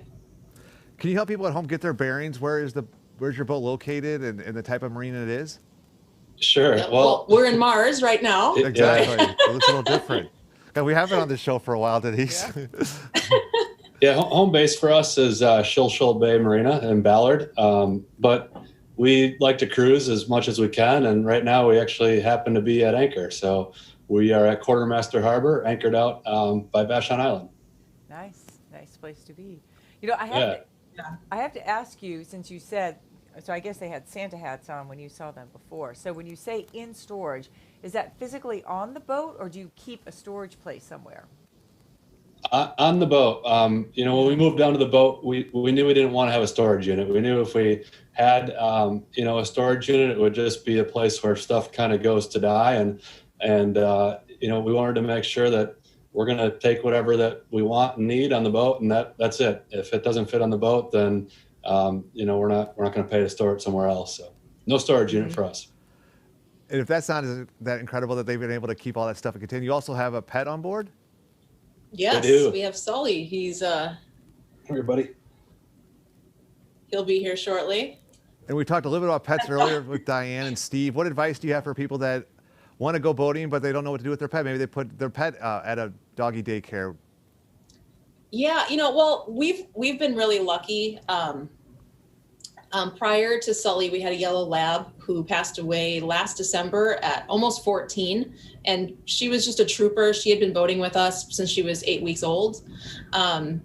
So Sully learned the ropes from her and learned just kind of good boating habits. He learned how to use his potty patch. It's hard though. We have some friends that have animals that just absolutely do not do well on water. So I think the biggest thing is, you know, have everything ready to go, you know, have a potty patch ready, do your best to train them to use it, make everything feel just like home. You know, if you're not living aboard your boat, do everything you can to bring like their dog bed down, bring all their toys down and all their treats so that it feels very similar. And then kind of force it to some degree. You know, sometimes Sully, when we get to a new anchorage, he doesn't want to do his thing and he doesn't want to go to the bathroom. And over the course of a day, he just gets used to it. And we kind of force him to learn the ropes again. And he's become a pretty good boat dog. So if you're in Quartermaster Harbor right now, I mean, how do you decide, how do you choose where you're going to go, how long you're going to go? What's that process like? Yeah. It's kind of like rolling the dice. You know, this year we've just challenged ourselves to try new places. You know, we'll look at the Wagoneer guy, but you know, we'll just kind of look at Navionics, look at a chart, and say where haven't we been at all, or where haven't we been in a while? And we've tried to, you know, probably 75% of the time go to new places, and maybe 25% of the time go to you know, kind of familiar or places that we like that are on the that rate up high on the list. So yeah, and when we first moved out here, I had a note in my phone of all of the ports that I was interested in going to, based on either just literally looking at a map or asking people at a marina, you know, where are some of the great places to go. And then as we got more familiar with places, that map or that note on my phone just went away. And now we try to go to new places every time, most of the time, because we know we're not going to be in the Pacific Northwest forever, and we want to be able to leave here saying we went to as many places as possible. So sometimes it's literally opening up our phone and looking on the map and saying, okay, let's point our finger somewhere. Have we been there? Does it look like it's got a good anchorage or shore access for hiking or anything extra special? And then look at the weather and go from there. One of the things I admire about you both and Denise as well is that you just don't go boating for yourselves, but you are part of a larger community. And there's been a lot of research done on this topic that those people that are part of an association have those relationships and they actually live longer. Can you talk about the Nordhavn community and how well you're tapped into that community? Yeah, I guess. Yeah, I mean, this is our fourth boat, our first Nordhavn. And I have to say that of all the other boats we've owned Carver, Sea Ray, a Glastron. Those other manufacturers, I think Sea Ray has an owners club, but nothing that we saw with those manufacturers are like the Nordhavn community. Nordhavn and many different boat manufacturers have rendezvous, but Nordhavn has an excellent owners forum and owners community where you can, write in questions and connect with other Nordhavn owners. And a lot of times you can get problems solved that way or get good advice. We've just, have nothing but good things to say about not only the brand, but I guess more importantly, just the community of owners. If you're going to an anchorage and there's another Nordhavn there, it's very certain that, either you're going to dinghy over by them and say hi, or they're going to dinghy over by you and say hi. It's just a welcoming kind of committee, but we're proud to be a part of it. And then there's the secret Nordhavn handshake. Yeah, and you're absolutely right about, relationships and community. You live longer and you're happier because, within a pretty short period of time, we got connected with a lot of Nordhavn owners, and we're all coming from very different walks of life, and but we all have such a strong love for the water and for boating, and we'll probably have lifelong friends because of it. And everybody has experience boating in different parts of the world, so it's especially now, I think we appreciate it more living aboard because when you live on land and you live in a neighborhood or you're in an apartment building, it's sometimes easier to interact with people and you take that for granted. And then when you're out on the water a lot or at a marina where you might not have that daily interaction, especially during a pandemic, it's nice to have that close-knit community with like-minded people that you can always go to, whether it's a technical question or like, hey, you want to meet up in an anchorage next weekend or when are you going to Alaska? We'll go with you type of thing. Yeah, I think lastly, Nordhavn's a very purpose built boat. So, the people that buy Nordhavn are buying the boat for a reason or for a goal. It's a long range, full displacement boat. And, there's a lot of other semi-displacement boats where people just go out for a weekend and they have different goals. People that buy Nordhavns buy because they want to cross oceans or they want to travel far, long distances. So I think all the owners share that in common, and that helps bring all the owners together. Have you been able to stump Bill Baker? We just saw Bill last weekend. We did, yeah. He was name He's dropping a wealth your of name. knowledge. He was name dropping you both earlier, talking about was it the dehumidifier? I wrote it down. Yeah, somewhere. did you guys come up with the dehumidifier solution? We did. We decided to put a dehumidifier in our boat. Just obviously it's damp here in the winters, and rather than going with a typical refrigerant style dehumidifier, we have a desiccant style one. It's an Exor, and it works phenomenal. It doesn't return cold air into the boat, and it pulls 6 gallons of water out of the boat a day. Our relative humidity is between 28 and 35% ever since we installed it. So we've been really happy with the product, and it's perfect for a boat. And you said that you definitely, you knew you worked toward this goal of living on a boat and got rid of a lot of things that you didn't need and made your life simpler. So once you're on board, how do you stop from, allowing things to accumulate? How do you stay organized? I think it's gotten easier because, we always lived in downtown and we moved almost every year to a new apartment. And every time we moved, we always moved smaller, knowing that eventually, if we want to live on the boat someday, we have to get used to living in a very small space. And every single move over the course of 6 years, we had boxes and boxes that went to Goodwill. And we both got super irritated that we still always had so much stuff. And I think we're just at a point right now where we just hate stuff. We don't like clutter. We both know when things are getting to a point, Like if my yoga pant drawer starts to not close, I know I'm at a point where I can't buy any more yoga pants and I need to donate. Or if the galley starts to look a little cluttered, if we have more trinkets or knickknacks or little appliances, we know we have to donate. And it's kind of a rule. If you're bringing something new onto the boat, something else has to go. Yeah. And the nice thing about a small space is it literally has to go because you just can't fit it on the boat. So have you schooled all family and friends that gifts must be consumables or photos? They're getting better. They're getting, everybody knows we like food and coffee, so we definitely are getting more food and coffee gifts. But yeah, we both come from families. My family especially, they're very much into gift giving, and my mom's lived in her house for over 50 years. And every time I go visit, I have to leave within a couple days. I just can't take the stuff. Did you ever think you'd become YouTube stars? No. Definitely not. Yeah. How did I don't that feel happen? like we are. Well, your think audience we is will. considerable, Yeah. so let's be honest. You've got an incredible following. Was that something that, Elizabeth, you came up with? I think I remember that from the conversation. Yeah, it was a little bit of a mutual thing. And we mentioned, for a long time, we always followed Delos, SV Delos. And we knew that we wanted to kind of follow in their path of traveling the world. But we've always had traditional corporate, like 9 to 5 jobs, 8 to 5 jobs.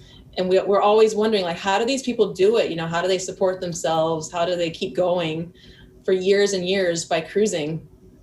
And by watching them, we thought, well, maybe a YouTube channel can help us someday. So let's get started now just to build it up and figure out how you even make a YouTube video. And it's just kind of spiraled over 5.5 years now.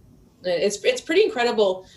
We were inspired by them, and we get a ton of emails from people who say we're now inspiring them to finally make choices in their life. Like, they've been dreaming forever about owning a boat, and now they've been inspired to go own a boat. So it's pretty cool that we're not only entertaining, but we're also inspiring people to do things that they might have been holding off on. For when it comes to YouTube posts, is there a magic formula that's going to be a very popular post? Is there an amount of time or topics that always seem to be compelling to people? It's a sad reality, but the crazier the title and the crazier the picture, the better. People like drama. Like, the more negative it is, or the less clothes that you have on, like, that's what people like. And it's sad, because we wish it was the other way, but. Yeah, like, they're not going to get less clothes from either of us. Right. But, like, if we have a video, or, when you're going places and doing something very different. So, like, when we went down the coast this summer and we did a couple overnight trips, those do really well because people want to know, what is it like to cruise for a couple nights on the ocean? If there's ever, if we have a mishap or the thumbnail is we're in bad weather, those do really well because people are like, ooh, what was the bad weather? How did you deal with it? Yeah. So yeah, I don't think we've talked about this yet, but you're not from the area. How did you end up in the Seattle area? Yeah, we're from Wisconsin. If you can't tell from our accent that we're trying to get rid of. Yeah, we're from the Midwest. We're from Milwaukee, or just outside of Milwaukee. And we came here for a visit just because we had heard so much about Seattle. It was, 2012, 2013, Seattle with the whole Amazon boom. Everyone was talking about it. And we were seeing all these pictures on Facebook of Seattle that looked absolutely incredible. And I had always thought it rained and was gray all the time. So I said to Sean, let's go for a weekend and see what Seattle's all about. These pictures look pretty awesome where people are, boating and there's snow-covered mountains in the background. So we came for a visit, came back again for a visit a few months later, and then decided this could feel like home. And we always wanted to boat year-round. We could only boat 5 or 6 months out of the year in Milwaukee. So we got sick of the winter and having to wrap the boat up. And then I ended up getting a job out here, and here we are. That was in 2014, so almost 7 years that we've been out here. And I love how Sean's employer doesn't know that he lives on a boat, right, Sean? That's right. My employer is still based in Wisconsin. So I actually, before COVID, was traveling back and forth every single week for work. And And COVID has made it where I'm working a bit more remotely now, but starting to go back. I, on average, go back every other week currently. But yeah, they don't know about our YouTube channel, and they find out, no problem. But yeah, exactly. Right. Well, what's the one thing you would want aspiring boaters to know? Go for it. Yeah, go for it. But also, today, for instance, we've just been doing a lot of boat work, and I've been doing a lot of boat work, trying to get more knowledgeable. And it's a lot. Every time I step into Sean's role and I do oil changes or I do maintenance things, it's a pretty clear reminder that it's a lot of work. And for us, boating has been our life. We've always made decisions based on our boat, like right down to where we want to live. Even back in Milwaukee, we would always live so we could be close to the boat. And the boats have been our vacation. Everything in our life has always been around boating.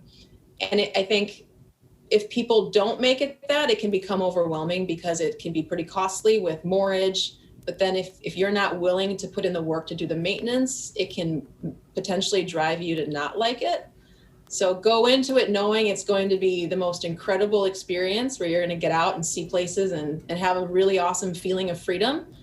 But there's also a downside. It's not always like this awesome, beautiful experience where you're exploring and then you get to drop the boat off and head home for dinner. It's a lot of work. I'd like to spin the wheel with you both, if you know what that means. I think we do. Wheel?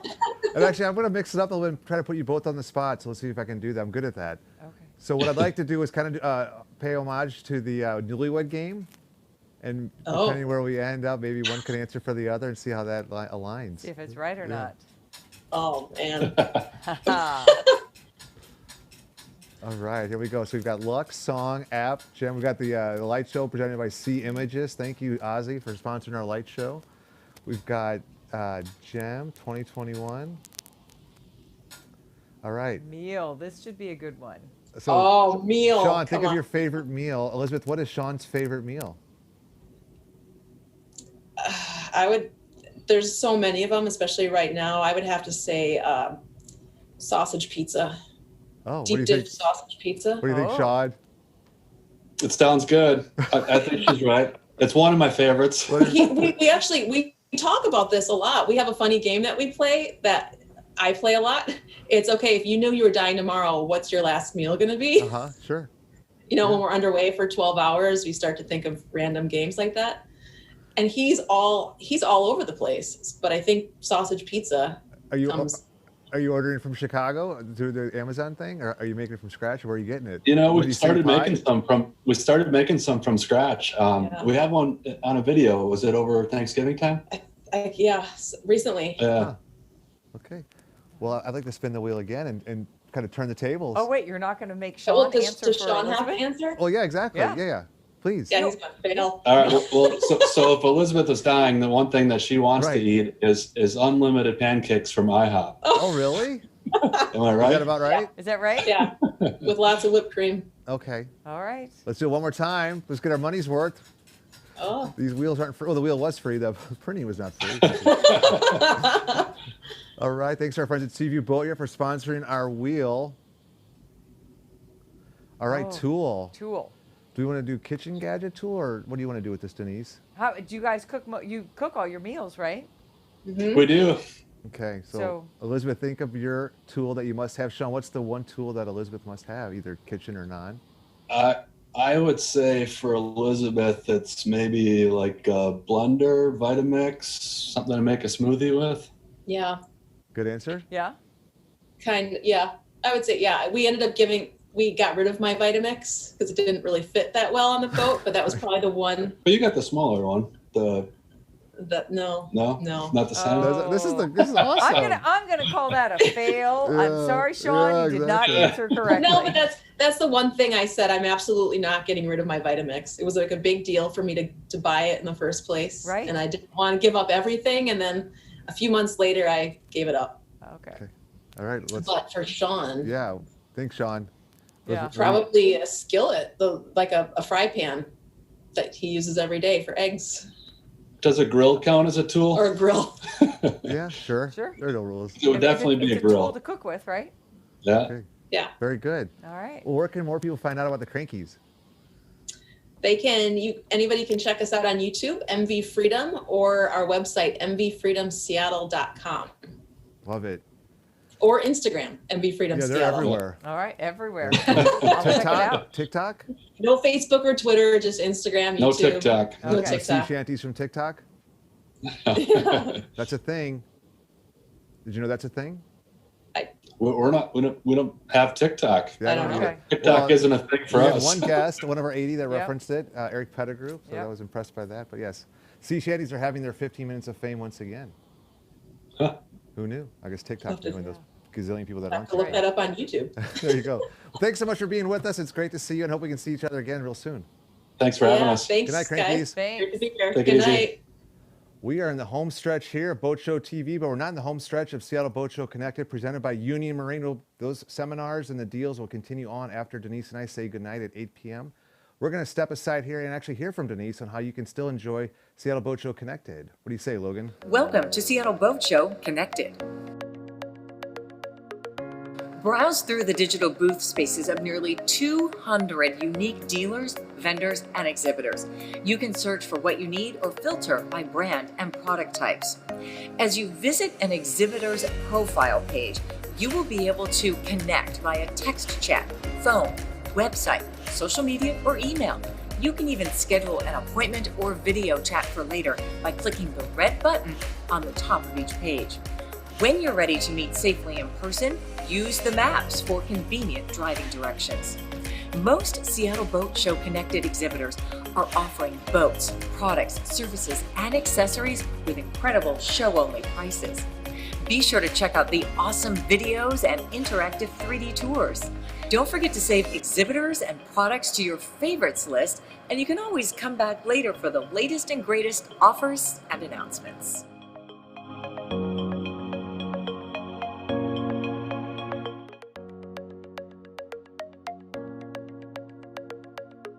The virtual show floor is one of the coolest features here at Seattle Boat Show Connected. You can surf the aisles of the show floor, navigating exhibitor booths in our fully rendered convention center. We even feature the iconic red carpet that has become a big part of Seattle Boat Show experiences. Here you can filter by product category or enter a keyword to search for what you are looking for. You'll be transported directly to the space on the show floor where you can interact and engage with exhibitors and their show specials. Be sure to explore the outer reaches of the virtual show floor where you just might find a buried treasure. Navigate to the pirate ship's crow's nest where you could discover a hidden prize waiting for you. Find the best deals of the year at the Big Seattle Boat Show Connected, presented by Union Marine.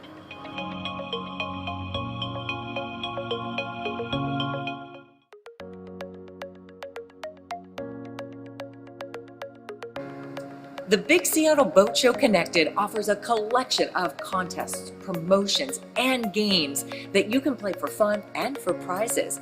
Browse through the list of activities to learn about the exciting ways you can get more from the boat show. Featuring a Dogs on Deck photo contest, marine industry career fair, a selfie booth, and so much more. There's an activity for guests of all ages.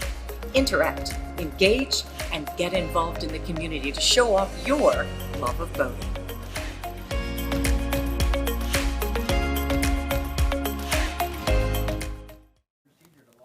Well, the slogan is this year, start online, end up on the water, and that is exactly what you need to know as you think about how you want to spend your time in the next few hours with us. We're hoping you'll start online. We're hoping that you're going to jump into the show at the $5 level up to the $89 Admiral level. There's a whole host of different fun things for you to enjoy as you kind of step aside, and we're going to actually step aside here as we're going to show you what happened on the water with Ethan Stoll, Chef Ethan Stoll of Ethan Stoll Restaurants. He and I and a whole team were able to get on a Lindell 46 just 2 weeks ago. It was a beautiful day in Seattle, and he walked me through how to enjoy oysters, which is not something that I'd grown up with, but I've gotten to appreciate in the last several years. So for the next half hour, enjoy this special with Ethan Stoll. Puget Sound is blessed to have a treasure trove of delicious seafood right below the waterline. Did you know that it's also accessible to just about everyone in our state? As long as you've got a boat, of course. And that's why we're here today with Seattle Boat Show Live TV.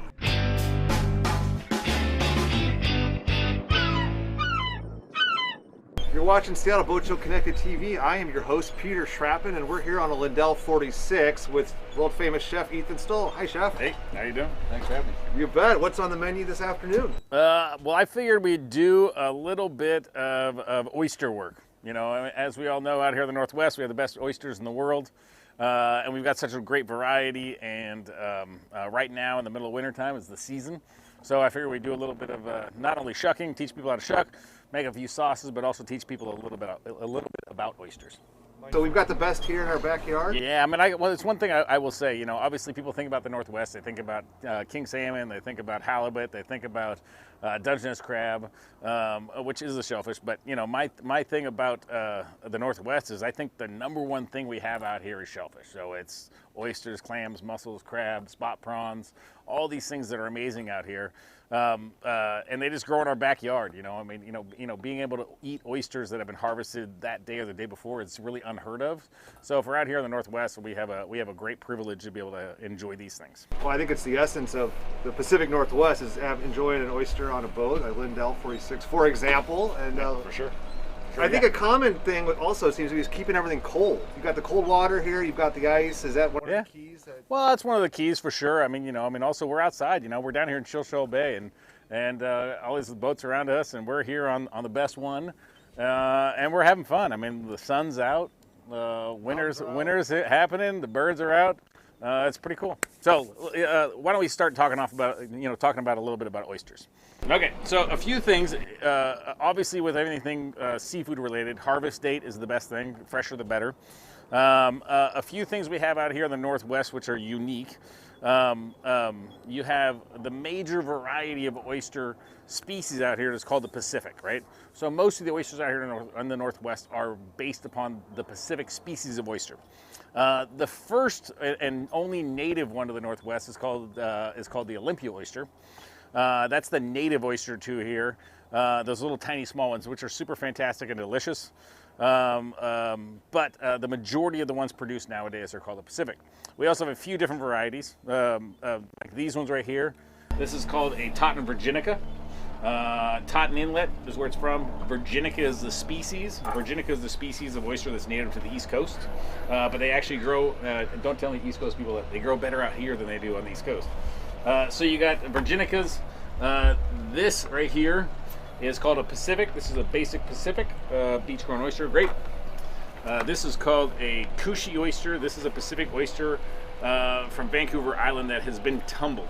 We got two different tumbled oysters here. We got tumbled Cushy, tumbled Shigoku, which means ultimate in Japanese. What does tumbled mean? What does that tumbled, indicate? yeah, we're gonna get to that. Tumbled, so an oyster's natural desire, right, when it grows is to kind of grow outward, right? Now, if you're tumbling them, which is a process where they move them around a lot, what that does is it takes them, it slowly chips all the sides of the oyster off so that they're not able to grow out, but it forces them to grow deeper. So what that does is it makes a more muscly oyster. So these ones are going to have a lot of dense muscle tissue in them, which I think are my favorite oysters, just because, you know, they're not lean, they're not flabby, they're super dense, they're super muscly, and I think they're a great oyster. And then the East Coast Virginicas, they actually naturally, as you can see, they grow deeper as well. But the ones we have here are Totten Virginicas, Pacifics. These ones are called Cushis. We've got some things called, this is called a Kumamoto oyster, but this is a larger grown one, so it's called a Sumo Kumo, and then the Shigokus. So there's about 10 different varieties in there? In here, there's 5. 5, okay. But there's a bunch, you know. Our favorite ones out here, you know, I mean, obviously out here we buy all these, except these ones. These are from the Stellar Bay Oyster Company, which is the Cushis. They're 2 different sizes of those. One is a Stellar Bay, which is a larger grown Cushi. And then the other ones are from Taylor Shellfish. They do a great job. We also love Hama Hama Oyster Company. They do a fantastic job with sea cows.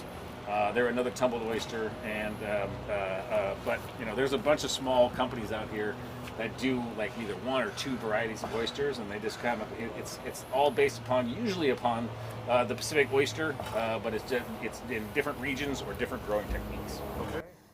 So there's that first lesson. That was a lot there, but it's a lot to unpack. I know. I would highly encourage people to do some research around oysters out there in the Northwest. There's a lot of literature out there. You can read a lot. Go to the Hama Hama Oyster Company website. Go to Taylor Shellfish website. They'll give you a ton of information about all their stuff. So, but the main thing to know is that you're super lucky to be in the Northwest if you love oysters. And I'll tell you, my two favorites here are the tumbled oysters, like the Cushy. I think they're a fantastic oyster. They grow deep, they're strong, and these Totten Virginicas are also a fantastic oyster. When Anthony Bourdain came out here, I think he went out for oysters, possibly. Well, we did it. Well, this is a long time ago. This is way back before I had all this great beard. But we did a dinner, and he had some oysters at our restaurant. Yeah, nice. Yeah. So, all right. So now, with oysters obviously being in season right now, I was going to teach you guys how to make a few sauces. Nothing crazy fancy. All things that you can do at home that require no more than 2 minutes of work, right?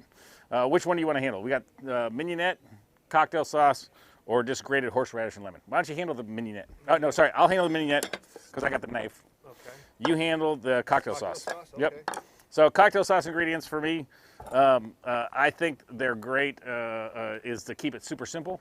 Cocktail sauce for me is ketchup, which is Heinz ketchup, beaver horseradish, and lemon juice. Okay. And that's it, and also a little cracked pepper. Okay. And what's the ratio? You're gonna go however hot you want it. I would encourage extra heat, but it's a cup of that. A couple tablespoons of lemon juice and horseradish. Okay. Did you grow up eating oysters, Ethan? Yeah. I grew up in the Northwest. I grew up in Capitol Hill. That looks great. Yeah. Okay. I grew up in the Northwest, and we grew up. I'm a believer that every kid by the time they're like age 10, they should be able to shuck an oyster out here. So. Okay. There's a serving dish for you right there. Well, I know the oysters are big business for Washington State. There's 3,500 people that are employed in the oyster industry, in this shellfish industry in Washington State. Yeah, that does include restaurant people. That's right. That's right. We count too, Peter. That's right. Amen. You keep on working on that, okay. And I'm gonna start mincing some shallots. So mignonette is definitely a little French vinegar sauce for oysters, and it's finely minced shallots, vinegar. Traditional ones are either champagne vinegar or red wine vinegar, and then cracked pepper. Super simple, but a great accompaniment.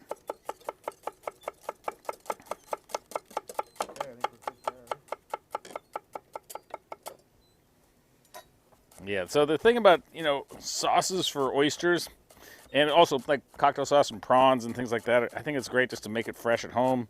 Make only what you need. The pre-made ones I've found try to add so much stuff into it to make them unique.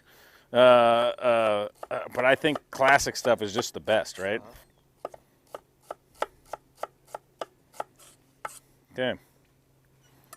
How's yours taste? Oh.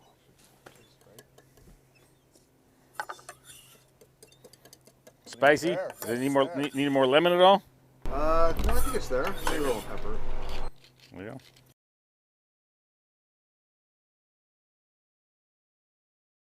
I'm gonna borrow a little bit of that. I love tons of pepper in my mignonette.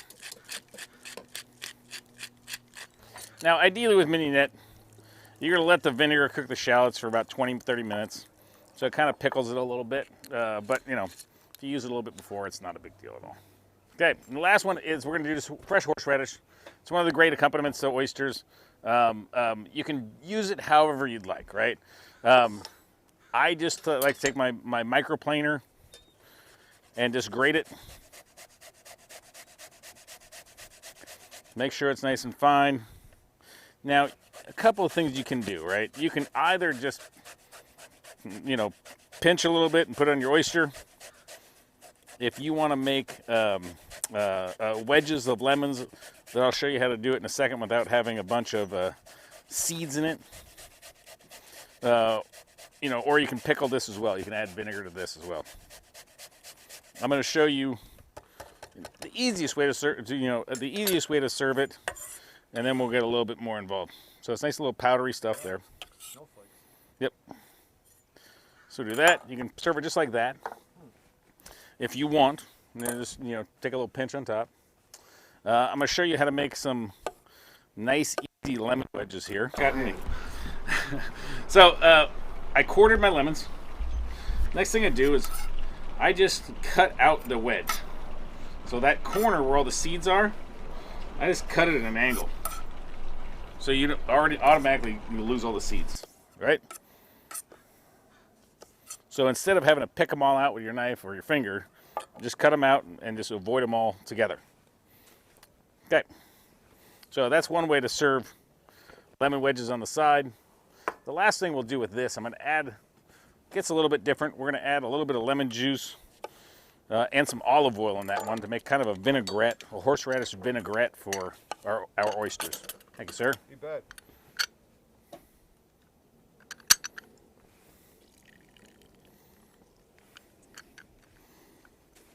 This one I like to make just because it's a little different.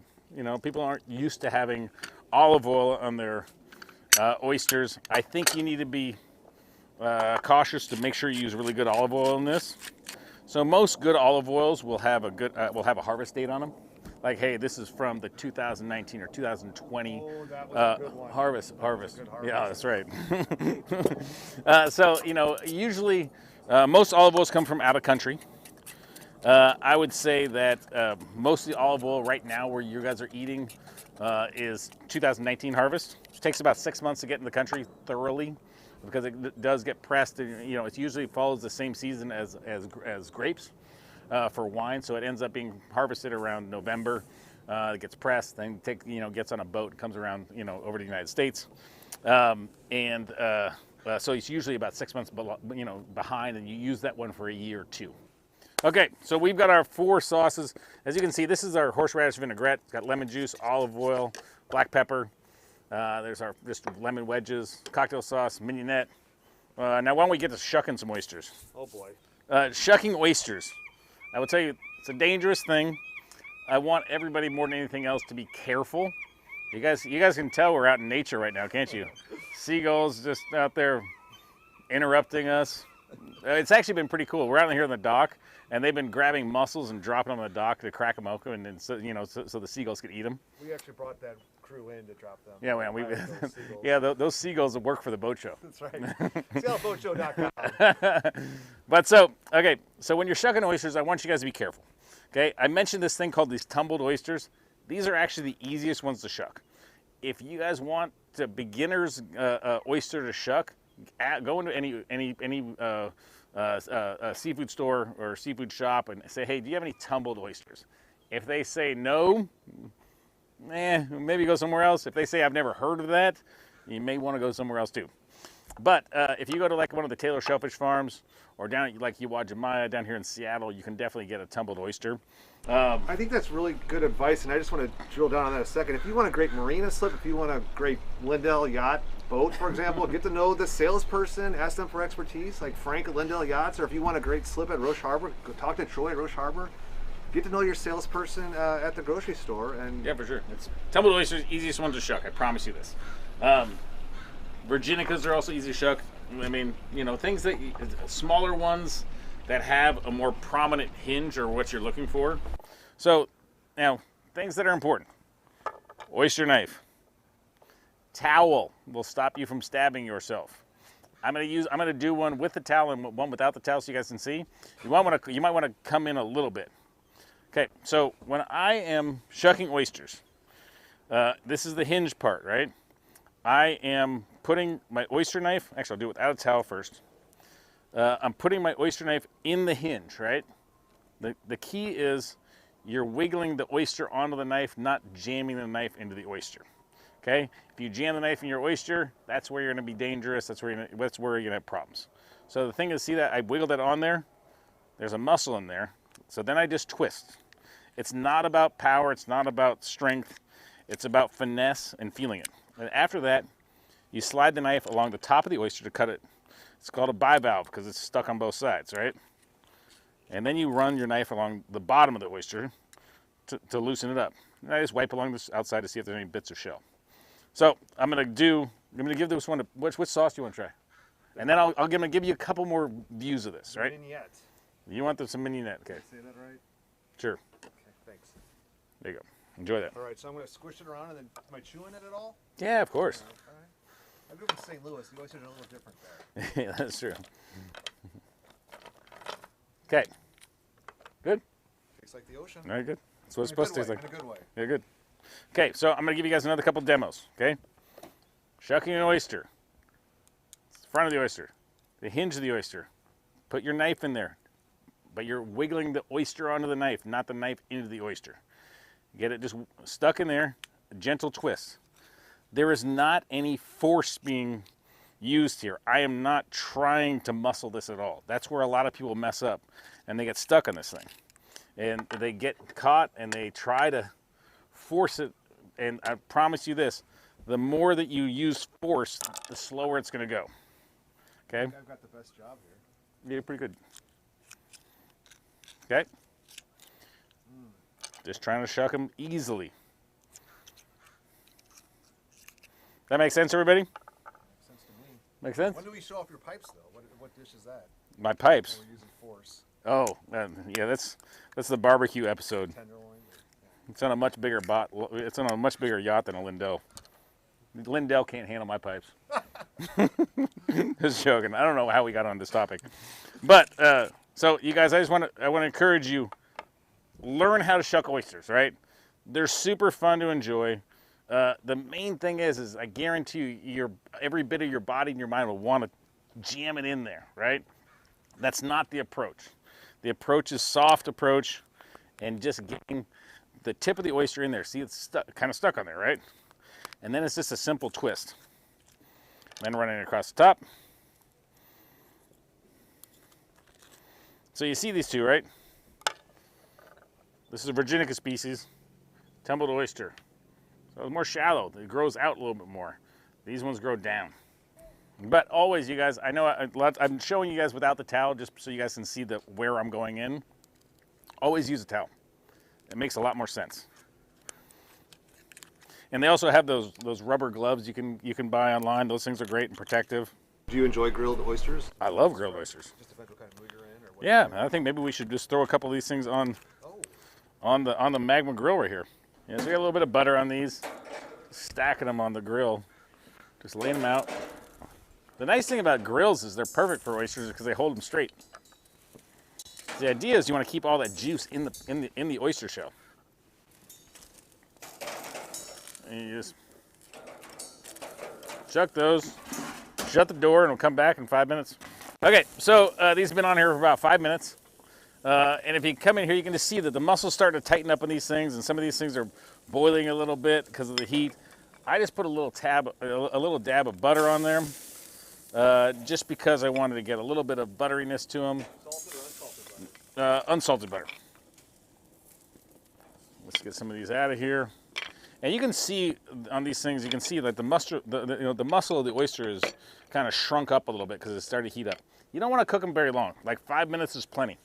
You don't need these things to be cooked all the way through and dry in the shell. You want them to still be moist, right? And then at this point, I'm just, like literally on this kind of thing, I'm just sprinkling a little bit of parsley over top.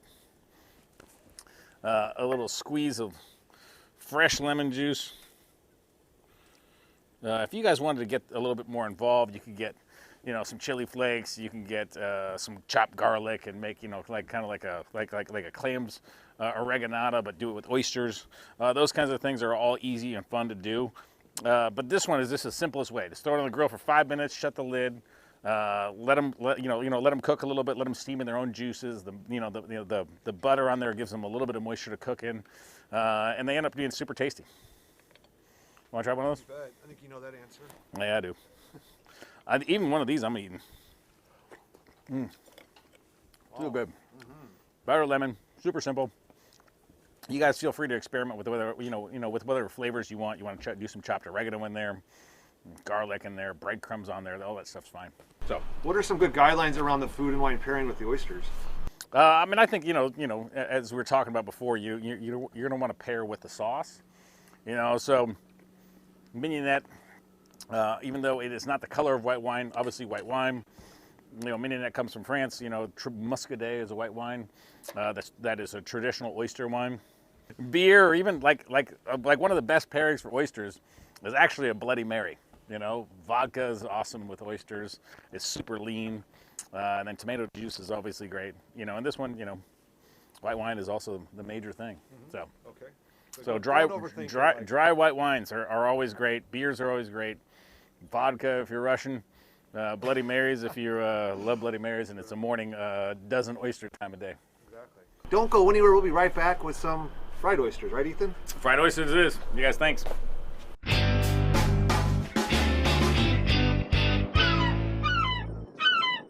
Welcome back to Seattle Boat Show Connected. I'm your host, Peter Schrappen, and we're here on a Lindell 46. It doesn't get any more northwest than this experience, Ethan. We're out here on the water, hanging out, watching the seagulls fly by, having a great time, and mountains are out. Mountains are out from our backyard. We're wearing Pilsen. I'm telling you. That's true. All of that is happening. So, all right. So, you guys, today I was going to give you guys this super simple recipe as to how you can make delicious fried oysters at home. Nothing special about this, nothing hard.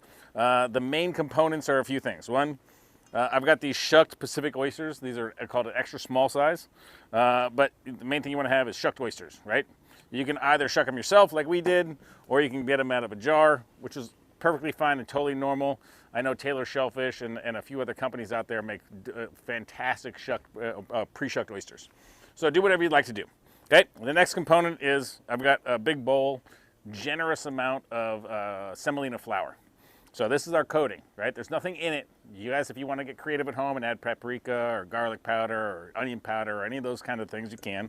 I'm going to keep mine simple because I want to give you guys the basic foundation to make this super delicious. And also, I like mine stuffed pure. Okay, the next thing we have is a pot about 4 inches, about 3 inches deep of 350 degree canola oil. Okay, so we're deep frying these. They're not pan fried. These are deep fried. So that's music to my ears. we got this pot of oil on the Magma grill. This is probably not the safest thing to do in bumpy waters, but we're going to do it here while we're in nice calm waters. So the main thing we're going to do, well, I'm sorry, actually, the first thing we're going to do is make our sauce. Peter's going to make that. All right. Okay, you got mayonnaise. This in this recipe is just making a little sriracha mayonnaise. You know, sriracha is a delicious spicy accompaniment, very much true to California. Los Angeles, I think. Los Angeles, okay? But it's super delicious, right? So we're going to do that. Mix in some Best Foods mayonnaise, which I think is the correct mayonnaise to use. If you're on the East Coast, it's Hellman's. Let me squeeze a little lemon juice in there for you. You're all set. But yeah, the sriracha mayonnaise for me is just like mayonnaise, lots of sriracha, and a fair amount of lemon juice to make it give it a little tang, a little spice. It's roughly what it looks like right there. So the next thing we're gonna do for frying, make sure your oil's hot before you start dredging. You wanna make sure that you dredge just before it goes in the fryer. This is more of a speed thing than anything else. You're basically gonna take your oysters out of the liquid, one at a time. You wanna have nice thick, good oyster meats for this. Don't overcrowd your bowl and don't overcrowd your fryer, right? I think you can do 5 or 6 oysters at a time. So nice. Don't overcrowd your workspace. I mean, look at how tight this is. This is nice. Yeah, I try. But thank you for complimenting it. Stick with this cooking thing. Okay, so see how I'm tossing this around? I want to make sure these get coated super evenly. Toss them multiple times. Then was taking them up, shaking a little excess out, putting it in my pot, and I'm doing about, like I said, 5 or 6 at a time. You don't want to overcrowd your fryer, or else the temperature will drop, things won't get crispy, and that's not what you're looking for. You want things to stay crispy. You want the temperature of your fryer to stay hot. And there we go. One more on this one. I think personally, as far as oysters, as far as fried oysters, they're one of the best things out there. Particularly here in the Northwest, you know, we've got a good culture of shellfish and particularly oysters out here. Having some stuff fried is amazing. Put these things in a po' boy, put these things in a sandwich. serve them on their own like we're gonna do here today. They're just a super great, spicy, hot way to enjoy oysters because they're, these are gonna come out really crispy. A lot of people believe in flash frying. I like them a little bit more crispy and deep fried. But no matter what your preference is, they're, I think oysters are one of the best things we have out here in the Northwest for sure. Then also, we're in football season now. It's a fantastic Sunday Seahawks victory celebration food here. Semolina flour. Semolina flour works really well because it's a very durable flour. It's definitely more coarse than bread flour or all-purpose flour. And this is all you need. They get golden brown, they get crispy, they're evenly coated. You see how these things are starting to get really crispy? These things take about 3 to 4 minutes in the fryer. Yeah, what I gotta tell you, this Magma thing keeps up heat, great temperature, super hot. Granted, you're probably not supposed to use a homemade fryer on a yacht as you're cruising around the Sound. But if you have calm waters, it's perfectly fine. I mean, I gotta say, there's one of the things that's nice about having the boat show go virtual is you get interactive, Exactly. There's some things that just don't work online, and I don't know if we can do this cooking show inside of Central League Field, now Lumen Field Event Center. So yeah. Having it online has some perks for sure. Yeah, we've done a ton of virtual events this year, and it's actually a super nice way to connect with people. Yeah. Granted, this is a recorded one, and we've done some live ones, and you can actually have a lot of fun with these. I've got to ask you, Ethan. I know one of your rules of thumb or best advice you received is what's next. What's next for Ethan Stoll? What's next for Ethan Stoll? I mean, our thing is like we're a solid company that will get through this whole pandemic, which is tough for so many, right? We're going to keep growing. We see a great future out here in the Northwest. We see a great future in the restaurant industry. Obviously the last 10 months and probably the next 6 have been challenging for so many, which you feel so bad about. But we think we're going to come out of this pretty strong, and we think a lot of people will. Obviously there's been a lot of businesses lost, but when it turns back on, I think a lot of people will do okay. So our goal right now is just to kind of prepare ourselves for a busy time coming after this. Because I got to tell you, people are wanting to get out, and they're wanting to, go out to restaurants, go to museums, go to concerts, they're wanting to go to sporting events, they're wanting to do all kinds of stuff. As you prepare, are you looking at other cookbooks to get inspired? Are you talking to fellow restaurateurs to try out new ideas? How are you kind of finding your voice? Well, we've changed we've changed our business model in a way that probably is never going to change back. To-go business and virtual cooking classes and all that kind of stuff's probably here to stay for quite a while. They've been super fun. Having the ability to do virtual cooking classes for groups via Zoom has actually been super fun. Okay, so we got taking these out. Nice crispy oysters there. As you can see, they're nice and golden brown and crispy throughout. Drying them for sure on a paper towel. I want to make sure that they get the excess oil taken off. A little salt, freshly cracked pepper. Just going to take these out and stack these on a different plate so that the oil's off of them. And then we're going to let you have a bite of one of these things to enjoy. Oh, that's a lot of mayonnaise. That one might be for me. Super good. Wow, excellent. I've never had a standalone fried oyster. No, I gotta tell you. If you want to add freshly chopped herbs or smoked paprika or anything like that, at this point, coat them in that stuff a little bit, totally fine. Like I'm myself personally, I'm a purist. I want to get really good fresh oysters. Keep them simple, fry them, cook them to the correct temperature, and just keep them pretty simple. That's just me. Sounds like a good beer pairing with the oysters there. Oh, beer would be amazing with this. Yep. Actually, I would love a beer right now. Let's do it. The sun goes down on today's episode of Seattle Boat Show Connected. I want to say thank you for watching us. It's been a real pleasure to bring you multiple dishes on this beautiful Lindell 46. Check out LindellYachts.com. Check out Ethan Stoll at EthanStollRestaurants.com. And Ethan, I'll give you the final word. Oh, my thing is, we know each other for quite a while now, and it's fun to get out and do some cooking with people and friends, and You know, I mean, you know, I didn't think I was gonna be cooking outside in January, but I'm super glad I'm here and super glad the accommodations are pretty sweet. I will give you that. But we're having fun. You guys enjoy the boat show. Thank you so much.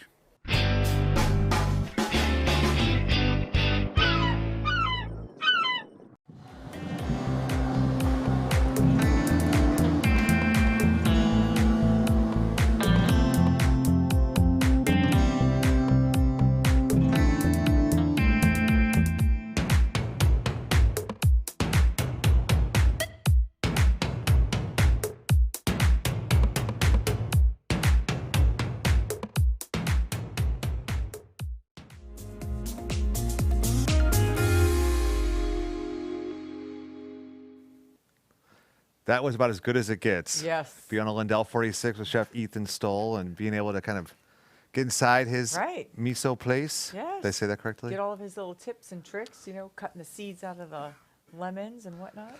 Yes, and he makes it look so easy. What I like about his style, and I've got his cookbook right here, Ethan Stoll's New Italian Kitchen. What I like about his style is it's really quite, let the food taste for itself and buy seasonally, buy organic. He even springs for the organic. I'm always at the grocery store and I'm like, do I want to spend the extra money for the organic? Right. But I do oftentimes. But yeah, Ethan Stoll definitely does, so maybe that's what I should be doing. I'd be more like Ethan Stoll. But yeah, I'd encourage everyone to check out Ethan Stoll's restaurants if you haven't, and check out a Lindell 46. We want to thank their sponsorship, and I want to thank Ethan Stoll for being so accommodating with this time. Right. We're in the home stretch here. We are. Coming in at 7:02 on the old Greenwich Mean Time, Pacific Standard Time. We've got not that much more in store for you here, but we did get some news while we were gone about tickets. And if you've already registered for your ticket, you're good to go for a while, but we will be closing off ticket sales at 8 p.m. tonight. So get in now. Get at least a $5 ticket. You can upgrade as it strikes you. Right, So, yeah. Which, for the entire week. So, and let's say you bought a $5 ticket on Thursday. You're tuning in now. At any time now between next Sunday, if you're like, you know, I missed this seminar, I want to rewatch something, you can upgrade that ticket even after 8 o'clock tonight, throughout the week. I'm going to put you on the spot, Denise. Yes. What were some of the common threads that you've sort of noticed through as many speakers as we brought forward? Oh, well, certainly we had people who are like a lot of full-time water people, right? Mm-hmm. So whether that's between the wakeboarders, and, you know, those who are like in the sport end of it, and Carl paddling, like you've got people who just are so drawn to the water and they're going to do anything they can to stay on the water. Right. Right. Like a religion. Yes. Right. Yes. So between Chip Hanauer, Yes, Tom right. Nelson. I mean, as you mentioned that, I'm thinking Pam yeah, Wall between today. fishing and paddling, or you know, wakeboarding or liveaboards. Eric Pettigrew just being around a boat, being just saying this is what I need, where I need to be. Right. Yeah, I like that a lot. Yeah. We had some real true believers. Yeah, definitely. that We is started true. this expedition on Thursday at 4 o'clock, and I don't think we've stopped since. If we're not on the air, the conversations are running through my head. I don't know about you at home, but no, it's been a lot of fun. I would definitely agree with that. Yeah. And I think that that is not a rare thought for people that go to the boat show every year. We sell tickets normally in 41 states and 6 Canadian provinces. That was until this year. Where this year we've broken records and the ever-spanning globe. We've been selling tickets in Israel and Japan and Singapore. So a lot of community for sure that's taking advantage of the Seattle Boat Show. Yeah, I think the difference is people, between the guests and your average person, people go to the boat show and many of them go just to dream. Mm-hmm. And I think, you know, it is interesting though too. I've seen more and more friends take that next leap and that next step in the last 18 months than I've ever seen in my, you know, boating life before, where they're like, you know, this is it. We've finally decided we are buying the bigger, the better, the different boat that we always wanted. And that's, in my circle of friends, has happened a lot in the last, you know, 9 to 18 months. Well, as George likes to say, boating means something different to different does. people, and it can mean as simple as a kayak or stand-up paddleboard up to a super yacht and everything in between. Hopefully you found it at the Seattle Boat Show, and I'd agree totally that people go to the boat show for a bunch of different reasons. Dreaming, you said, developing a plan. Right. Kind of interviewing experts. experts. Yeah, you're trying to, Tapping into and with this feature, the Seattle Boat Show Connected, presented by Union Marine, you can take advantage of the chat feature just to ask silly questions that you may not necessarily want to ask in person. Yeah, why not? Exactly. You know, I mean, we went, my husband and I went to the boat show last year with a very specific purpose. This is kind of a funny story. We went, the first night, we go with some friends, and we said, my husband kept saying he wanted to buy a dinghy that would fit our boat, as large as he could have to go across. I said, we already have one. Why do we need another one? He's like, 'cause it doesn't go fast enough. It's not powerful enough. I said, well, then why don't you just buy a new motor? That just makes a lot more sense to me. So we were looking at whalers, actually, that first night. And I'm telling you, he was ready to plop down some money, and he was ready to sign on the dotted line. I said, let's just think about this. Right. So we woke up Saturday morning. He called the salesperson, very honestly said, just so you know, we're not buying a whaler, because he really was ready to buy one. And he came around to my side of thinking. So then we spent the next, couple days of the show figuring out what kind of motor we did want to buy. So we ended up just buying. But yeah, we went in with a very specific purpose, and we came out with exactly what we were looking for. Not the exact thing, but exactly what we needed to continue our boating the way we wanted to do it. What's Taryn's plan been for this year's Seattle Boat Show Connected? Just learning, the seminars and the learning. I noticed you left with a credit card. You took it out of his hands. I haven't heard about any purchases. It's been here, quiet. So I don't know. I think this year we went into it thinking that we wanted to take advantage, because this is also the first year that we were really afforded the opportunity to take advantage of that. Since we are Queen City Yacht Club members, in the last couple of years, we've been in charge of the booth and, putting up the booth, staffing the booth, taking down the booth. I mean, we have lots of volunteers, but 2 years ago, so the rear commoner in the yacht club is in charge of membership, which means then you're in charge of the membership chair, who's in charge of the booth. Got it. So the last 2 years, we've done a lot with the show in that regard. And so we didn't really have time. And when you're working, and I just can't get away from work. It's not that easy for me to make. I've made some seminars, but this year, the opportunity was so much greater and so much easier. So. I'd say another reason people check out Seattle Boat Show Connected is on that desire front, the sparking, the curiosity that hopefully you've been inspired by the speakers you've heard here, the speakers you've heard within the show, and the fishing and boating seminars that Karsten and Alicia respectively have put together for you. Then also there's Boat Show University. It is really an awesome spot to dream a little dream. Right. And you really don't know what you don't know until you learn what you don't know. That's nice. Right? Wow, that's good. It's true. Well said.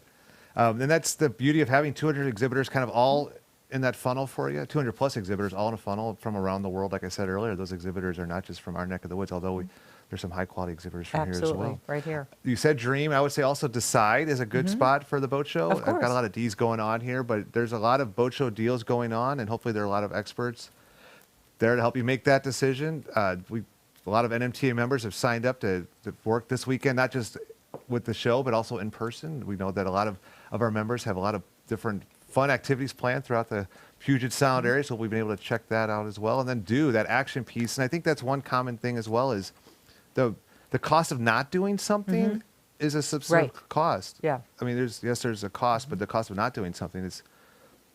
I think when you look back at your life, we've seen that good run several times play. We could probably play that again as I'm looking over at Logan. But when we get to that part, when you look back at your life, what is your book of life going to look like? How many chapters of boating are going to be in? And that's really the neat thing about this, is you can write your own history right now as we go along, is the fact that you can create those memories, create those photo opportunities. And it's not too early to think about this summer's plans. Talking with Mark Wenzel this morning, we don't see the Canadian border opening up anytime soon. And I know that the moorage, you would know better than me, but the moorage is not always as easy as you may wish. You were talking about the Port of Bremerton rendezvous that you kind of have to get in early. As a single boater, one or two boats going in somewhere, I think it's not so difficult to get in. You just have to do a little bit of advanced planning, and then you'll get there. I'd encourage boaters to get to know their marina operators. Pick up the phone and try to get that best slip, and this won't be the last time you'll visit that marina. So as we go to break here, let's hear from Denise on how to enjoy Seattle Boat Show, and then let's go into the good run.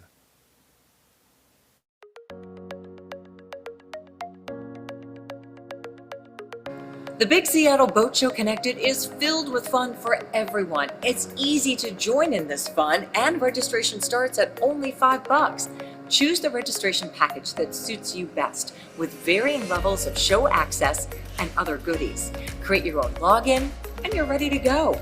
You can begin to browse right away and map out your itinerary for this big event. The The show starts on January 28th when seminars start streaming. Exhibitors will be standing by to answer your questions and match you with the boat of your dreams. The 2021 Big Seattle Boat Show Connected. Start online and up on the water.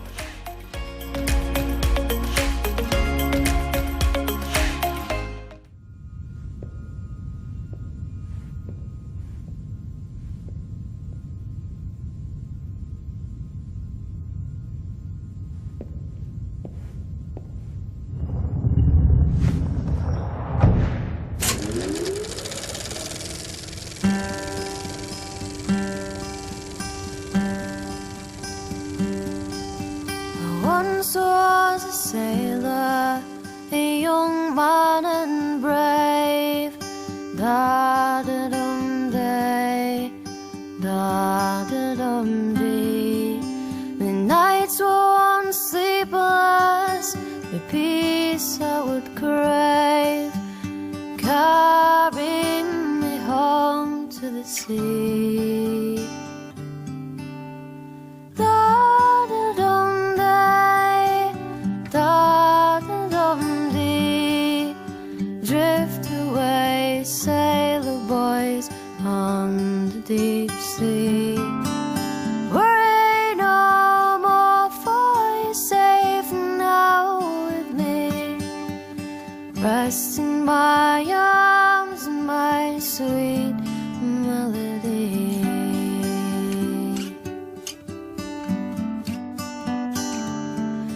One night as I stood on the deck in the rain, da-da-dum-day, da-da-dum-dee. I heard a sweet voice and she's singing my name, carry me back to the sea.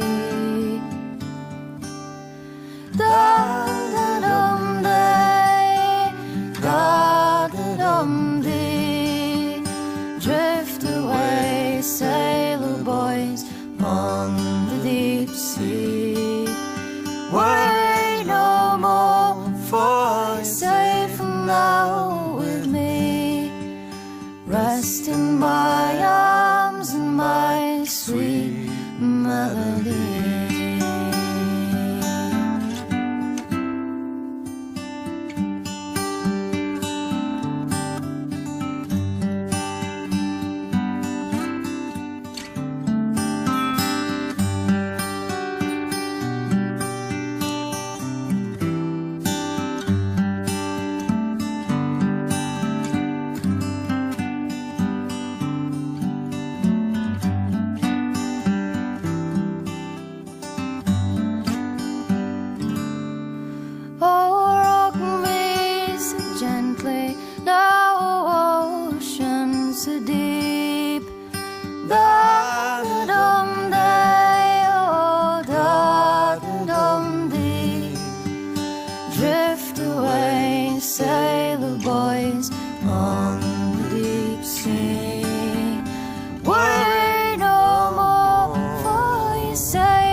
We want to thank our friends at NMA and Discover Boating for putting that fantastic film together. And I want to call it a film because there's such a great story there, and it's some story that we can really relate to. For sure. Well, it's 7:25, or excuse me, 7:15. I'm getting ahead of myself 15. here.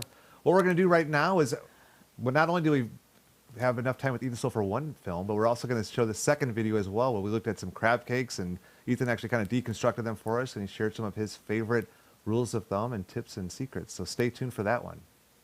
Puget Sound is blessed to have a treasure trove of delicious seafood right below the waterline. Did you know that it's also accessible to just about everyone in our state?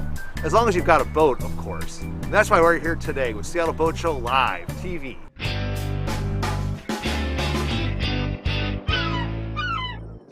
We're here at Seattle Boat Show Connected TV with restaurateur chef Ethan Stoll. Ethan, what's on the menu today? Today we're going to give you a little demo of how to make a little avocado crab dip. It's a dish I made years ago. It's just tasty. You know, Dungeness crab, as you know, is from the Northwest, and it's super delicious and fresh. And adding avocados and just keeping it pretty simple and light and clean is the way I love to cook. That's exactly your style. Let's get after it. All right, let's do it. Okay, so this dish is super simple. It is literally just fresh Dungeness crab. I've got some fresh picked stuff at the meat. I've squeezed it out a little bit so all the moisture's out of it. I got fresh avocados, which I've already started on one. I'll show you how I de-pit one and peel it. Got some fresh herbs, salt and pepper, lemon juice, lemon juicer, which was one of my favorite tools. But let's get going. The first thing I do is with this dish is I like to make my avocado puree and then just fold the crab in. I feel like cutting the avocado is a good way to end up in the average room if it's not done correctly. That is true. That is very true. Or to lose a pit somewhere. But yeah, you want to make sure that your avocados are nice and fresh and that they are not battling you like this one is battling me. But it's okay.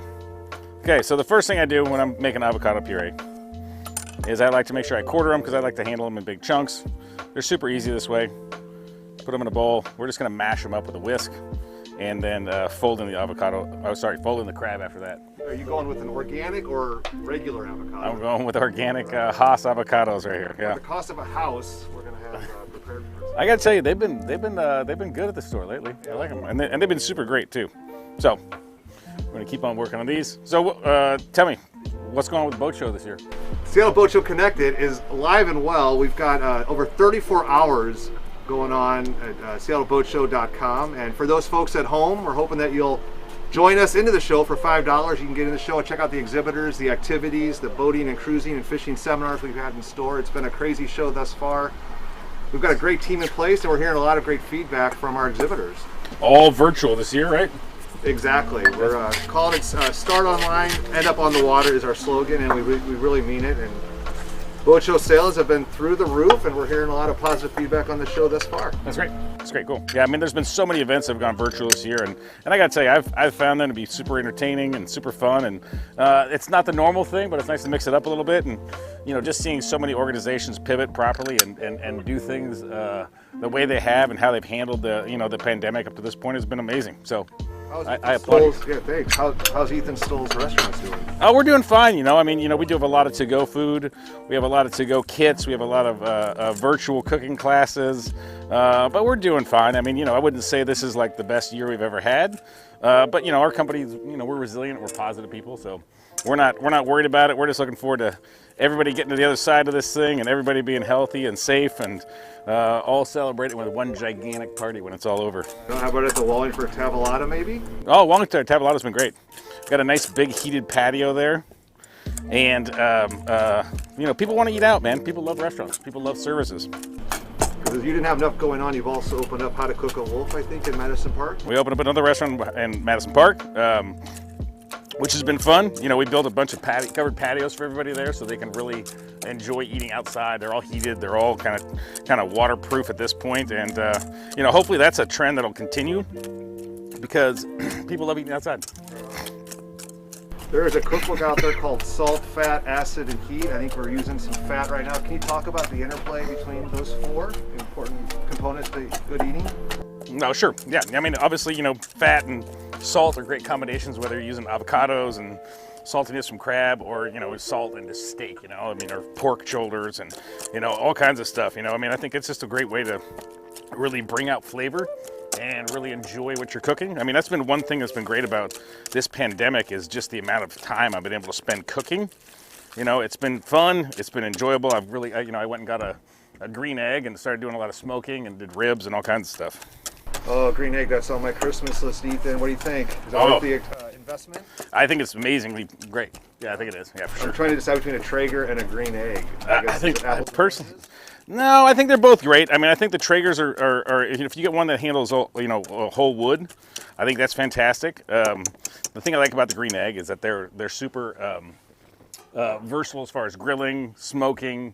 You can even get the pizza insert and make pizzas on the grill and all that stuff. So it's been good. It is true.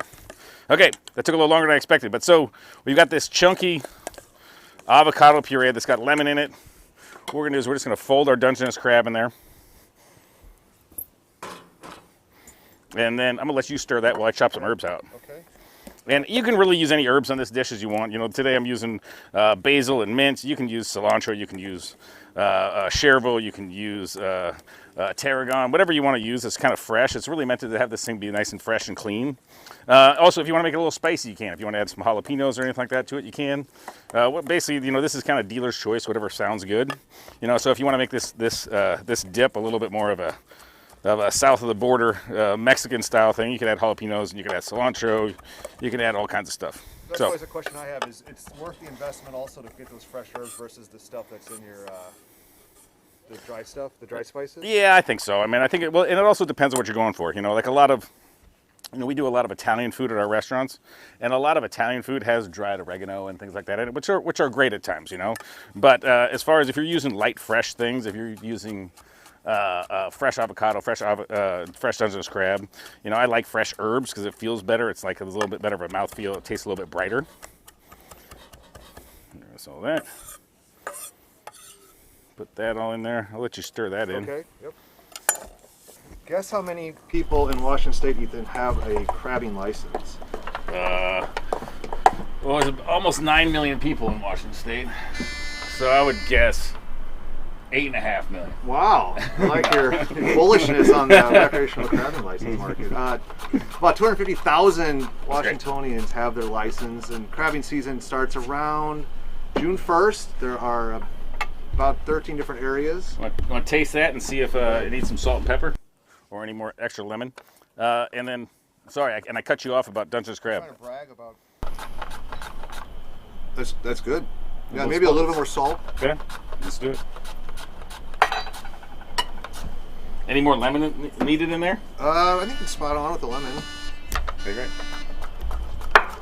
Yeah, about 250,000 licenses, and it's hard to always know when Dungeness crab season is running, so you want to check out wdfw.wa.gov, and they do a really good job keeping the calendar up to date because it depends on how many crabs are being caught by recreational boaters. That's one thing I love about the state of Washington. They're super protective. You know, we want Dungeness crab and salmon and halibut, and all the stuff out here to be around for a long time, so I appreciate how protective they are of everything. Okay, so this is just a super simple presentation of this. This is more than you're going to need. Those avocados I had were pretty large. And then, you know, I always like a little bit of spicy crunch to it, so I just sprinkle a little bit of radishes over top. If you want to add on a little drizzle of good olive oil, now's the time to do it. And then I just pretty much very simply just serve this with either, you know, you can use a toasted baguette. You can use just straight up sliced good bread. I brought a few crostinis and some crackers here. You know, you can do it however you'd like.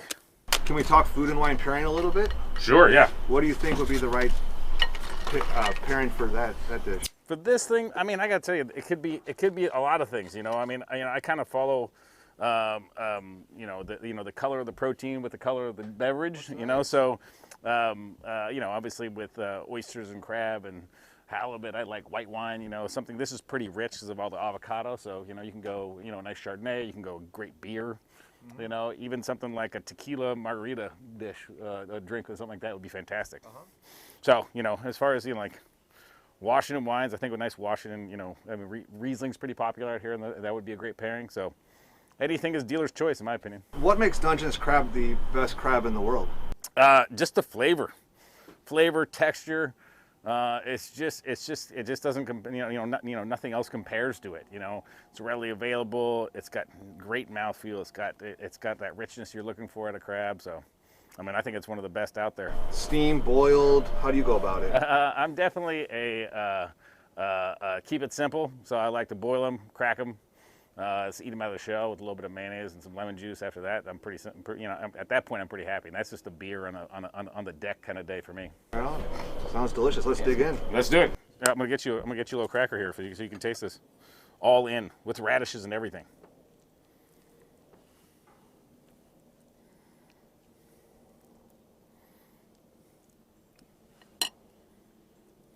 Let me know how that is.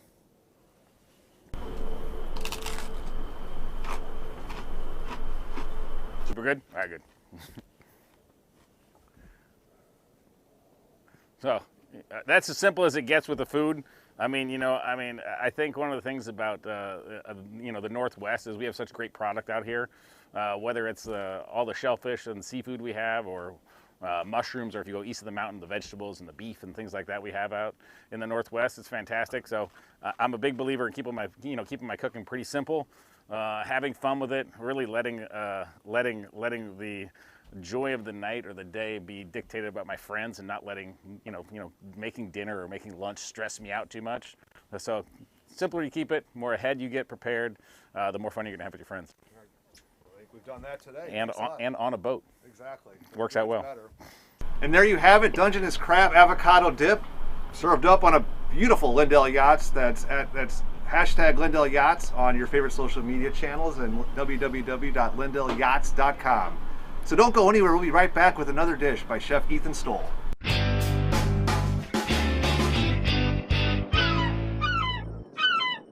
We're back on the Lindell 46, and if that wasn't enough for you, we've got another crab dish. Ethan, what's on store right now? We're going to teach you guys how to make a super simple but super delicious Dungeness crab cake dish. Personally, I like my crab cakes with a little bit of flavor to them, but still keeping them simple. So we're going to add a little bit of jalapeno, cilantro, a little lime juice. So let's get started. My main thing about crab cakes is you add as much breadcrumbs as you need to hold them together, but no more.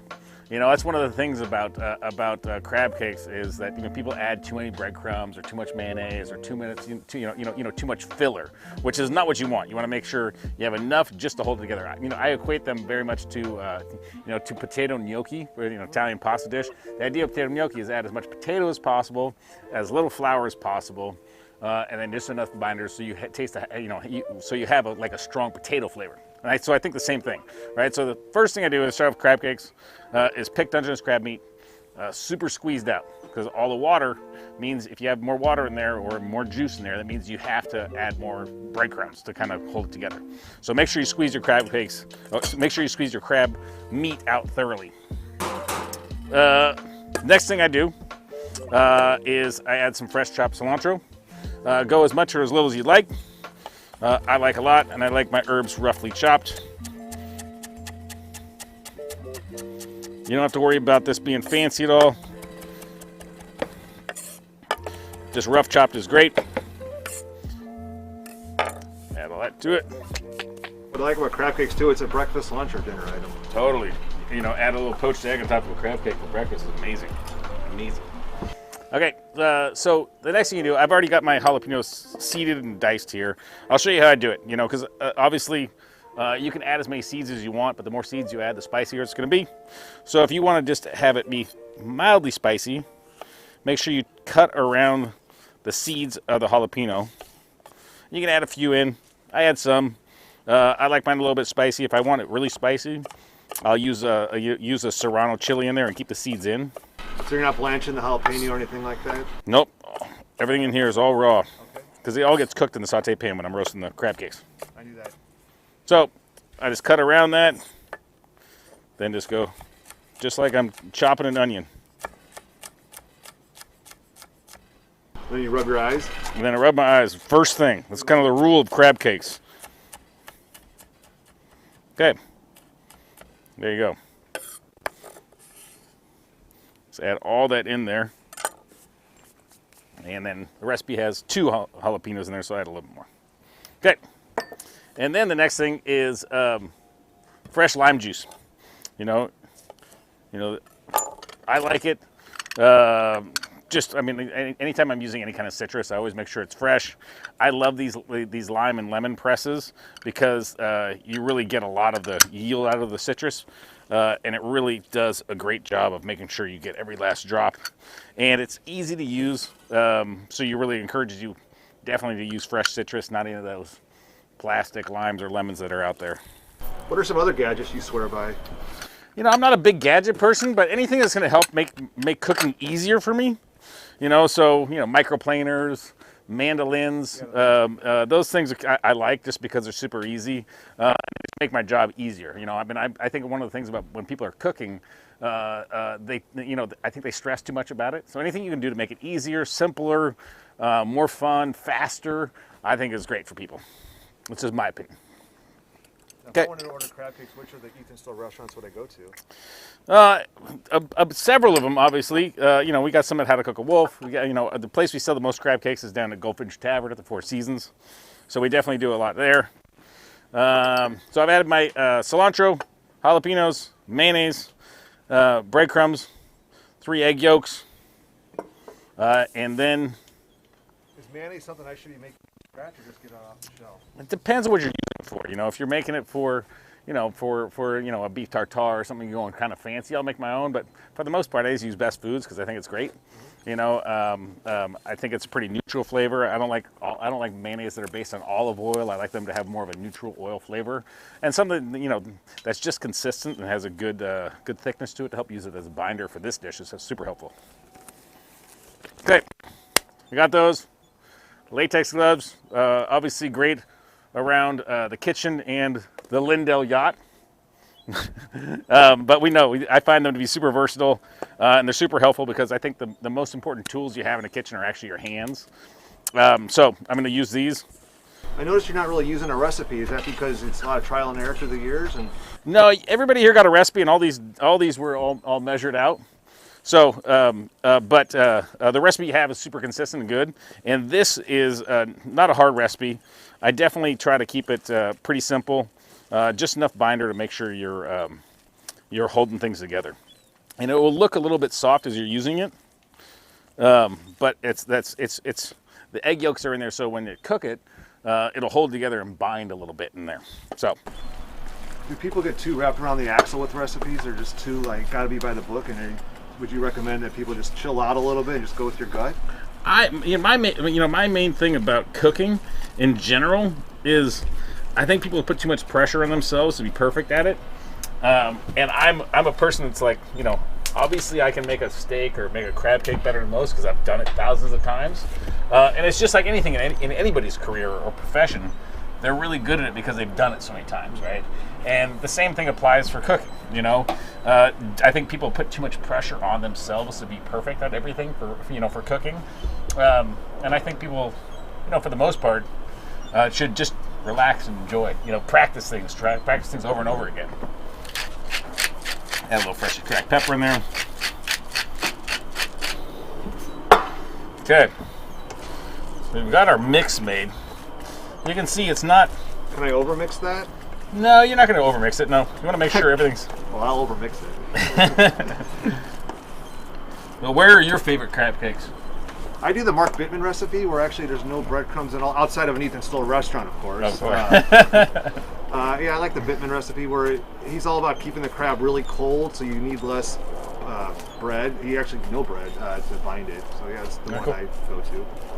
All right, good. The crispy crunch of the exterior with the nice non-burnt part of the interior is the hard part, though, I think. Yeah, the thing is basically, it's the idea is whatever works for you is the correct recipe, right? If you have a recipe for crab cakes or crab salad that you love, stick with it.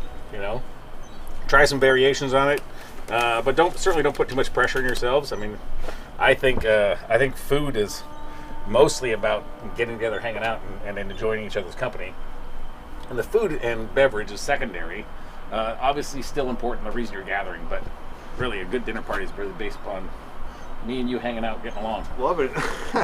That's the nice thing too about a Lindell yacht, is that you can fit a dinner party of 12 right on the deck with no problem. It's built in Washington State, and this is the 46th that we're on. And you can find more at www.lindellyachts.com. What are you doing over there, Ethan? Well, I've got, since we're on the Lindell, we wanted to showcase one of the outdoor grills here. This one's pretty hot. As you guys can see, these magmas get super hot. Is olive oil the best oil to use versus a vegetable oil? I'd probably say that grapeseed is probably my favorite. But olive oil right here on the boat is the one I got. Okay, so I've got my magma grill here. It's on super hot. We're going to saute these things. But first we got to form them, right? Should I get some gloves on? Sure, yeah, go for it, please. Okay, I like to form them. These are going to be about 4-ounce crab cakes, a little bit smaller than a baseball. What I do is I form them basically in the balls first. And we only need to do a couple here, so I think I got this. Okay. But if you want to, I don't think I've go got for it. this. Yeah, I need that. Okay, so I'm forming them into balls, rolling them around just like a meatball, you know, and then I'm just going to smash them down a little bit. I like mine pretty thick, pretty good size. And I know you're a fan of salt. How much salt have you put in there? Just the right amount? Just a little pinch. Just a little pinch. Yeah, so I've got my crab cakes here. I don't need these gloves anymore. Unless you're going to form some, go for it. Sure. It helps out. And then I use a combination of olive oil or grapeseed oil, and then a little bit of butter. I'm just going to put those right in there with the butter. Would you say a mistake people make, Ethan, is not putting the crab cakes on at the right time when the pan is hot, but the butter is hot? Is that kind of the synchronicity of it all narrative? I think it's mostly just about making sure that you get a nice crispy crab cake, and you're not overcooking it. The idea of these things is the crab meat's already cooked, right?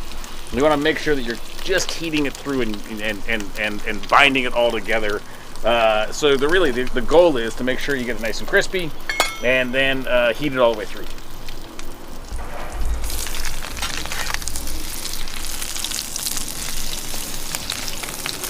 Got a nice little crispy side there. You can see they're getting nice and golden brown. And what I'm going to do on these grills is what I want to do is I want to make sure they get heated all the way through.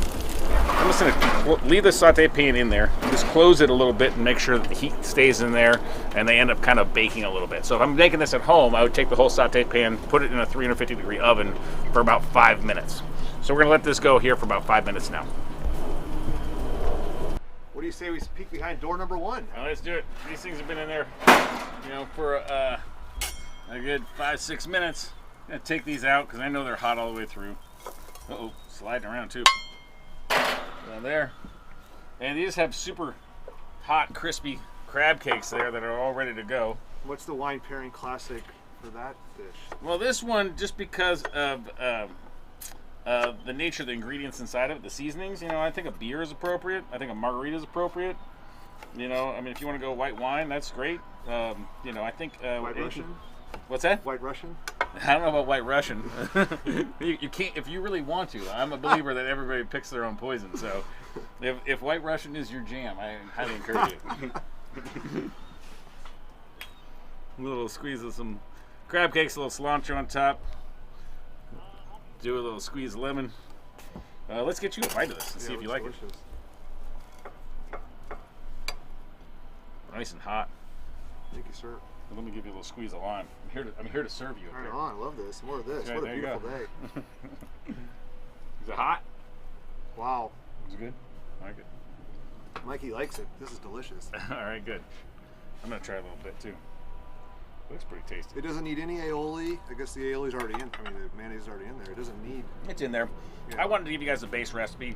You want to put side salad on top of this, or another dollop of lime aioli or something like that would be great. You can do whatever you want. My thing is just make sure people know how to do the basics and have a very simple, easy to follow recipe. They can make it at home. That's a main course. That's an appetizer. That's whatever you want to make it. Whatever you want to make it. As you said, brunch, poached egg. So it's EthanStollRestaurants.com. We're on a Lindell 46, and stay tuned for more with Chef Ethan Stoll.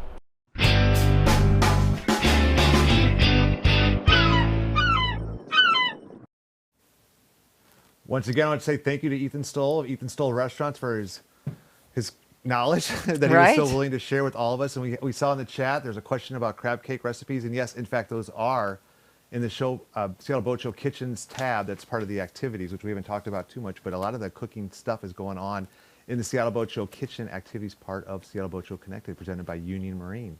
Here's Ethan Stoll's cookbook. I'd recommend everyone around get this one. Well, as we wind down here, I wanted to play the ADAR video one more time. That's the family of the San Juans that really have appreciated the beauty that we have in our backyard. I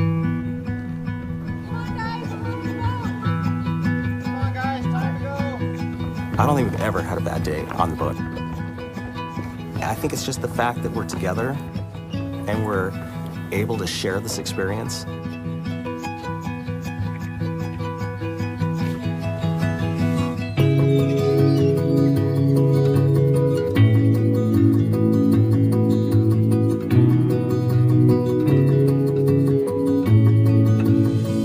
Sometimes I don't decide where we're going to go until we're already on the water and moving. Sometimes we're going to a restaurant just to have a quick lunch.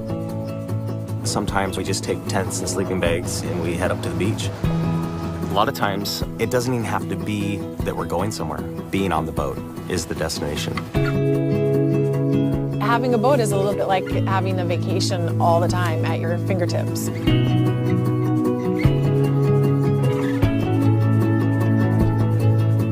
The reason I wanted to buy this particular boat was there was so many things about it that were unique to a family experience. The boys can be out on deck, and what's around them is just the world. When you're out on a boat, it just looks completely different, and for some reason, it's always more beautiful.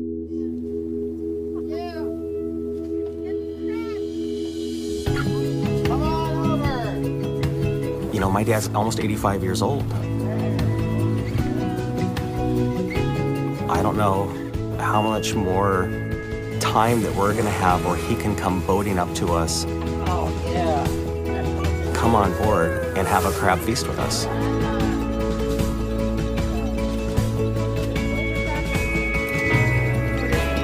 Those are experiences that will always be with me.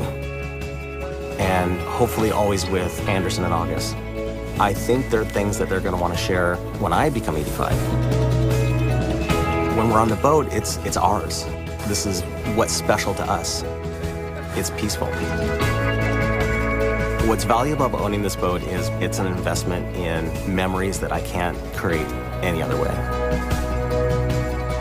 There's no way for me to put a number on that.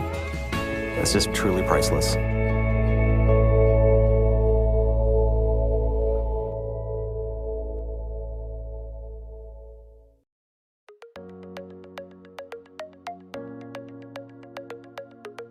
The Big Seattle Boat Show Connected is filled with fun for everyone. It's easy to join in this fun, and registration starts at only $5. Choose the registration package that suits you best, with varying levels of show access and other goodies. Create your own login, and you're ready to go. You can begin to browse right away and map out your itinerary for this big event. The show starts on January 28th when seminars start streaming. Exhibitors will be standing by to answer your questions and match you with the boat of your dreams. The 2021 Big Seattle Boat Show Connected. Start online and up on the water.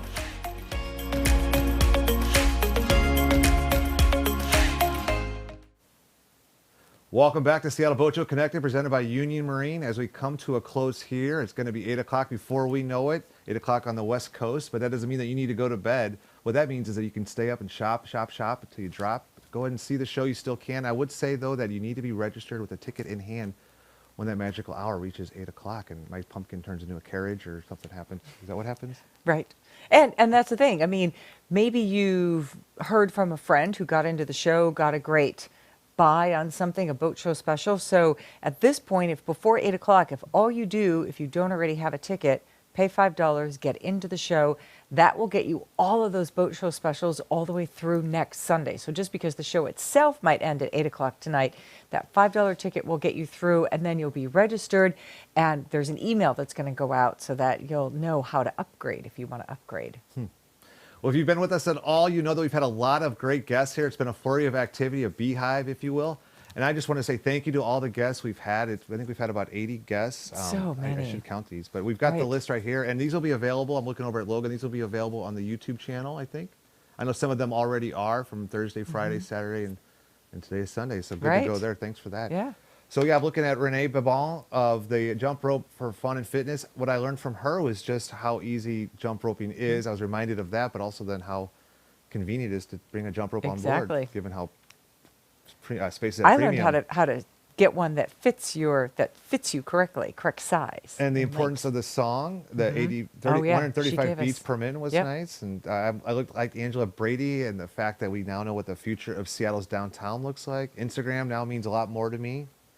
To hear from Tommy Don, I'm looking at Saturday's lineup here, to hear from Tommy Donald, a fish hunt Northwest. I like the fact that he really had a plan when he went into the show. Old school plan with a pen and paper. Right. Had all these notes. He said he still has all his As notes. a 10-year-old, Yeah. as his parents Sitting would in the drop front him row. off. Yeah, I love that. So many super fans of the Seattle Boat Show. We hit wake surfing with Sean and Rusty from Orlando, Florida, and I got really inspired from them, and just the drive and the tenacity they would have, and especially Sean, to get back on the water after a career-threatening injury in a record amount of time. And I think you said he won 5 world championships. I think so. Yeah, 4 or 5. I want to. You have not tried wake surfing? Have you Not the surfing. No. Okay, I'd like to. I Yeah, tried it that'd be once with kinda thanks to fun. Seattle Boat Company. They allowed me to get on one of their boats once, and it wasn't as hard as I guess I thought it would be. Eventually, we got up. You know, yes, it was like 34 hours later, but you know, one more you time. did it. I'm You almost did it. there. You know, I got this. So no, it's very approachable. You know, we heard from Kate Anderson. That stood out to me. We watched the King 5 piece on Kate and Karsten, and you don't need to have a gazillion dollars to get into boating whatsoever. I mean, the fact that Kate and Karsten, the way they told their story about they wanted to get on the water and they made it happen, and Kate's such a lover of the industry that you can find her at the Port of Everett putting together incredible events throughout the course of the year. So, yeah, I learned. You know, and then the more offbeat that you might not consider right, Batur telling us all about coffee. So that was pretty good. I learned a lot from him. I stopped making coffee the way I had been making coffee already. I am now. I always thought like I wanted to be like boiling hot. I always thought it was good luck to then spill a little bit on my foot as I did the pour over. Oh, of but course, that's yeah. that was No, my not the best way to do it. So I actually let the the hot water sit for a second. And actually that was the same piece of advice from Victoria Dyson from Fairmont Olympic Hotel when you make a high quality cup of tea. So. You know, Kristen Millares-Bowl talking about writing that perfect novel inside of you, and I've known Kristen for a while, and it feels like something that I can now do, hearing how easy it sounds from, not necessarily easy, but approachable it is, and really doing the hard work to get that book out of you. Right. Carl Kruger's always one of my favorites. The man, the myth, the legend, he stand-up paddle boarded 750 miles to get up to Alaska, and our good friends who directed the movie Race to Alaska were part of our show as well, and you can see that still. That's not going to go down either. You can watch the documentary. That was at 6 o'clock screening. So I take that back. That was one of those special screenings that is only available. That's part of the Center for Wood and Boat Festival. They made that available too. So it won't be your last time to see that, but that was a really special opportunity. There are some sales going on right now similar to that movie that you only find at this very moment as part of Seattle Boat Show Connected, presented by Union Marine. What else stood out to you there? Let's see. I'm going through the list here. We had so many great. Dr. Dan Diamond and his Israeli bandage. Israeli that was bandages, interesting to learn about that. And then, even hearing from Catherine Collins, the adventuress, and learning more from her speaking. And then also, as we were able to watch the film, that really kind of captures the faces on those kids and how intense they are learning. I mean, what hope and optimism Catherine has working with kids every day. Oftentimes you'll read something you don't want to read, and the fact that Catherine she never has a bad day.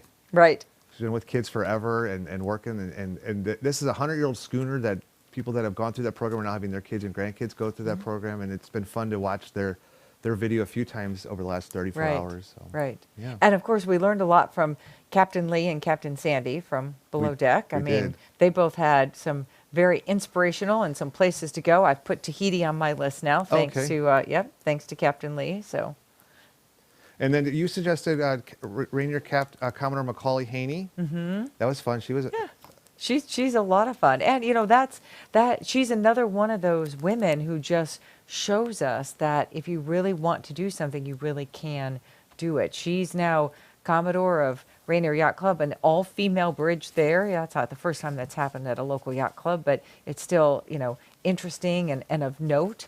And she spent the pandemic last year deciding she wanted to get her captain's license, and by golly, she did it. And she admitted it's hard, but she did it. There is a branch of psychology called positive psychology, and I listened to a podcast recently by Dr. Dan Seligman, and he talks about the PERMA model. He's a real pillar of this psychology field, and he developed this positive psychology, AuthenticHappiness.org, and you can actually see how happy people are.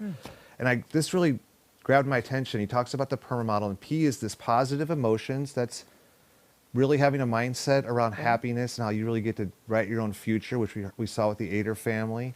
We saw with Pam Wall. We saw with Sean Murray getting back on, deciding that that's what he wanted to do. And then there's the engagement, And Dr. Seligman says flow is what that's all about. And that was Okay. we've heard that many times throughout the course of this show that started on Thursday. And I think of Carl Kruger and the flow that he reached when he was on the water, and he made that turn to come in to catch a can, and that he got choked. He still gets choked up. He got choked up on Seattle Boat Show Live when he talks about the horns honking, and I think a lot of us get flow when we're on the water. We could, on the one hand, be on the couch and looking at TikTok, but on the other hand, that's not us. I have a feeling that you made a bet that the boating is something that you really enjoy, or else you wouldn't be with us. Relationships was that R in PERMA model. And those are the relationships that we talked a lot about with yacht clubs and RBA and NMTA, and the relationships that you see these oftentimes at the Seattle Boat Show when we're in person. You only see these seminar speakers once a year, and you've been able to build these relationships and cultivate them and maximize those relationships over time. You get to know your marina operator. You get to know Elliott Bay Marinas operator. I can picture their booth right now. And the M is meaning. What's something that's bigger than us? I'm really going deep here. As we kind of wind down here. But yeah, the M is meaning, something bigger than us. And I feel like that really is, again, what the Seattle Boat Show is all about. If it was just about you going out and buying a boat, you wouldn't necessarily even be part of a yacht club. You could do your own thing. But so many of us are connected. And I guess I'm drawn back to that Bowling Alone book by Robert Putnam in 2001, where he really did an incredible job of doing all the research out there, and how happy we are when we make these social connections. That goes back to that relationship. We really are social animals. And again, that's boating for me. You hear about Chip Hanauer. Right. The boat guy. Yep. You know, who travels with his own band. That house band. I thought they sounded good. They were really good. Yeah, I mean, I'm up for any kind of, anyone who can play an instrument, hats off. That's one more instrument that I know you're thinking, oh, Peter, you play a lot. Not necessarily. Yes, and the horn, does this count, the Mick? horn. The count? No, he's shaking his head no. I think he just means yes. He just means play it louder. That's what that means. And the A, I'm getting to the A before we wind down here, but no, accomplishments. That's Rainier Commodore Macaulay Haney.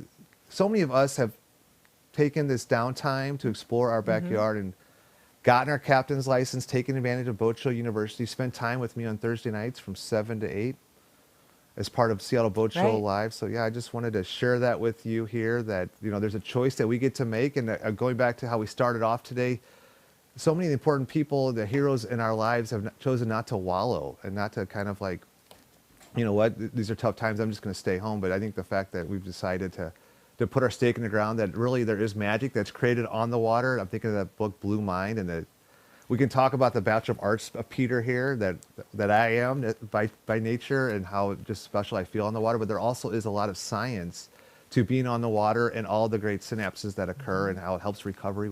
We heard from Dr. Greg Anderson. Yeah. That was a long time ago. Yeah. Talking about Parkscriptions out of Bellingham, which is now you can get in the Seattle area as well, asking your medical doctor for advice on have him or her write you a prescription about getting on the water. Exactly. And Monique Venezuela, talking about, or Valenzuela? Is it Valenzuela? Okay, anyway, Monique. Yes.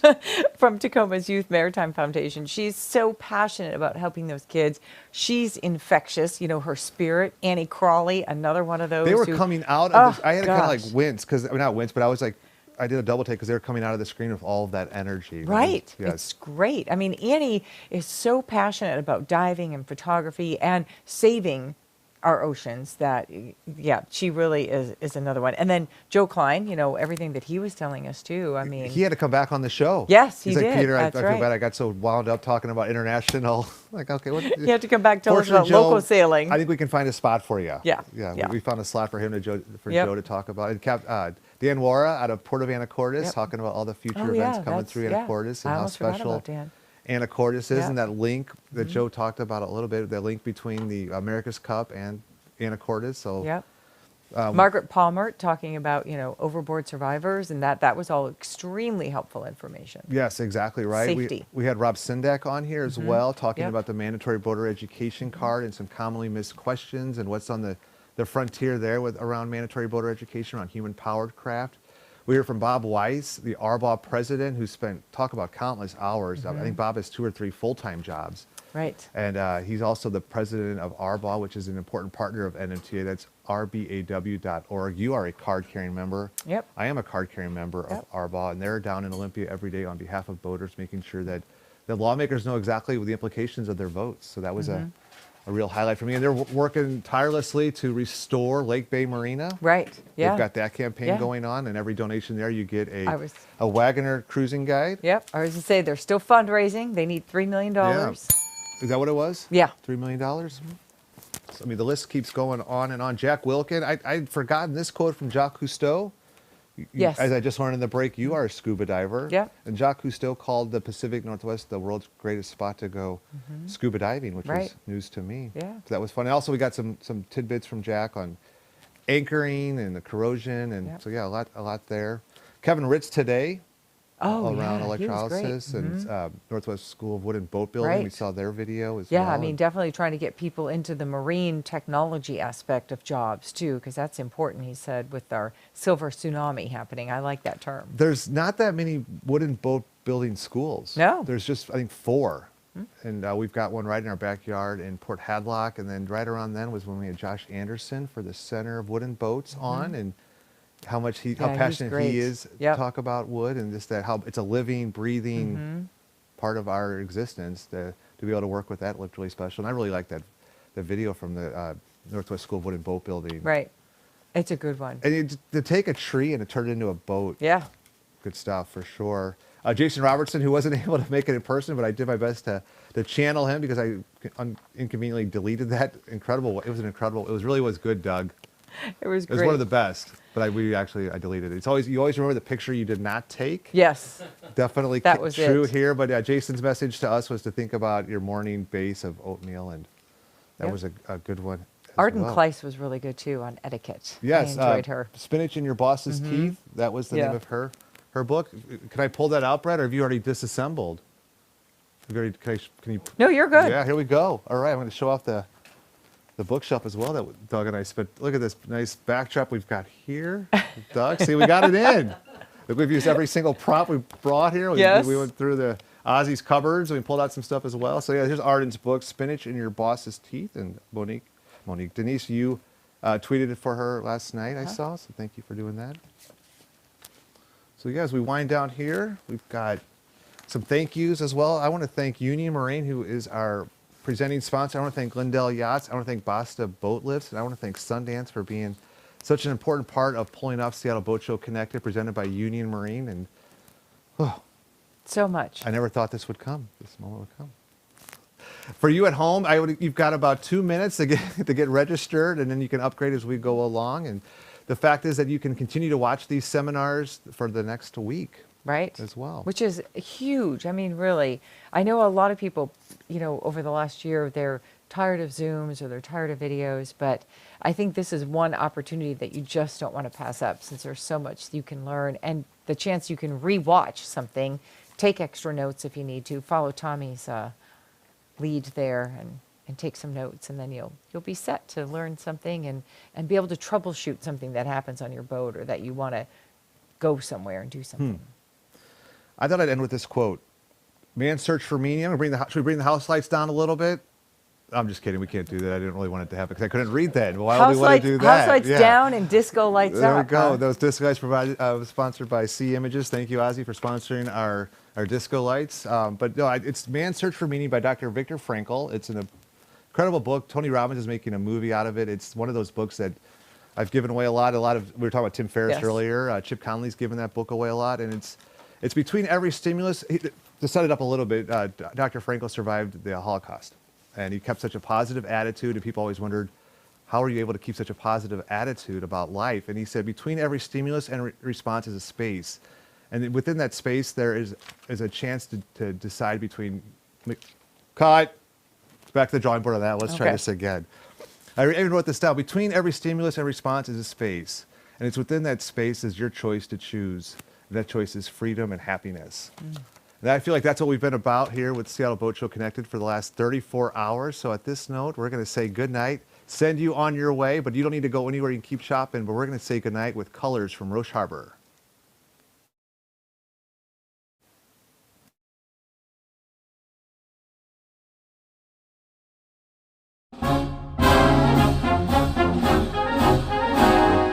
Good afternoon, Kevin Carlton here, Harbor Master of Roche Harbor.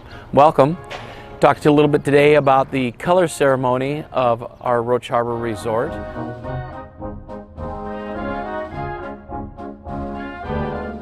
color ceremony was started by the late Reuben Tart, founder of Roach Harbor as a resort in 1956, with the first color ceremony going off in 1957.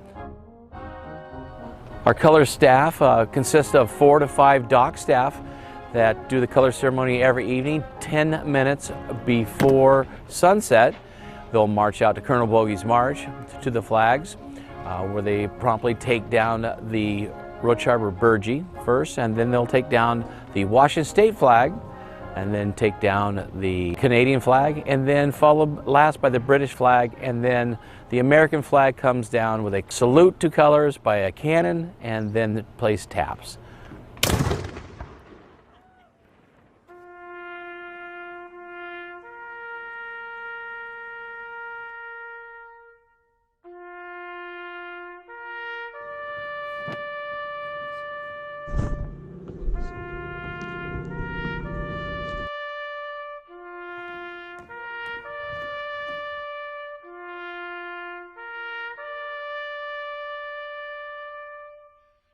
In Roach Harbor, please come and join us for our time-honored celebration. We look forward to sharing this experience with all of the boaters here at Roach Harbor, and have a safe and happy boating season.